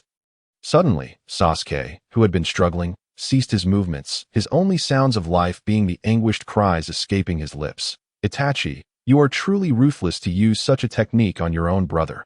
Kisame could not help but click his tongue, astonished by Itachi's cruelty. Although fully aware he was no match for either of them, Yi Lingyun could no longer sit idly by, watching Sasuke endure such torment. Drawing the demon blade Qianren, Yi Lingyun rushed forward, intent on rescuing Sasuke. This is a matter for Itachi. We need not involve ourselves. The incoming strike was effortlessly parried by Kisame. Not daring to underestimate the man before him, Yi Lingyun's mind raced with information about Kisame. A tailless beast, wielding the sword Samahata that can absorb the opponent's chakra, and a master of water release. Without hesitation, Yi Lingyun infused his lightning release chakra into the demon blade Qianren, creating a blade that would counter Kisame. When the two blades collided, Yi Lingyun felt as though he had struck a mass of cotton, devoid of any cutting sensation. Rather than being paralyzed by the lightning release chakra, Kisame was forced to retreat under the immense force of the impact. A meager amount of lightning release chakra? It has been quite some time since I absorbed such energy, truly a once-in-a-century genius from Konoha. Kisame's mouth revealed sharp teeth, and with the unique markings on his cheeks. He resembled a shark with limbs. After absorbing chakra, Samahata became increasingly animated, even bursting through its bindings to reveal its gaping maw. Licking his lips with greedy delight, Kisame lunged once more at Yi Lingyun. With no other option, Yi Lingyun resorted to his life-saving summoning technique. Last time, he had summoned Sun Wukong, which allowed him to subdue the first and second Hokage summoned by Orochimaru. Who would he summon this time? As a plume of white smoke billowed upwards, a man with long white hair donned in a floor-length robe materialized in the arena. Gazing at this familiar figure, Yi Lingyun found himself momentarily unable to recall the man's identity. However, the adversary, Kisame Hoshigaki, was unconcerned with such trivialities. With the blade drawn, blood must be shed. Just as Yi Lingyun intended to caution the newcomer, a serrated long sword was suddenly unsheathed, clashing violently with the formidable Samahata. Is there truly such a peculiar blade in existence? It bears a certain intrigue. With a sudden surge of strength, Kisame was surprisingly repelled by this sword strike. But by heavens, what ferocity is this? At the moment the summoned ally engaged, Yi Lingyun recognized the weapon as the demon sword Shark Teeth, wielded by none other than Wei Zhuang, the disciple of Zabuza. This was indeed a fierce character, having previously assumed that the martial arts world paled in comparison to the world of Naruto. Wei Zhuang's recent display had completely shattered Yi Lingyun's preconceptions. Truly, all paths lead to Rome. Mastering a skill to its zenith can yield such formidable strength. Even more astonishing to Yi Lingyun was that after repelling Kisame, Wei Zhuang did not continue his assault, but instead turned his gaze towards him. Young man, do not rejoice too soon. This form is but a mere illusion, and my strength is less than half of my true self, rendering me incapable of assisting you in vanquishing your opponent. Is he speaking to himself? Wasn't Wei Zhuang summoned as his ally? Why does he possess self-awareness? If this is the case, did the Sun Wukong summoned previously also have self-awareness? If he were to summon some truly malevolent villain, would they not eliminate him on the spot? With such thoughts, Yi Lingyun broke into a cold sweat. Chapter 69. Fierce battle with Uchiha Itachi. As Yi Lingyun fell into contemplation, Kisame, nursing his injured blade, seemed to realize the gravity of the situation. It appears an extraordinary individual has arrived, able to inflict injury upon you. Subsequently, he hoisted Samahata onto his back and began forming hand seals. In a true Master-S duel, a single clash reveals the disparity in power. Although the white-haired man emitted no chakra fluctuations, his swordsmanship alone was sufficient to overpower Kisame. Thus, Kisame opted to employ ninjutsu to conclude the battle. Water style, great shark bullet technique. A shark conjured from water surged towards Wei Zhuang. Humph, merely a trifling technique. With a disdainful snort, Wei Zhuang drew a second sword, an unremarkable wooden blade. Just as Yi Lingyun believed Wei Zhuang was at a loss and preparing to assist, Wei Zhuang, to Yi Lingyun's astonishment, swung the sword downwards with both hands. The once ferocious water shark was cleaved cleanly in two. Not only was Kisame left dumbfounded, but even Uchiha Itachi, standing nearby, could not suppress his astonishment.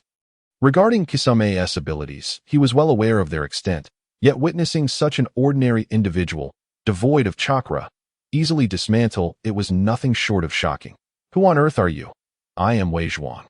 Merely a humble swordsman. This man truly knows how to feign modesty, Yi Lingyun thought, observing Wei Zhuang, who held a sword in one hand while the other rested behind his back. Are you members of the Akatsuki? The ruckus from their battle attracted Jiraiya, who had been adrift for many years and recognized the Akatsuki attire. However, he was taken aback to see the S-rank rogue ninja, Uchiha Itachi. Among them, is this your summoned beast? It appears quite formidable. Noticing the white-haired Wei Zhuang, Jiraiya's interest was piqued. Yet, with more pressing matters at hand, he reluctantly abandoned the thought of confronting Wei Zhuang, regardless of your intentions in the village. Since you've arrived, you shan't leave. Forming hand seals, the entire rooftop transformed into a vivid crimson. Summoning technique. Toad mouth binding technique. As the only ninja capable of summoning the stomach wall, Jiraiya had used this technique to eliminate countless powerful foes. Mr. Jiraiya, we come with no ulterior motives. We merely wish to revisit old haunts, so please allow us to depart. Release you too. After you've already attacked the ninjas of our village, do you think I would believe you truly have no purpose? In that case, I must take my leave. As he spoke, Uchiha Itachi's eyes transformed, shifting from the ordinary Sharingan to the uniquely shaped Manjiki Sharingan. Immediately, a black flame emerged from his eyes, descending upon the nearby stomach wall. The moment the two made contact, the wall ignited, and the black flames began to spread. Before long, a gaping hole had been burned into the toad's stomach. Kisame, we must flee. Without engaging Jiraiya further, Uchiha Itachi led Kisame through the breach. Is this the legendary eternal flame? Amaterasu? This is indeed troublesome. As he spoke, Jiraiya produced a scroll and performed a series of hand seals that Yi Lingyun could not comprehend. Drawing the so-called unquenchable black flames into the scroll. Yi Lingyun, how did you two end up entangled with these dangerous individuals? After resolving the situation, Jiraiya finally thought to inquire about the circumstances, only to find that Yi Lingyun had vanished without a trace. He had long since followed Uchiha Itachi and Kisame upon their escape. The reason he dared to pursue alone was due to the system issuing a new mission. Plot mission triggered. Repel Uchiha Itachi and Kisame Hoshigaki. Reward unknown. During the mission, the host gains an immortality effect. It was precisely because of this buff that Yi Lingyun felt emboldened to pursue them alone. Otherwise, even with 10 lives, he would not dare to follow, for the disparity in strength was simply too great. By a lake on the eastern outskirts of Konoha, Kakashi and his companions were strolling. Kakashi, when will you finally engage in a spirited contest of manhood with me? The youthful fervor within me can no longer be contained. Hey, Kakashi, are you even listening to me? Might Guy prattled incessantly around Kakashi, who remained engrossed in the content of his book, completely ignoring Guy's enthusiasm. Beside them were their contemporaries, Asuma Sarutobi and Kurenai Yuai's fellow ninjas of the same generation. They shared a strong bond and often ventured out together. Just then, two figures clad in red cloud-patterned cloaks passed by, accompanied by Yi Lingyun's loud exclamation. Kakashi-sensei, stop those two. They are high-risk targets on the wanted list. Recognizing Yi Lingyun's voice, Kakashi closed his book and leapt in front of Uchiha Itachi and Kisame. Upon seeing the individuals before him, a flicker of shock crossed Kakashi's eyes. This was none other than Uchiha Itachi, who had once served under him in the Umbu. It's you, as a rogue ninja. Why have you returned to the village? What are your intentions? Long time no see, Kakashi-sensei. I merely wish to return to take a look and perhaps retrieve the 4th Hokage's legacy. But it seems I have missed my chance. Kisame grinned, revealing a mouthful of sharp teeth. You are the legendary copy ninja, Kakashi. Allow me to introduce myself. I am Kisame Hoshigaki, and I have often heard Itachi speak of you. Realizing the gravity of the situation, Asuma and the others quickly positioned themselves behind Kakashi. It seems that battle is inevitable. Glancing at the approaching Yi Lingyun, Uchiha Itachi's eyes narrowed slightly. In the next moment, Uchiha Itachi found himself ensnared by a massive tree. Kurenai appeared atop the tree, kunai in hand, ready to strike at Uchiha Itachi. Well done, Kurenai, finish him off. Seeing Kurenai's successful initiation, Asuma could not help but cheer. However, Kakashi's expression remained grave. As Itachi's former captain, he knew that sheer illusion would never suffice to defeat Uchiha Itachi. Sure enough, just as Kurenai was about to stab Itachi, he opened his eyes, still bound. Impressive, Miss Kurenai, but perhaps you should first ascertain your current predicament. As Uchiha Itachi's eyes slowly opened, their positions had already reversed. Chapter 70. The defeated Kakashi. Witnessing Kurenai in peril, Asuma discarded the cigarette he had been smoking, drawing his chakra dual blades to strike at Uchiha Itachi. 2 against 1 hardly seems fair. Allow me to be your opponent instead. The formidable Dao Jiao stood before Sarutobi Asuma, while Kisame grinned menacingly at him. Kakashi, he shouted over his shoulder as he engaged in a fierce battle with Kisame. Relying on their numerical advantage, as long as he could hold Kisame at bay, Kakashi and Might Guy would have the opportunity to rescue Kurenai. As fate would have it, events unfolded just as he had anticipated. Kakashi swiftly advanced and struck the ground with both hands. A sturdy earthen wall rose between Itachi Uchiha and Kurenai, providing precious time for her rescue. Truly, Kakashi-sensei is remarkably quick to react. Unexpectedly praising Kakashi. Itachi's kunai flew towards him as if guided by an unseen force that in contrast, Kakashi remained still, allowing the kunai to pierce him without any resistance that a Doton clone, perhaps. Indeed, his intentions are solely focused on saving her. Watching Kakashi dissolve into the earth, Itachi's gaze shifted to the earthen wall beside him. Suddenly, the wall crumbled with a thunderous roar, and a foot shot towards Itachi with unerring precision, if anticipating the move. Itachi crossed his arms in front of his chest, successfully blocking the kick. Meanwhile, Kisame, under the combined assault of Might Guy and Sarutobi Asuma, was forced to retreat repeatedly, ultimately finding himself submerged in the lake alongside Itachi. What manner of creature is that? A rare beast of Konoha, Might Guy, a master of taijutsu. Is Might Guy the son of that Might Dato? Indeed, he is his father. The two, having been pushed back, displayed no signs of panic. Instead, they leisurely discussed Might Guy. The tardy Yinlingyun stood behind them, panting heavily while analyzing the battlefield. They were at a 5-2 disadvantage, although the two adversaries were temporarily on the back foot.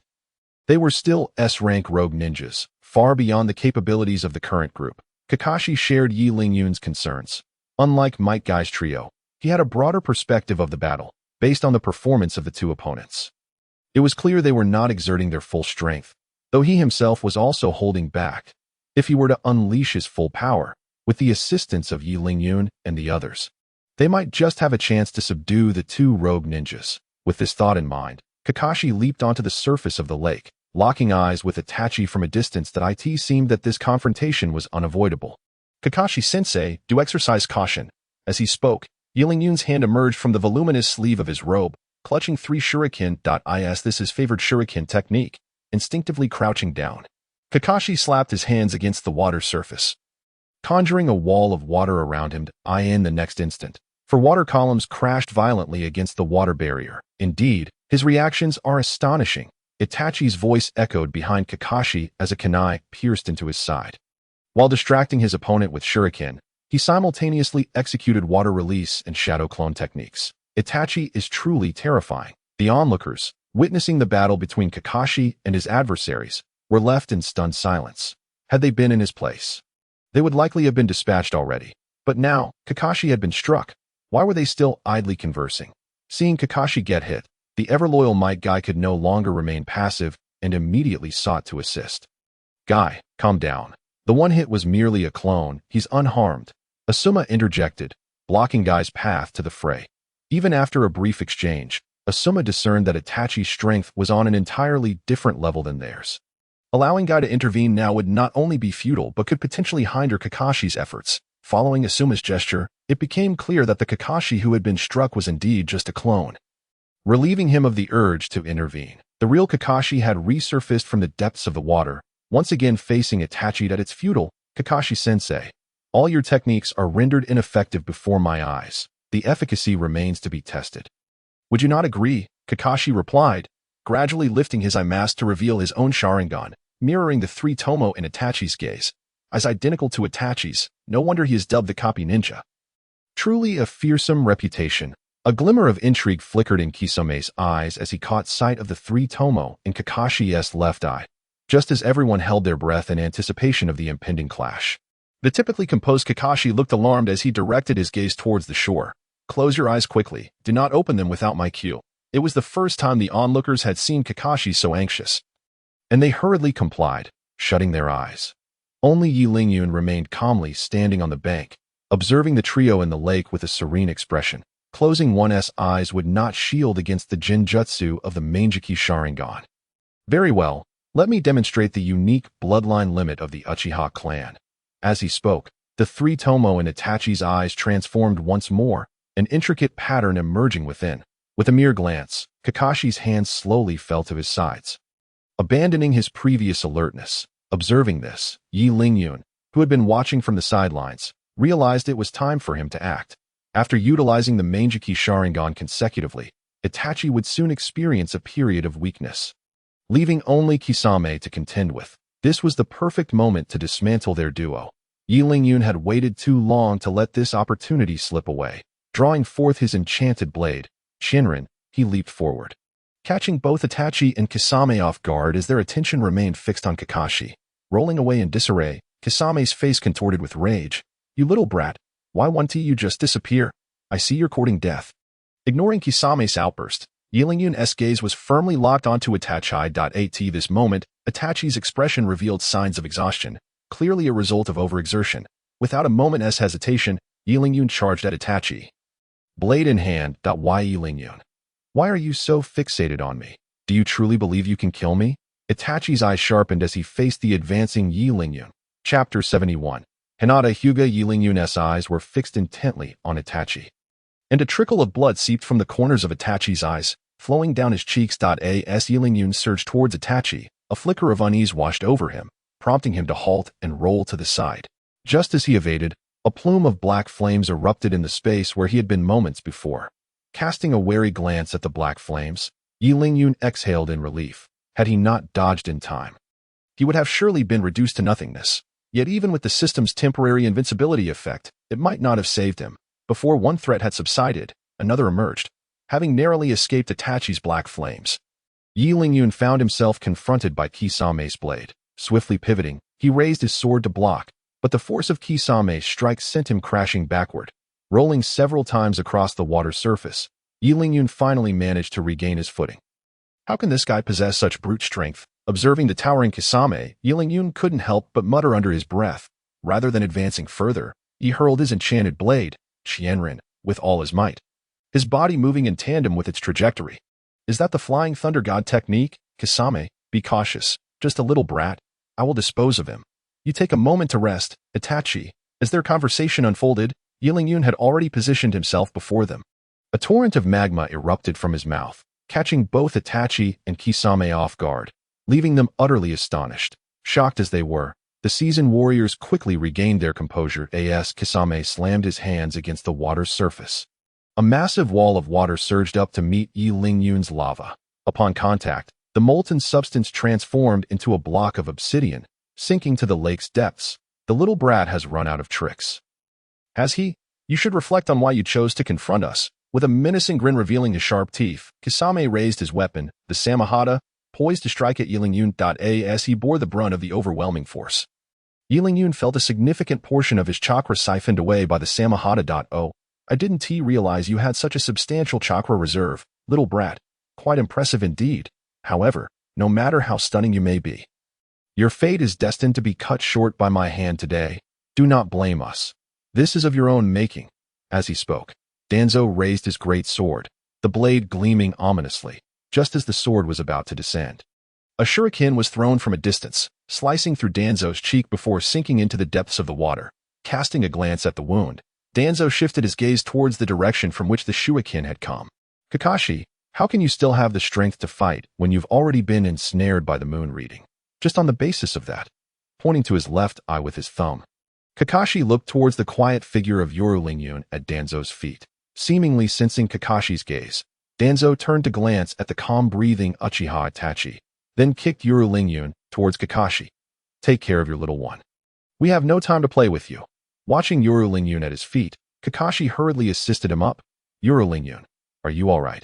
Why were you so reckless? Struggling to stand, Yilingyun wiped the fresh blood from the corner of his mouth. Feeling a surge of excitement as he watched the two figures preparing to leave, Yilingyun thought to himself, having endured this fight, and seeing that the two opponents were also planning to depart. This should count as completing the mission, right? At that moment, a silhouette emanating blue steam blocked the path of the two. You dare to leave after attacking our leaf village. Who is this rare beast? Step aside. I have no time to waste with you. Danzo halted, gesturing dismissively at the newcomer, signaling him not to meddle. Yet before him stood the bravest man in all of Leaf Village, who would surely not be deterred by such trivial words. Granny Lee, knock on the door. The sixth gate opens. At this moment, Mike Guy stood with his hair standing on end, eyes wide as saucers, exuding a denser blue steam. The previously calm water surface was now disturbed, rippling violently as if the entire lake had turned into a raging river. Witnessing this, Yilingyun frowned slightly. They were already about to leave, and his task was nearing completion. Why did Mike Guy have to make his move now? With Mike Guy's entrance, the situation became tense once more, the atmosphere thickening. Danzo, let us go. There is no need to waste time here. The previously silent Uchiha Itachi's voice cut through the air, his tone devoid of emotion. Mike Guy attempted to continue blocking their path, but was halted by a mere glance from Itachi. Like Kakashi, Might Guy now stood with hands hanging limply at his sides, eyes devoid of focus. Cold sweat trickling down his body. Do not worry. This is merely a minor illusion. Once we depart, the illusion will naturally dissipate. Hearing this, those who had intended to rush to the rescue suddenly hesitated. They neither wished to let these two wanted criminals escape, nor were they willing to risk their companion's safety.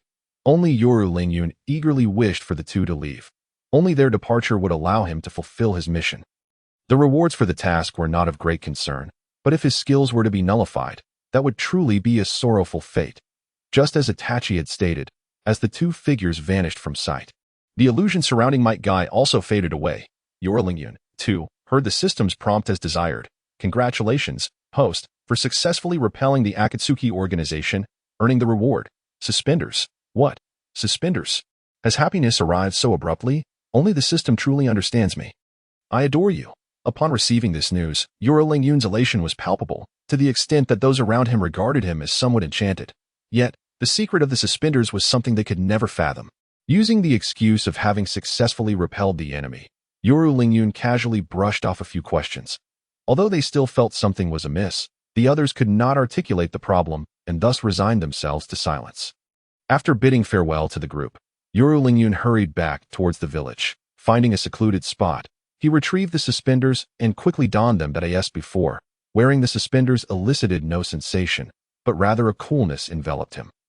Pigeon suspenders, health regeneration X. Observing the attributes of the suspenders, Yoru Lingyun frowned. This seems different from the attributes of the last pair of suspenders, doesn't it?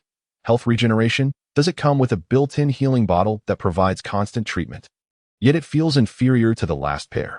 Looking at the suspenders with only a single attribute enhancement, Yoru Lingyun let out a disdainful huff. It seems that the attributes obtainable each time are not the same.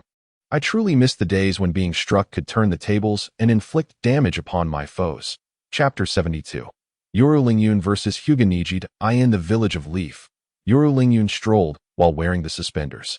Disdain aside, these suspenders ultimately provided attribute enhancements. He certainly could not let them gather dust in his inventory. Having just held a succession ceremony, the streets were filled with joyful villagers, while Yoru Lingyun, with a sullen expression, appeared distinctly out of place. Yoru Lingyun. In the midst of the bustling crowd, a few calls caught Yoru Lingyun's attention. Turning in confusion, he realized that aside from unfamiliar villagers, there seemed to be no one he recognized. Yoru Lingyun chuckled to himself. When did he become so narcissistic as to interpret the laughter of others as calls for him? It appears it would be wise to heed less of this so-called Leaf hero reputation. Who knows when he might lose himself in such fame? With his hands shoved into his pockets, Yoru Lingyun was about to return to the grand villa in the forest when a hand patted him lightly on the back twice. Looking back, he still saw only passing villagers, who was playing pranks in broad daylight. This truly is endless. It is impossible for me to continuously experience illusions. It is clear someone is toying with me. Just as he prepared to move in search of the culprit, Yoru Lingyun felt an added weight at his feet. Glancing down, he saw a little girl with black hair crouched at his feet. Noticing that Yoru Lingyun had finally acknowledged her, the little girl lifted her head to meet his gaze. Their eyes locked, and Yoru Lingyun instantly recognized her.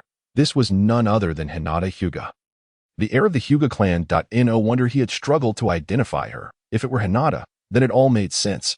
Having trained extensively, Yoru Lingyun's height had surpassed that of his peers.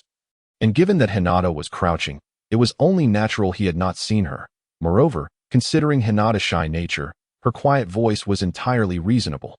However, he seemed to have no prior connection with her. Why was she seeking him now? In his confusion, Yoru Lingyun crouched down, barely able to catch her murmured words. Yoru Lingyun, could you do me a favor and come to my house?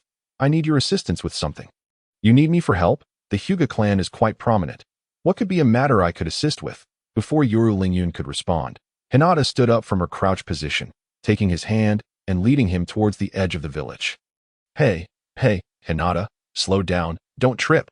At the Hyuga clan estate, a golden-haired boy stood at the entrance, opposite a long-haired youth clad in white robes, surrounded by a group of onlookers from the Hyuga clan. Niji, you are forbidden to speak ill of Yoru Lingyun. I merely mentioned that some individuals have exploited the name of the third Hokage to become the so-called Leaf hero. I never specified who.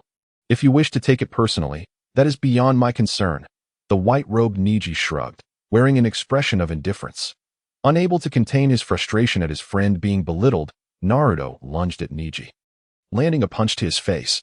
Painfully shocked, Niji was not one to back down, and he immediately retaliated, grappling with Naruto. Who do you think would win in this brawl between these two kids?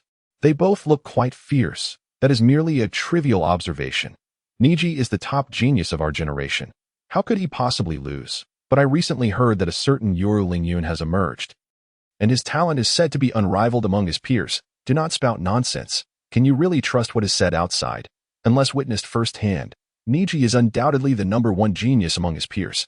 In an instant, the entrance of the Hyuga clan was bustling with activity, as two young members engaged in a spirited scuffle while the elders conversed and laughed nearby. Only one aged elder from the Hyuga clan remained in solitude at a corner, quietly observing the scene, occasionally emitting a cold chuckle. Had Yi Lingyun been present, he would have readily recognized this elder as one of those who had previously visited his home to demand the celestial beings. Before witnessing Yi Lingyun's formidable prowess, he might have shared in the joviality of the crowd outside. Yet, upon recalling Yi Lingyun's terrifying strength, it was evident that not only the younger generation, but even the older ones, could only be outmatched by a select few. The notion of Niji being the best among his peers. How could anyone utter such words? It seemed the family's prolonged glory had dulled their sense of caution. However, perhaps it was for the best. Someone must temper their arrogance. With a heavy sigh, the elder quietly vanished from sight. As Hinata arrived, pulling Yi Lingyun along. Niji was relentlessly pummeling Naruto. Stop it. Don't hit him anymore. Hinata, her voice trembling with urgency, shouted after witnessing Naruto's battered state. Oh, isn't this the esteemed young lady of the main family? Who did you bring back from your outing? A voice chimed in, recognizing the recently renowned Yi Lingyun. This is bound to be entertaining. Who do you think will win in this clash of top peers? Upon hearing Hinata's voice, a hint of disdain flickered across Niji's face, yet he ceased his assault. Turning to provoke Yi Lingyun with a challenging glance, stumbling towards Yi Lingyun, Naruto grinned sheepishly, ready to explain. However, Yi Lingyun gently shook his head and placed a hand on Naruto's shoulder as a green glow emanated from his palm. Naruto's injuries began to visibly heal at an astonishing rate. You needn't say a word. Hinata has already recounted the events to me on our way here. Just stand back and watch for if you take a hit. I shall return the favor. Feeling the chill emanating from Yi Lingyun, Naruto mumbled in agreement, but in no time, Naruto's wounds had healed substantially. Withdrawing his hand, Yi Lingyun approached Niji, who wore an expression of contempt. If you wish to claim the title of top peer, you could simply state your intentions. I have no particular desire for such a title. Moreover, while it is one thing to speak ill of me behind my back, it is quite another to lay hands on my friends. If you wish to fight, then let us do so without further ado. Or is it that your so-called title merely masks your inability to back it up? After exchanging fierce words, a palpable tension loomed between the two. Yi Lingyun initiated the confrontation with a swift kick, fully aware of Niji's techniques. Had he been unprepared, it might have posed a challenge. But Yi Lingyun feared not this so-called genius, inflated by praise. Observing the openings in Yi Lingyun's strike, Niji smirked cruelly. Indeed, a hollow shell propped up by empty accolades. Even your strikes are riddled with flaws. Are you not courting death? Assuming a defensive stance, Niji envisioned the admiration in the eyes of others once he triumphed over Yi Lingyun. As their eyes locked, Niji's focus sharpened, intent on overcoming his opponent. You stand no chance against me. I suggest you surrender. Yi Lingyun sighed, disinterested in this contest among peers. Had Niji not harmed Naruto, he might have lived his life without ever crossing paths with him. Yet, Niji pressed on, his attacks intensifying. With a flurry of techniques, pressure points, dragon claws, grappling hands, Niji unleashed a barrage of close-range taijutsu. While they appeared formidable, their limitations were evident. Such techniques might serve against someone like Rock Lee, but against a foe like Yi Lingyun, who possessed a modicum of ninjutsu skill, they were ineffective. Creating distance, Yi Lingyun slowly formed hand seals, expelling a fireball from his mouth. Is that all? You think such a trivial fireball can defeat me? Niji charged forward, defiantly meeting the massive fireball head dash on. As the two forces collided, a torrent of chakra radiated from Niji, swirling around him like a protective barrier. The fireball struck the shield, causing no harm, and instead rebounded towards Yi Lingyun. Impressive, Niji. You have mastered techniques that many in the clan could not. Yet, Yi Lingyun was no ordinary opponent, and the battle was becoming increasingly intriguing. Intriguing? Who could possibly breach the absolute defense of such techniques? The outcome is already evident. As the fireball returned, Yi Lingyun remained unperturbed. Drawing his long knife, he effortlessly cleaved the fireball in two, dispersing it into flickering embers. That's so. A remarkable technique indeed, but can you withstand this? With the long knife in hand, Yi Lingyun lunged at Niji, aiming for the protective shield formed by his technique. To everyone's astonishment, the magical blade shattered under the whirlwind of chakra, sending Yi Lingyun tumbling back. Indeed, impressive. You have some skill. Rising from the ground, Yi Lingyun brushed off the sting on his face. A smirk playing upon his lips. Niji's prowess and the secrets of the Hyuga clan piqued Yi Lingyun's interest. At that moment, fragments of the shattered blade, manipulated by Niji, hurtled towards Yi Lingyun. The accelerated shards sliced through the air like arrows, accompanied by the sound of rushing wind. Interesting. Are you using my weapon against me? With a gentle wave, Yi Lingyun summoned the myriad shards back to the hilt of his knife in a display that left the onlookers in awe. The magical blade reformed, unscathed in his grasp. Let this next move decide the victor. Continuing this back and forth serves no purpose. Sheathing his long knife, Yi Lingyun bowed slightly, his grip tightening around the hilt, his gaze fixed intently on the shield before him. What is he doing? Did he not just declare his intent to defeat Niji? I cannot say.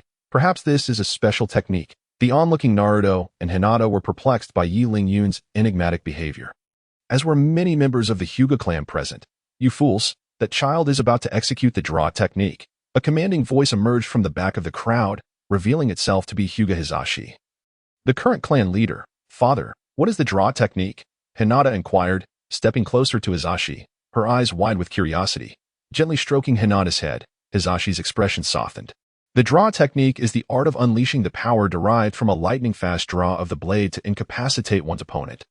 Its potency relies on the quality of the weapon and the wielder's speed. This young lad is quite intriguing. He seeks to shatter absolute defense with sheer power. Hinata, you have indeed found a remarkable ally. Upon listening to the explanation provided by the clan leader, the skeptics of Yi Lingyun began to harbor concerns regarding the outcome of the battle. Their apprehension did not stem from a fear of Ningxi's potential defeat. Rather, they dreaded the possibility that he might succumb to despair in the face of failure. Should that be the case, he would truly be unworthy of the title of genius, positioned opposite Yi Lingyun. Ningxi was acutely aware of the murmurs surrounding him. Yet, as a prodigy, he possessed not only confidence in his own abilities but also an unwavering trust in the secret techniques of his clan. Come on, let me witness the true might of your sword draw. As you wish. With those words, Yi Lingyun unleashed a powerful force from his feet, creating a deep crater in the ground beneath him.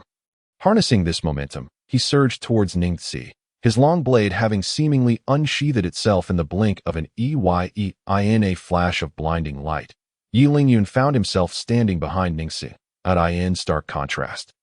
Ningxi stood rooted to the spot, his chakra having dissipated entirely, his countenance a portrait of despair. Slowly turning around, he beheld Yi Lingyun sheathing his sword, his white pupils constricting as the image of defeat penetrated his gaze. I have lost. I am unworthy of the title of genius. As the words left his lips, a pool of crimson spilled forth from his mouth, revealing a grievous wound that extended from his shoulder to his abdomen. From a distance, it appeared as though one swift stroke had cleaved Ningxi in two. Blood flowed profusely from the gash, swiftly soaking his white robe. Chapter 74. The bustling medical room. The faces of the Hyuga clan members were etched with disappointment. Their esteemed genius, Ningxi, had succumbed to defeat at the hands of Yi Lingyun, a reality that was difficult for anyone to accept. In contrast to the crowd's dismay, the clan leader, Hinata Hisashi, maintained a level-headed demeanor, promptly summoning the medical ninjas of the clan to attend to Ningxi. Though Ningxi had merely lost, neglecting his condition could lead to consequences far graver than mere defeat. Yi Lingyun, you have indeed triumphed over that Ningxi fellow. Truly, you are the mightiest among your peers. Upon witnessing Yi Lingyun's victory, Naruto rushed towards him, his exuberance palpable. As Naruto approached, Yi Lingyun's face broke into a paternal smile. Naruto, hold your excitement. Let us first assess Ningxi's injuries. Remember, refrain from debating this topic next time. After all, I cannot always be there on time. Understood, understood. I won't mention it again. With a shared smile, The two made their way to Ningxi's side at a T that moment. Ningxi lay on the ground, blood pooling from his chest, forming a crust that was persistently dislodged by the continuous flow of blood. The earth surrounding him was tainted a dark red, and had it not been for the subtle rise and fall of his chest, one might have believed him to be dead.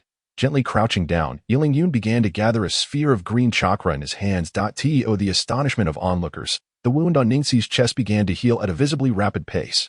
Is Yilin also a medical ninja like Lady Tsunade? The admiration in Hinata Hazashi's gaze towards Yilin grew. Such a versatile ninja, capable of both combat and healing, was a rarity to behold since Tsunade. Casting a glance at his daughter, he then shot Yilin a meaningful look before retreating into the inner room. In a short while, under Yilin care, Ningxi's injuries were completely healed. Why did you choose to save me? Aren't we adversaries? Adversaries. You overthink it. My actions were solely a response to your attack on Naruto. Ultimately, we are all inhabitants of the same village. There is no need for us to engage in a life-and-death struggle. Wouldn't you agree? As he spoke, Yilin extended his right hand towards Ningxi. After a moment of hesitation, Ningxi grasped Yilin hand. With a firm pull, Yilin helped him rise to his feet. Though I have lost to you this time, I shall continue to uphold the title of genius and train relentlessly. I will strive to defeat you one day. We shall always be rivals. The defeated Ningxi was not disheartened. Instead, a glimmer of determination shone in his eyes. He had worn the mantle of genius for far too long, to the point that he had become complacent. Yilin emergence served as a wake-up call. Remaining ensnared by the praises of others, no matter how talented, would inevitably lead to mediocrity. Yilin was like a beacon on the seas, guiding him towards his next goal. With a nonchalant shrug, Yilin welcomed the prospect of an additional rival. On the contrary, more adversaries would only ignite his fighting spirit, providing him with the motivation to grow stronger. After bidding farewell to Ningxi, Yilin departed the Hyuga clan grounds with Naruto. On the streets, Naruto was still lost in thoughts about the sword draw technique Yilin had just employed. Yilin, when did you learn such a cool technique? I've never seen you use it before. That Ningxi was so formidable, yet you dispatched him with a single stroke. Observing Naruto's animated chatter, a smile crept onto Yilin's face. When had he acquired the sword draw technique? Recalling the massive trees beside his villa in the forest, Yilin couldn't help but chuckled. To master this technique, he had felled countless trees, each meeting its own tragic end in the process, contributing immeasurably to his skill. Yilin, what are you laughing about? Is there something amusing? Please share. There's nothing funny. Just a sudden itch in my nose. Suppressing his laughter, Yilin proceeded towards the medical room. Although Tsunade had assumed the role of Hokage and was too busy to teach him medical ninjutsu, her apprentice, Shizun, was not the Hokage and would surely spend her free time in the medical room. With no companion to play with, Naruto hastened to catch up with Yilin. Are you going to find Granny Tsunade to learn medical ninjutsu? Can you teach me too? I want to be able to save people like you. Naruto, learning anything requires a certain level of talent. I believe you would be better suited to mastering powerful ninjutsu to enhance your strength. You can fight in the front, and I'll heal you from the back. And that should suffice. Stopping in his tracks, Naruto lowered his head, contemplating Yilin's suggestion. Unbeknownst to Yilin, who assumed he had inadvertently bruised Naruto's confidence, he was about to offer reassurances when Naruto suddenly looked up with a beaming smile. You rewrite, as long as I keep getting stronger, that's all that matters. If I'm strong enough, no one can hurt me, so why would I need medical ninjutsu? I'm glad you see it that way. It's important to have a direction. I'm also worried about needing it in the future. Otherwise, I wouldn't bother learning medical ninjutsu. After finally clarifying his point with Naruto, Yilin quickened his pace towards the medical room. Eager to avoid any further peculiar questions from him, he did not wish to find himself ensnared in such troublesome explanations. Outside the medical room, before Yilin and Naruto could enter, they heard a shadowy voice emanating from within. There has never been a precedent in the history of the Hokage for a woman to govern. Do you truly believe she can manage the village competently? I propose that I take on the role of Hokage instead. Don't you agree? Isn't that the voice of Danzo? Yilin thought, perplexed by the man's presence there. Pushing open the door to the medical room, he found Tsunade, Jiraiya, and two advisors gathered in the small space. The man who had just spoken stood with his back to them, yet Yilin recognized him as the leader of the Shimura Danzo, a representative of the darker side of Konoha. At that moment, Danzo continued his self-righteous discourse, entirely oblivious to the presence of Yinlingyun, or perhaps he simply chose to ignore it. Tsunade, what do you think of my suggestion? After delivering his lengthy monologue, Danzo turned his gaze towards Tsunade with the one eye that was visible. Chapter 75. Danzo's path to power. At that moment, Tsunade rested her chin on one hand, her other hand rhythmically tapping the table. Exuding an air of lethargy. In stark contrast, Jiraiya stood beside her, arms crossed over his chest, his expression dark as ink, clearly displeased with Danzo's opportunistic behavior. After all, Tsunade had just assumed the role of Hokage that morning. And here was Danzo stirring up trouble in the afternoon, blatantly attempting to undermine her authority. I find myself in disagreement with this proposal. Let us not forget that Tsunade was selected through a collective decision. And furthermore, Danzo, why are you not minding your own affairs at the root but instead making an appearance here? Even if Tsunade herself remains silent, her dear friend Jiraiya must step forward at an opportune moment to speak a word of fairness. Enough, enough, you two should cease your bickering. Tsunade has yet to voice her opinion. So why are you already at odds? At this juncture, Mito interjected as a mediator, effortlessly shifting the entire issue onto Tsunade with a mere phrase, truly living up to the reputation of an old fox. Upon being mentioned, Tsunade seemed to awaken from a reverie, her body jolting slightly. Have you all finished your discussion? May I take my leave? Ah, Nightlingyun, what brings you here? Come, take a seat beside me. She patted the empty space beside her. Inviting Nightlingyun to sit, Tsunade, stop pretending to be oblivious. Will you or will you not relinquish the position of Hokage? Seeing Tsunade entirely disregarding him, Danzo's voice inadvertently rose a few notches. As the leader of the Umbu, when has he ever endured being overlooked? Observing Nightlingyun pass by, Danzo seized him. Nightlingyun, do enlighten us. Why should a woman assume the role of Hokage? What qualifications does she possess to occupy such a position? Hey, Lord Danzo, please do not pull me like that. It frightens me. After overhearing the conversation among a few individuals, Nightlingyun grasped the reason behind the commotion. It was simply that this old schemer, Danzo, wished to become Hokage, enlisting 2 advisors to exert pressure on Tsunade. Once Danzo released his grip, Nightlingyun feigned fear and hurriedly sat beside Tsunade. Lord Danzo, please do not jest at my expense. I am but a child. How could I possibly influence such a significant matter as who becomes Hokage? Besides, even if I were to choose, I would prioritize my mentor, Tsunade, over you. Why would I select you? The others cast disparaging glances at Danzo. This fellow was truly obsessed with becoming Hokage, to the point of losing his senses and attempting to recruit a child to support his claim. However, Danzo's focus was not on this triviality. What truly piqued his interest was Nightlingyun's final statement. Mentor, is Tsunade not a medic? How did Nightlingyun come to be her disciple? He was already the strongest among his peers.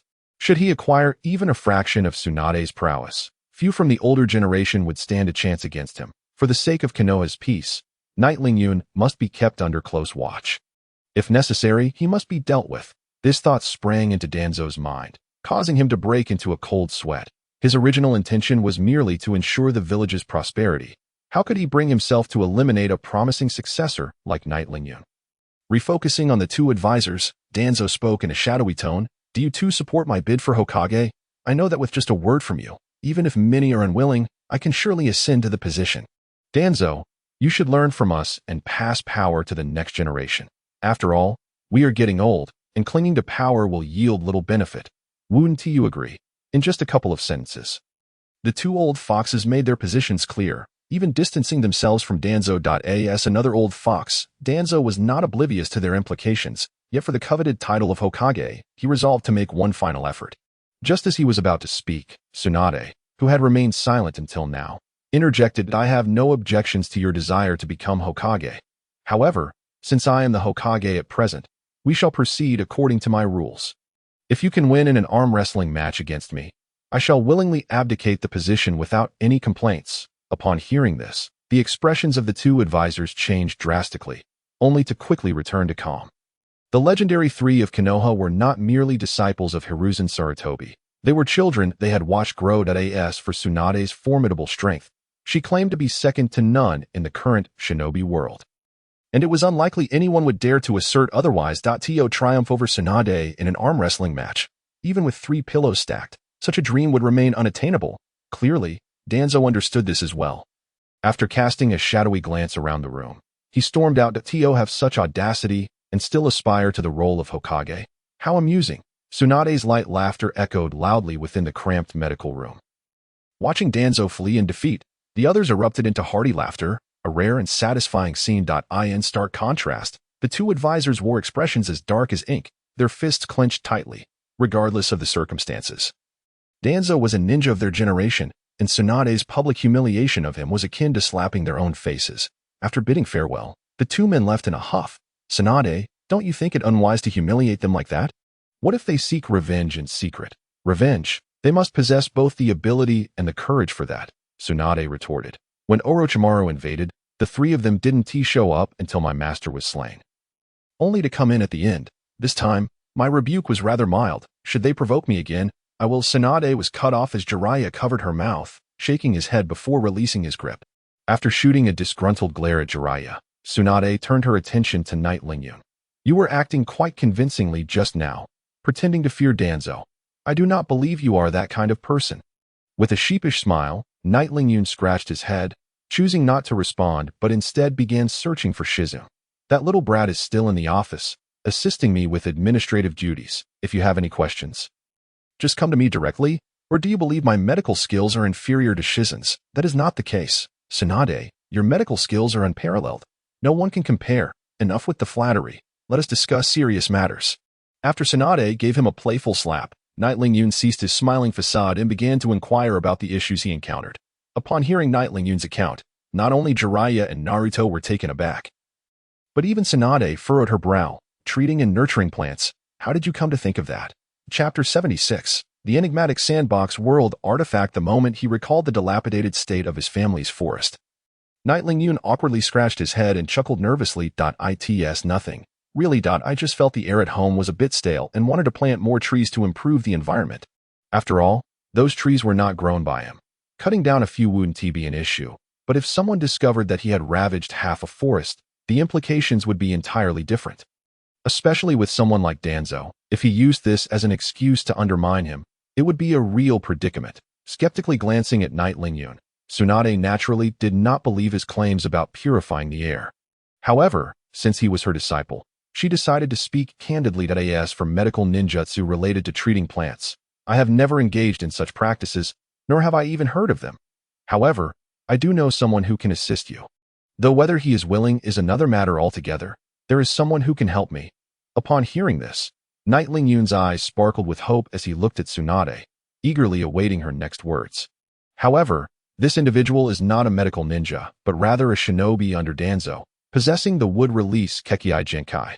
As she spoke, Tsunade's expression became exceedingly awkward. "It is well known that wood-release is the signature technique of her grandfather, Hashirama Senju. Now, her direct descendant has not inherited such skills, while an outsider has mastered them. How could she hold her head high?" Upon learning that this person was under Danzo's command, Knight Lingyun immediately envisioned a stoic face. However, having just publicly humiliated Danzo, he wondered if he would be willing to assist. Danzo was likely a rather open-minded and generous individual, right? Surely, he wouldn't hold a grudge against someone as insignificant as him. After much contemplation, Knight Lingyun ultimately decided against seeking Danzo's help. After parting ways with Tsunade, Knight Lingyun hurried back to his grand villa nestled within the forest. Observing the devastation before him, a bitter smile crept onto his face. Had he known, he would not have practiced on these trees.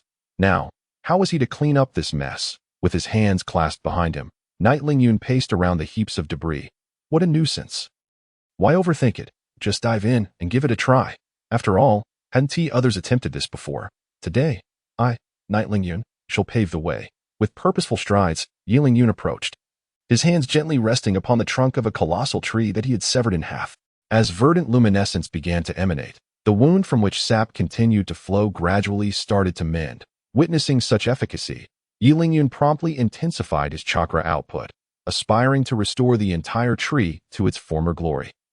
However, contrary to his hopes, no matter how much chakra he expended, the great tree merely healed its wound, showing no inclination to grow further. With a heavy fist, he struck the ground, his countenance betraying his frustration. Was it truly beyond his reach? The prospect of near-death resurrection indeed seemed an almost insurmountable task. Observing the desolation surrounding him, Yi Lingyun sighed that it appeared he would certainly be caught in a bind by the wily Danzo.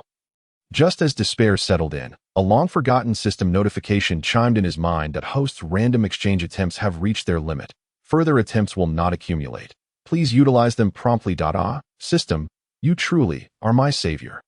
You always appear just when I need you, he exclaimed eagerly. Quickly, let me expend all my accumulated attempts. Please select exchange materials. Exchange materials? Yi Lingyun waved his hand dismissively, gesturing towards the scattered wooden debris. Let us exchange everything. After a series of operations, the system's space brimmed with a full 10 items. As he gazed upon these 10 distinct objects, anticipation stirred within Yi Lingyun. Whether he would be ensnared by Danzo remained to be seen. He began meticulously examining the items, even scrutinizing those he had previously acquired, fearful of overlooking anything that might salvage his dire situation. Enchanted golden apple, a food item from the sandbox world. Consumption grants satiety and a temporary boost in resistance. 3 to 4-star Dragon Balls. Crafted by the dragon from the Dragon Ball universe, legend has it that gathering all 7 Dragon Balls can summon the dragon. Workbench, an artifact from the sandbox world, useful for crafting items. After his thorough examination, not only did he fail to find anything of use, but he also unearthed an assortment of trivialities, just as Yi Lingyun found himself in a state of despair.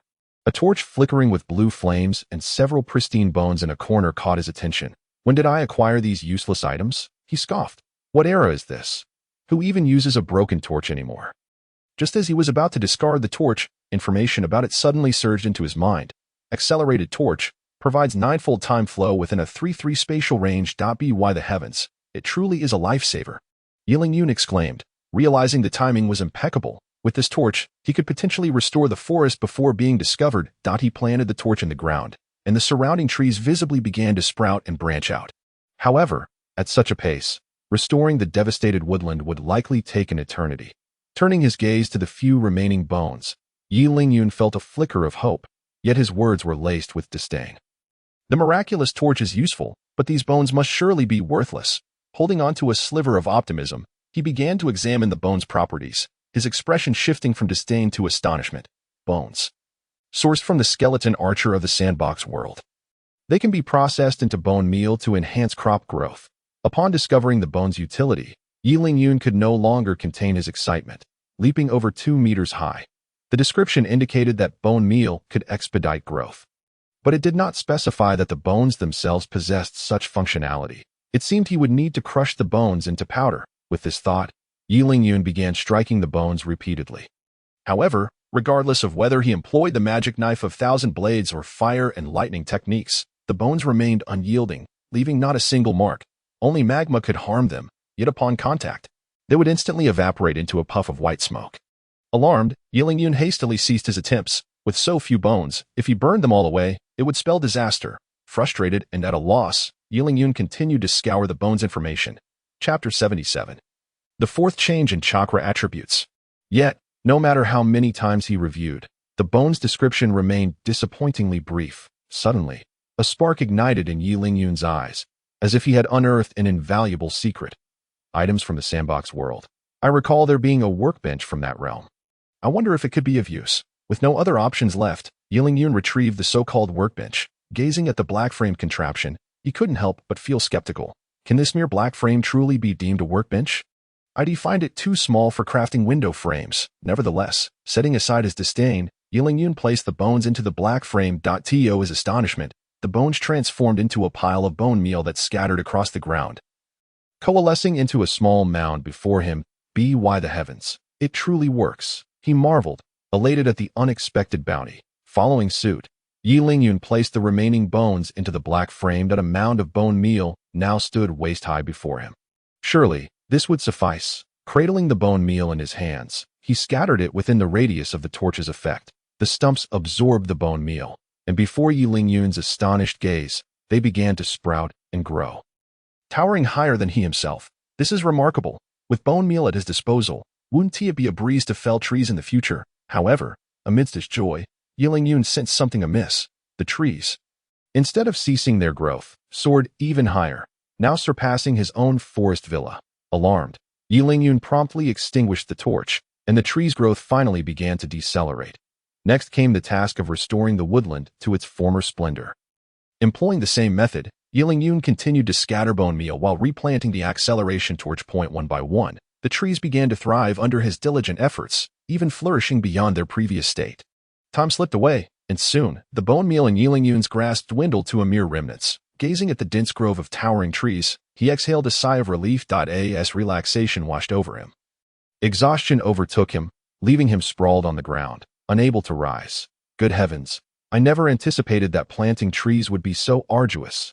Yet, despite the fatigue, he felt a sense of relief. At least he would not fall prey to Danzo's machinations. Rubbing his sore shoulders, Yi Lingyun casually retrieved a golden apple radiating a luminous glow. Upon taking a bite, he felt his fatigue dissipate entirely, invigorated as if he could plow 3 acres of land in a single breath. Truly, the products of the sandbox world were extraordinary.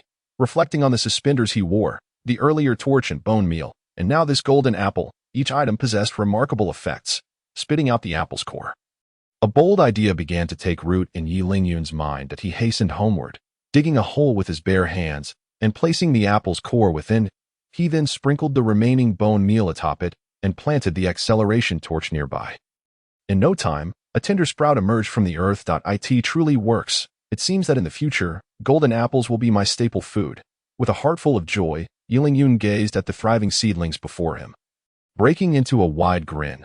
Moreover, with the acquisition of the golden apple, a boon that could enhance his resistance, he felt confident that he could stride forward without any significant issues. Days swiftly passed, and the once diminutive saplings had transformed into towering trees, their branches adorned not only with red apples, but also a considerable number of golden ones. Yet, what Yi Lingyun valued most was the enchanted golden apple, which radiated a peculiar glow.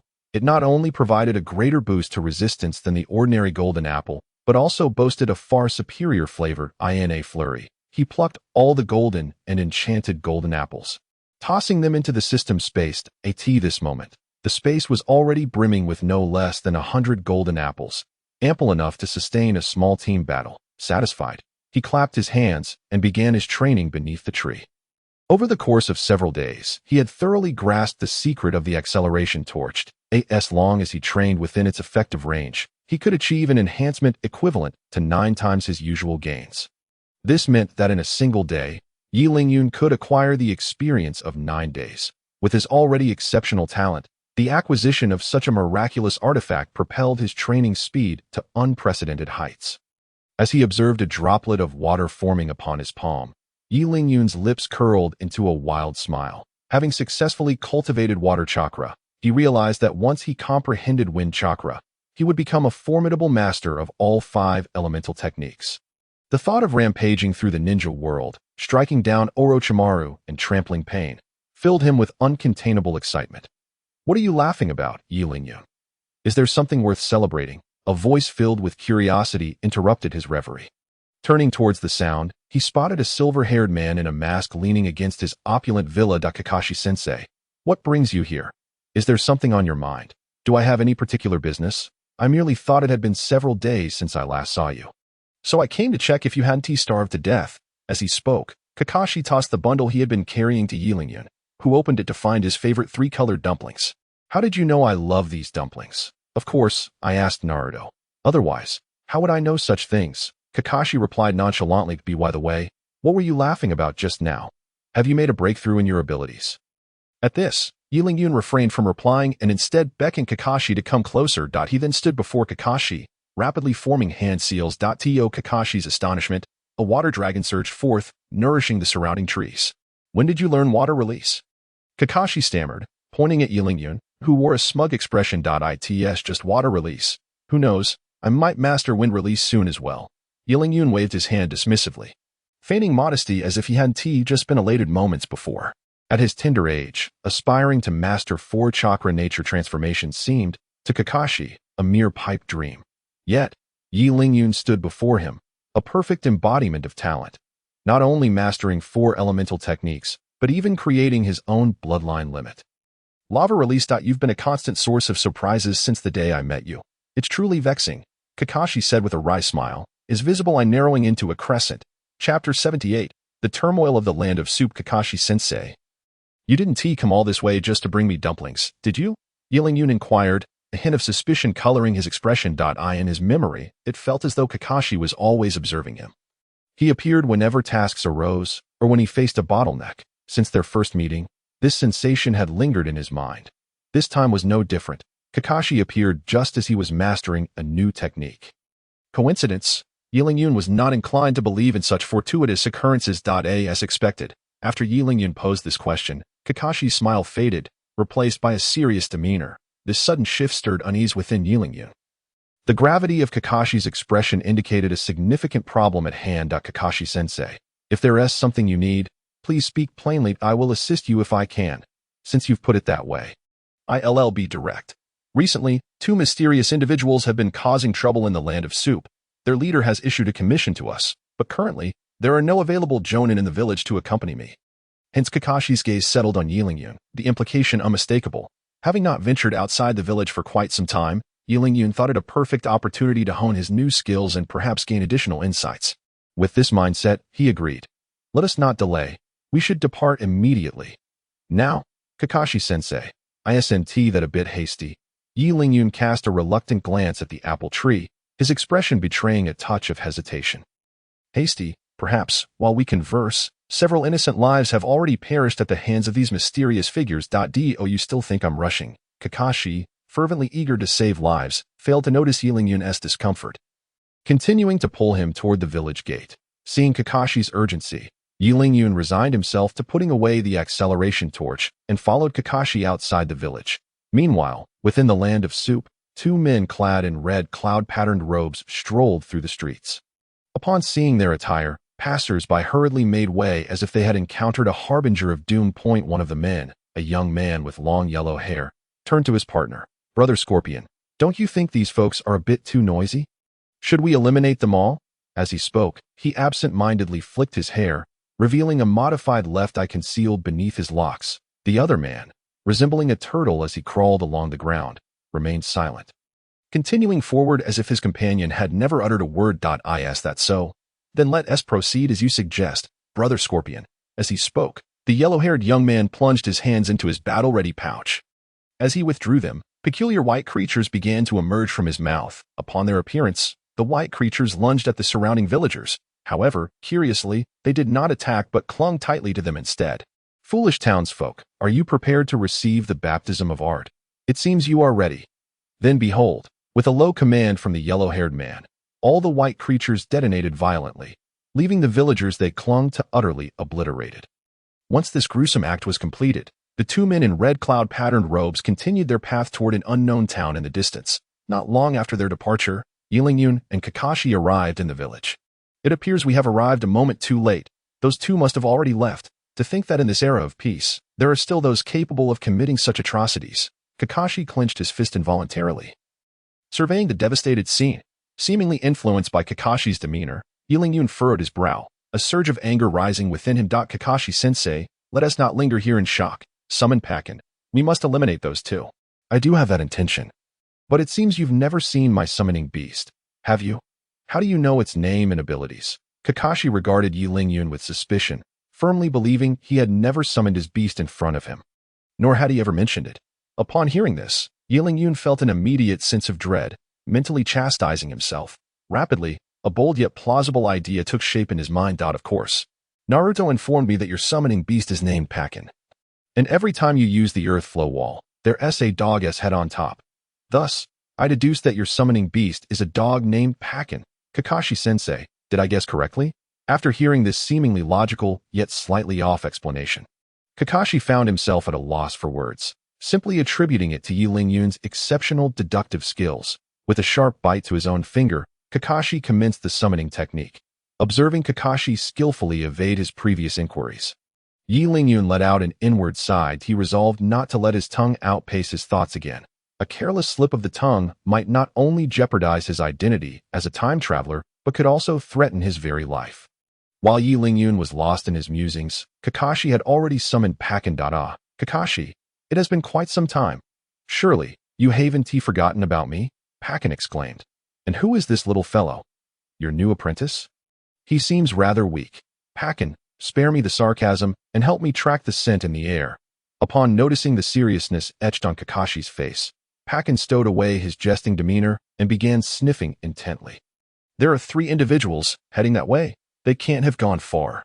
After a brief search of the ground, Pakin lifted his paw and pointed in a certain direction. 3 people, Kakashi and Yilingyun exchanged puzzled glances. As their information had indicated only 2 individuals, seeing the duo's confusion, Pakin emitted a disdainful snort.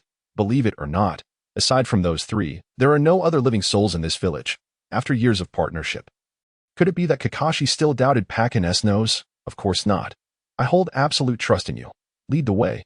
Let us confront these 3 murderers. With Kakashi's decision made, Pakin guided the 2 towards the distant village. Chapter 79. The artistic duo in the capital of the land of soup. 2 figures donned in red cloud-patterned cloaks walked side by side.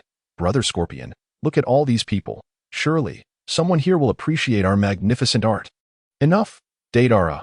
We are here to carry out a mission. The low, grave voice emanating from the cloud-patterned cloak silenced Deidara, yet his excitement only grew. Then how about we use our art to accomplish the task? As you wish, but remember to gather here on time. I will not wait for you. Understood. I will definitely not be late. With that, Deidara flicked his long hair and began to expel clay from his palms. A colossal bird, sculpted from clay, emerged before them. Poor little ants, prepare to experience my art. Standing atop the giant bird, Deidara ascended into the air amidst the astonished gazes of the crowd, seeing his partner take action. Scorpion began to showcase his own unique artistry. As his mouth slowly opened, a barrage of poisonous needles erupted forth. Where the needles struck, cries of anguish and pleas for mercy filled the air. Leaving behind a grim tableau of lifeless bodies, the few resilient passers-by managed to withstand the poison and cling to life. But soon, several white spiders descended from the sky, clinging to the survivors. Before they could comprehend the unfolding chaos, a resounding shout from above signaled their demise, reducing the once vibrant village to a desolate wasteland. Before long, the village lay in ruins, having succumbed to devastation, while the 2 reveled in their artistic displays. Yilingyun and Kakashi, guided by Pakin, finally arrived at the village. The sight of the ravaged landscape brought pain to Kakashi's heart, conjuring memories of the brutality of war, his eyes now aflame with killing intent. Have we arrived too late? What manner of heartless individual could commit such atrocities? Pakin, can you still track their whereabouts? They have not left. I can still scent their presence, just beyond the village. Yilingyun. Let us move. Perhaps we can save more lives. As they surveyed the grim scene around them, Yilingyun harbored suspicions, though whether they were accurate remained uncertain. With a promise, Yilingyun followed Kakashi toward the other side of the village. At the village's end, they finally encountered the architects of the slaughter. The 2 figures in red cloaks recognized their presence and ceased their actions, turning to face the 2 leaf village ninjas adorned with forehead protectors. Brother Scorpion, it appears these 2 have come to thwart our mission. Then let us eliminate them. Scorpion's eyes narrowed slightly, his voice laced with a chilling undertone. The few villagers kneeling and pleading for mercy saw Kakashi and Yilingyun, and hope flickered in their eyes as they crawled toward them in tears. A white tail shot forth from behind Scorpion, ruthlessly piercing through the chest of the pleading villagers. I did not grant you permission to leave. The icy tone dripped with murderous intent, sending a chill down Yilingyun's spine. Indeed, the attire and distinct features left no doubt. They were members of the Akatsuki's artistic duo, Deidara and Scorpion. Why was it that he encountered this organization wherever he went? Yilingyun's thoughts raced with frustration. He had no desire to confront this organization of elite-level shinobi so soon, while an eventual confrontation was inevitable. He had hoped to bide his time and grow stronger, only to find that even this simple wish was beyond his reach. Though Kakashi did not recognize the 2, he was all too familiar with their garb. Are you 2 teammates of Itachi? Why are you destroying this village? At the mention of Uchiha Itachi's name, Deidara's expression soured, and he glared at Kakashi with gritted teeth. You know Itachi? Indeed, that traitor fled from your village. Am I not correct? Copy Ninja Kakashi? As the 2 exchanged words, the ever-punctual Scorpion grew impatient. Deidara, stop wasting time with him. Let us complete our task swiftly. I do not wish to keep the leader waiting. Of course, Brother Scorpion. You can just sit back and admire how I eliminate these 2 insignificant foes with my art. With a slight nod, Scorpion stepped aside to watch, unperturbed by the notion that Deidara could take on two opponents simultaneously. Deidara plunged his hands into his supply pouch, his palms once again unleashing clay. You two should open your eyes wide. Such art is a rarity. As he spoke, two white clay figures materialized from thin air. Poor mortals, prepare to accept the baptism of art. As Deidara's declaration echoed, the two clay figures charged at Yi Lingyun and Kakashi. Be cautious, those things might explode. Nodding slightly, Yi Lingyun was aware, even without Kakashi's warning, that the clay figures would indeed detonate and were under the control of Deidara's earth jutsu. Coincidentally, both he and Kakashi were adept at lightning-style techniques, perfectly suited to counter Deidara's earth-based abilities. However, Kakashi appeared oblivious to this fact and found himself embroiled in a fierce battle against the clay figures, which were immune to physical attacks. In contrast, Yi Lingyun infused his magic blade, Qianren, with lightning chakra and swung toward the oncoming clay figure. In a single swift motion, he cleaved the clay being in two, leaving no indication of a struggle. This spectacle left not only Deidara, who was controlling the clay figures, awestruck, but also drew a glimmer of interest from Scorpion, who observed from the sidelines. Only two types of individuals could so effortlessly dismantle Deidara's assault, either a master of lightning techniques or someone privy to pertinent information. The young boy before him certainly did not seem like a prophet. Thus, the only conclusion was that he was a ninja specializing in lightning techniques, a fact that made his ability to dismantle the clay figures all the more remarkable. Chapter 80. The third puppet. What they did not realize was that Yi Lingyun not only practiced lightning techniques, but was also fully aware of their complete profiles. Observing Kakashi being overwhelmed by the clay figures, Yi Lingyun prepared to assist. However, Scorpion, who had been watching, stepped in front of him. Do you wish to help? Then let me pass this test first. However, Yi Lingyun showed no intention of engaging in combat.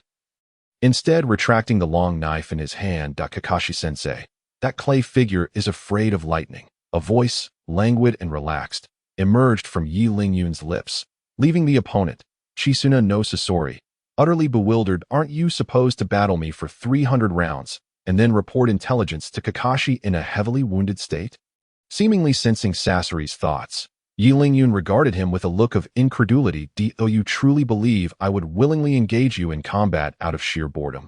Meanwhile, Kakashi, engaged in a fierce struggle with the clay figure, immediately unleashed his signature technique, Raikiri. Upon hearing the warning. On the opposing side, Deidara sensed that something was amiss, and the thought of detonating the clay figure surged in his mind. With a sharp shout, the clay figure's body began to swell dramatically, transforming into a blinding flash of light accompanied by a tremendous explosion. The colossal shockwave not only inflicted damage upon Kakashi and Deidara but also affected Yi Lingyun and Sasori to a considerable degree. Deidara, what in the world are you doing? Do you intend to blow me up as well? In the midst of the thick fog, Sasori's voice resonated with fury, clearly displeased with Deidara's sudden detonation. Brother Sasori, I didn't intend to blow it up so soon, but that brat has already revealed its weakness. If I don't detonate it now, Kakashi will exploit it. Fine, you should just stay back and provide support. I'll handle these too.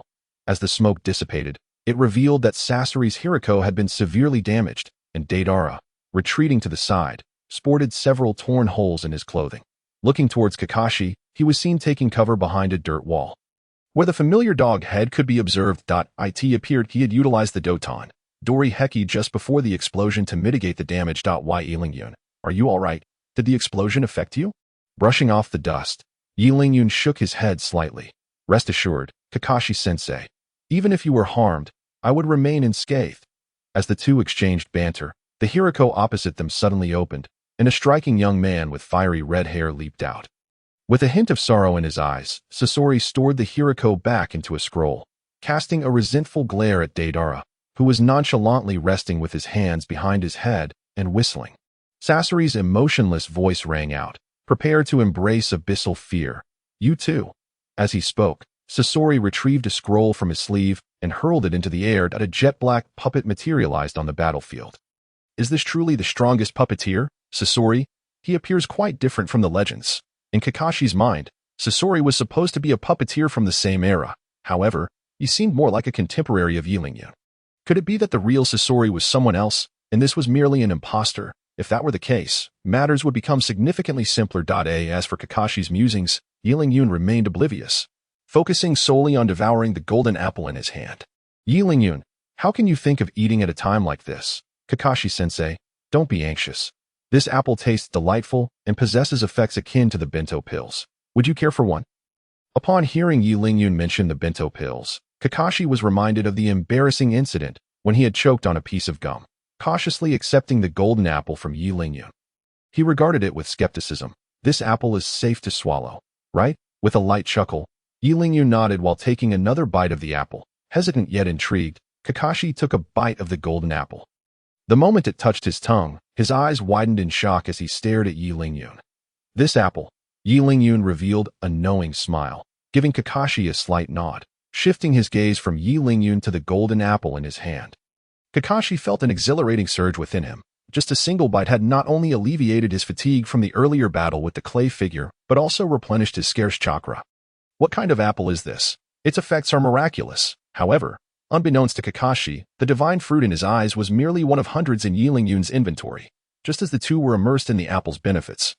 Sasori noticed their actions and let out a derisive snort. At a time like this, you're still preoccupied with eating apples. It seems you both are tired of living. He then commanded his puppet, the third Kazekage, to advance towards them. As it approached, the right elbow of the puppet suddenly split open, revealing a gleaming, oversized blade. Yet, it seemed Kakashi and Yi Lingyun had anticipated this, as they instinctively crouched down. Oh no, the apple has fallen. We mustn't waste it. The massive blade whistled through the air, narrowly missing the two and nearly cleaving them in half. Beside them, Deidara cast a puzzled glance. Sasori, are you holding back? Why not just eliminate them? Suddenly, Deidara appeared to have an epiphany, slapping his thigh. I see. Brother Sasori, you want them to experience ultimate art before sending them on their way, right? Truly, you think ahead. Hearing Deidara's so-called astute analysis, Sasori felt an urge to spit blood in frustration. What do you mean I'm holding back? They merely dodged the attack by a hair's breadth, allowing them to experience ultimate art. It would be good if they didn't turn me into an art exhibit. After just one dodge, Sasori had already discerned that the two before him were exceptional. Years of experience had honed his ability to read people, far surpassing the simplistic musings of someone like Deidara, who only knew how to shout. Chapter 81. Maneuvering. Despite recognizing the extraordinary abilities of the two, Sasori had no intention of relenting. He continued to direct the third Kazekage puppet toward them. Although he had underestimated their strength, he retained a trump card. Once that ultimate technique was unleashed, no one within sight could hope to defeat him. As the acknowledged strongest puppeteer, Sasori had the prowess to back his confidence. Watching the puppet charge again, Yi Lingyun and Kakashi set aside their initial dismissiveness and prepared to confront the formidable creation of the greatest Kazekage. At that moment, the puppet's right hand brandished a brilliant blade, while its left hand summoned countless subordinates through seals on its arm. Both the left and right weapons exuded immense power. Aware of the threat, Yi Lingyun refrained from confronting it head-on, but Kakashi, unaware, chose to shield himself with Doton Dori Heki against the dual onslaught of the third Kazekage. After rolling to avoid the attack, Yi Lingyun admired Kakashi's bravery and gave him a thumbs up. Kakashi-sensei, you are incredibly courageous. Your junior, Yi Lingyun, admires you. Just as Yi Lingyun anticipated, Kakashi was still puzzled as to why Yi Lingyun wasn't taking cover behind the earth wall when the weapons collided with it. Shattering it to pieces, the force sent Kakashi flying to the side. Observing this, Yi Lingyun hurriedly approached and handed him another golden apple. Kakashi-sensei, take a moment to rest. I'll hold them off. I was careless just now and didn't dodge. All right, I understand. Just eat the fruit. Kakashi weakly accepted the golden apple, opening his mouth to take a bite. As the juice flowed into his mouth, his previously dull gaze regained clarity, seeing Kakashi's condition improve. Yi Lingyun stood up, ready to face the third Kazekage puppet head. On. Yi Lingyun, be careful. That thing is immensely powerful. Before them stood an immensely powerful duo of artists, while behind lay Kakashi, barely hanging on. At this moment, Yi Lingyun found himself in a predicament, torn between two formidable forces. After taking a deep breath, he began to stride towards the third puppet. What do you intend to do, you little brat? Your team leader has already been knocked down. You can't possibly think you can take on 3 opponents alone. In response to the derision from his adversaries, Yi Lingyun slowly removed the combat power detector from his left eye. I truly have no means to deal with you. Through his earlier reconnaissance, he had already discerned the combat power indices of the two. Deidara had 18,000, while the Scorpion of the Red Sand boasted 26,000. This was without revealing their trump cards. Otherwise, they could easily surpass 50,000. Rubbing his temples, a slight smile crept onto Yi Lingyun's lips. This is the high-stakes game I wish to engage in. Only by clashing with such formidable opponents could he rapidly enhance his strength and break through his limitations. Drawing the demon blade Qianren from his waist, Yi Lingyun infused it with lightning chakra. He was not only confronting the third puppet controlled by the Scorpion of the Red Sand, but also had to contend with Deidara's intermittent sneak attacks. Thus, preemptively imbuing his weapon with an attribute would not only guard against Deidara, but also effectively amplify his offensive capabilities. As he advanced toward the third puppet, his pace quickened with each step closer. "You little brat, are you courting death?" As Yi Lingyun pressed on, the Scorpion of the Red Sand commanded the puppet to initiate a new wave of assault. First came a sweeping strike from the giant blade, followed by a heavy punch from the mechanical arm, and even the puppet's mouth unleashed a barrage of steel needles. An array of relentless techniques poured forth. Had Yi Lingyun not been privy to the puppet's capabilities beforehand, he might have indeed fallen into their trap. Watching Yi Lingyun deftly evade the puppet's attacks, Deidara's hands began to tremble involuntarily. With a swift motion, Yi Lingyun deflected the giant blade's trajectory, utilizing the impact from weapon collisions to evade the mechanical arm's assault, followed by erecting an earthen wall to block the poisonous needles spewing from the puppet's mouth. This battle was nothing short of a spectacular artistic performance. This was true art. Just as Deidara remarked, Yi Lingyun was skillfully responding to the puppet's various attacks, leveraging his agility to dance around the puppet. Even teasingly scratching it with his lightning blade, as the puppet accumulated more and more wounds.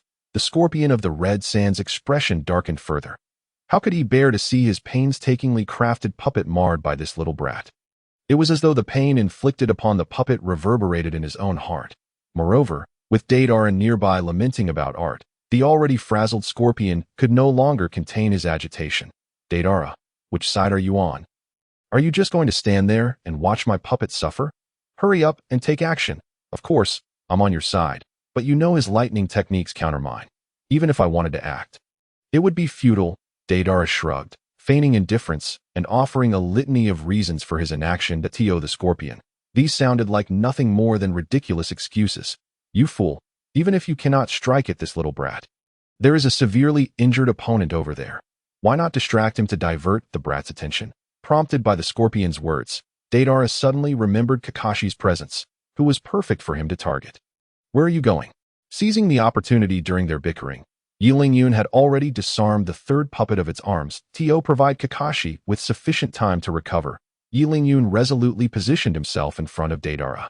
"You little brat, how dare you damage my puppet like this?" The Scorpion of the Red Sand, infuriated, began to command the puppet to unleash poisonous needles at Yi Lingyun, completely disregarding Deidara, who was also within the attack radius. "Hey, Scorpion, I'm still here. Don't be so hasty with your big moves." Ignoring Deidara's frantic pleas, the puppet continued to launch poisonous needles. After all, he had the antidote on hand. If that guy were to be accidentally harmed, it would only amount to minor injuries. As the poisonous needles hurtled toward him, Yi Lingyun utilized the Flying Thunder God technique he had previously inscribed on Kakashi to evade the assault, leaving Deidara alone to face the onslaught of needles. However, Deidara was no pushover. Seeing that the Scorpion refused to relent, he decided to conjure a giant bird to escape. Chapter 82. Counterattack. Watching Deidara ascend into the sky, the Scorpion of the Red Sand let out a sigh of disappointment. If given the chance, he would have relished in seeing Deidara suffer a little. However, since he had already evaded the attack, there was no need to continue pursuing him, especially with two troublesome foes still at large. "Deidara, as you disrupt them from the skies, I'll take this opportunity to deal with those two annoying pests." "No problem, Scorpion. You can count on me for this minor task." Before the matter escalated further, Deidara clearly understood the gravity of the situation and agreed to the Scorpion's proposal, redirecting his attention to Yi Lingyun and Kakashi.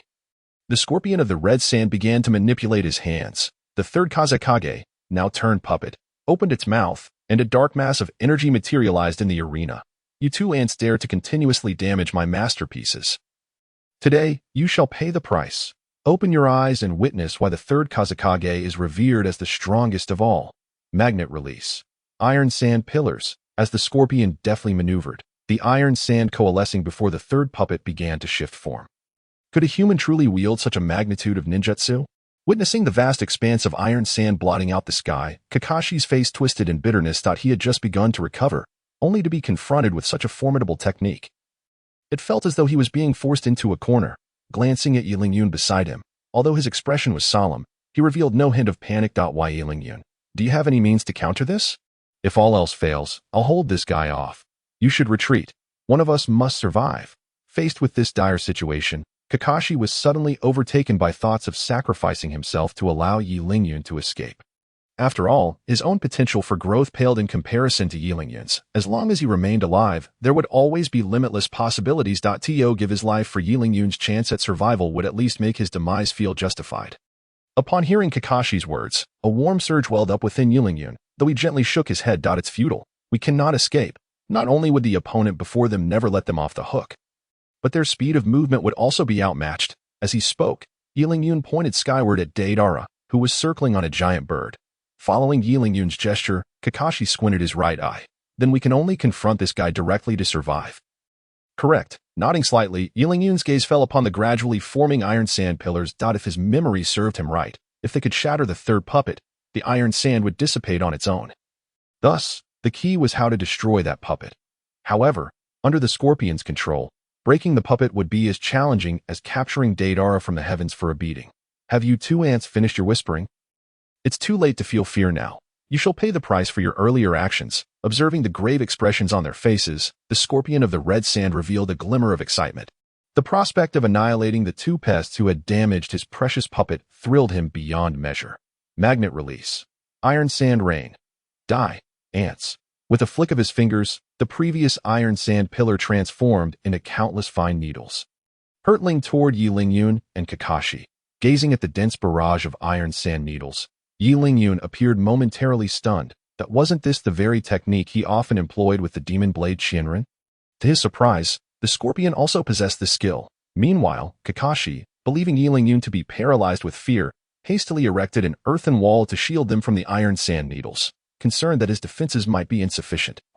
He constructed several more walls, encasing them on all sides, creating the appearance of a massive earthen block. Suddenly, darkness enveloped him, startling even Yilingyun. Kakashi-sensei, what are you doing?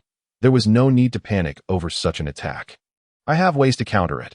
If you can counter it, why didn't you say so earlier, standing there like a fool? I thought you were stunned with fear. Oh, never mind. Never mind. Just right. I wanted to consult you about a strategy. I've thought of a way to defeat that puppet. As soon as the words left his mouth, Kakashi's interest was instantly piqued. He was practically eager to perk up both ears and lean in closer to Yilingyun's lips. Observing Kakashi inching ever closer, Yilingyun took a step back in disdain. Kakashi-sensei, even if you wish to hear the strategy, there's no need to be like this. Standing a bit farther away won't hinder your ability to listen. Realizing he had made a fool of himself, Kakashi awkwardly straightened up. It's just that I was afraid I might not catch everything clearly. If I miss something, that could lead to trouble. Wouldn't you agree? All right. Just stay there and listen to what I have to say. Remember, don't get too close. Thus, the two began to devise their tactics under the protection of the earthen wall. So it turns out, severing the chakra threads attached to the puppet can indeed halt its control over the puppet. Upon hearing Yilingyun's explanation, Kakashi was struck with enlightenment. He hadn't anticipated that the method to defeat the puppet would be so straightforward. However, let me take on the role of bait.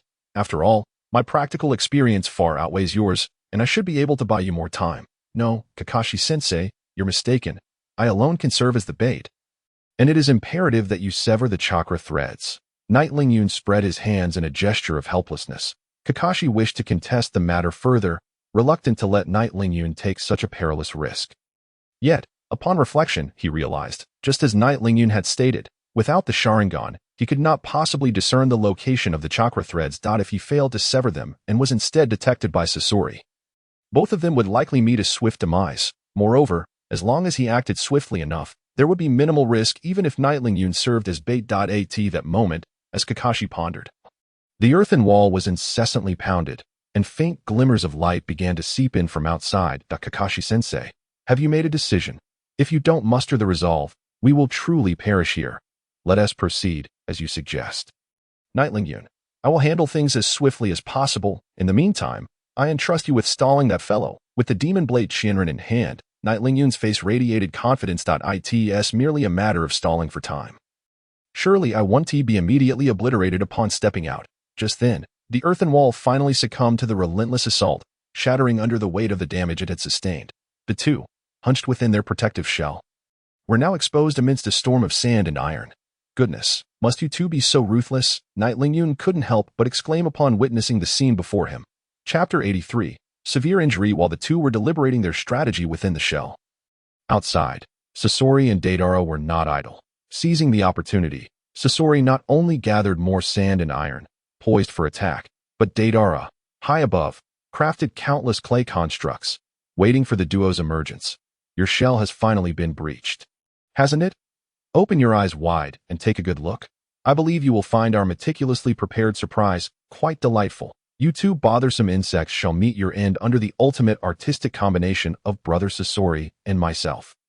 As he surveyed the village, the entire area was littered with clay bombs, the pressure mounting upon Night Lingyun and his companion. Night Lingyun, perhaps we should join forces to break through, with so many traps.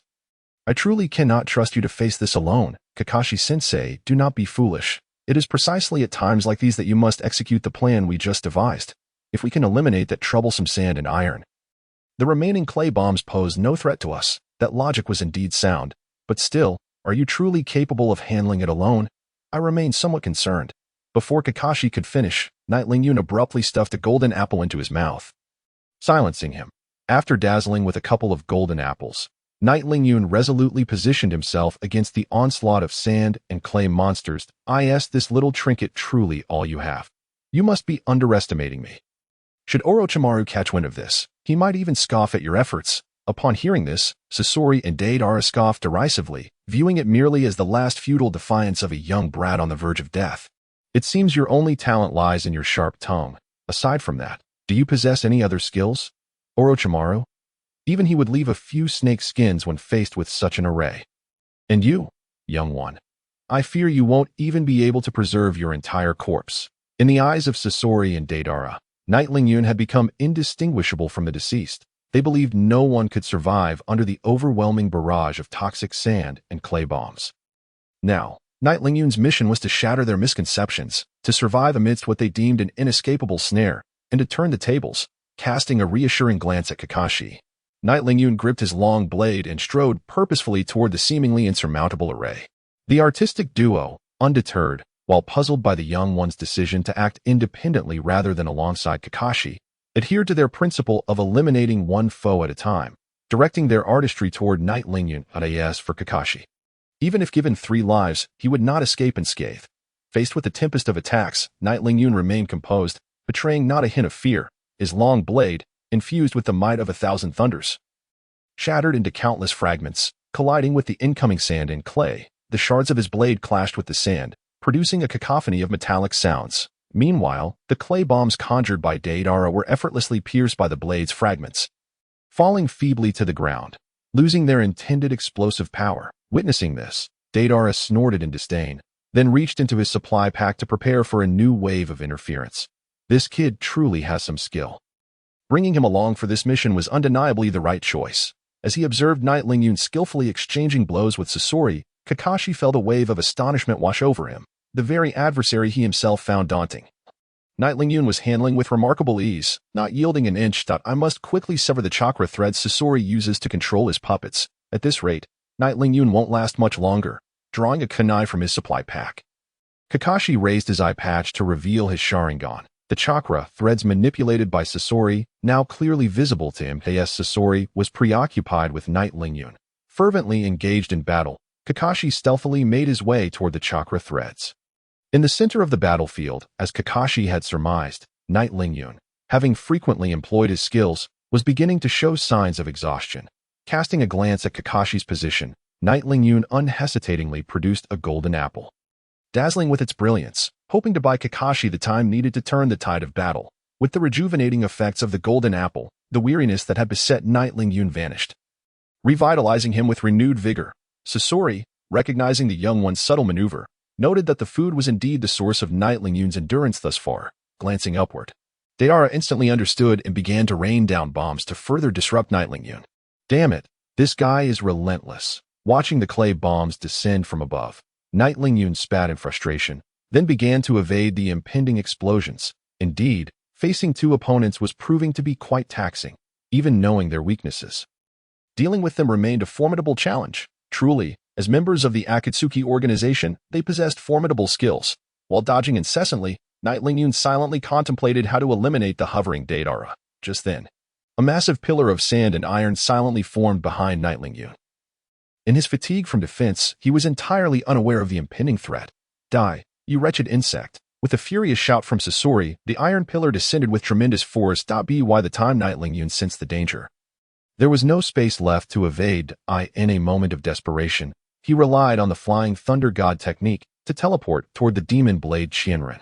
Though this meant facing the iron spike head-on, it was preferable to being crushed beneath the pillared. As the iron pillar crashed down, Knight Lingyun found himself in the most densely packed area of the iron spikes. The moment he materialized, countless fine needles pierced into his body, numerous small wounds blossoming across him. Isn't a swift kill more straightforward? Do you truly wish to endure a bit of suffering first? Then let it be as you desire. As Knight Lingyun finally sustained injuries, a glimmer of delight flickered across the face of the scorpion of the red sand, as if the demise of Knight Lingyun had become an inevitable fate. Scorpion, be careful. From high above, Deidara's anxious voice rang out, and before the scorpion of the red sand could react, a kunai infused with chakra sliced through the air before him. Right here, this is the key to your control over the puppets. Just as Knight Lingyun found himself in a perilous situation, Kakashi seized the moment when the scorpion of the red sand let down his guard, wielding the kunai to sever the chakra threads connecting the scorpion to the third puppet.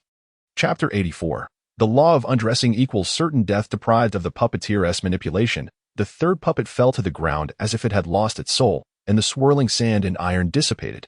You scoundrel! The scorpion of the red sand, having lost his link to the puppets, was filled with fury and swung his fist at Kakashi. However, a puppeteer without puppets was remarkably weakened. Kakashi effortlessly dodged the blow and delivered a kick that sent the scorpion flying. After resolving the immediate threat, Kakashi hurried to Knight Lingyun's side, supporting him as he teetered on the brink of collapse. Knight Lingyun, are you all right? Can you hold on? Do I look like I'm fine? Kakashi-sensei. With great effort, Knight Lingyun managed a faint, bitter smile before collapsing to the ground. His body was riddled with countless pinpricks, and even his overalls were left in tatters, coupled with the onset of the potent toxins within the sand and iron needles. Knight Lingyun appeared even more feeble. Were it not for the resilience conferred by the golden apple and the life-restoring properties of his overalls, he might have met his end at the hands of the scorpion of the red sand. Struggling to retrieve the enchanted golden apple, Knight Lingyun opened his mouth slightly and took a bite. Kakashi-sensei, I need a little more time to recover. During this period, I leave it to you. No problem. Without that puppet's interference, I can certainly handle the two of them. Please, Kakashi-sensei, just hold them off and refrain from killing them. What a joke. To deal with these two artists, given our current strength, even if I and Kakashi had 2 lives each, it wouldn't be enough to face them. Kakashi was unaware of the true extent of their abilities, but as a transmigrator, Knight Lingyun was well aware that these two artists still had their trump cards unrevealed. Although he still had summoning techniques as a fallback, he had come out only for training. Summoning help at the first sight of trouble would defeat the purpose of the exercise. Moreover, the unpredictability of the summoning technique was another source of concern. He feared summoning someone too weak, or worse, summoning a formidable antagonist who would eliminate him. Thus, the best strategy was for Kakashi to restrain the two until he could regain his strength, and then work together to force them back.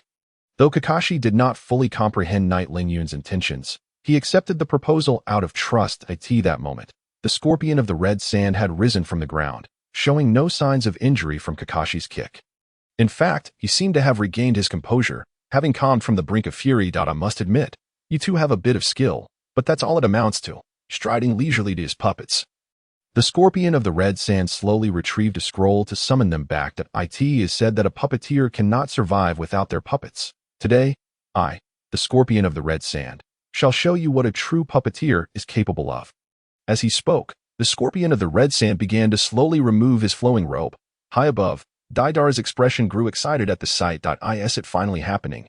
I can hardly wait to witness the true form of scorpion. The strongest puppeteer. As the scorpion prepared to undress, Knight Lingyun narrowed his eyes. Must he truly unleash his full power against us? Then I shall have to gamble on summoning. according to the law of undressing equating to certain death. As soon as he shed his flowing robe, his demise would be assured. Fixating intently on the scorpion's hands as he prepared to remove his garment, Knight Lingyun resolved to summon immediately once the robe touched the ground. Suddenly, however, the scorpion halted his movements, his expression darkening. Consider yourselves fortunate this time. The next time we meet will be your end, casting a resentful glare at Knight Lingyun and Kakashi. The scorpion turned to board the immense bird that Deidara had landed upon. On the giant bird, Deidara sighed wistfully. What a pity. We were so close to witnessing Scorpion's ultimate art once more. Ah, to the Leaf Village. This is a farewell gift. Do not forget me. With that, as the giant bird took flight, a multitude of clay bombs rained down. Before Knight Lingyun and Kakashi could react, Deidara's command signaled a detonation, causing all remaining bombs to explode. A thick cloud of smoke engulfed the area, and the entire village was reduced to rubble. Beneath the debris, a half-circular slab of obsidian stood firm. As the explosion subsided, the half-moon-shaped black stone slowly opened, revealing Knight Lingyun and Kakashi within. That was truly perilous. Had it not been for you, Knight Lingyun, using lava as a barrier, we might have perished. It was only thanks to your quick thinking, Kakashi-sensei, solidifying the lava with water that we survived. The two shared a relieved smile, engaging in light banter. However, after their moment of levity, Kakashi's expression turned serious once more. Why would they target such a village with their strength, and why did they suddenly retreat? It's utterly baffling. Furthermore, judging by their attire, they appeared to belong to the same organization as Uchiha Itachi, who possessed such power to gather these S-rank criminals together. Who knows? It's not something easily clarified. Knight Lingyun shrugged, feigning ignorance. After all, the scorpion had been on the verge of undressing. It couldn't possibly be a sudden act of kindness to spare them. Only the leader of the Akatsuki could have the ability to compel such a hasty retreat. Fortunately, they had withdrawn. Otherwise, if pushed to desperation, summoning would have left no one alive. That leader not only saved the two of them, but also spared his own subordinates. Knight Lingyun, how is your recovery coming along? I'm almost ready. Kakashi-sensei, do you have any further plans? Not at the moment. However, since they have departed, it is time for us to return to the Leaf. Casting a deep glance at the ruins before him, Kakashi adjusted his eye mask and retrieved a book titled Ika Ika Paradise from behind him. After acknowledging with a nod, the two set off on their journey back to the Leaf. In the Hokage's office of the Leaf Village. What? You mean to say that the two villages of the Land of Soup have been reduced to ruins? And neither you nor Knight Lingyun could apprehend those two perpetrators? Upon hearing Kakashi's account, Tsunade, seated in her chair, could not help but exclaim in astonishment.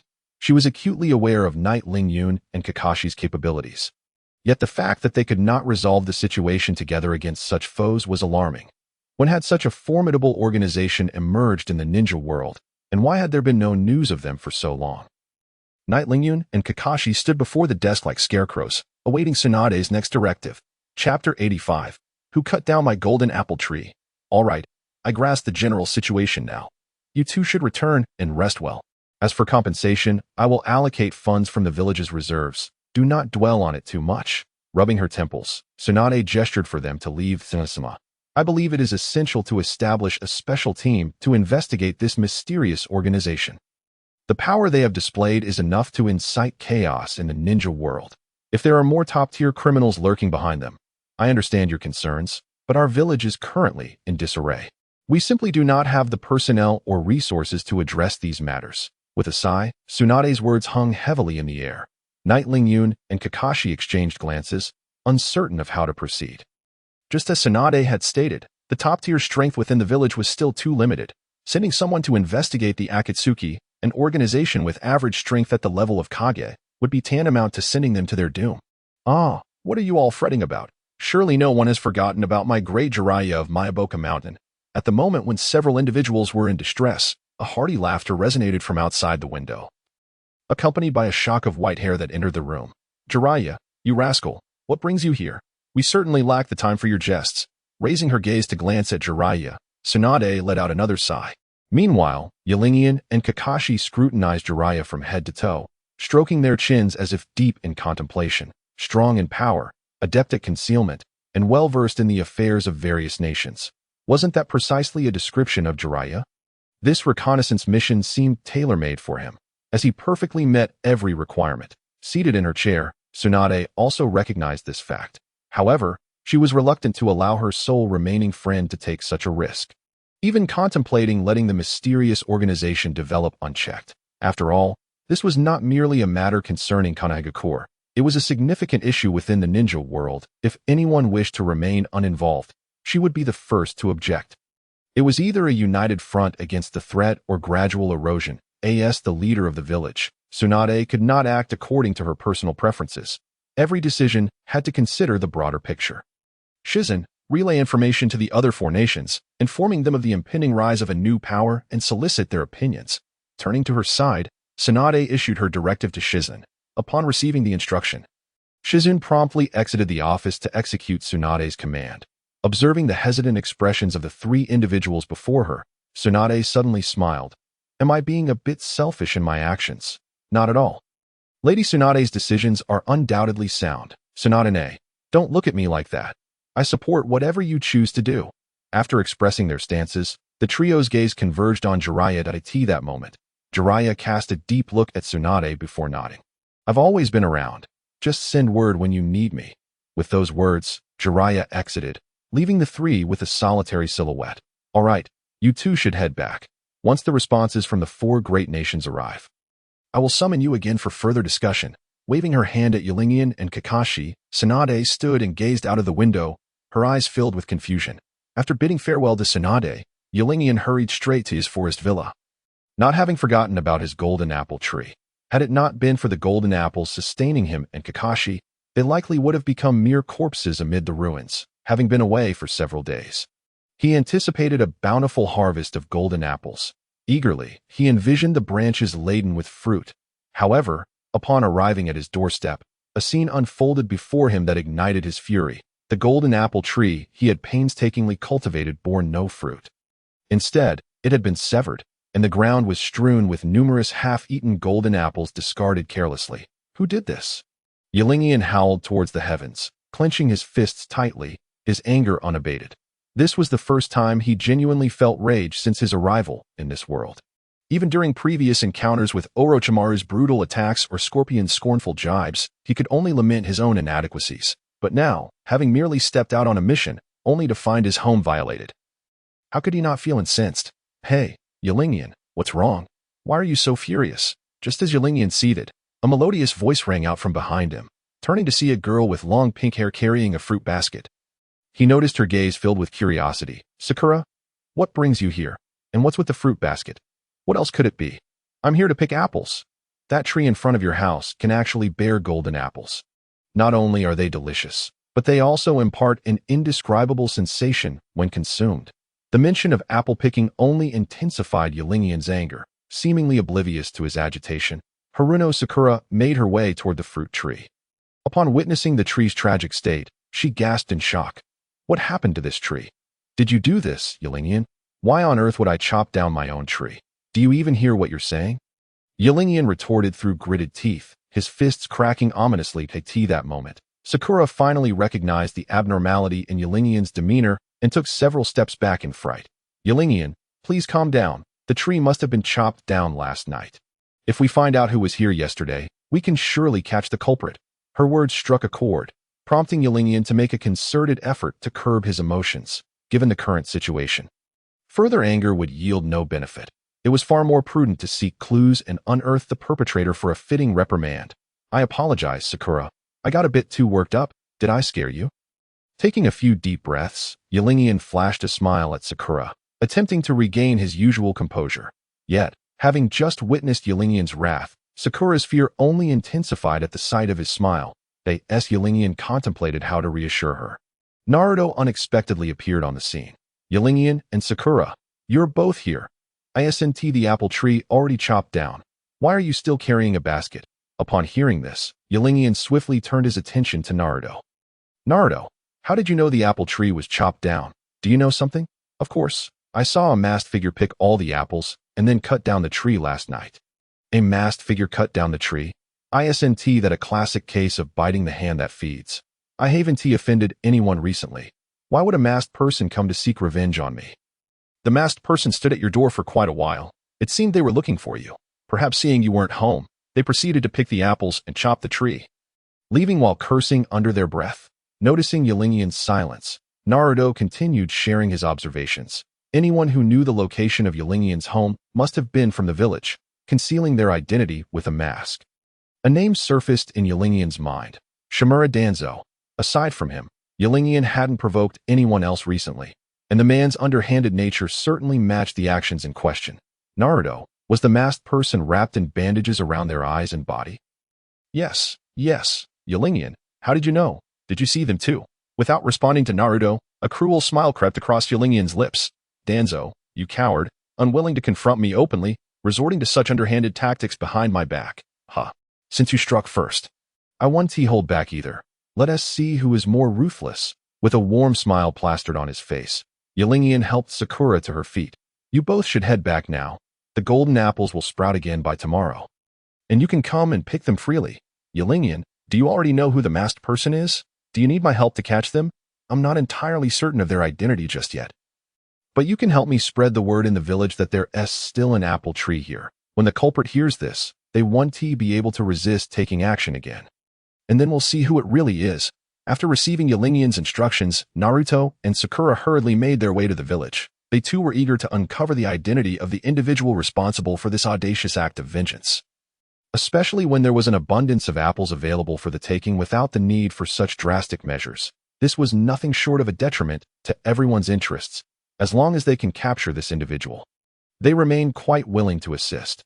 After the two departed, Ylingian was left alone before the grand villa nestled in the forest. Observing the half-remaining fruit trees, Ylingian, in a desperate attempt to expedite their growth, took out 2 acceleration torches and planted them around the tree trunks. Although the bone powder was no longer available, the effects of the acceleration torches should not be underestimated, with a time flow rate of 99 times. The golden apples on the ground began to rot at a visibly rapid pace. Before long, the seeds buried in the soil had already taken root and sprouted, yet the bare tree trunks remained utterly still, as if the accelerated time had no effect on them whatsoever. Witnessing this scene, Ylingian felt an acute pang of sorrow. A strategic resource, golden apples could save a life in critical moments. It was unexpected that the cunning Danzo would sacrifice such a treasure out of spite. It seemed that cultivating more fruit trees in the short term was impossible. Henceforth, they would have to rely on their stock to get by. With a soft sigh, Ylingian buried the traps he had exchanged for in recent days around the tree trunks. Now it remained to be seen whether Danzo would dare to cause trouble again.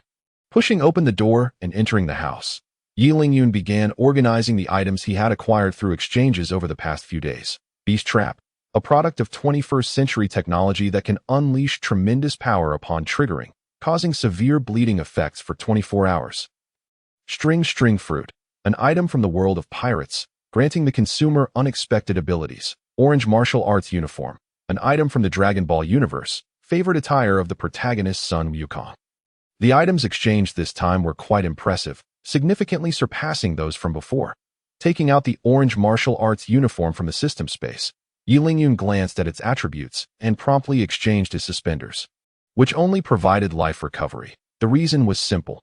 Although the Orange Martial Arts uniform lacked any peculiar enchantments, one of its passive abilities far exceeded all attributes of the suspenders. Indomitable, can remove all negative states when in a near-death condition, becoming immune to all damage for 3 seconds, cooldown time of 24 hours. That wasn't this equivalent to a daily 3-second invincibility. This passive effect was certainly more formidable than any fire enhancement or damage absorption. Not to mention any additional bonuses, this alone was enough to entice Ylingian. After a flurry of activity, a wave of hunger washed over him. He casually pulled out the devil fruit he had just organized and took a hearty bite. Ugh, what is this? It looks quite appealing, yet it tastes so foul. With a face full of disdain, he tossed it aside, not forgetting to spit a few times. Only after consuming 2 golden apples did the bitter taste in his mouth begin to fade. Eyeing the devil fruit beside him, Ylingian suppressed the urge to kick it and began to explore its functions. String Fruit. Expired grants the consumer the ability to freely manipulate strings. Manipulating strings. What a ridiculous ability. Does this mean I'm to become Spider-Man? Tentatively mimicking the action of shooting webbing. A thin line indeed shot forth from his wrist, but it did not adhere to the wall like webbing. Instead, it pierced through the wall and extended outside. What on earth? A single line managed to pierce through my wall. Although this fruit tasted terrible, it seemed to possess some utility, with a spark of mischief igniting within him. Yilin, amidst a series of sinister chuckles, hung the half-eaten devil fruit on a newly sprouted branch. After completing this task, darkness had already enveloped the sky. While Yilin leaned against his window, his gaze fixed intently on the location of the fruit trees. I shall see if that old rogue Tuanzo dares to wreak havoc on my fruit trees again. Uncertain how much time had passed, as Yilin began to drift into a slumber. A rustling sound caught his attention. In the moonlight, a shadowy figure stealthily approached the fruit trees. Observing the flickering flames, the intruder visibly relaxed and then darted into the nearby bushes. All of this was captured by Yilin watchful eyes. A slight smile curling at the corners of his mouth. It seems Naruto is even more anxious to catch this rogue than I am. Truly a good friend.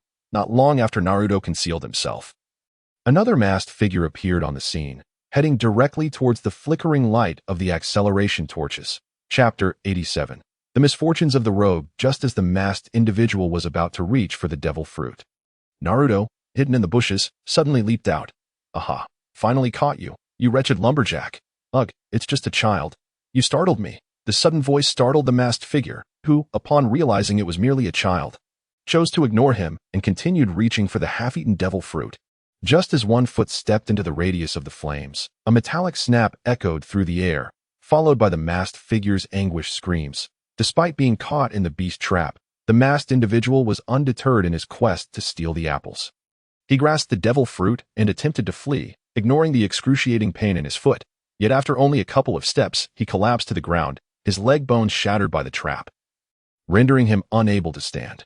Seeing this, Yilin seized the moment to step forward. You, having plucked the apple is one thing, but you even dared to cut down my tree, and to add insult to injury. Who gave you the audacity to return to the scene of your crime? Was it Orochimaru?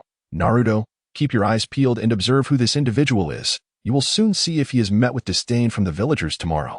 Hearing this ominous prediction, the masked figure clutched his mask and began to crawl backward, desperately holding on to the half-eaten devil fruit. As Yilin advanced, the masked figure, in a moment of desperation, let out a whistle. With the sound of the whistle, a mysterious individual donned in an unusual mask appeared, lifting the crippled masked man before vanishing into the night. You scoundrel, don't run. Eager to catch the thief, Naruto immediately pursued, but was halted by Yilin. Why are you stopping me? Are you just going to watch them escape? He just stole such a beautiful fruit. Calm down, Naruto. That fruit is merely a decorative item. It has no effect whatsoever, and that fellow just had his leg caught in a trap. Even if he escapes, he won't recover anytime soon. Tomorrow, keep an eye out on the streets. If anyone is limping, or if someone who usually appears suddenly goes missing, then he is the masked man from just now. Nodding in a somewhat understanding manner, Naruto let out a long, drawn-out "oh."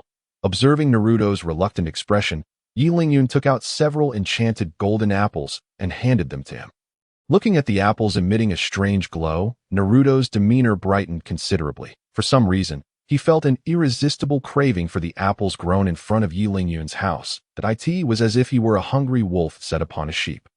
And once he began to eat, he could not stop. In a mere short while, the apples Yilin had just given him were devoured. Contentedly patting his belly, Naruto walked back home while burping. This Naruto truly doesn't know how to save good things. He devoured them all at once. Watching Naruto's swaying figure, Yilin could only shake his head and smile. He wasn't so naive as to think that Naruto was lurking around just for a few apples. It was simply in Naruto's nature to help out. Even if he hadn't offered him any apples, Naruto would have undoubtedly come to assist regardless, reflecting on the rogue who had just escaped from his grasp. An inexplicable sense of anticipation welled up within Yilin. It was not merely the anticipation of uncovering the rogue's identity, but rather the thought of what the rogue might experience after taking the devil fruit. That thing not only tasted terrible, but its effects had already been fully absorbed by Yilin. He could already imagine the rogue's expression upon consuming it. After inspecting the fruit trees once more, Yilin rested his head back, returned to his room, and comfortably laid down on his bed, drifting into a deep slumber. Meanwhile, in a certain underground chamber, a man with his right eye bandaged sat in a chair, facing a mysterious figure adorned with an unusual mask. Sir, is your leg all right? What nonsense are you speaking? How could I be in any trouble? With this peculiar fruit bearing strange patterns, my injuries will heal instantly. Upon witnessing the extraordinary effects of the golden apple, the bandaged man developed an inexplicable confidence in the fruit's powers. Cradling the oddly patterned fruit in his hands, he began to scrutinize its intricate designs. Beautiful, truly exquisite. This was the first time in my life I had encountered such marvelous patterns. The fruit's effects must surely surpass those of that so-called golden apple by hundreds, even thousands of times. Meanwhile, the masked man, observing the bite marks already present on the fruit, was about to voice a warning when, to his astonishment, the man had already taken a hearty bite that a wave of bitterness erupted in the man's mouth. The intense, acrid taste contorting his face into a grimace. Ugh, what is this? How can it taste so dreadful? Gazing at the unhealed wound on his thigh, the man spat several times in disgust before angrily hurling the fruit, which he had regarded as a treasure, to the ground. This slight motion, however, aggravated his injury, sending a piercing pain through him that twisted his features in anguish, making him gasp for breath. The following morning, a clamor outside roused Yi Lingyun from his slumber. Must they disturb my rest so early in the morning? Rubbing his sleepy eyes, Yi Lingyun ambled towards the door. Indeed, the words of that scoundrel Naruto were nothing but deceit. Merely a means to amuse himself at our expense. Exactly. What golden apple could there possibly be?